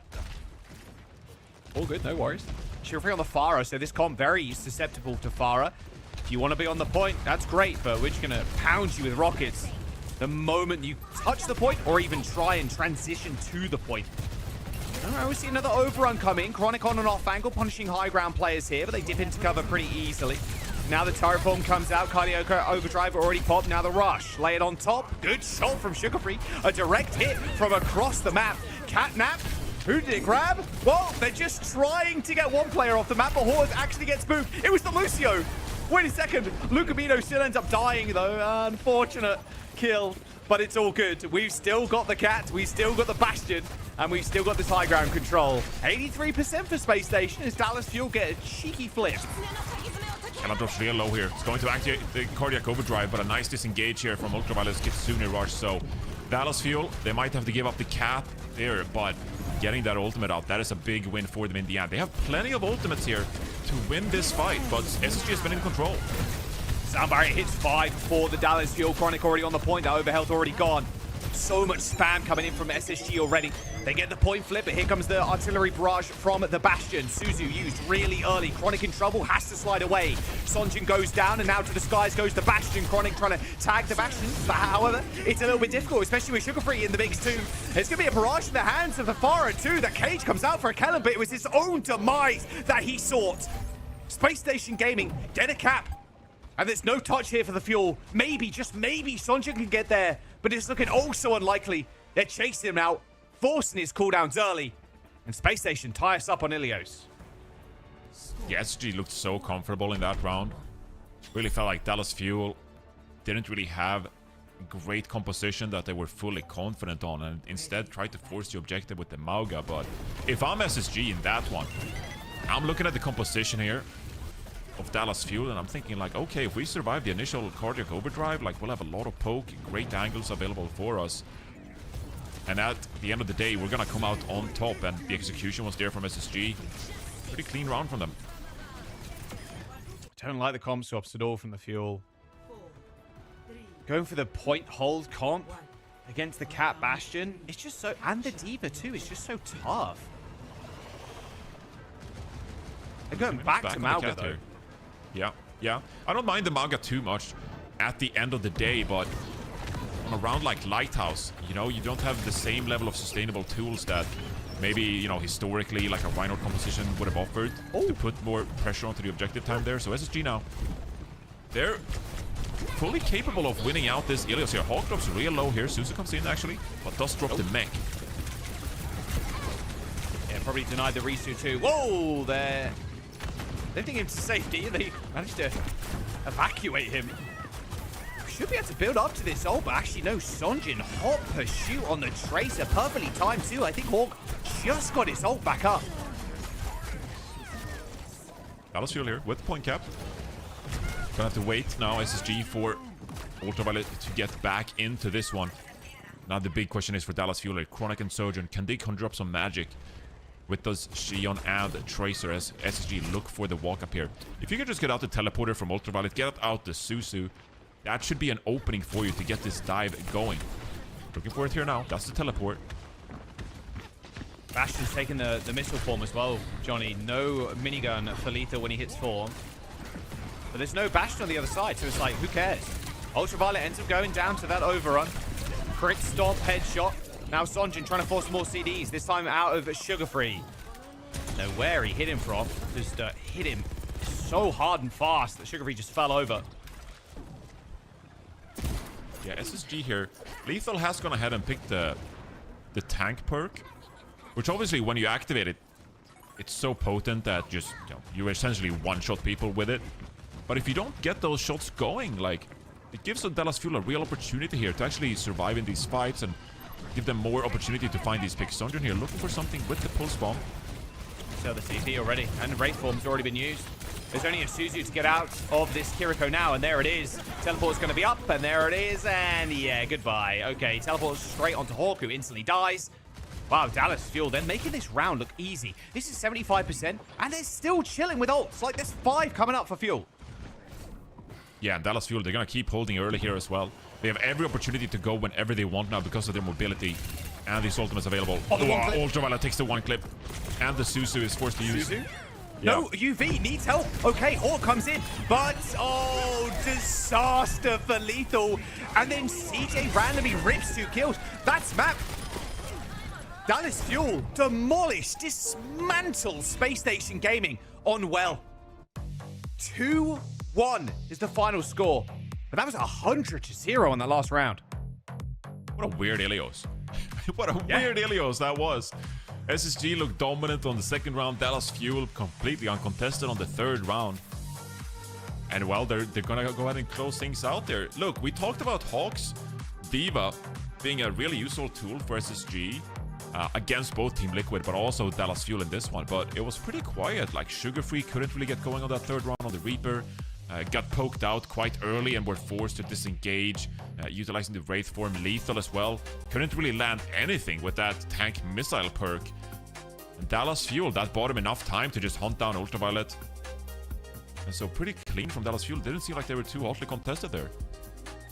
Yeah, it seems like Admiral just flew too far below. It looks like he just dipped into the death box himself. Need a closer look. Get into the replay viewer. It's so funny that if you're like a good cat player too, and obviously all these players in the lobby are, but like, you gotta know where the death box starts. That's never something I've really thought about a lot in Overwatch, like where the death box actually is on some of these maps. But for the cats, it's like, you kind of need to know. Because at some point, you need to know how to fast to accelerate and then dip them in the death box and then leave. It is. If I would just like, okay, well, whenever I have them leashed and I'm going to the box and they die, it's like, okay, no more, no, not any lower. Now like that's how I know. That's how I know. That's the only way I would know. There's no way for me to have intuition to know where it actually begins. Yeah, I mean, that is what it comes down to. It's like intuition. The more you play the cat, the more you hit in those ults and actually like dunking them in the death box, the easier it's going to be for you. But it's just such a funny, like, it's been 10 years and that's like a new skill almost, like knowing exactly where. Maybe Wrecking Ball players had that kind of idea in their head of like, okay, I kind of know where like I want to swing outside of Ilios. Like, you're swinging around, you don't want to dip yourself in death box. But for a lot of players, it's like, I don't know, it's just down there somewhere. The cats are like, go away. This pixel exactly. If I dug them in, I could fly away, and then it's just really funny. It's a new era. It's a new age. The cat age of Overwatch is here. The cat age of Overwatch. I mean, at this point, it might as well be. Cats flying around bastions. No one could have predicted this coming into this year. Dallas Fuel up a map. Ilios, a dominant finish at the very end, but still very, very close. I want to see if SSG have got something sneaky up their sleeves. And when I say sneaky, I mean we're just going to see Lethal and Cassidy again, surely. Oh, it's your favorite map. And the junction, we're getting it again. I think this is so interesting when you see two teams like this who haven't necessarily played each other in this bracket, but like you say, they've scrimmed each other so much. And so you know each other's secret at this point. And we haven't necessarily seen it played out in public. And so based on the maps SSG are going to pick here, the bans they're going to get out, that obviously kind of, you know, telegraphs to us what they respect from the enemy team and where they think they have the advantage. Because I couldn't necessarily tell you right now, like, what is the upper hand for SSG in this one? We know Dallas Fuel so very well. They like to play more pick-oriented. But even on a map like Ilios right there, you know, Xion, Tracer, Mauga, that is still a little bit different from what we saw from them. And they're going to ban the Jetpack Cat second, whereas they dominated with it against Team Liquid. It's crazy. And of course, we were going to a game type like this and a map like this too, because they don't want to have Dallas Fuel being able to pick Dorado. It was going to happen. And guess what? Dallas Fuel would not have made the same mistake. They would have banned a tank to try and protect, and they would have been chilling.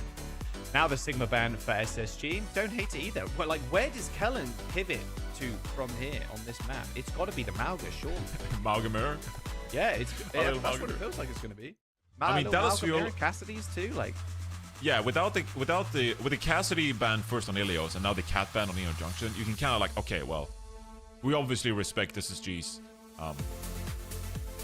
Sky Noon potential with the Cassidy and the Cat. And so, okay, it's a pretty early read on this series. That will give us some more information as this series goes on and more maps are played in this one. And the Sigma ban makes sense as well. It's obviously something that Kellen played quite a bit of already earlier on in Ilios, but also in the matchup against Team Liquid we just saw. And so taking that out of the hands of Kellen's going to force a little bit of an adaptation here. You know what they need to add to this map? No. Like a slammed wide body, looks like a GTR or something, like a slam. He's car posting. He's car posting. Yeah, Can't and it's like stance. It's like stance stop too. So the wheels are a little bit like pointed out too. You need to have one of them. I know they're futuristic cars. A lot of them hover, but you could still have the stance. I reckon with the little hover jet. That'd be kind of sick. After the grand final today, are you gonna lay down on the couch and watch Tokyo Drift? Maybe, dude. It's a good film. It's one of my favorite films of all time. All right, little Widowmaker peek from Sugar Free. A second winner peak for Sugar Free. Back to May. Okay. So this is a look we're pretty familiar with for Space Station Gaming. Well, apart from Lethal on the Ash. Changing to Cass. No, Sojourn instead. But this is a look we're very familiar with. Sugar Free on the May. We've spoken so much and in depth about how Sugar Free's hero pool is just so vast, so deep at this moment in time. This May against Kellen. Kellen has to play all the way at the back, otherwise he's going to have to fear this. Just getting walled up and then shot up by every other member. Luckily, though, the Pulsar Torpedo is going to help secure the kill onto Lethal. And Sugar Free, yeah, out on a small iceberg there in the middle of nowhere. Walls himself up, but surely is going to succumb soon. Yeah, SSG, they've been leaning on this May to take down both Team Liquid and doing it once more here against Dallas Fuel. It gives them such a benefit here in the front line. But Dallas Fuel, they knew this was coming their way. And now they have to play with pace instead. Can they utilize the aggression from Sunjin's teleporter, the overrun from Kellan, and do what they just did? Get on top of someone from SSG. Get an early pick onto Lethal. Getting into an early man advantage, that's going to be what enables Dallas Fuel to outlive this May. Right, slowly they try and make their way past the statue. It's going to be wall after wall is what they're going to look for. Oh, good shot onto Chronic. He was out of cover for mere moments before he got taken down. Trying to line up a shot with Lu Camino, but movement a little bit too good from the Juno. Big disadvantage of this Mauga comp too is you're taking so much poke from the Sojourn, easy railguns, and easy Blizzard charge. Look at Sugar Free's ult already. They've got 2 ticks. They're forcing them back. Blizzard in the choke, stopping them from touching the point. And now, Kellen completely isolated. Cardiac overrun, and they bust through the wall. And now they can rush. Space Station Gaming have already lost Lethal as Kellen sets up, maybe even for a cage fight. As Sugar Free just can't stand up to Kellen's might in this front line. Hawk eventually falls over. Almost a perfect plan, I'd say, from Space Station. Sugar Free put that Blizzard down. That should have been it. But Dallas Fuel had the forethought there. Break open the wall, use that orbital ray to push in and save Kellen.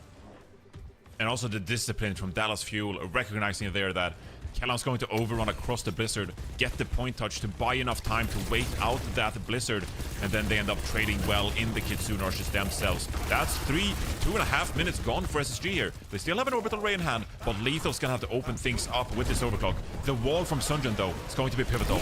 They're going to go early, or at least try to. Overclock, but the wall's going to come out tonight. Lethal, all the line of sights possible. Yeah, goodbye. We're just going to wait. That's no problem for us. We're happy with that trade. And now only a minute remains. Cage fight here from Kellan. Admiral's going to drop this Orbital Ray, which will give the edge to SSG. But if Kellan can trap someone with the cage fight and isolate them, that could be the... They're going to go early again. There it is already. A big spree inside the cage as well. Everybody's trapped up as Chronic gets 2. An Orbital Ray fight that SSG needed to win. 40 seconds remain. And only one ult coming up here for Fuel, but it's a Ray into a cage fight for SSG. They essentially have to replicate what Dallas Fuel just did to them. Have to play with aggression with this cage fight on towards the point. League of Mino desperately trying to build this Orbital Ray. Cardiac Overdrive already activated. Really early cage.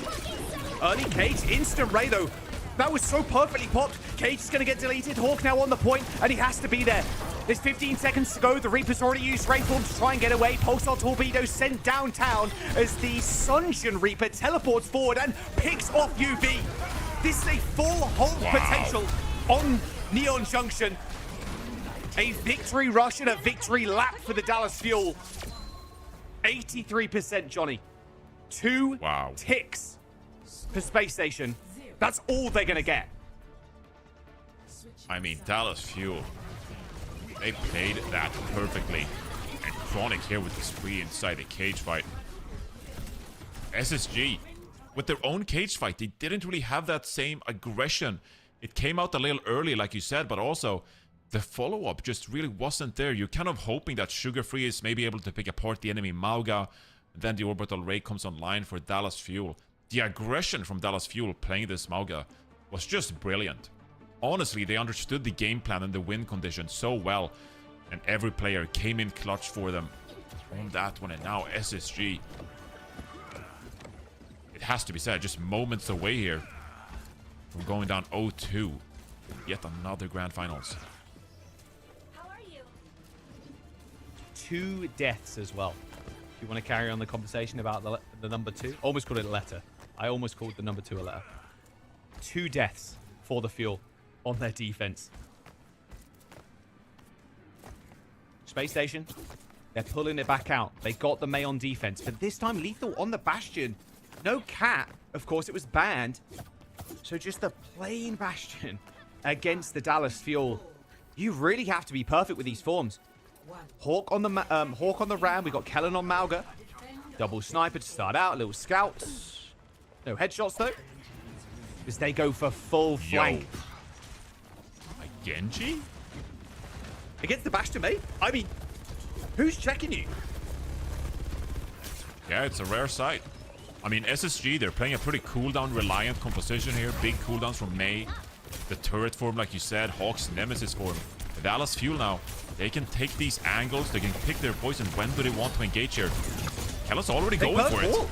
They burnt wall already. Kellan has to get in. Sunjun goes down to a mean left hook or Hawk, but they trade for Lethal. Remember, Dallas Fuel, if they get trades, that's good. They got a way better spawns right now, and they're even just going to put themselves on the point. Hawk's going to get stunned by the override. Johnny, put your hands up, bro. It's over already. Space Station Gaming are going to fall flat on their face on Neon Junction. This was their pick, their ban first. And that's the 2 ticks required. Dallas Fuel, 2-0 lead in the series. A first to 4, they're halfway there. Wow, SSG just falling flat these last couple of rounds. That was just not what you wanted to see from them on their own map pick. You had a lot of faith in this May perhaps, playing this Brawl composition. And Dallas Fuel just flipped all of that on its head, playing the Symmetra, playing the Mauga. Just look at this scoreboard, it's absolutely brutal.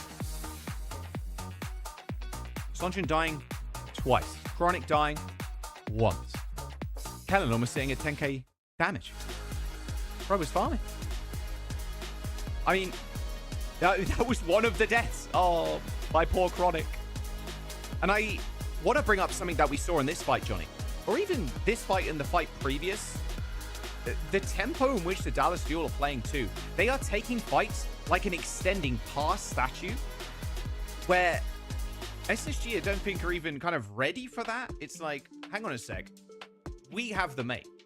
We control tempo. Not you guys. But Dallas Fuel like, I don't care. You got a mate. We just want to get in there. Just scrap you. Because you burn the Ray as we are cage spreeing. Like, and then Sugar Free as well. Look on that last attack or last defense. He burns wall and he's 130 something HP. Pops the wall up in choke, and then it's like, we just run at you. Like, you know what I mean? The tempo game is just perfect from the Fuel, but it's almost like there are small mistakes too. That wall is so valuable against those tanks, so valuable. And you're burning it that early just to escape. The timing is perfect from the Dallas Fuel. Just the way they set up on that attack as well. Like, you couldn't really see all of it while it happened, but you obviously have, Genji setting up on one side, Shion wrapping around on the left-hand side, Kellan's wrapping out on the right-hand side, popping the cardiac overdrive, which kind of forces the attention of SSG. And then Dallas Fuel. Well, okay, our Shion is just kind of free farming on an off angle because Kellan is drawing so much attention onto this Mauga. And then as well on the defense, like the timing to turn with the orbital ray, the aggression with the cage fight, just in complete control here. Dallas Fuel and SSG are going to go ahead and pick Dorado here. The one saving grace now for SSG is that the Cat Cassidy is available to play for them here, and Dorado is a real good map for it. And they ban Winston, right? You look at that last map, you're like, I'm not impressed. I'm not impressed with that, Dallas Fuel. Yeah, you won, but we're not impressed. I think that's our kind of sentiment when we came out of that last series, to be fair, Johnny. I mean, you said at the very end of the map, Dallas Fuel, like, they won, but it didn't feel like they were in full control. So maybe this is kind of beating Dallas Fuel to the punch. See if SSG do ban Winston. Yep, they do. Of course they do. And Bastions get banned by Dallas Fuel. You can't have it both. You can't save the tank ban. Oh, sorry, you can't save the DPS, the Bastion, or anything like that if you want to ban the Winston. And if you want to save your Bastion, save one of your DPS, you can't then ban the Winston. So we're not going to see Cap Bastion. We will be seeing Cap Cassidy, though, most likely. Yeah, SSG, they maybe would have liked to play something like the Bastion Cassidy, like you say. And this obviously forces Sugar Free's hand just a little bit here. Curious now to see what SSG decide to play here, because they could double down on something like the Sigma and the Mei we saw the other day. And then you just kind of let, you let the Cat and the Cassidy fly around and do their thing in the sky, but then you're also putting a lot of pressure onto the objective. And obviously, if you're playing the Sigma and the Mei as well, depending on what Kellan plays, that's going to give you an upper hand in the front line for SSG here. So a couple of options here still, but let's see what Dallas Fuel decide to do with these bans in place. After this series, though, make sure you head over to the Esports shop in Clients, and you can pick up the brand new Fire and Tide bundle with 4 beautiful skins and a couple of name cards and a couple of sprays, which are exclusive to the bundle purchase. So yeah, make sure you go check that out, pick them up, and rock them in your next game. Now, the Dorado pick, do they play slow? Because Johnny, I was also thinking, like, hang on. What if we just see Hawk Diva instead? If they want to play a little bit more quick, like, we can play Sig, but we could also see Diva come out from Hawk. Not like Kellan's going to match it, because the last time they did that, it was kind of disastrous. All right, first of all, it matters a lot whether you're on attack or defense. That's going to be quite critical here. But I think if Kellan goes towards something on defense, if Kellan goes towards something like the Sigma, and I think SSG will be quite happy with that. The Wrecking Ball, we've seen a limited amount of time. I don't think it's as meta as it probably was previously. When Dallas Fuel, they love to play Wrecking Ball like all the time. I don't think you can get away with that as much anymore. And that would kind of like forfeits the objective, the payload almost, to SSG in a scenario like this. I'm kind of curious here to see what Dallas Fuel, what kind of pace they want to play around this. Obviously, with the Cat available, Lukemino's going to lock it. I think you have to play into this now. But how do you take care of Kellan in the meanwhile? A wise point, Johnny. Johnny the Wise, that's why they call you that. Defense for the Dallas Fuel. Yeah, Kellan is going to be on the Sigma, but Hawk, he has a chance to choose the Diva, but yeah, I don't but agree. I think waiting for a mere moment here for SSG to decide what they want to do. But yeah, maybe it is just a Sigma game. Man, I just like fast Overwatch. You can't blame the guy for trying to speak just on the Xion. Come on now. Yeah, it's pretty quick. It's pretty quick. Sugar back on the Mei.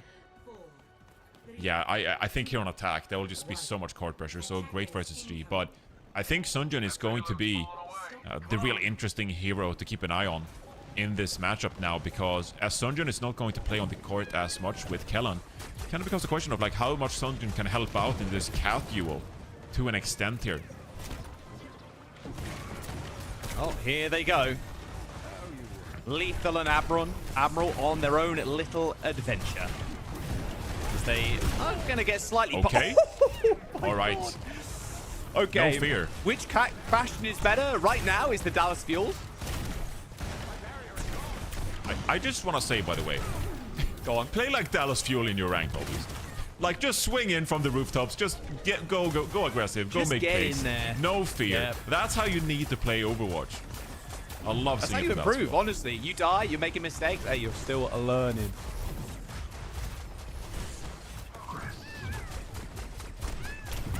We got confidence right now. Okay. Sharp shots.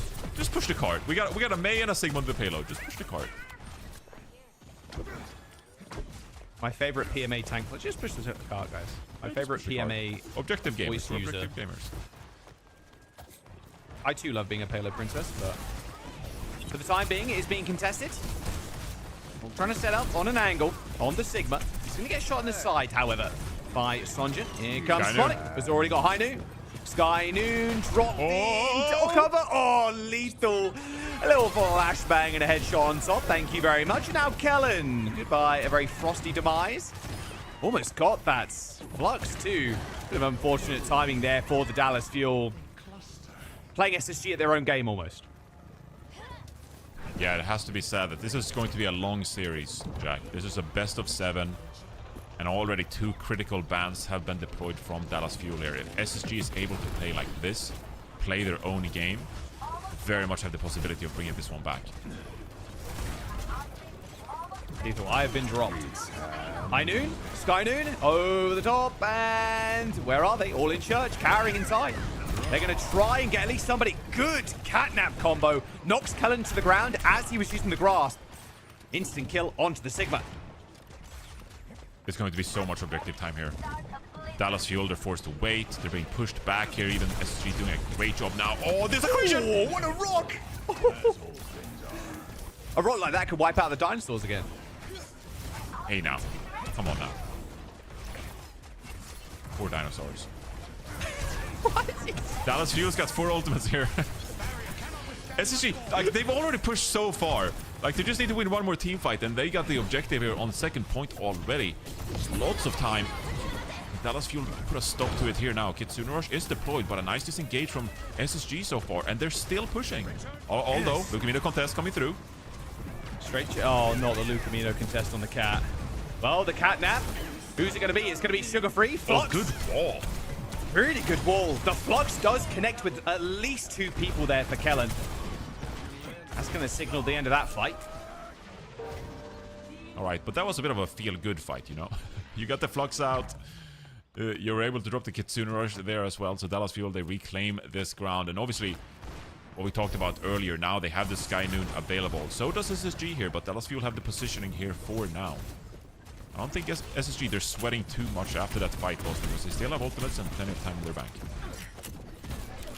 Spree. Triple ult here for Space Station. Looking at almost quad. Oh my goodness. Oh, he's just going to go in with a spree. Sure, why not? And you can get out of there too if you need to. Go straight back in for some more damage. Sugar Free drops the Blizzard at Sonjin's feet, thinking that maybe he sticks around. But he does not. Lethal does go in for some trades. But still, Dallas Fuel winning. My goodness, how many minutes have they spent around this portion of the map over the last day? It's an insane amount of time. Dallas Fuel holding on. We've been seeing quite a bit of Dorado indeed. Sugar Free looking to turn the fight there with the Blizzard. Probably trying to catch Kellan in the end. Sunjin there. I love that spree usage. knowing that you're going to commit this ultimate. You got the one pick kind of required to open things up, and then you clean things up. Chronic here now. With the Sky Noon. Sky Noon versus Sky Noon. Oh, they're both going to bomb it together. Straight behind the house, though. Chronic just waiting, buying his time a little bit here. Lucamino can fling him around. Oh, lethal. Oh, my goodness. The fastest 6-shooter there. There's the catnap from Abro, too. It's going to drag Kellen down to the point. Flux is going to connect with him, too. A missed rock as Hawk dodges out of the way. Sonjin's not going to live too much longer here as we see Chronic on Widow to try and get a miracle pick. He's now just going to int onto the... Oh, that flick was nice. Not good enough, though. We'll put it in the highlights before you die, Chronic. Don't worry. We'll see that one in the replay package. I got my one. I got my one. SSG here. Then May, I'm telling you. It's been working wonders for them that time. Lethal opening things up with the Deadeye, and now you can go ahead, push this high ground probably as well. Dallas Fuel, quite a couple of ultimates here though. They got the Kitsune Rush available for them. It's going to be a massive edge here in this one, but again, just keep pushing the objective. Oh, okay. It is kind of insane how good of an off-angler she is. Sonjin, that is. On it. Oh, the flux! Not quite. Looks like Lethal's going to be able to dodge out of the way and still kill too. I don't know how. Xion is just such a good off-angler. Being able to stay alive for that long. All right, well, at this point in time, with 2 minutes to go, every fight does matter. And every inch of space at this point also matters. As Chronic is airlifted to the high ground. And look, it's going to be another Sky Noon. It's just a matter of time here. Before Lethal eventually goes for it. Has a bit of a timing here before get the double Sky Noon. Well. Not quite. Here comes Lethal over the top. Oh, swinging a miss this time around, but Kellen still goes dangerously low. Sugarfree with a nice little right click is going to finish him off in the end. Spree on the high ground from Sonjin at least cleans up one, but unfortunately 2v4 is not a place that Sonjin or the Dallas Fuel want to be in. A Blizzard in the back pocket of Space Station, as well as 2 support ults with a team kill hitting Dallas Fuel. Yeah, this is going to have to be a miracle from Chronic if they want to survive this one. Blizzard in the choke. They're going to send the bike in, and already the Mauk is on the point. Sky Noon. Oh, the rock is unbelievable from Hawk. The Sky Noon surely would have been his demise too. The catnap, the flux. Oh, they've just got too much. It's over here. There's just no way. Space Station Gaming. 50 seconds left in the time bank. What an accretion. What an accretion, Jaws. I wouldn't say that if you're the caster in that moment, you're asking your cat for a little bit more mobility, maybe fly around, make it a little bit tougher to hit that one, but I don't think I've ever seen an accretion like that one. That was peak. I'm glad we got the POV. POV, it's 20 million years ago, and you were the final dinosaur to look at the meteor. Except it was the other way around. It was actually shot from the ground this time. Yeah, it wasn't from the sky. Yeah, it was the opposite. I mean, this is what's that big rock? What's going on? What's that rock doing? I'm not sure they were. Well, maybe they were that conscious. I'm not sure. One of life's great mysteries, Jaws. We're not getting into this in the grand final of stage 2. The door is open, bro. You can walk through the door. Dipping our toes into how much consciousness the dinosaurs have, but if they really said in their own minds, what is that rock doing in that sky? We're not. Look, I'm open to all perspectives. If Twitch chat has something to say about it, I'm here for it. I'm all ears. It's probably on fire right now. I don't want to. I daren't look, and I never will. All right. No one really knows. It's one of the few things no one really knows anything about. You know. Oh, takes some pleasure in that. Little reveal. Not quite. And this is the combo that SSG is so good with as well. The Sky Noon, the cast combo. Oh, that is a real nice. Expecting that one though. Even the Widowmaker. They've gotten the better of Dallas Fuel, at least on the latter half of that map. We'll see how they fare now with Sugarfree on defense, May.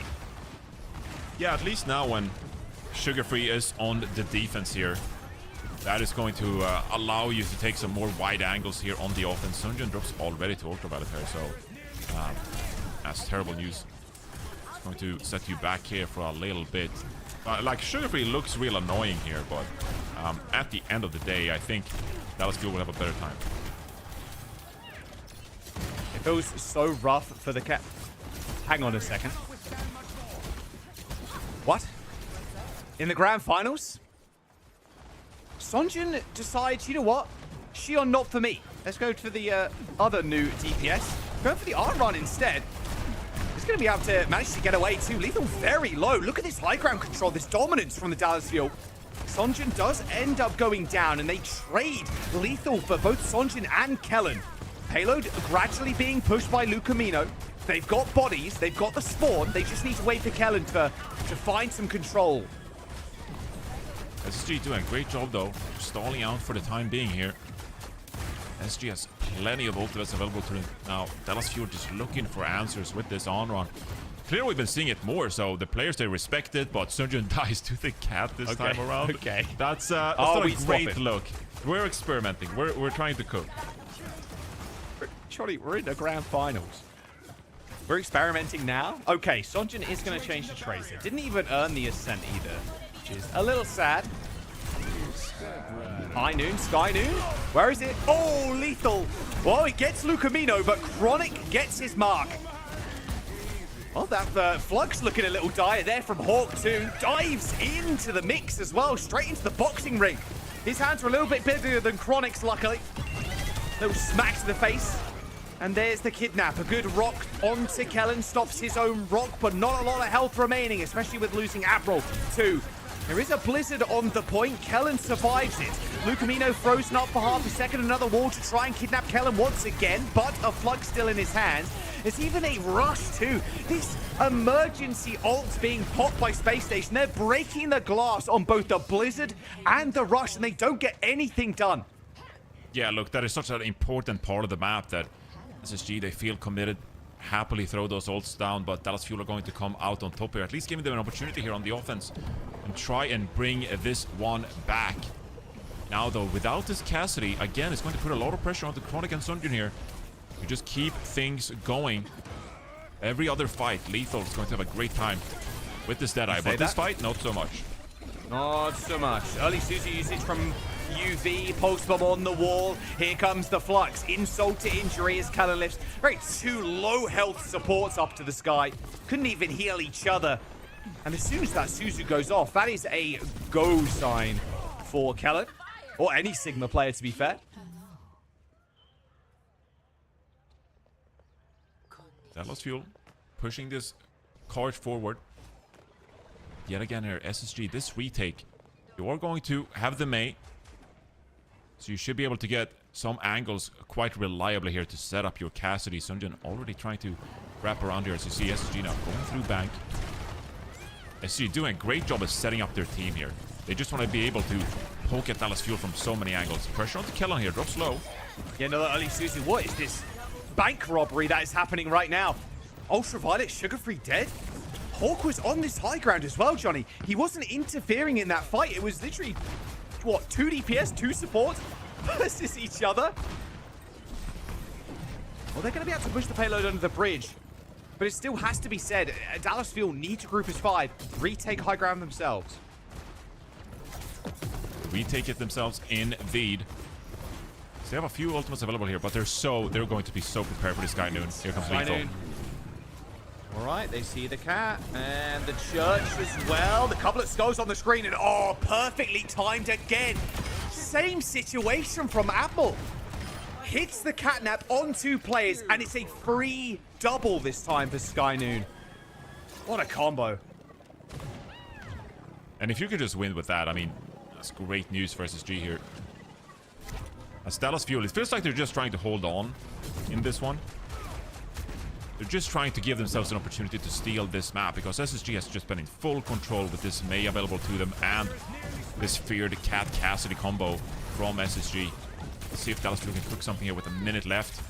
With plenty of ultimates on their side. Sonjin getting a little freaky on the payload right now. On one clip, Sugar-Free of all people. The spree from Lethal when from Chronic ends up killing Lethal. Blizzard on high ground. Quick descent from Kellen, but is now 6 feet under. Hawk gets lifelines, and it should be a fairly easy fight for Space Station, you've got to imagine. Although the catnap is going to send the other cat to the ground. I'm not sure how Lucamino has managed to survive this. A pulse bomb on the wall for Sonjin, chased down by April. As now we enter close to the final fight for the fuel. 40 seconds left in the time bank. They just haven't been able to find the picks required. With this damaged duo of their Space Station in full control. With this mate, you have the Flux available. You're thinking Lethal is going to get to another one of these Deadeyes as we approach overtime here. Dallas Fuel, they need to take advantage of this Kitsune Rush timing. Flux to Hawk. Now Flux to Kellen too. He ends up grabbing, I think, Lethal in bank. Oh, the shield is so good.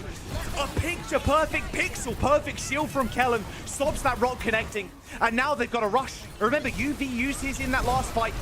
Hawk now checking his bank account balance, but it might be just about empty. He's been forced all the way back, and now Sonjin's shooting him in the back. He's trying to look 3 different directions at once, but it is Sonjin playing distraction in the back line.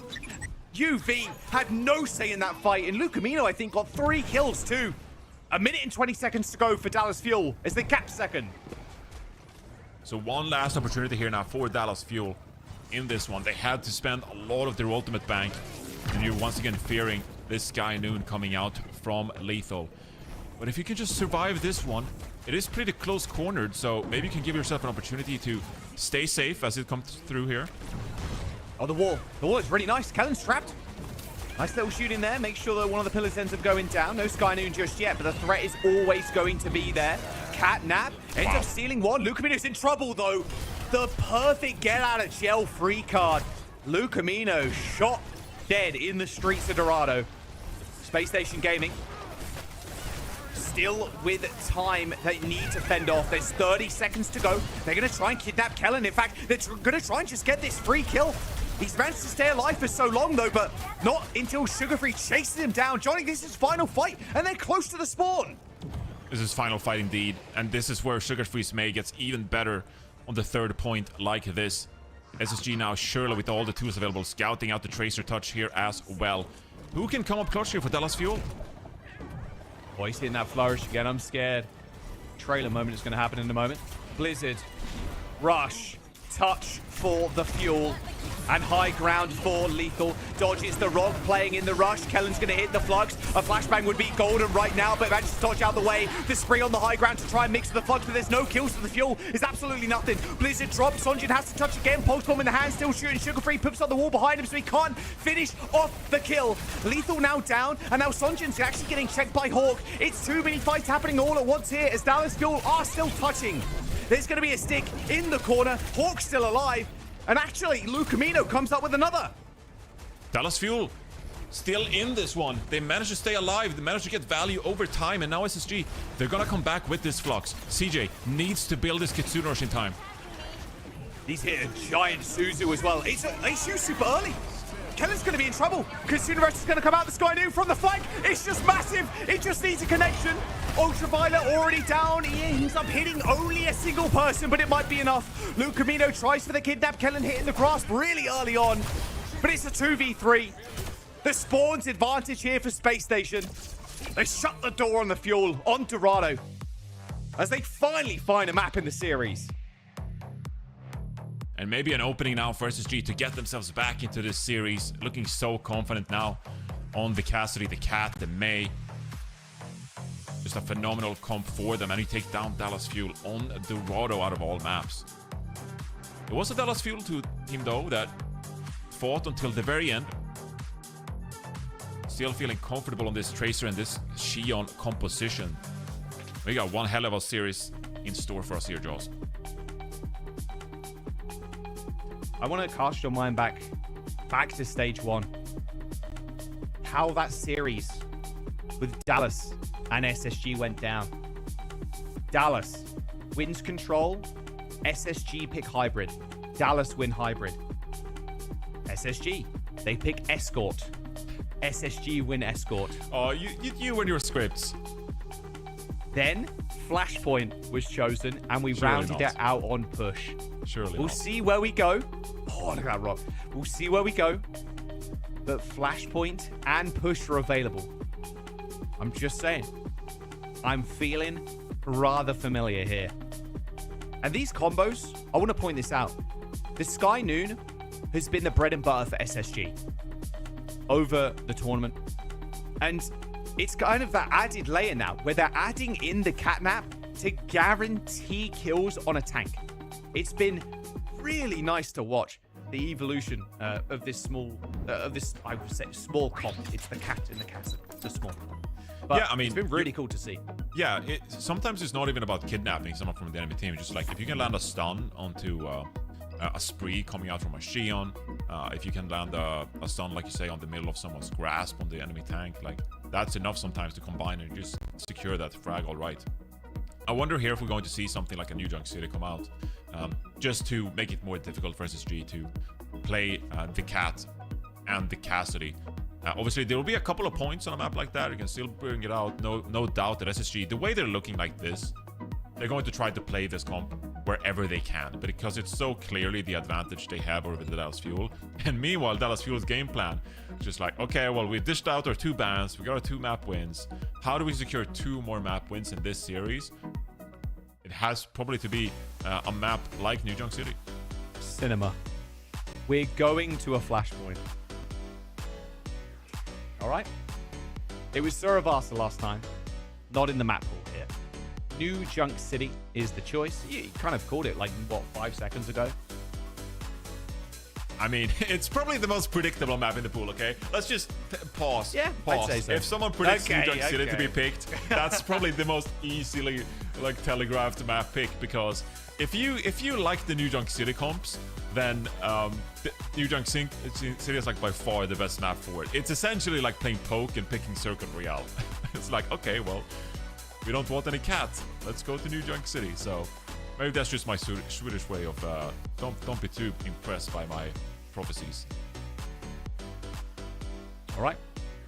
Zarya for the Dallas Fuel. They're going to take that one off the table. Oh, we play Amalgam.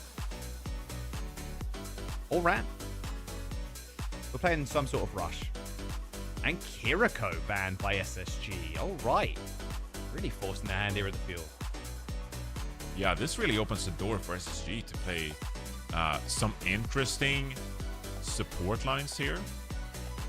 Dallas Fuel, you're probably thinking that like maybe they would have even rolled out with something like a Suzuki and a Kiriko in this one. SSG now, they've played a lot of Wu Yang on this map. Ultraviolet, that's kind of like then a signature hero on a map like this, and the enemy teams, the only way to shut it down is essentially if you play a Xion and a Tracer, which Dallas Fuel are very much capable to do, so maybe Ultraviolet feels disincentivized enough to play a hero like that.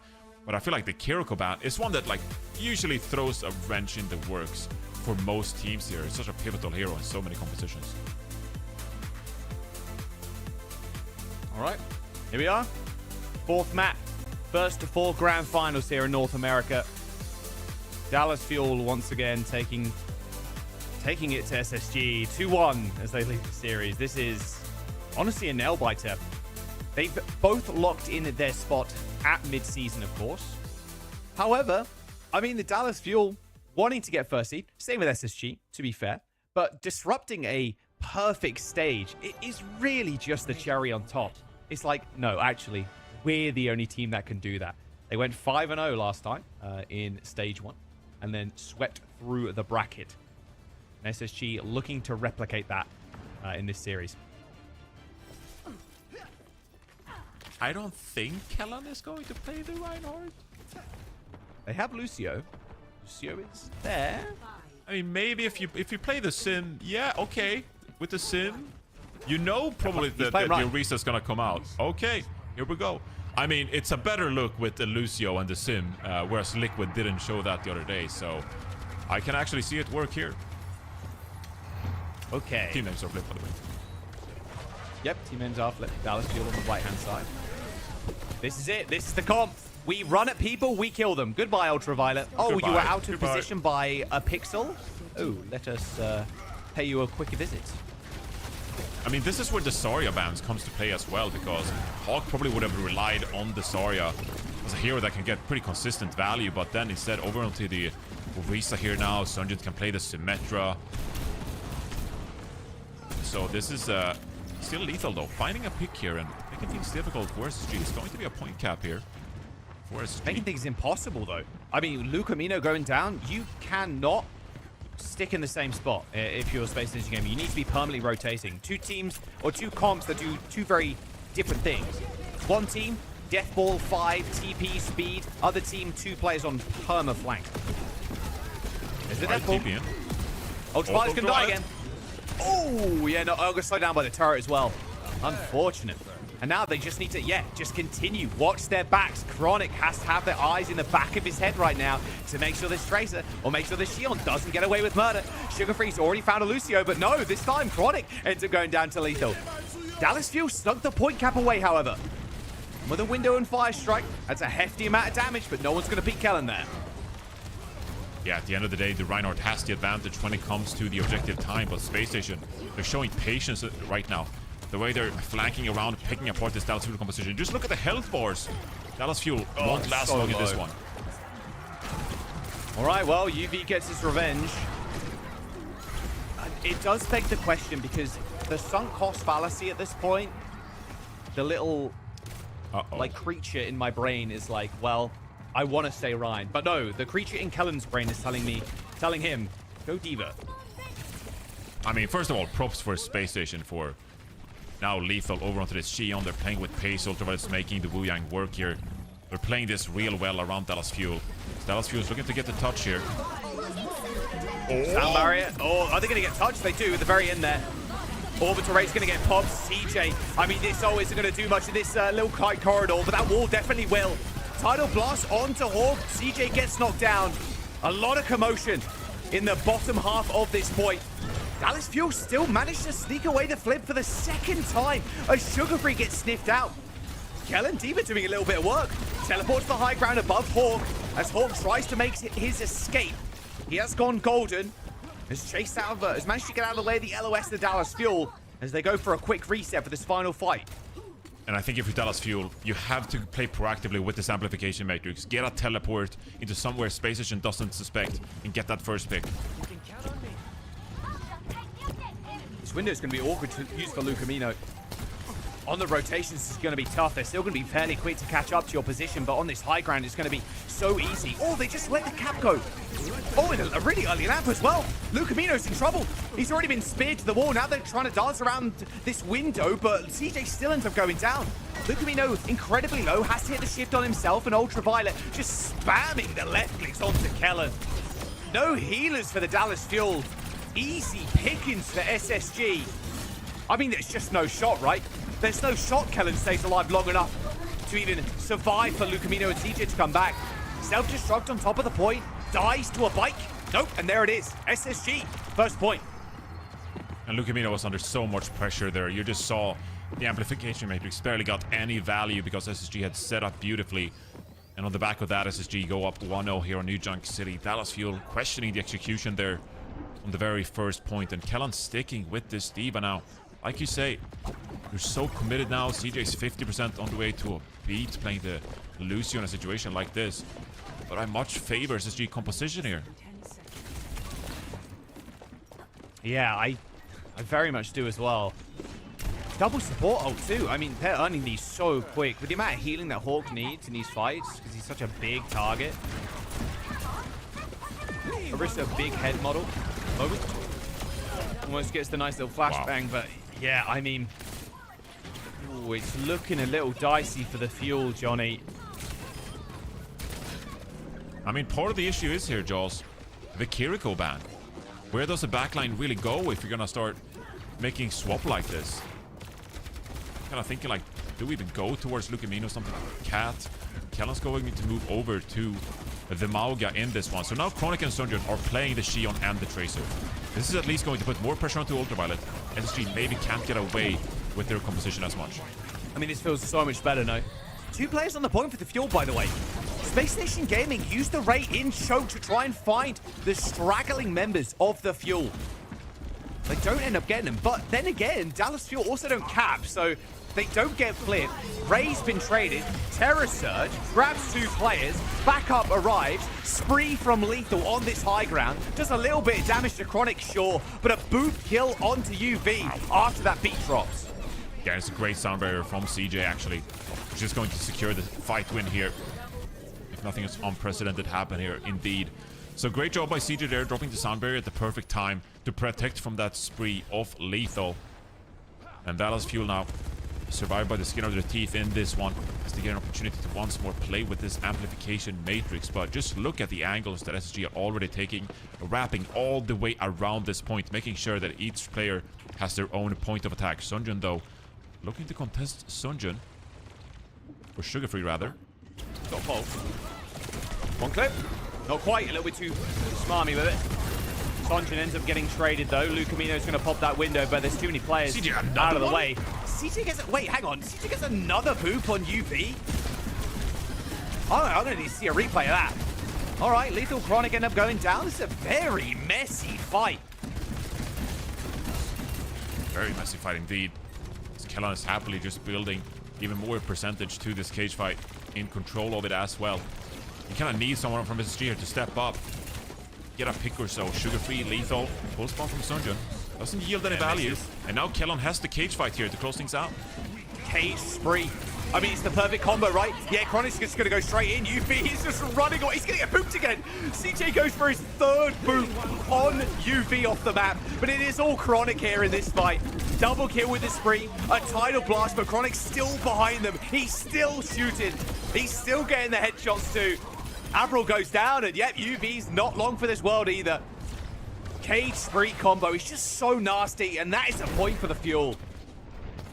And after Dallas Fuel, they swapped over to this Shield and Tracer.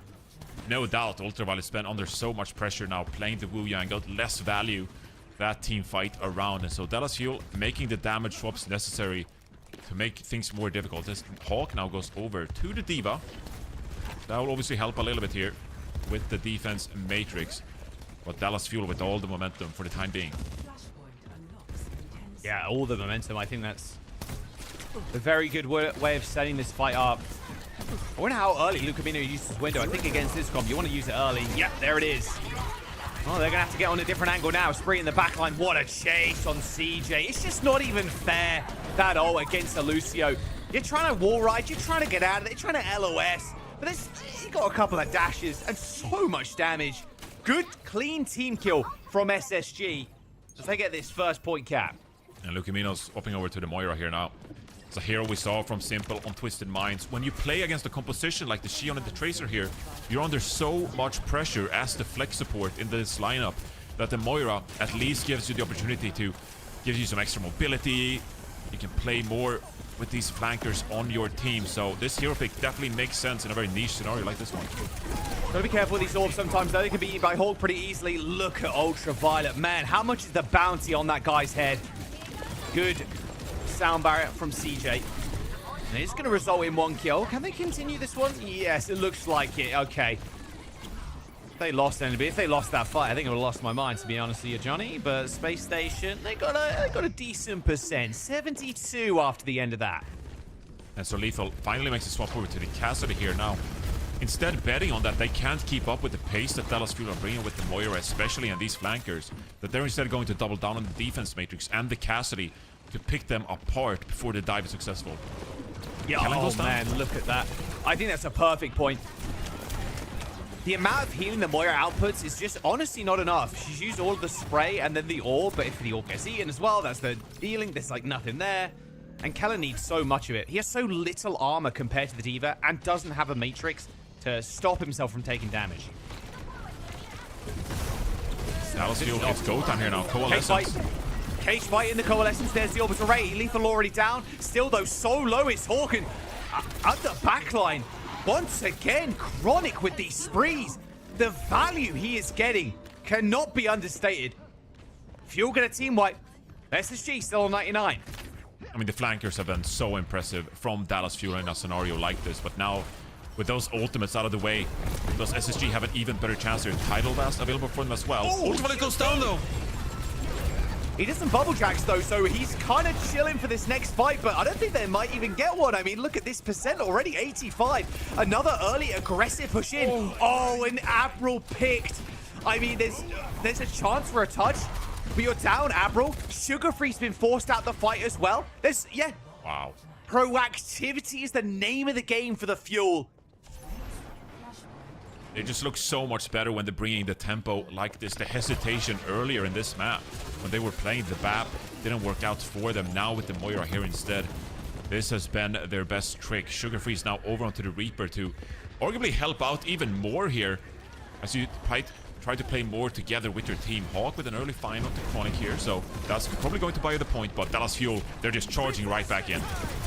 Yep, there's a Tidal Blast onto Hawk to try and keep him in the mech. Going straight towards that Lucio. I think at this point, Lucamino, I would hazard a guess it might be a change, a swap in the horizon. However, Sonjin and Chronic, the flankers again come up with kills. The backline is dead for SSG right now. Hawk is on the point. Sugar Free can also sustain himself. So the likelihood is Sonjin doesn't stay around here for long. 15 HP, gets out alive. Oh, and they get Hawk's mech too. I mean, this is oh so perfect. They can throw in the coal if they really want to. Sky Noon over the top. Beat comes out. Kellen looking for this Reaper. Sugar Free down, and there's no one in sight for Lethal to shoot at. So Rare Occurrence not finding anything, but Lethal follows it up, getting a pick onto Chronic here. Still a very winnable fight here. Sunjun drops the pulse bomb on Shoulder Violet. That's the opening. They've won the fight, no? You can't stay if you're SSG. An unbelievable extension of that fight. And they've got the Coalescence. Lucamino's really low. There's the cage. There's the coal. Oh, Hawk. Wrong place. Wrong time, buddy. Sugar Free and April are dead. And Hawk is going to get staggered too, surely. Lethal is going to go down. And the baby Diva, so sad. 3 HP with a chance to remake. But they're not going to give him one. Torturous affair here. Oh, he got the remake. He got the remake. He got the remake. Everybody panic. Everybody panic. Hang on. That's a little tragic. Not as intended. Not as intended. I mean, You that's write that probably one up. 20s. That could have been. This could have been last fight territory now. Okay, SSG. They get an opportunity here. Still, though, they have to rely on so much manual work from Lethal. Catnap available. They got the Death Blossom too. There's the spree. Oh, he's going to get catnapped. Cancelled the ult. Yeah, completely stunned out of it. Okay, there's a remake available from SSG as well. All right, Hawks cleaning things up, but Dallas Fuel shrugged their shoulders with this fight. We're going to go next. We got 93. That's last fight in our books if we get another cap. Now, maybe you're hoping that you can win the next fight with Sky Noon. You start building some more ultimates. You just got to rack up a few teamfight wins here for SSG. And meanwhile, Dallas Fuel can buy their time here. Pick the right moment. Here's the Sky Noon. Sky Noon. Oh, he saw one skull. Waiting for doesn't get another. anyone. Doesn't get anybody at all. Self-destruct is going to get popped by Hawk. Only one ult in the bank now, and it's Sugar Freeze. Hasn't got the shift, though. Goes for a TP instead. A kill on Lucamino's good. Where's the reset for SSG? They're going to need to get out of there now. Sonjin goes down. Any stagger picks from SSG are good. They're hunting for them, searching. They only come out with pay dirt. And now, can you build the support ultimates quick enough here? Dallas Fuel, 65%. I don't think they're going to get these ultimates in time. It's going to come down to Sunjin almost to get one of these pulse bombs. Ultraviolet has the orbital rake. SSG are favored in this one. Touches. 10% to go. Sonjin's already blown that recall as well and is getting hunted. The quick map flip for actually from the Dallas Fuel. You want to go deep, that's fine. We'll get on the point. Sugar Free ends up hitting the Death Blossom onto Chronic and TP up into the high ground with the orbital ray as well in tow. Dallas Fuel just so low, trying to make it back down to the center of the point to try and get out of the way of all this damage. Kellen ends up falling over, and that's going to be the point. A little flourish for Lethal at the end. That's 2-2 on New Junk City. Yeah, and SSG, they stay alive yet again. So close to dropping this map. Going down 1-3, they stay alive on the back of this Cassidy gameplay. Now they have another Sky Noon. They can really start rallying here. If they win with this Sky Noon and Dallas Fuel don't get value from the support ultimates, that's trouble for Dallas. 2 seconds, 1 second. No, nothing found. Too many high ground, too many low ground, too many bits of cover for the Dallas Fuel on this point. Double support ult, one that you're probably happy to throw away, one that you can't even use now. CJ dead, no beat. Lethal traded, still catnap here to try and separate the fight. Lucamino's got the coal, supplements the healing and damage, and straight through Hawk's mech too. He's so damn low, has to get out. Dallas Fuel are gonna get capped. Dallas Fuel looking for it. Sunjin finishes up a frag onto Sugar Free here as well. And quite comfortably now, just winning this fight with a single Coalescence. That is brilliant news for Dallas Fuel now. As SSG go looking for answers on how to claw themselves back into this one. You're facing a cage fight, a spree, a sound barrier, sort of great defensive tool. SSG, they need something a little special to try and win one of these fights. Yeah, these 4 ults are just so nasty. You can argue each one of them are fight winners too. Chasing Orc around, already at half HP. Kellen looking for someone to cage. Avril looking for someone to catnap. They're hunting for these stray players that may be out of position. Spree from Phronic's going to get unleashed first, but the supports from Space Station just more than safe. Now Sonjin screaming for help, screaming for something. The catnap for the cage and the sound barrier too. Oh, this is a fight that SSG are destined to lose, and maybe even the map too. There's 80%, Johnny, and SSG are out of answers. They're out of fuel. They're out of everything. Sugar-Free dies, Hawk gets back into the map, a pulse bomb to get the D-suit. They don't need to stagger, they don't need anything else. The Dallas Fuel lock the 4th map down and find themselves on match point in the grand finals. And with the Moira, no less. Like, great adaptation in the middle of this map to deal with what SSG were throwing their way. SSG kind of hoping that they get that Sky Noon back in time for them to at least try and open that fight up, but no going for lethal this time around. That is why this map was so Dallas Fuel favored. But now with a couple of hero bans deployed onto Cassidy and Cat, with New Junk City out of the mix here, does SSG have what it takes to win 3 maps in a row? Or is it just too much to bear? Feels like Martin Scorsese can write a better film, Johnny. Same situation that SSG have been in. They lose this map, and in Stage 1, they lost the push to lose the title as Stage 1 champions to the Dallas Fuel. Honestly, a masterclass on this map, playing the Moira. It's such a, I'd say like a dangerous pick in a way. You are trying to heal so much with so little, it feels like a lot of the time. Because those orbs, they do get away from people. They do get out of the fight, they get eaten. And you are very vulnerable. As soon as you use that fade, it's so hard for the Moira to stay up, to stay alive and also heal at the same time. Really nice stuff. This final fight, it was an old dump.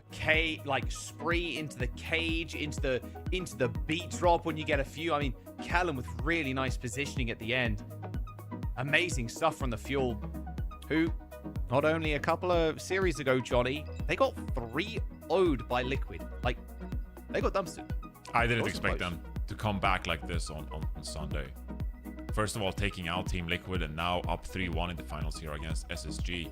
They just had all the answers with the Moira there. I mean, Ultraviolet kind of, for like a brief stint, showed the Ana in the spawn and was like, okay, they're playing Moira. Can I get away playing the Ana here and try to shut it down? But you're playing Ana into a Moira, a Xion, and a Tracer. Yeah. It's like, there's good just luck, no buddy. way. Good luck, There's buddy. like, But yeah. How do you deal with 2 flankers like that? You can't. You've only got 1 sleep dart. Give Ana a perk where she fires 3 sleep darts, and then maybe it's doable, you know? Is it like a multi-shot or like 3 charges? No, a multi-shot. So like it's Okay. like a spread, like a shotgun almost, like a spread. Okay. That'd be kind of Like a Demon Hunter from Diablo. Yes, like, exactly. 3 volts, 3 New slots, Queen yeah. Street is going to be the next map for SSG. They take this, we get a map reset, which means Dallas Fuel get to choose the final map. So, where do we pair? SSG? Okay, it's going to be the Mauga taken off the table. Dallas Fuel and Kellen, you know, doing a fairly decent job on that last map on the Mauga. But before they put their ban in, what do you think they end up picking up? Because they've already banned, what? Zarya, Bastion, Cat, and Cass. What is there left? I mean, they've banned so many things already. I don't necessarily think that this is a May map. It's so wide open. I don't think you can get quite the value you need from May when there's so many flankers on the battlefield as well. You can put pressure on the bot, but I don't think it's going to be useful here enough. I mean, you could almost ban like a Kiriko away from SSG here. If you wanted to play a bit more poke-oriented, Dallas Fuel in the past on this map, they've played more like Illari kind of stuff. And so maybe you can get away playing that against a Cassidy kind of composition here from SSG. Otherwise, though, I even think this could be a potential Wrecking Ball map from Kellan. If you just wanted to go Shion Tracer Wrecking Ball, just full send it, like, maybe why not? Full send. The Moira! The Moira ban! Oh my god. Oh wait, actually, that's kind of like we're gonna play Wrecking Ball Shion Tracer, and Moira could be a potential swap for Ultraviolet. I don't know. Maybe I'm overcooking for sure. I need to go have a laydown. Is cooking, bro, in the back rooms right now. I already know. Okay, a Moira ban. To be fair, Sue. Yeah. Hey, we're just gonna win this one anyway. But if we don't, that's fine. Bit more of a throwaway, maybe, perhaps. You know, like we'll save another ban later on for that last final map. Man, that is kind of crazy, kind of saucy. I think that's a great point of view to make as well, because Dallas Fuel now, they're going to have a couple of map picks in the reserve, even if they lose this one. And so something like a May ban could even be more potent down the line. You don't need to force it straight off the bat here on New Queen Street. So Dallas Fuel, because they're up 3-1 in this series, they have a lot of opportunities to wait for the perfect moment to pick the map and the ban combos. And so dishing out the Moira ban here, we'll have to see what they got in store. All right, Dallas Fuel 1 map away from denying SSG a perfect stage and getting back-to-back stage wins. Cat not banned, Cassidy not banned. This is SSG's comp, man. This is their bread and butter. This is how they win. Hoax coming back out. It's being shown by the Dallas Fuel. We're not going all in, Johnny. Yeah, that was the question. Like, you can't really play in between. You can't really match Space Station's tempo when they play the Sigma and the May. So it becomes a question of, do you double down on the Illari-based compositions, or do you just full send it with the Tracer, with the Shion? And Dallas Fuel, in a moment like this, they're going to go for the Illari instead, with Sojourn wrapping around on this Tracer. Ultraviolet already dropping low. Probably Suzu was forced there already. Yeah, so maybe an opportunity here. Turret mode coming out, though. This is now them having to back off. Here's the swing. Me when I shoot the summons, the deployables, and then have to retreat. Poke's very good at like forcing out the Bastion too, to be fair, from the Illari. Pretty big hitbox, of course, in the sky. All right, Ultraviolet's got his work cut out from here. Fights on two fronts, but looks like Sugar Freeze won one of them. Good headshot onto Sonjin. That works. Take those. Should be Dallas Fuel now, just backing off for the time being here. Dallas Fuel continue to get the card push. Ooh, Lukemino has to be careful here. Probably has an outburst available. Yeah, most likely. Good disruption shot stops the Cat Bastion from getting in there. Chronic low as well. Yeah. Yeah, Dallas Fuel just had to stay alive from all this poke, all these icicles coming out, and then stay alive from the lethal turret forms here as well.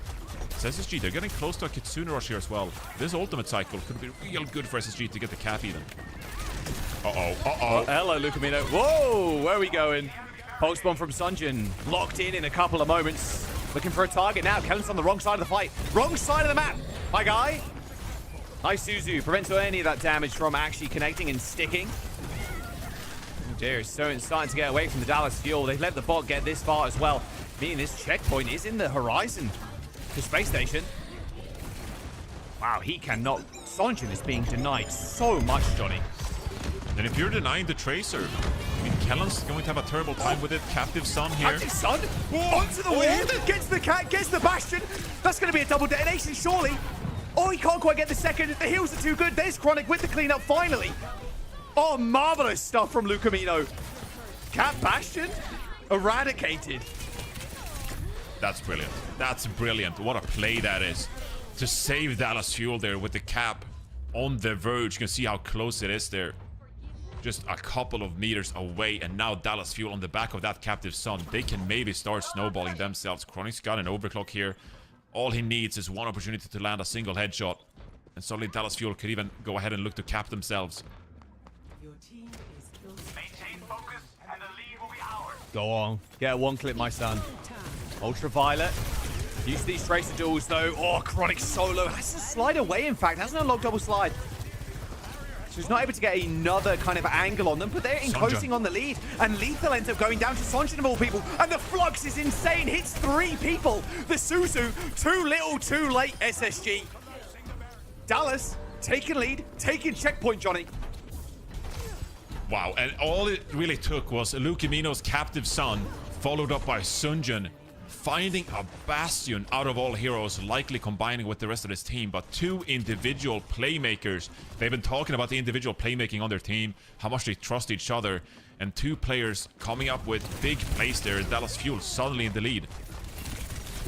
Oh, this pulse. There's so many tools to deny this, but honestly, just getting out of Suzu will be nice for Sonjin. He needs to wait for more blinks to before going in. Catnap from Admiral.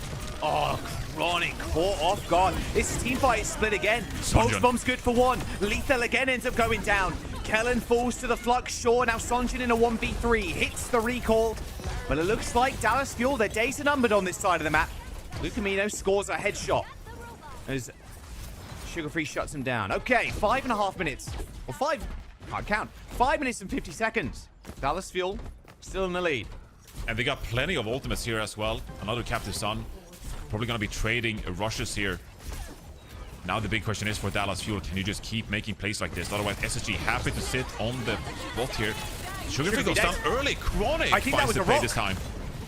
I think that was a rock from Kellen. I saw some stuns coming through, so Kellen hits a nice little accretion, and then Sugar Free just gets one-tapped. It is always someone showing up for the Dallas Fuel. Whether it's the accretion setting up that time for Chronic, but they always have the right wraparound, find the right angles to poke down SSG, and no matter you play the Mei, you push the card. Oh, don't worry about it. We'll find the pick regardless. Lethal tags Sonjin, forced recall already. Hasn't got too many blinks either. They're everywhere. Captive Son, they're everywhere. All at once. Oh, Hawk with the E, he wasn't even looking. Holy Giga Chat play. Okay, Sugar Free goes down, sure, but Kellen gets evading trailer. Lukemino on the point. He uses that outburst to get away. A stick from Sonjin again gets lethal. Second time in a row for the Tracer player. And these fights need to be clean, mind you. They need to be clean indeed. Alive. Oh, the Suzu, so good from Ultraviolet. Product of the overclock. Chronic thinks he can win this fight, and he might just be able to. Ultraviolet ends up going down, can't make his way past the shield, though. And honestly, maybe that's what SSG needs here. A bit of overconfidence from Dallas Fuel. Captive Son, not able to get value after Hawk eats it, and then as well, Chronic committing with the overclock. Couldn't find much value.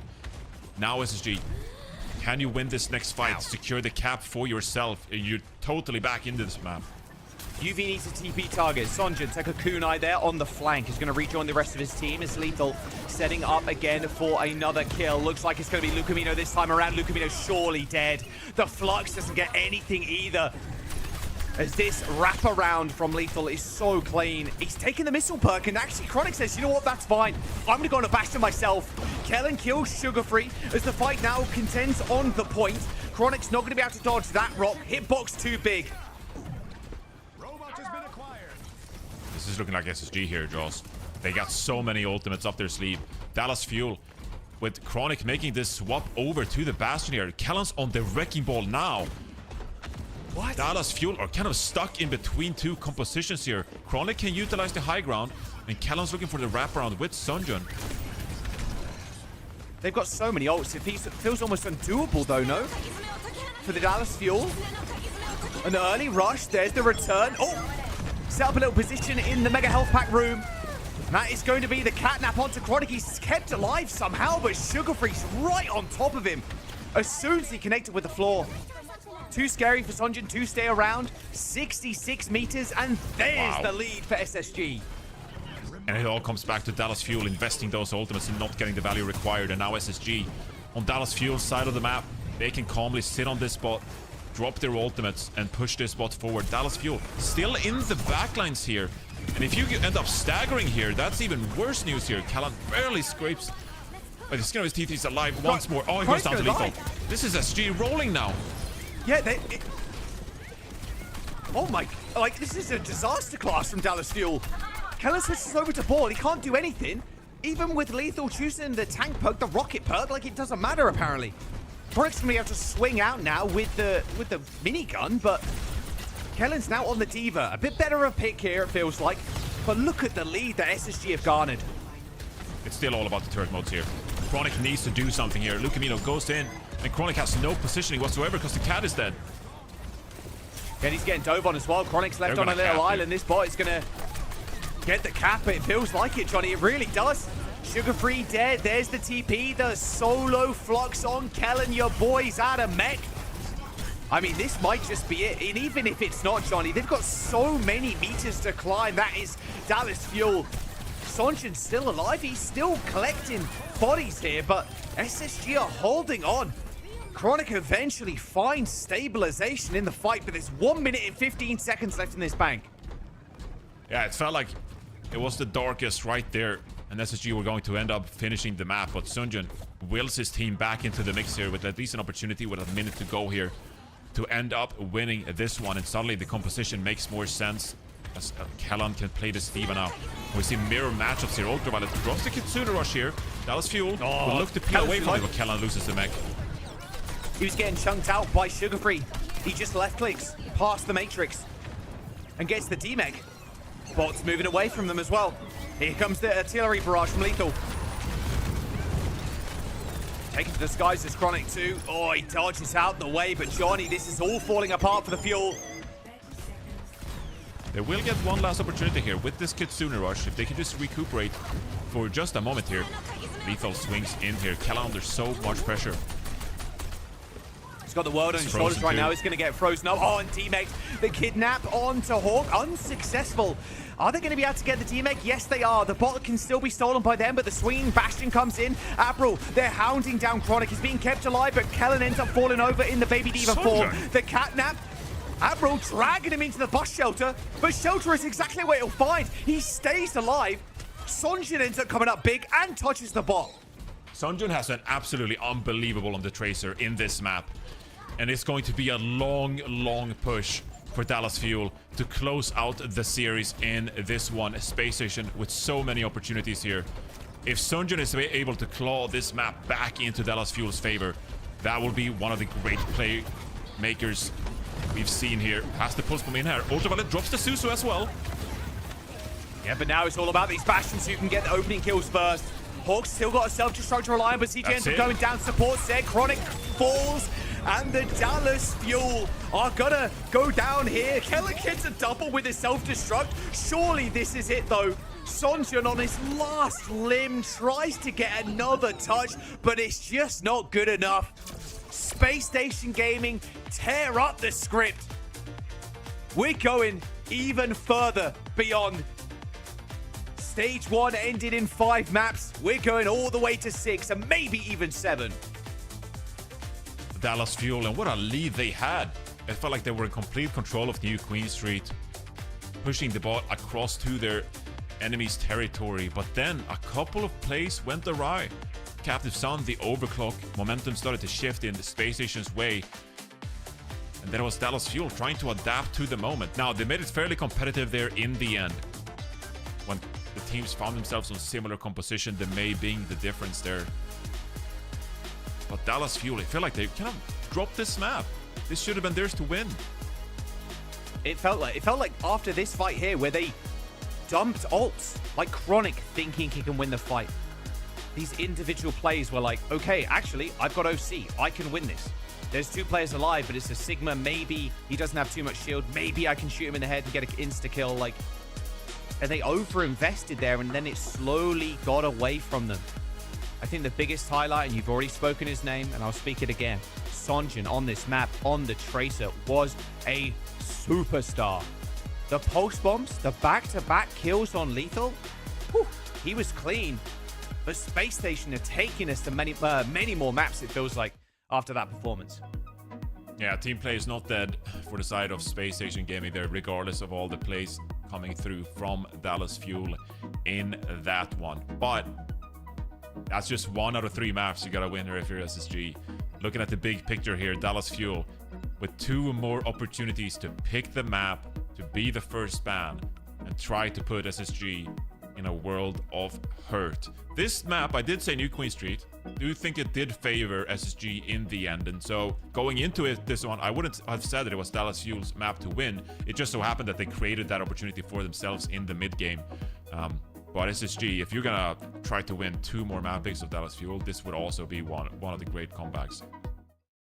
And Wheats drew this up, bro. He drew it up. The Moira ban, throwaway, no problem. Map pool reset here. Kings Row is where we're going next. The Dallas Fuel get the map pick. They get to ban first as we go on to another hybrid. Is this where you throw out the May ban? I think so. I think at this point, yeah. Absolutely. You already said it. Like, the May is not crazy good on New Queen Street. Like, Objective gamers. Okay. Objective gamers. Like, it's not great. But this is where, like, okay. It is good. I'd give it like a 6 out of 10 on the map, maybe. But it's probably like a 9 out of 10 the way SSG play it on Kings. It's just so good on first and second. I think you're right. I think it's going to be a main for Fuel. I really do. Yeah, SSG, they'll probably still be able to force the cat somehow, but I mean, it's all right on second. You can like wrap around the rooftops. On the first point, you can definitely like swing with the cat bastion as well, activate the turret form and try to get into the defense if you're playing attack. So it's viable, definitely playable. But SSG, they have been relying so much on Sugar Free, aiding the front line by playing that May. And Dallas Fuel, meanwhile, look, we've seen this map from them so many times before. Sunjun over onto the Pharah. If you get out the May as well, let's see what it is. It's going to be May. You protect for the Pharah there as well. And getting rid of the Reinhardt from SSG here, just in case. So, you know, the glass is broken. Case. The glass is broken. Like, it is an emergency and we've broken the glass. Just in case, Kellen pulls out the Rhine and gets a little silly with it, gets a little 2016 on us. The fear I've been liking the Rhine. Playing Rhine. Yeah, I seriously, against comps that can't run May, you are breathing so easy if you're Rhine on maps like this. And you have a sim too, like, you're straight chilling. Here we go. Map number 6. Dallas Fuel still on match point. SSG need to win 2 more to lock in the perfect stage. Dallas Fuel only with a singular to be the upset. And you gotta say, even if there's a potential map 7 lurking here, with the map pool resetting, Dallas Fuel, they feel like this is their preferred map. And the May ban being utilized as well, obviously so strong at what SSG are playing here. So this is arguably Dallas Fuel's best opportunity to close out this Grand Finals. If you're going into a map 7, suddenly things are a little bit more open for SSG to maybe play a little something else. Sugar Free showing the Symmetra so far, and it has been a hero that we've been seeing more from. Sugar Free, and combining with that, with the lethality, no pun intended, of the Bastion here. That is definitely a very potent threat here from SSG.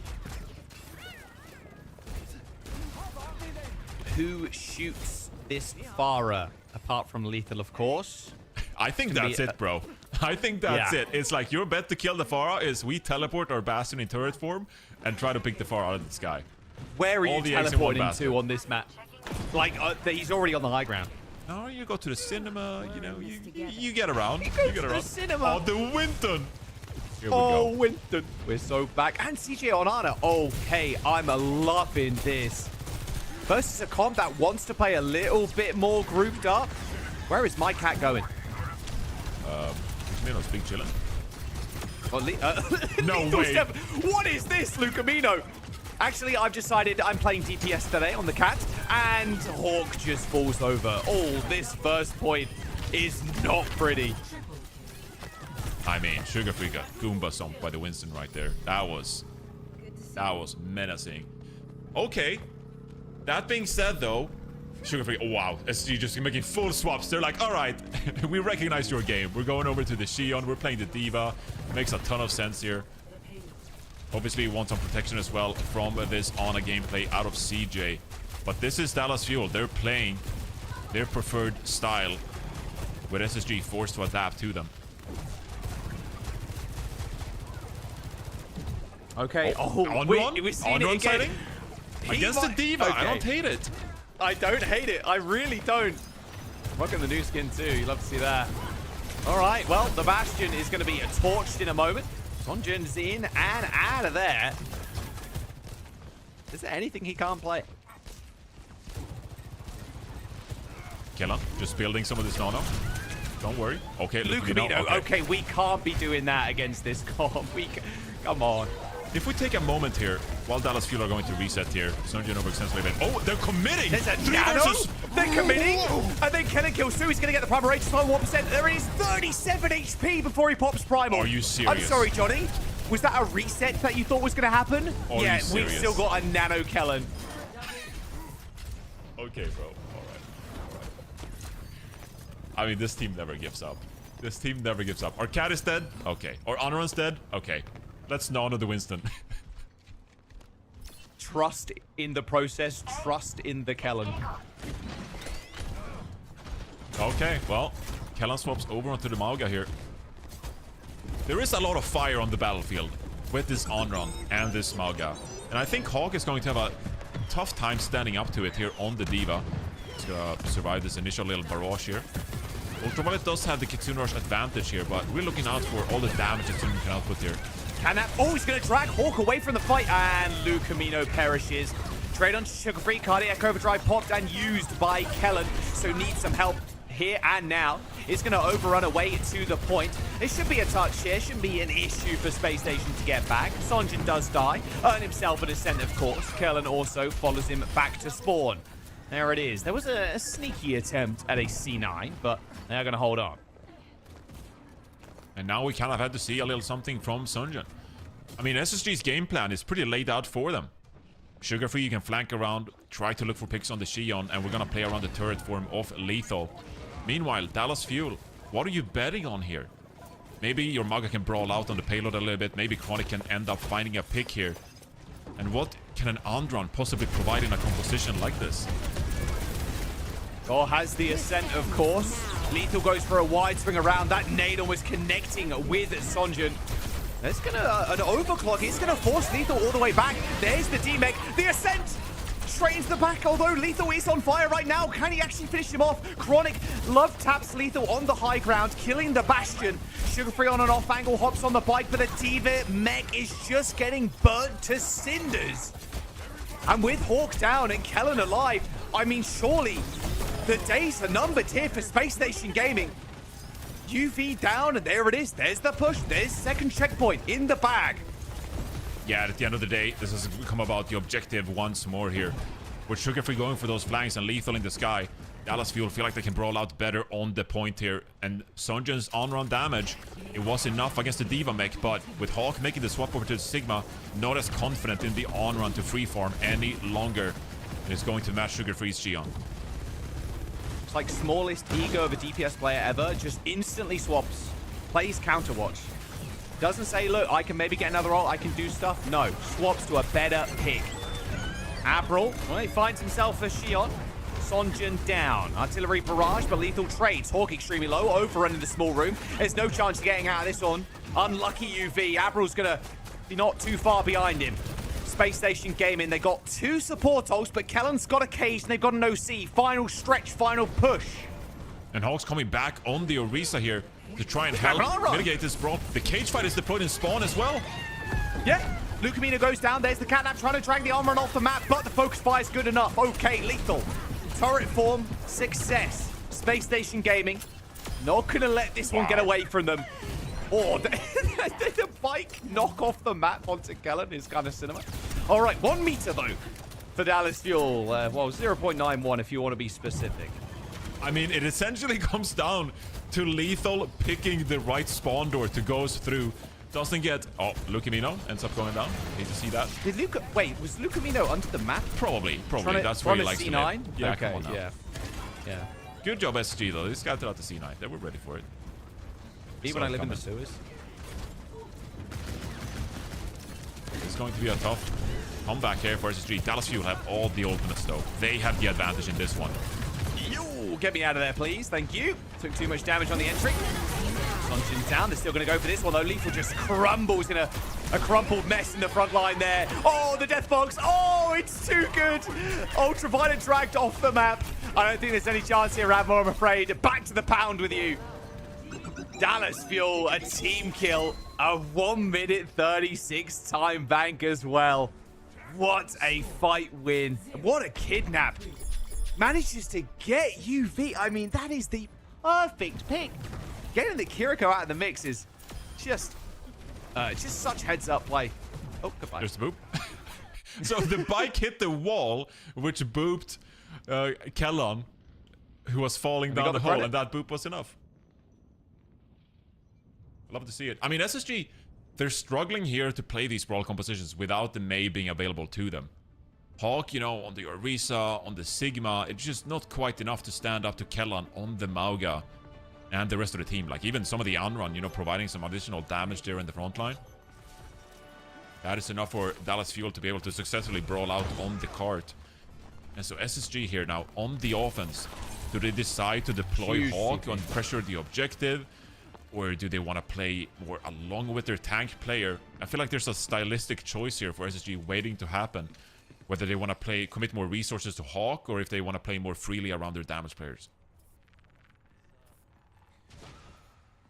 Sonjin's not going to risk anything here. No Arnram. Sigma, no Winston. Just defensive comp. Even Lucamino hard pivoting. No more Cat. And this is one of the maps I think is the best for Mizuki, man. On King's Row. So powerful. Are we going to get a little EMEA Overwatch here to maybe close things out on King's Row? All right, not quite. We do have a Cat in the mix here still. Double sim though. All right, we'll see how Hawk traverses this map on the Sigma. Are they going to take the high ground early? Or are they just going to sit and pressure point? Looks like point is going to be the answer, at least for the top. He just instantly died. Goodbye. Okay. Tough going. I mean, SSG here, they can't really compete with the aura healing from Lucamino. And so you almost feel like you're forced to instead flank around, and they're going to make swaps here. Sugarfree's over onto the Bastion here instead. So they're doubling down on firepower. Don't necessarily want to brawl with the Symmetra and the Mizuki from Dallas Fuel. So Hawk most likely here to put pressure on towards the point and just open up the angles for Sugarfree and Lethal. All right, well, Apple's in position. Whoa, a little swing, a little rock. Yeah, it's like the... It really feels like the Newton's cradle sometimes, where you just swing it in and swing it out, swing it in, swing it out. All right, Hawk and Kellon in a bit of a punching match. Hawk down again. Yeah, it feels like you're kind of scrambling here to try and make something work. While that push came in, and it didn't look like Sugarfree was ready to swing with Admiral, with that Terraform not being deployed quite just yet. Hawk went for a flank, and that Dallas Fuel is able to punish immediately in the Sigma matchup. And so SSG, I don't love their execution going into that fight. It looks like they're kind of trying to figure out a little bit how they want to play this matchup. And now you're facing an ultimate deficit, 2 minutes already gone on the timer here. SSG, do they have the answers required to beat out this defense? Catnap. Although Sonjin's got a wall, they got High Noon. No Cat to carry around, of course. The Bastion's capping the point solo, by the way. There's the teleport, there's the wall. Catnap. They're going to grab somebody. Now Chronic looking for his next mark. CJ down, and Mizuki is just going to pop the ult. Yep, Sanctuary deployed on the corner. You can't fight us now. It is eventually going to fade away as they try and get the Casty in a better spot. They kill the TP just before, or just after Kellon manages to escape with his life. There's a Flux still available, but they're going to try and pound on the pressure with this rush. Sonjin pretty low in the hotel, 40 HP, gets singled out by Lethal. They eventually get the ball rolling on this first point. It's not going to be a recontest here from Dallas Fuel either. Just too much percentage far gone there. But just looking at the ultimate economy, that was not the Dallas Fuel fight they wanted. They were not able to deploy the ultimates as desired in SSG. They took the time to capitalize and get this payload rolling. So still very much in it. But still questions remain unanswered for SSG here. They have a long way to go. Dallas Fuel with a minute 36 in the time bank. SSG need to get rolling here if they're to survive in this series. Okay, the steamroll starts hopefully with that. Oh, what a chains. Lucamino is going to teleport away. But again, Hawk, this focused fire is just so clean from the Fuel. Oh, that's a very tough situation as Lethal. What is happening in Bookshop today? What is happening? Does everybody forget their library cards or something? They're just getting violent. CJ ends up getting 2. Lucamino with another as well. I mean, both supports are still alive. Are they going to be able to get out?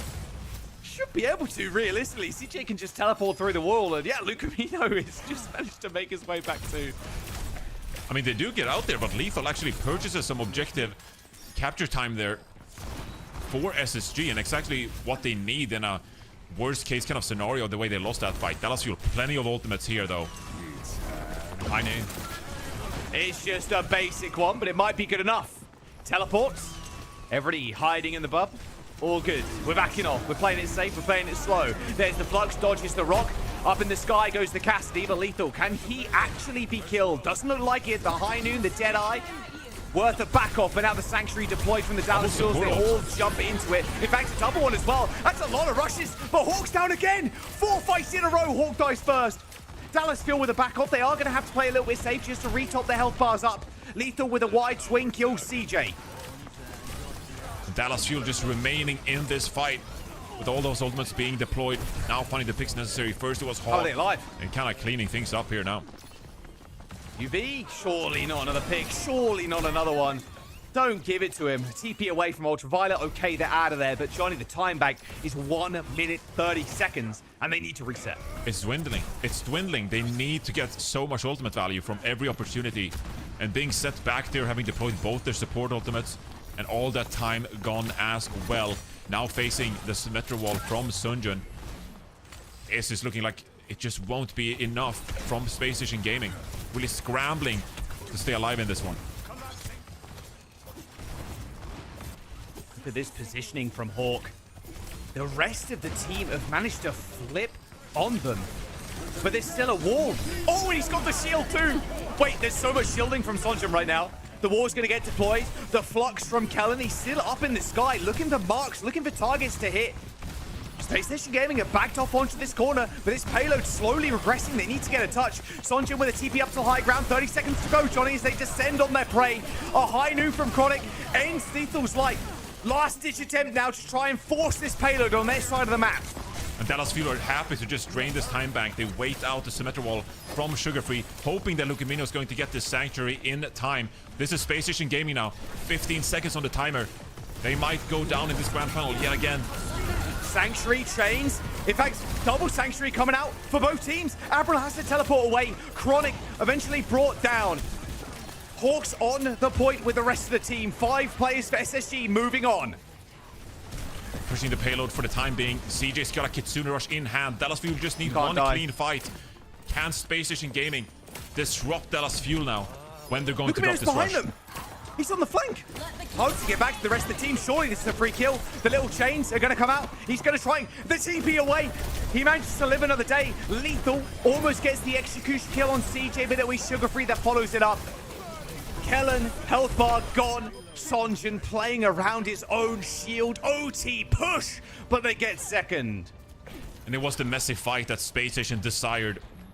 Sonjun with this shield perk getting questionable value, and Lucamino caught on the backline. But it's only a minute 15. It's only a minute 15 here for Space Station Gaming. They can't get themselves into a scenario where they have to fight for a draw. But it might just be too much already. Holy cheese rock. Didn't look like it hit him.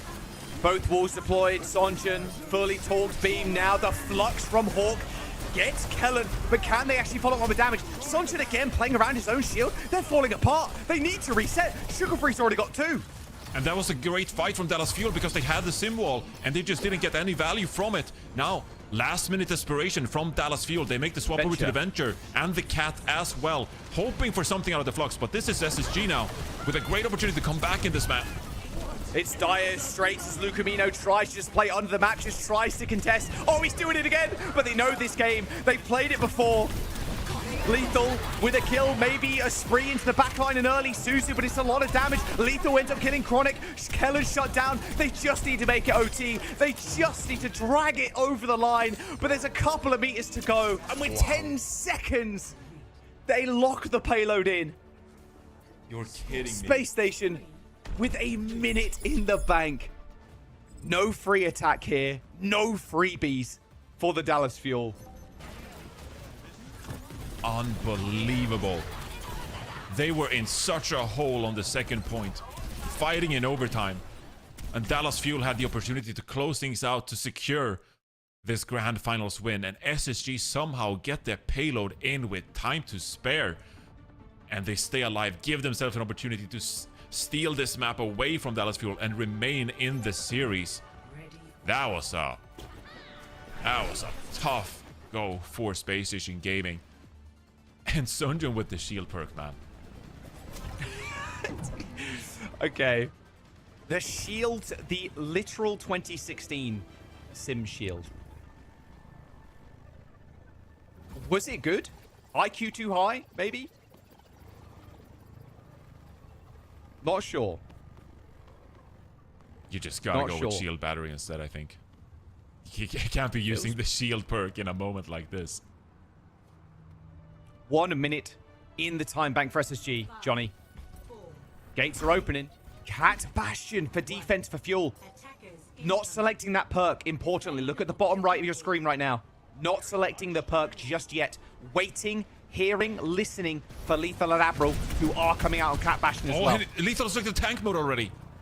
This is maybe great for Chronic in the schedule. He's waited, and he doesn't select the tank perk. So now Chronic with an advantage in the aerial duel. But Sunjun gets picked! No way. Wait, how does that happen? Just double tap headshot? I mean, Sugarfree's on the fire, so... I mean, good luck, Lethal. You're not shooting the enemy Bastion here. Not today. The directs...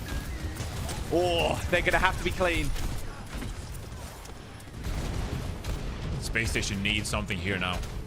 They almost need a mistake from Dallas Fuel to secure one of these picks. Hawk's under so much pressure. He's dead. That's 10 seconds. 51%. That's it. I think that's it, Johnny. 51% is probably all they're going to get. They just put themselves on point. They clean up the last couple of members. But Hawk, that's the only capture percent they got. 51.2%. They need the fuller hold to secure another map, to get another map.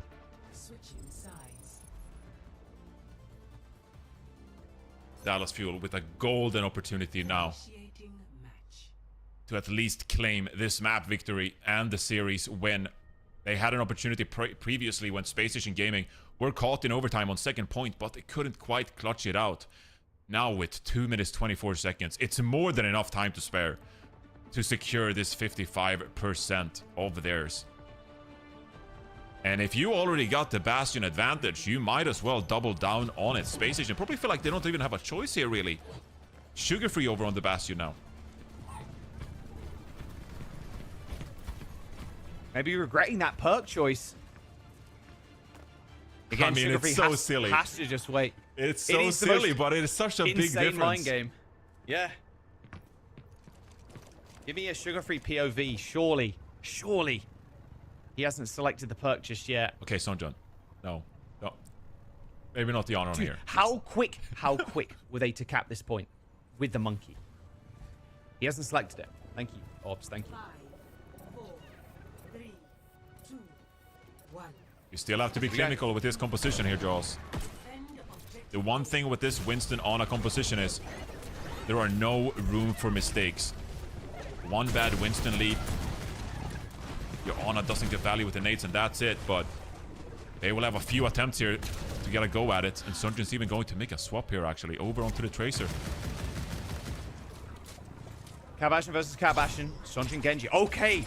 Sunjun Genji, in fact. A bit better at kind of dicing.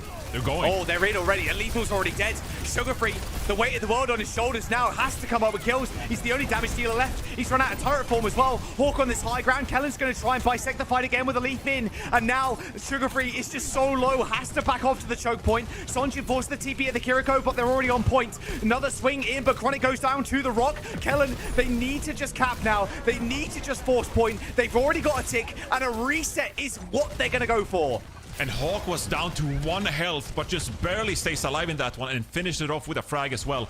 Dallas Fuel now scrambling to get this Nano on the line and put even more pressure onto Space Station Gaming. Lethal swaps over to the Xion, so you won't be as much of a dive target, but it's just a fight to get these ultimates going. Kellen finds an opportunity. Lethal's dead. Lethal's gonna die. Primal Rage. Nano coming up. And a Catnap as well. Blade in, well, a long time, but it shouldn't matter. Sugar Free pops the artillery barrage. Ultraviolet is just so low. Suzu himself has to get away. Kellen chasing. Primal Rage pop. Now looking for the supports. An emergency rush. A Catnap onto Kellen to try and stay some time. And it's just time enough. Ultraviolet stays alive. Kellen half HP, but Sugar Free down. Another lead back onto the point, and now the cap comes through for Dallas Fuel. Lethal falls. Kellen gets another. The artillery barrage, not enough. The Dallas Fuel. Embers burning, rekindled into a bright blue frame. Dallas Fuel are your back-to-back stage champions. One of the greatest stage play of comebacks we've seen from Dallas Fuel. On the Friday, going down 0-3 to Team Liquid, but battling, brawling, making the comeback in the lower bracket. Incredible performance here from the Dallas Fuel, now claiming that first seed heading into the Midseason Championship. And I love that they're closing it out, going to the true and trusted Winston. And capturing that point, SSG could not get the fuller hold. In fact, SSG looked frazzled throughout a lot of this series. They've been so very dominant in the playoffs, in the stage 2 as a whole. So for Dallas Fuel to come in and just play it so dominantly after they had a shaky start to their playoffs themselves is absolute cinema. I love what we just saw. And seeing them being flexible as well, right? Like, that is what we critiqued about Dallas Fuel. Now we see them flexing over throughout the series onto different, very niche heroes, if you will, like Lucamino showing up big, I feel, flexing over to the Moira to secure victory on New Chunk City. Stuff like that, which are like glass cannon picks. I mean, generally, I feel like their entire composition with Winston is like a glass cannon kind of composition, right? Like, yeah, exactly. Like these kind of things, though. But they're there to do it. They believe in themselves. They trust each other, and then they get the dub. Wow. I mean, 2026 Overwatch. It's all about those hero swaps and just Crazy. finding the smallest little edge wherever you can, and we do it time and time again. But the execution necessary, like, I think New Queen Street, even though they lost New Queen Street, like the way they win some of these fights, it's just individual playmakers. They talked about it, but I think it's so impressive because we've had so many years of compositions being reliant on macro gameplay, getting ultimate value. And Dallas Fuel, they just find a way to battle through all that and instead trust the mechanics of their players. And it's once again going to yield them fruit here with another consecutive stage win. There were just so many heroics, though. Like, across the board from both teams, I feel like there were individuals who just kept the entire team in the games. I can't believe they denied Space Station as well, that perfect stage at the bitter end. That could have gone another way. That last map, that last round could have looked very different. But another important thing to note too, I think, they did it in their own way, their own style. Exactly. What are the teams playing Winston right now? What are the team? No one. Absolutely no one is playing Winston like this. Yeah, but that's what we love about Dallas Fuel, right? But while it's also what we critique about the Dallas Fuel, it is what sets them apart. How far can they take it heading into the Midseason Championship, relying on this very composition? We'll find out. It's one of those things where, yes, it can be volatile because you know exactly what you get, but also other teams don't necessarily practice against it. So they don't really have the time against it, which can be to their detriment. Yeah, I mean, it's a fair point to make here. SSG, you know, they were very reliant on the May, it has to be said. It was a big difference maker against Team Liquid. But against Dallas Fuel, you know, there's kind of limited success there as well. And so Dallas Fuel, you know, when things really click for them and they're playing with individual playmakers like this, they can really pick apart any kind of composition. Today it certainly did click. We do have CJ joining us now for a winner's interview. CJ, welcome to the show, and of course, congratulations. You and the team did it again, back-to-back stage champions in NA. Let's just hear from you emotionally. Like, what does that mean to the team after having a shaky start in your playoffs, now being able to hoist our imaginary trophy? I mean, honestly, I think as a team, it means a lot. Like, we started off kind of rough. Like, even scrims this week weren't like all that. Like, I think scrims throughout the entire like stage weren't like anything insane, especially with like this meta where it's not really favorable for dive. So I think just winning, showing that we can win even if it's not a dive meta, just proves that we're a good team. Man, congratulations, dude. Like, also denying SSG that perfect stage plus back-to-back winners. I mean, you must be over the moon. I did want to ask and quickly dive in.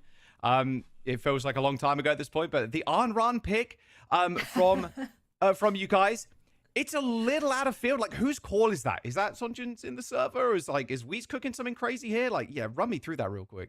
Oh, that's 100% Sonjin. I mean, honestly, on our team, we kind of just like let anyone pick whatever they want, and then we'll just like adapt our playstyle around it. And like he's just like, okay, I'll try on run. I'm like, sure. I'm like, I don't think it really worked, but I mean, he won it, so. I mean, like, you gotta limit test in matches too, you know. Is that what you said about the Moira pick too? Oh, okay, no, Moira. We tried it in scrims like once. Okay, it was actually against SSG. We tried it in scrims on a Kyrie ban on, I think it was Atlas, and we just both came out on like Junker Queen, Moira, Lucio, and it was literally like the funniest map ever. like literally no one's playing that comp in an actual match, but. Maybe the Junker Queen. Maybe TBD. Leave that one for Midseason Championship or like that. We might have for to. A more legit question though, like building on the back of your performance at Champions Clash, maybe some of the lessons learned from that event, and then ending up with another stage win. You're qualified for another major event, and obviously your sights are this time around to have a better performance at a major tournament. What were some of the lessons you learned from the previous major tournament that you can bring into the next one? I mean, from the previous major tournament, I think it was just like stop playing nervous. Just play like it's NA. Like NA, like obviously everyone knows NA is not that good, but I think we like gave some teams too much respect. And I think if we just play like willy nilly, I guess as the kids would call it, then then I think that we'll be fine internationally. Can we expect you guys to just continue leaning into your very unique style and composition that you've played throughout the stage? Or do you feel like there is an inherent need to go back to the drawing board in order to match the international composition? I think we're probably just gonna like keep playing our style until like we scrim them and see if it works or not. But I really don't think it would change too much. And also, I'll say SSG, they're cat cast merchants. Like I'll say it, like. They're literally the worst team. Like they're a top 4 team at best. Like if Cat and Cass are like not playable, like they're top. Like I swear Lunex would be better. That's fair. Well, listen, they've entertained, you've entertained. We are just so happy that we saw you guys just like sticking to your guns, you know, giving us your own flavor and taking it all the way, hoisting the trophy and being our NA champs once again. So congratulations, CJ, and we're going to see you in Paris. All right, thank you so much. See you there. We will indeed. Dallas yeah, just have to sneak that in. Versil. Yeah, just add a little salt to the wound, because you know what? If you're the winners, you get to do that. That's the perk. Talk smack. That's right. That's right. Yeah, SSG talks smack all the time. Okay, usually pre-game as well, which is the way to do it. But you know what? I'm not above rumming it in when I'm coming out on top either. I'm a horrible winner. I know. Well, listen, I didn't come out on top of my predictions here. Or maybe we just counter curse them. Should we take that credit, Johnny? I'm over it. I'm stuck holding this L. I'm stuck holding this L. I just wanted a good storyline. I feel like that's exactly what we got. Dallas Fuel closing it out like this is just again, it's cinema. It's been a real fun playoff. Again, if you're just looking at the bracket, the numbers don't tell the stories. The scorelines don't tell the stories. Like, those teams really brought it for us. So I'm interested to see if they can close the gap a little bit as we're heading to Paris for the Midseason Championship. And here are the teams that will be battling it out on that very stage. Which team are you most excited to see back in action? Johnny, I'll let you go first with this one. Which team am I most excited to see back in action? I mean, look, okay, it has to be Crazy Raccoon, all right? They're the reigning major champs, all right. Just gotta say it as is. Team Falcons already qualified through last year's Midseason Championship, has to be said. Varel, probably. And I'm going with People's Champ. You're such a Varel. I'm a Varel head. I'm a Varel head. There are many of us. We just don't talk that much. And I'd say Twisted Minds always, because they always show up, I think, on an international. So yeah, probably Varel TM. I'll chuck Weibo a little bit something too. Hey, well, I'm excited for all the EMEA teams. I'm mega EMEA pilled. I feel like they've just really been delivering this stage, especially. They played it so close to each other. Like, the top three, any given day, you could put any of them on top. So I'm interested to see how far they can make it into the playoffs, and if they can take out some of the other teams there as well. It's gonna be a good time, that's for sure. Like, these teams are coming to compete, and you don't have to compete. No, you can just drop money, get your tickets, and join us. Kick back and have a great time in Paris. Jack, give me your cell. Why should they go to Paris? Put on the spot. I know. Why should they go to Paris? I've only been a couple of times, but it is a beautiful city, and most importantly, it's going to be Overwatch. That's it, really. It's going to be Overwatch action. That was the only. That was the only. Yeah, you can see live Overwatch. Come on, like, that's go-to. That was it. There's nothing like a live crowd. I promise you. If you've never been to a live crowd, you're in Europe, just go. It's worth it, man. The amount of screaming, the amount for every team, it's just crazy, man. It's a different experience. It really is. Overwatch fans are built different. French fans are built different as well. They always show up. It's going to be loud. It's going to be exciting. Last EWC was so much fun as well. So it's great to see it happening in Europe this time around too. Now, of course, Korea will be deciding their last slot and seeding next weekend. That will happen at 1 a.m. on the West Coast. So, you know, put that on your calendars for now. Here is all the when and wheres that you need to be aware of in terms of Overwatch happening near you. Man, this Midseason Championship is coming up fast. Man, like, that's literally just like a few days from now. A few days. It feels like we just got back from Japan, Zoe. Like, literally. Wait, I'm flying again. I'm flying out. It's ridiculous. A lot of Overwatch though. So I'm not complaining.